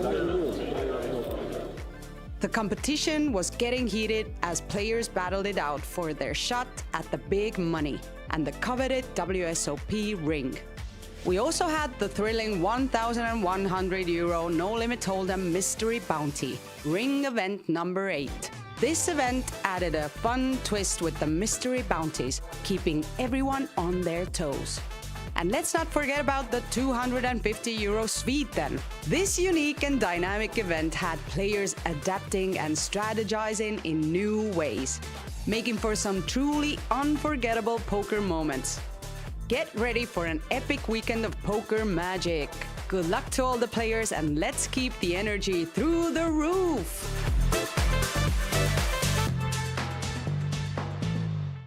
Hello, I have John Kite here, who won the PLO 4 and 5 last year. So maybe you can teach me a little bit how the PLO goes.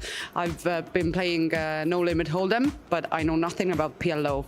And what does the 4 and 5 mean even? Yeah, it's a bit different from Hold'em.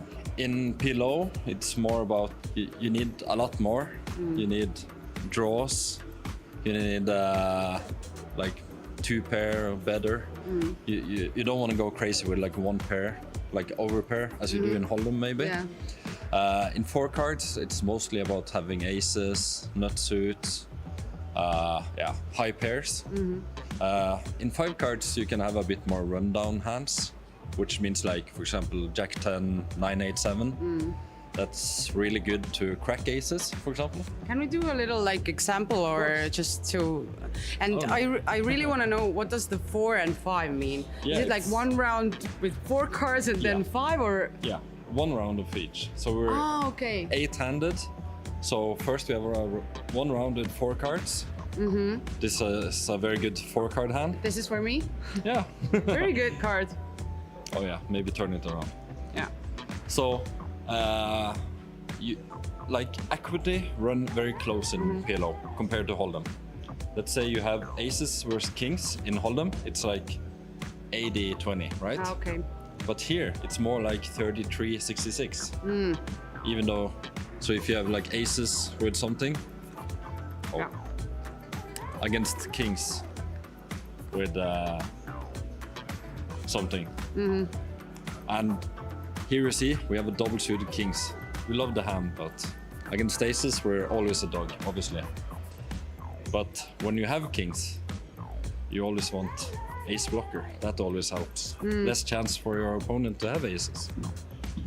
But in the game you still have like the flop and turn and river the same way in that. You just get more cards. And a big difference is you have to use 2 cards from your hand. Yeah, right? These are the cards that play with the table, right? So normally, if there's 4 5s in Hold'em, you both split, right? Yeah. Because you both have an ace. But here, you have to use your 2 best cards. So if you have a full house. Even though the board is this, no one have quads. Okay, so still 3 of the cards is playing from 5 cards altogether playing. So you have a house here and aces full, or 5s full of aces. Okay. So that's a small difference. Like if there's 4 to straight, having just a jack is no good. Like this is not a straight if this is the board. Okay. You see, normally in Hold'em, this would be a straight with a jack, right? Jack, yep. Oh, this is this. Yeah, that's fine. But here, you need to use 2 cards. So we need a king. Then we have a straight, right? So that's small differences. And it goes like 4 cards, 1 round, like each. Yeah.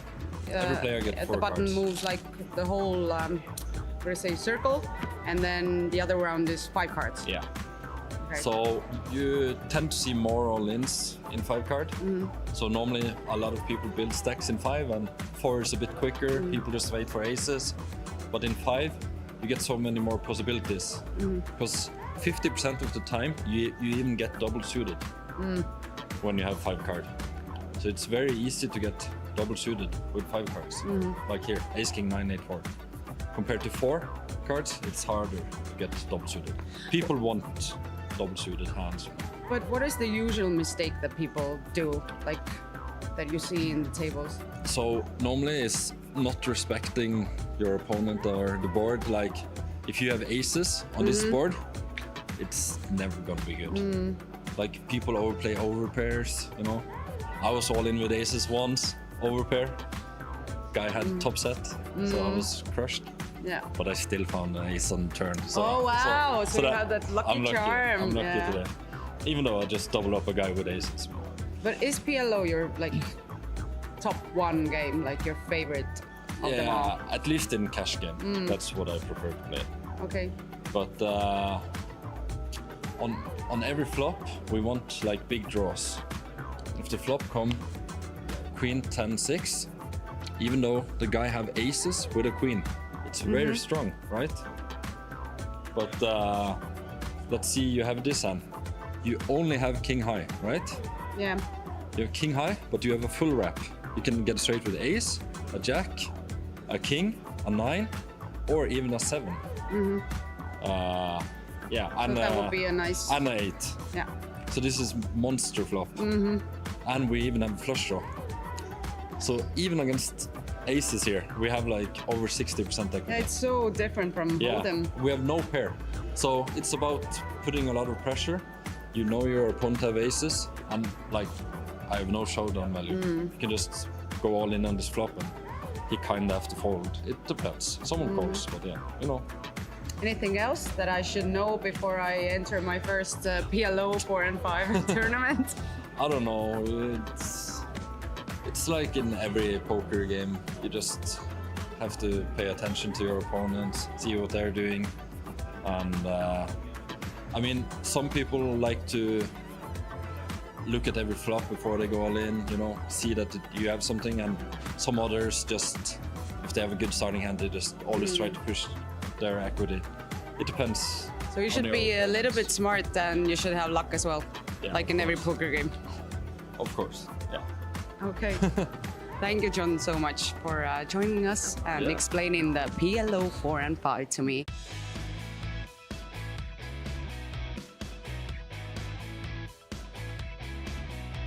It's already day 7 here at the WSOPC Tallinn 2024. We've seen so much good play and great action that kept everyone on the edge of their seats. First up, we had the €1,500 no-limit hold'em main event with flights 1E and 1F. With a mind-blowing €1 million guaranteed prize pool, the competition is getting intense. Friday is officially the day 2 for this event, and the re-entry period will close after the first 4 levels. The €555 no-limit hold'em deep stack 8-handed event was also a crowd favorite. Players loved the deep stack structure, which allowed for plenty of play and some serious battles on the felt. Next, we switched things up with the €250 PLO 4 and 5 high-low. This event added a fun twist with its high-low format, challenging players to think on their feet and adapt for those tricky split pots. But the real highlight of the day, the €1,100 PLO 4 and 5 final, ring event number 7. We had just shy of 200 entries, making it the biggest prize pool PLO event we've ever had. The first place winner walking away with the prestigious WSOPC ring and a sweet €44,500. The final table battle was very intense, as nobody wanted to give up their shot at the first place prize. After about 4 hours of play, we reached the heads-up battle between Riku from Finland and Jan from Norway. Riku is going to pot it. And it's not sticking around anymore. Double-suited kings. Jan Roger. So Riku has some sort of half-decent hand, maybe with an ace. Oh, he's got aces. Wow. Okay. Whoa, look at this one. What a caller for the last 4 big blinds. Yep, confirmation. Aces. That's true. Single suited and the double suited kings for Jan Roger, but is this gonna be it for him? He's on his first poker trip ever outside of Norway, actually, Jan Roger. Really? So yeah, well, now it's a chance for him to double up or have second place because, oh, look at this one. It's a good flop bottom pair with the king high flush draw. So 48% playing 52 with it's evened up. Oh, but that's a full house for Rukku. I hope they have the diamonds as well. 4-3. A full house. Yes. Oh, sorry, I didn't see that. Whoops. There it is. Missed them themselves, but there we go. We have crowned the winner of this PLO 1100. Rikku of Finland is taking down the event.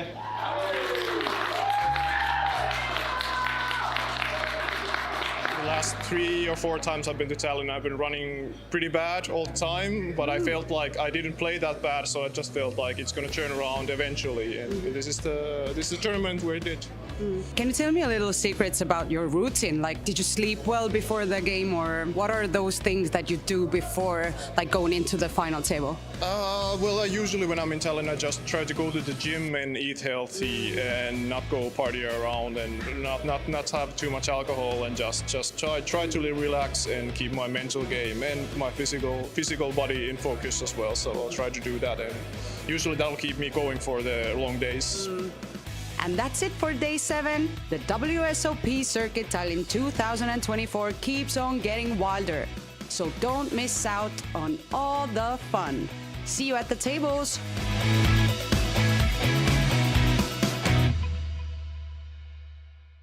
So Eva, I have a few questions about the 8th game, and I heard you're a pro at it. Oh. Is it true?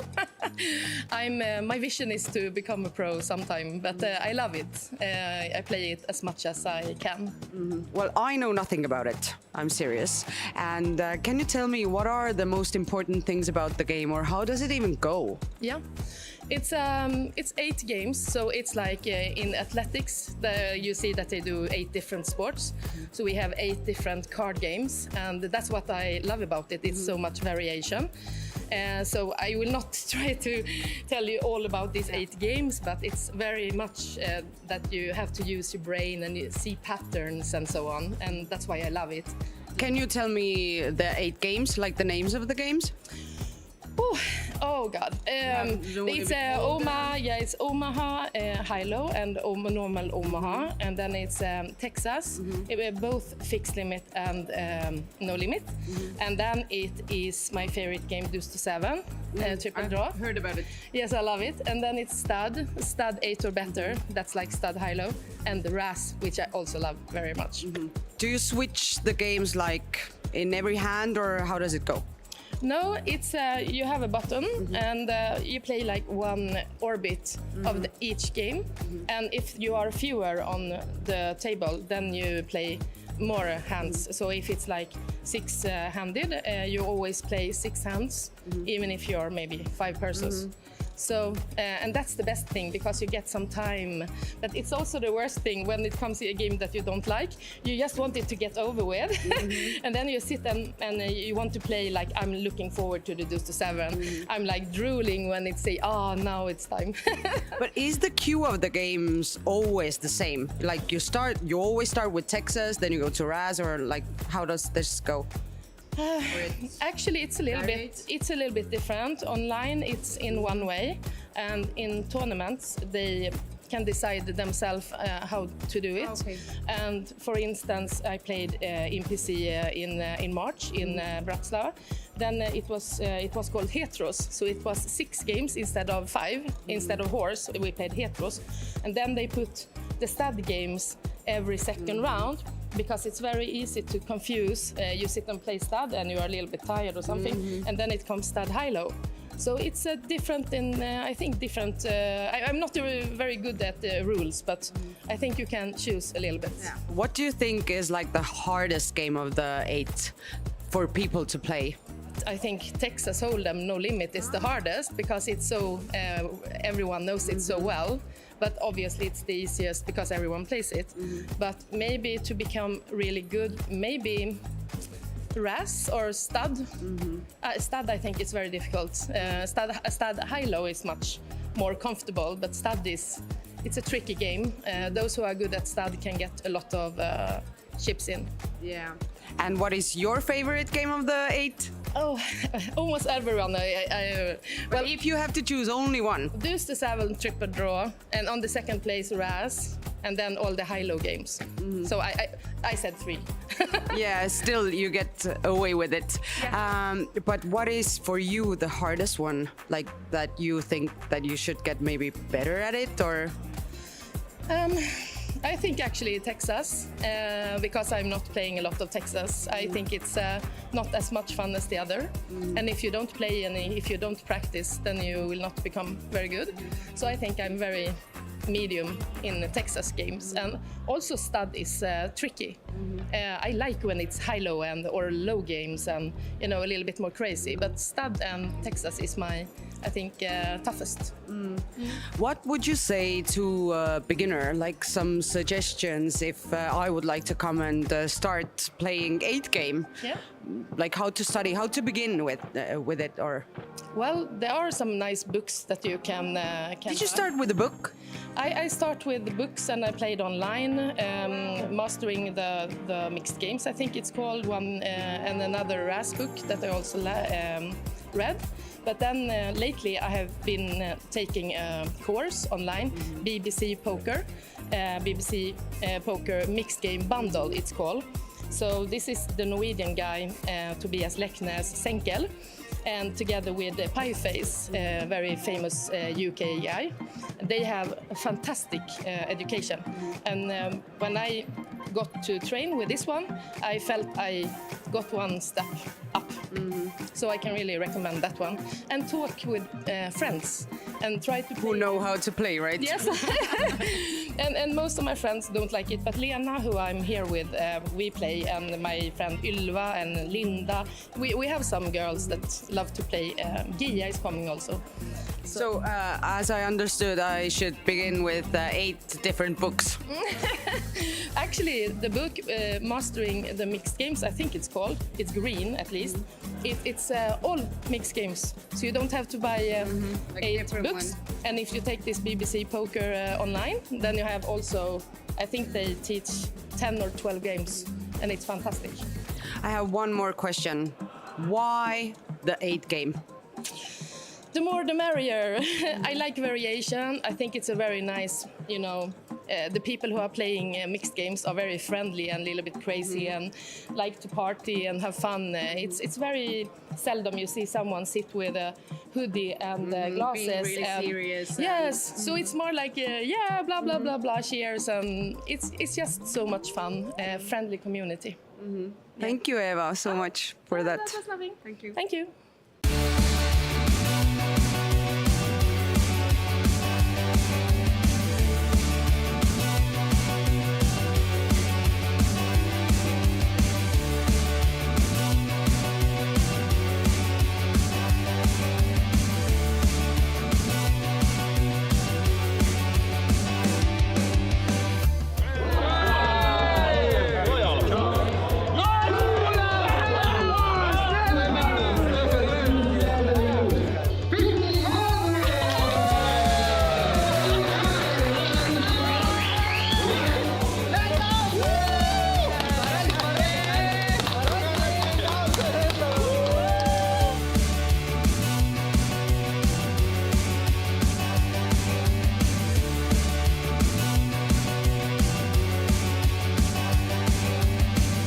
Some more outs. He does find the gut shot, so a 9 or a 7 will save him's tournament life. Otherwise, we have the winner in Mikko Ylimäki. Is it gonna be a 9 or a 7? It's a king. Both players hit the river, but it means that Mikko Ylimäki is our winner. Congratulations, applause.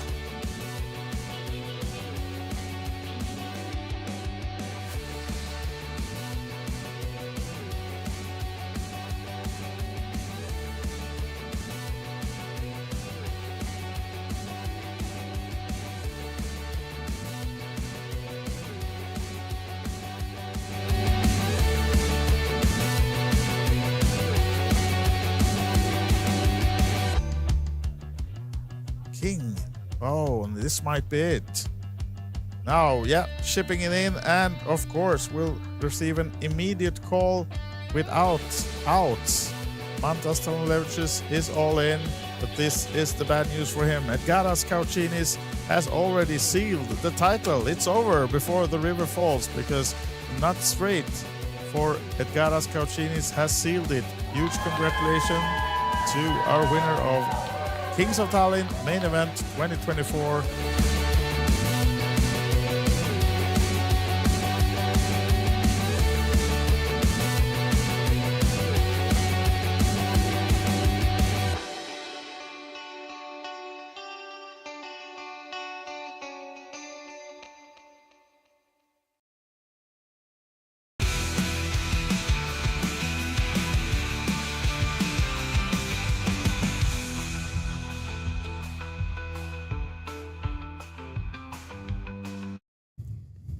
Back in the studio, back at the World Series of Poker Circuit events in Tallinn 2024. We are in the middle of the heads up in the main event, George. We certainly are looking forward to the continuation of the action between Espen and his Lithuanian opponent. Let's get back to it. Yep. Let's see how they're doing in the heads up. They've just been on a short break. And yeah, actually they did take a little bit longer break than planned. That's why you had to wait a few more minutes. But now we're back in the heads up action. And Espen on the bottom will be first to act. And this is our man in the rocking the Stranger Things shirt. Absolutely.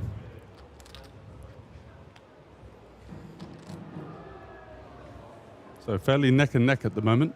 Yeah, they are. They went a little bit back and forth. It was Espen who started the heads up in a 3-1 advantage, but now they're almost even. Yeah, Aurimus rivering that queen in the huge spot, but unfortunately for Espen, couldn't get the job done. Had the plan to call any brick rivers, and it was the one river that would have done him.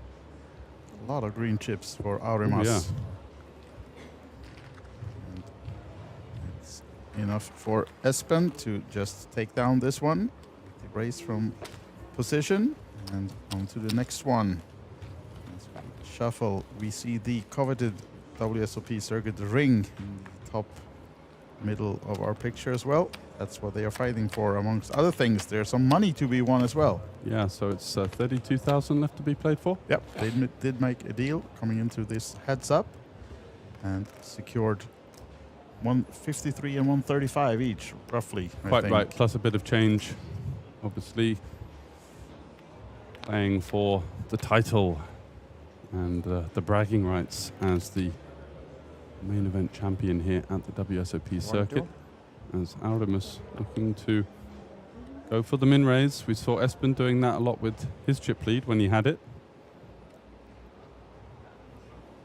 So it's King 7 off, and Espen with a very natural defend here. 2-1 chip lead at the moment.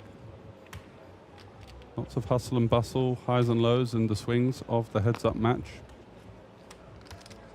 And Aurimus taking a rather slender equity advantage to the flop. And there is the king and an ace as well. So a gut shot for Espen, who's got the nut no pair. So if his opponent missed this board, he'd have the best hand. But we can see Aurimus with that middle pair. But this ace king 8, definitely a range advantage board, even in heads up. Likely to see a smallish sizing. We are playing the 300, 600k now, with still the ante in play, the big blind ante, during the heads up as well. Which means that we're starting each pot with 1.5 million already on the table. And now it's 900, the bet choice of Aurimas on this board. Yeah, a 10 would be a really frisky card here, although I think Aurimus is going to check back a fair amount of turns just with the 7 kicker. If he had a hand like King, Queen, King, Jack, definitely more of an argument to go for the second barrel for value. But I think this King 7 would be interested. He unblocks some of the gut shots like the Queen, Jack, the Jack 10, the Queen 10. But might be happy just to check back and see a river card, and that's exactly what we're going to see here. And it's the 9, so Espen is left with some 8x. He's going to have some ace-x, of course.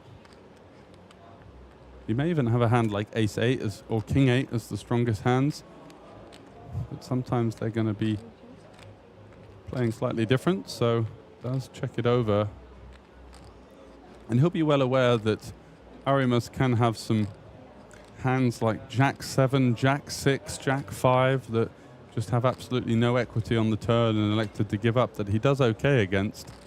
Maybe even a hand like Queen Deuce, Queen 3. So it's by no means a snap fold for Espen on the river, but Aurimas now should feel quite comfortable with this king.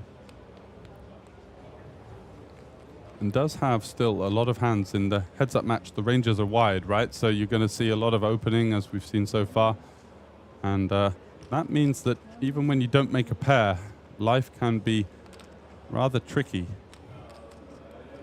1.2 from Aurimas. And fold by Espen. Yeah, so Aurimas now with that 3-1 chip lead that Espen had coming into their heads-up match. It's been an unfortunate series of events for Espen. But with 2 left and the 600k big blind level, we see 49 playing 18 now. So nothing to panic about just yet. It's not like he's got sort of 7 or 8 big blinds that are going to have a little less playability, but certainly the tide turning in the favor of the Lithuanian here. Yeah. That's how it is here on day number 4 of this main event. Many hours under their belt and also under your belt, George. You've been in this booth for quite some time now. Quite right. Do they let you out during nights? Or? I've affectionately called it the cave at this point because I'm just locked in for battle. Yeah. Absolutely. As Espen now wakes up with the ace-9. Now so dialed in, he forgot to eat the shirt. Maybe he doesn't need to protect his tells if he's got a good hand, and he does have... That's a tell in his own, though. Exactly. Right? There we go. There he just... He remembers his old strategy. Yeah. This is what I was doing. Sorry, guys. And we do have some chants in the chat, of course. That's the YouTube chat if you want to connect with us. We have Mohammed, Marte, Thomas, all going for Espen the GOAT, while Evaldas and Wendy, amongst others, Jukka as well, are cheering for Lithuania and Aurimas. And we talked about previously that Jukka said that he's been schooled, trained by Aurimas, and he gave him some good advices, as also Wendy says that he is her professor in a poker course, so he's actually teaching poker then, Aurimas. Don't know whether that's professionally or just something that he does. Yeah, it's certainly, as a poker pro, a decent way to supplement your income. The swings of the game can be brutal, especially if you play tournaments for a living. And if you have put a lot of hard hours in on the study tools and played a lot yourself, there's definitely a lot of value that you can offer to either newer or slightly less experienced players. Aurimas. Position now with the 10-3 suited. Espen looking to defend with the Queen 6.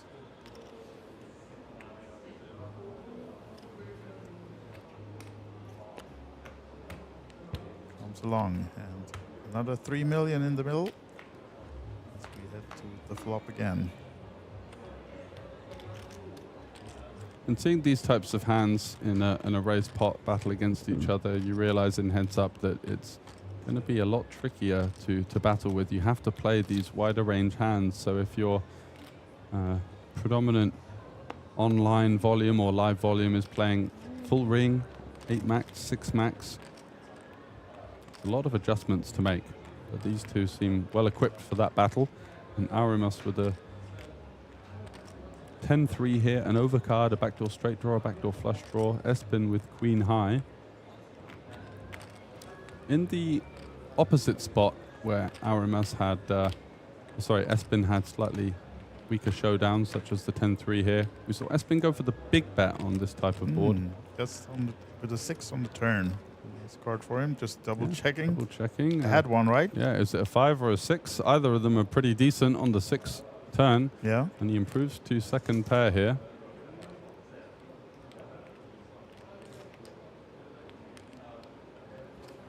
Oh, he's going to go for the lead here. He thinks that his opponent is going to bet this flop quite liberally. Yeah.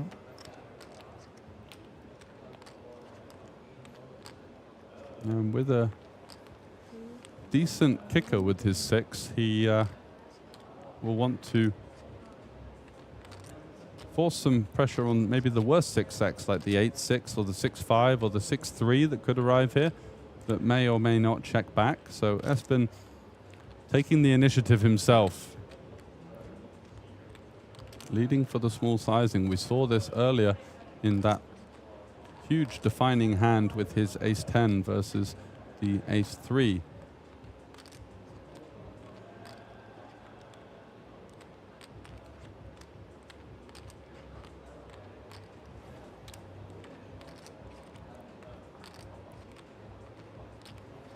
Aurimas, though, does turn a gut shot. Quite awkward, to say the least, facing this lead. Do we have any ideas of potentially raising? I think the hand's a little too weak to call. But Espen in that big blind range.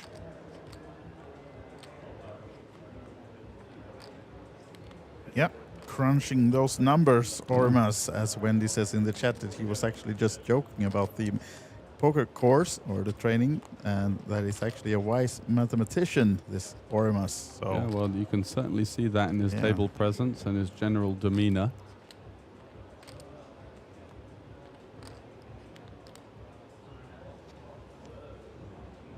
Ooh. Rhyming Like at we the are going to decision. see the raise here with the 10-3. Aurimas flipping the switch on Espen with his overcard and gut shot. Now then, Espen just 8 million behind on a 600k big blind level and investing a lot in this pot already, and we do have the 6. I really want to think that Aurimas would have gotten there with the 6, or he has some kind of 2-pair combination. Oh, he actually does lay down. Wow, wasn't expecting that.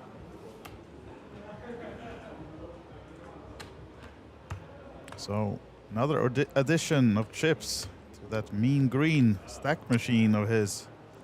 And chip count now, as you can see, 54 bigs, 33 million for Aurimas, and Espen left with 13 bigs after that pot. So table has completely turned now since they started this heads up. 3-1 lead for Espen, and now it's more than that for Aurimas instead then. Espen with kind of an informational lead there, just to say, I don't think I'm going to get bluff raised too often on this turn, and I do want to force some weaker 1-pair holdings to continue. And got the bad news from Aurimas, who is in danger of running away with this. Yeah, and just as you said, he folded so quickly on when the raise came from Aurimas that he almost made that decision already. Yeah, it does feel like with Espen, when we saw the 6-4 earlier on, how quickly he called the river there. Yeah. He spent about 2 or 3 minutes kind of calculating his decision on the turn. He did admit to his opponent that he was thinking of jamming for some protection on the turn. Ended up calling with the plan to call off brick rivers, and felt like the queen was one of those. Was unfortunate there. And now with 10-7, getting short, 13 big blinds, not conventionally sort of hand that you jam with, so not an awful lot of room for raising either, and does go for the limp. And Aurimas here with the ace-9 suited.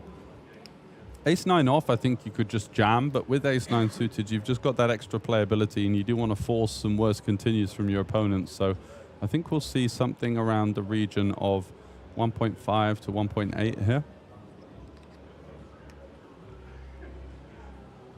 2 He even. goes for 2. So another set of bad news for Espen. No flop for him. And I think, yeah, actually the 2 makes more sense because of the big blind ante as well, which I constantly forget in this heads-up match. Conventionally in the sort of more normal heads-up with the 0.1 big blind each that's taken for you online. So yeah, the little juiced up to the sizing, and good job. Picking up some hands now and gaining a bit of momentum. The 10-3 could really be a defining moment for him, getting it through, getting the better hand to fold. And now the Lithuanian closing in on the ring. And of course the winner's photo with Teresa. Yeah. Exactly. Maybe that's the biggest win of them all, right? Yeah, exactly. The biggest check, at least. One will for be the handed gram. over. One for the gram. Yeah. I think ace-5 here is just going to be jamming all in.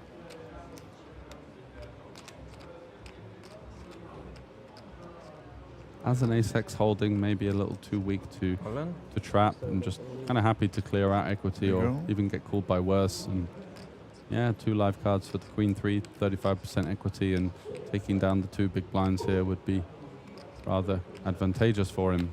Continuing to chip away at Espen's now short stack. Yeah, down to 10 bigs now for Espen.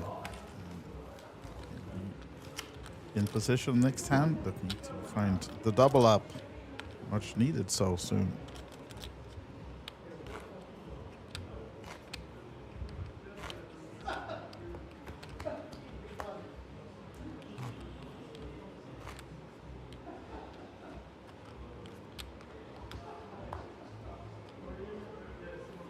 Comeback Espen, says Ylva Thorstrud in the chat. Welcome, Ylva. Maybe you've been with us for a long time, and maybe this is the hand for the comeback.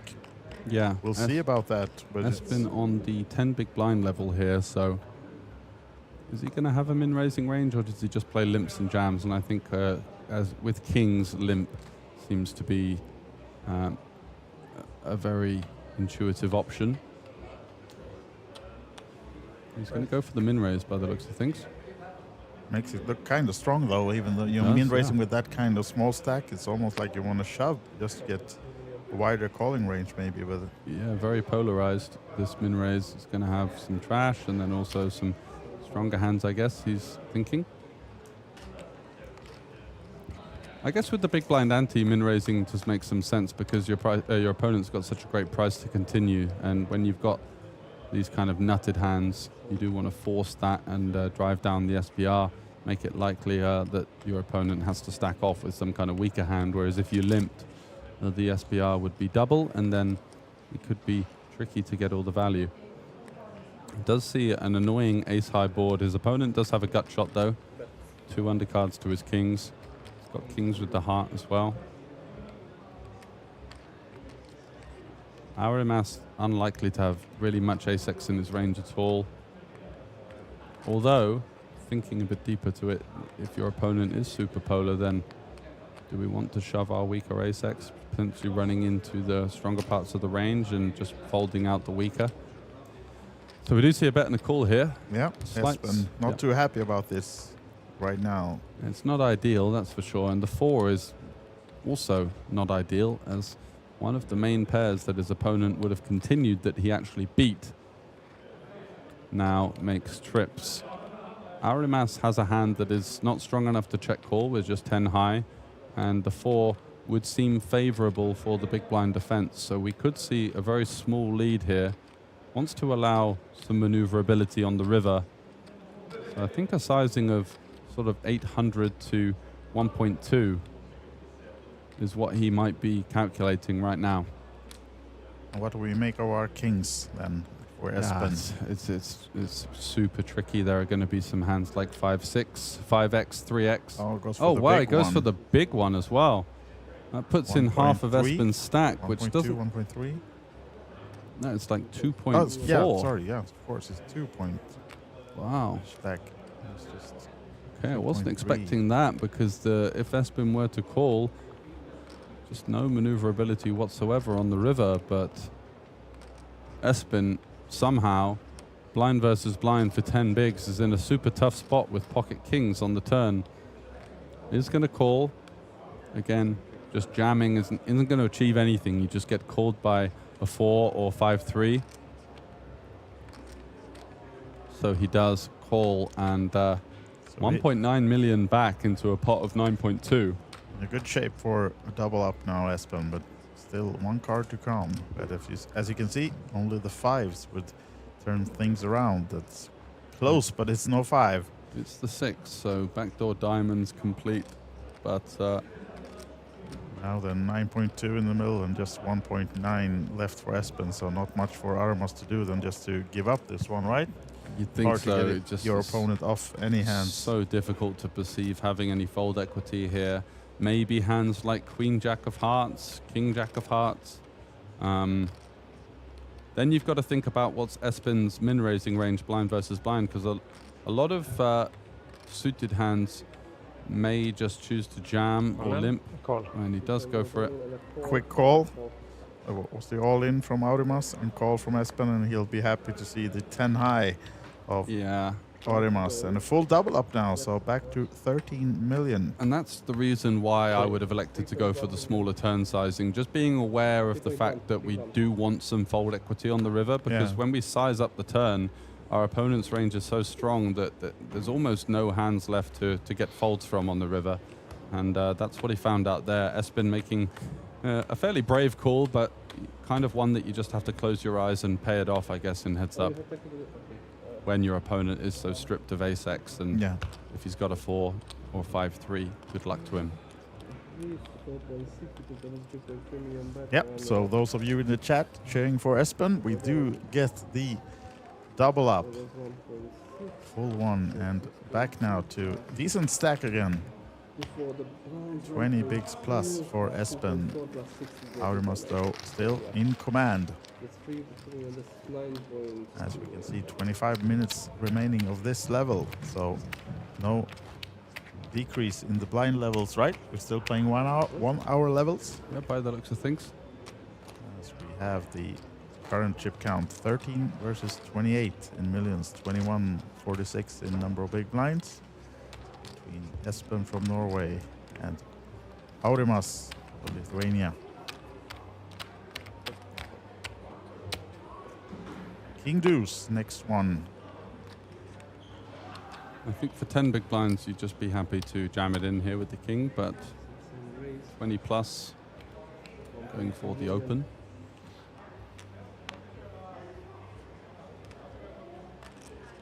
Espen, queen 6 suited. Surely going to be coming along for the ride. I don't think 20 big blinds in heads up. You don't really want to do much 3-betting with the suited here. So because 3-bet folding a suited hand is going to be relinquishing quite a lot of equity. So going to see lots of suited hands defend, and if you were to 3-bet, it would be kind of a 1-blocker type hand.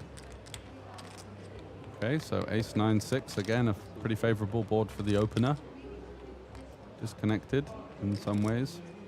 Small piece for Espen with a 6. Yeah. Oh, he's got the bottom pair, yeah. With the backdoor flush draw, so he's not going to be going anywhere. Aurimas following it up with a 1 million bet, third pot. Just quite happy to get hands like 8-7 off to fold here. Clearing out some equity. Board that is in general pretty decent for him. An ace with a Broadway card and a low card. Comes with rainbow. a call. Yep. So Aurimas really looking for a king to feel comfortable. And it's the deuce, so interesting card. Yeah, Espen. flush draw for Espen and bottom pair for Aurimas. Espen with a 6, of course. Yeah, no need to tank here. We don't have any leads, I think, on this type of board. So happy just to check it over, not looking to waste too much time. And Aurimas now considering his options with his turn bottom pair. Expecting him to put some more pressure now on Espen, right? Yeah, it's definitely possible because you turn more outs versus a jack or a 6, so checks behind. It could be a thing, but he looks to take his showdown to the river, and it's an ace. So Espen will be happy to see that one. Yeah, I think he's going to feel pretty comfortable about the arrival of the ace here.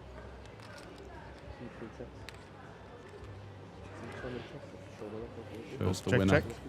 And Espen will be happy to pick up another one, adding up to 15 millions now, as we have some more cheers for Espen in our chat as well. Sturla is one of them, familiar face on the live poker scene.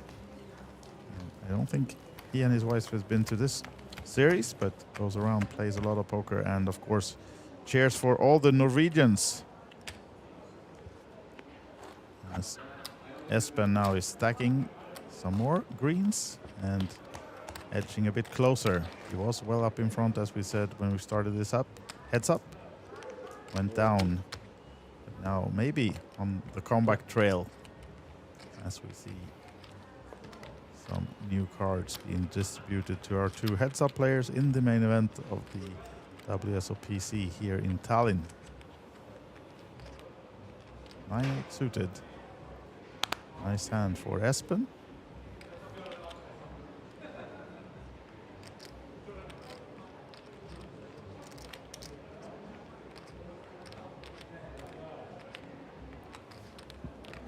Once again, going for his min-raise strategy.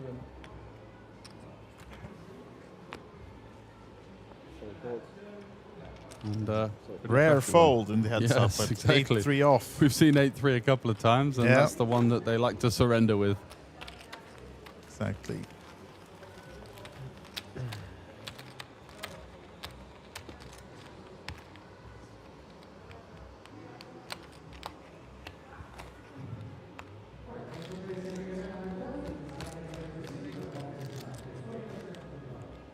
And we also can tell you that we still have some action on the outer tables in the big ballroom. I think there were 13 left in the last ring event, the 555. Yeah, and Bjorn Lindeberg has won the mini-main. Yeah. Yeah, so that's 2 titles for him. 2 titles in 5-6 days. Which unfortunately wasn't a ring, but nope, not that one. Nevertheless, he's done a good job of cleaning up the lower buy-in events here this week. Yeah, and he was pretty deep in the main as well. Yeah. Top, what did he get? Top 40, top 30? Yeah, something like that. Yeah. So a good run for Swedish legend Bjorn there. I heard some comments about the mini main was just his event, you know, since his one because of the height. Yeah. Midget event. Yeah. Well, finally the shorter guys get one over. Yeah, and I think I am about an inch taller than him. Exactly. He is, so I'm allowed to. You've got the bragging rights. Look here, you short punk. Now then, Espen waking up with the jacks. 4.2 million. Bigger hands we've seen during this heads up. And quick fold from Aurimas with the 5 deuce. Yeah, this is really interesting. His 7x sizing there with the jacks. Very, very. Oh, look at this. Almost even again. Yeah, so Espen getting right back into it. We had a second ago Aurimas with the 3-1 chip lead. Now neck and neck. And with the blinds going up, I think in around about 20 minutes to 400, 800, that would be a 25 big blind average heads-up match. It would. Let's see if they can. Any one of these can close it out before that level, or otherwise, I think that's the level we will be crowning the winner. But everything can happen, of course.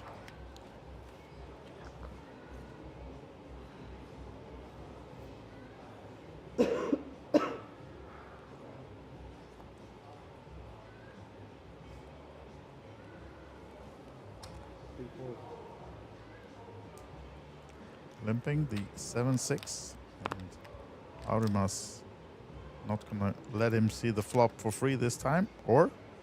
Yeah, it's interesting. This kind of queen jack when you ISO and face a limp 4 bet, which he knows that Espen is capable of, it gets really tricky.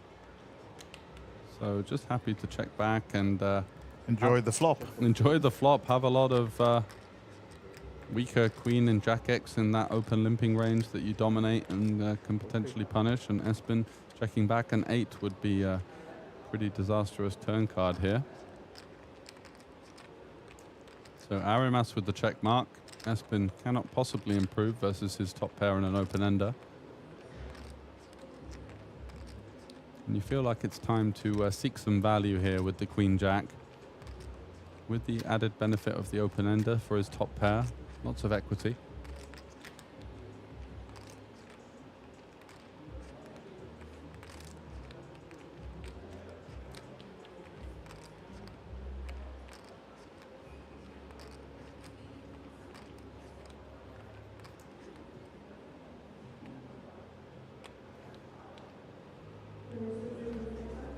So there we go. Looks to be a sizing of, I think, 2/3 pot.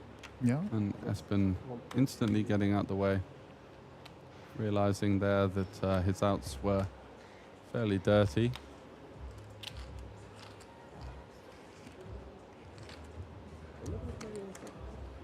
And the heads-up bout continues. We've seen swings in the favor of both players. Espen coming in with the chip lead, losing that really crucial pot. Hero calling with the 6-4 after a long turn tank.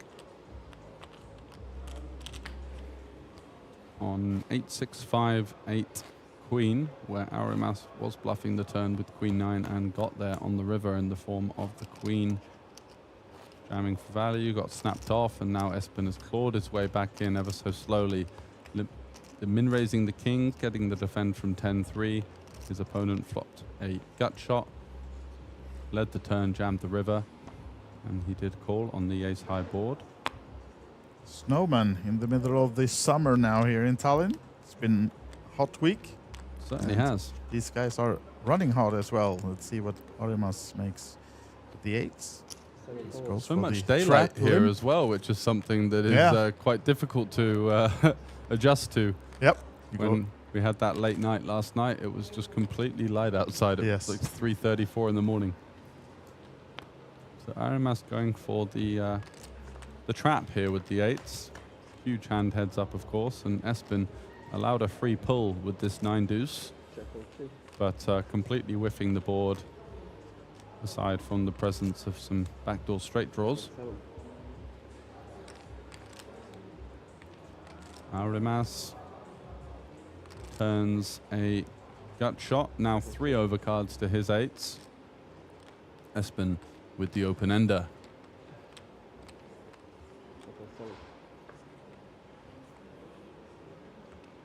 So check, check, 7 on the river.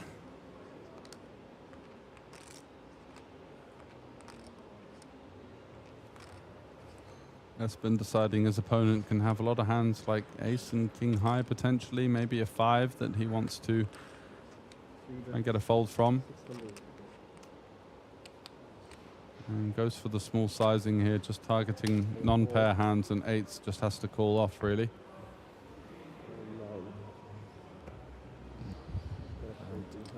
Now then, Aurimas again, building a bit of a chip lead. And the heads up, 24 versus 17.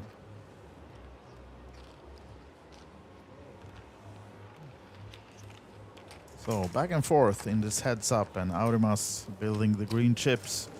And taking a look at his resume, we mentioned earlier that he won the Vilnius Showdown main event last year, 2023, and just a couple of months later he won also a high roller event in the Vilnius Knockout Festival. And high roller in this case is a 700 euro buy-in, and he took down almost 6,000 euros for that win. So those are the 2 biggest scores that we can find on this gentleman, while we established that Espen has a few bigger ones under his belt. So he's been in heads-up positions numerous times in the live scene, and we know that he plays a lot online and has done so for many years. So I heard a few players connected with him now that he was here, that they've been playing together for a long time online, but first time they met was actually here in Tallinn, so they knew each other through the nicks and the names, and yep. They're sleeping? Nice. Sleeping in there? Talking going on and meetups here in Tallinn, of course, in the series. People inside them thing. And I think we mentioned that the biggest score for Espen was the win in the 2019 mixed game event, 2,500 euro buy-in. 5 years ago, then in the World Series of Poker Europe, Rosvadov has a few more wins, and he also took down the Progressive Bounty last year here in the Kings of Tallinn, and also 2022 he won the Horse event in the Festival Tallinn. So a lot of mixed games, and he has a few open-faced Chinese events as well that he won in the Norwegian Championship and also the Tallinn Summer Showdown. 21 and 22 were the years, and he won the open-face events as they now playing a new hand between them and Aurimas. Hitting the ace, but small piece for Espen as well with the 4. Backdoor flush possible as well. But it's going to be Aurimas to continue from the pre-flop aggression. Goes for the min bet. One big blind, and Espen at least calling, but is he looking to do something else? There's possible check raise coming. Yeah, with the 4 here plus the additional backdoor equity, feels like his opponent might be overstabbing this type of texture and betting a lot of overcard hands that may not be able to face this aggression. Get some value as well from kind of gut shots and straight draws, but also clears out some 6-out hands.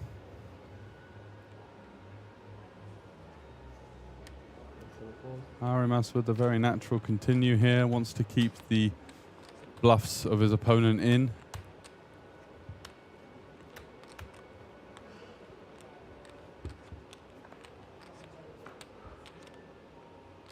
Ooh, wow, what a turn card that is. This so goes for a, wow.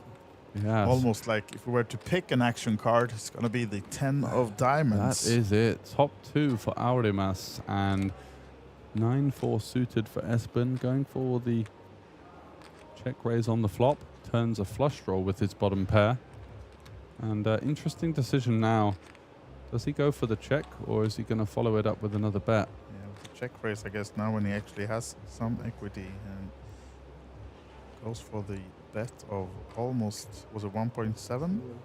Yeah, it looked to be a shade under 2 million, didn't it? So sort of a third pot here. 0.6.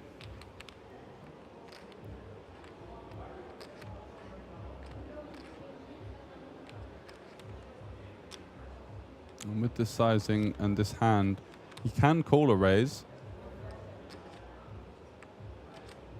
Aurimas now improving versus hands like 4-5.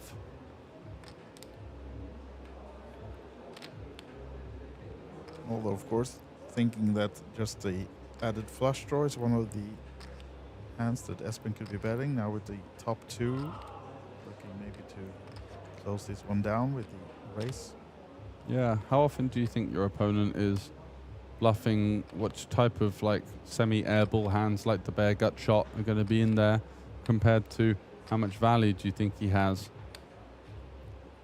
And I think at these stack sizes, Espen could have a hand like ace-4 or ace-5 off sometimes as a check back.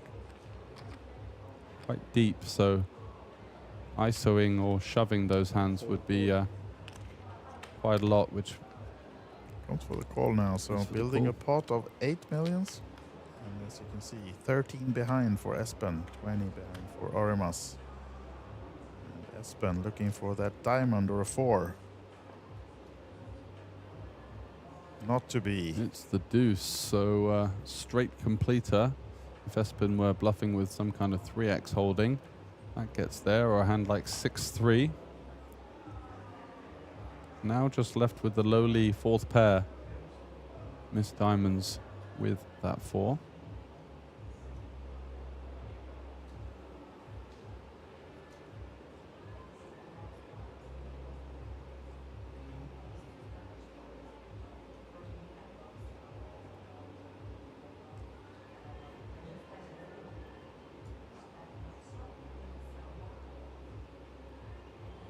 Deep into the hoodie tank.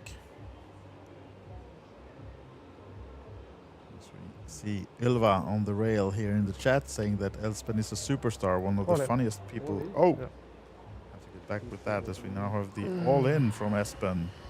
What a tough spot this for is a Aurimas. spot for Aurimas. Yeah, and it's like, what hands am I going to call with that aren't a straight? And he's saying possible cooler, running into a hand like 3 deuce, potentially, is what Espen's representing.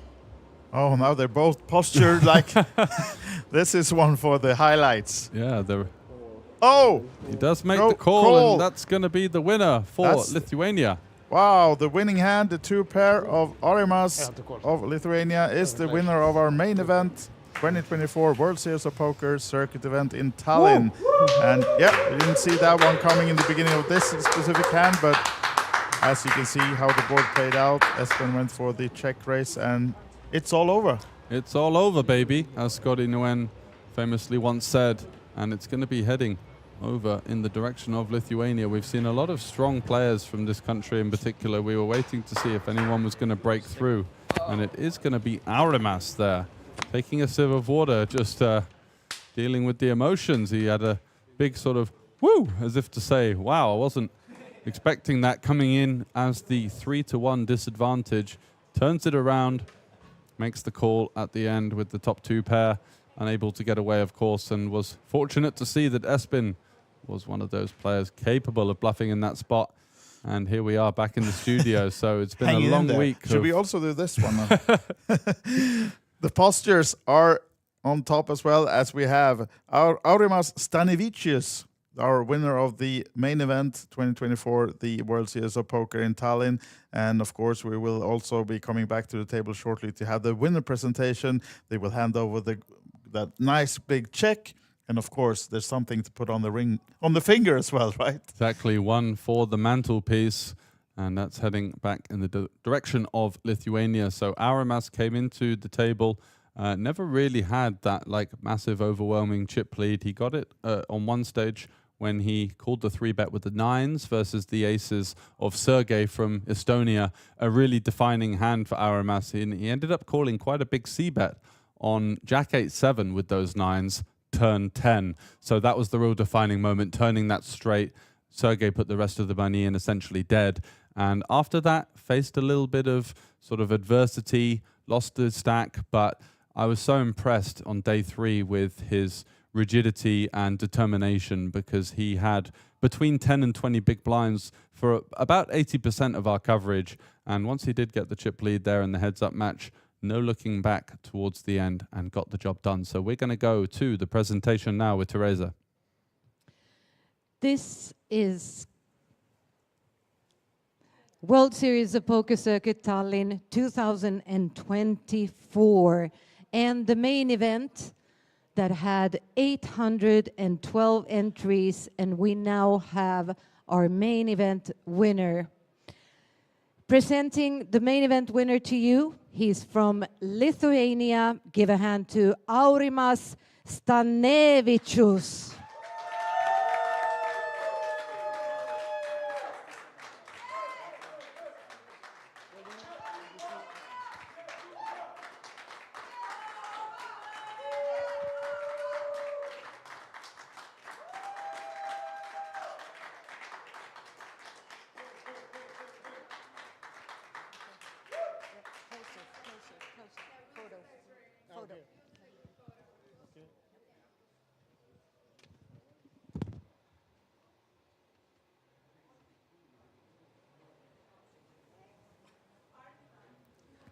Winner photos being taken, the big check being handed over, and the coveted ring in the hands of Aurimas Stanevicius of Lithuania. And, well, he was on fire today.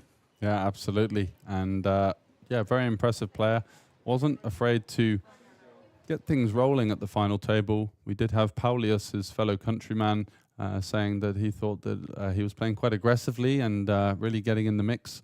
A couple of opens there that were really showing a signal of intent to come into that final table and not play for the pay jumps like other players potentially, but that's why he's the one with all the spoils at the end. Had the courage, and by no means an easy call with the ace-10, but he knew that Espen was going to be capable of finding some bluffs there.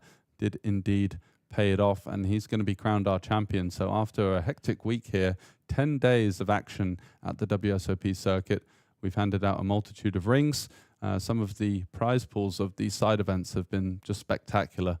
Under 200 in the PLO 1K, over 400 in the Celebrity Invitational, for example, and a good sign of things to come. Yeah, absolutely. And it's been a roller coaster ride for the final table players. It's been they had a really long day yesterday, coming into today, and 9 players left. And there were some profiles on that table. We got to mention Jeff Cormier amongst them. He has to take an honorable mention because we really enjoyed his very stern and psychologically kind of tough table presence, but also the outbursts of emotions. He did get lucky in a couple of big spots with the 10s on the final table bubble late last night, cracking the kings of Roberto.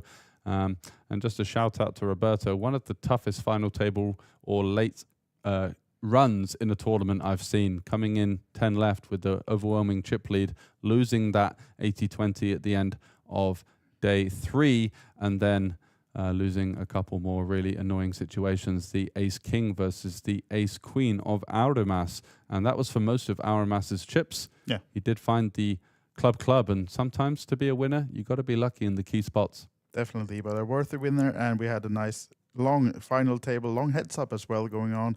And yeah, we have our champion, and he was put on the spot a lot of times, both yesterday and today, with some tough decisions. And he finally made the right decision to call off with the ace-10-2 pair in the heads up, the big one. And shout out, of course, also to Espen for taking down second place. He gave it a good fight. He came in with the commanding chip lead, but turn of events, he was behind. And yeah, they fought long and hard. They certainly did. It was a great battle, but this time the ring is going to be going back to Lithuania. So we're going to wrap things up there. Yep. And thank you for being with us for all the streams, and for, of course, all of you players who has been here during this festival. 10 days, as George said, in the Hilton premises, the Olympic Casino in Tallinn. And it's all come to an end for this time. But we'll be back shortly with more poker action, of course, from Tallinn. I think the next big series is in October when Kings of Tallinn Autumn Edition is being played. And we hope to see you all again in Tallinn. See you soon, and good night. Good night.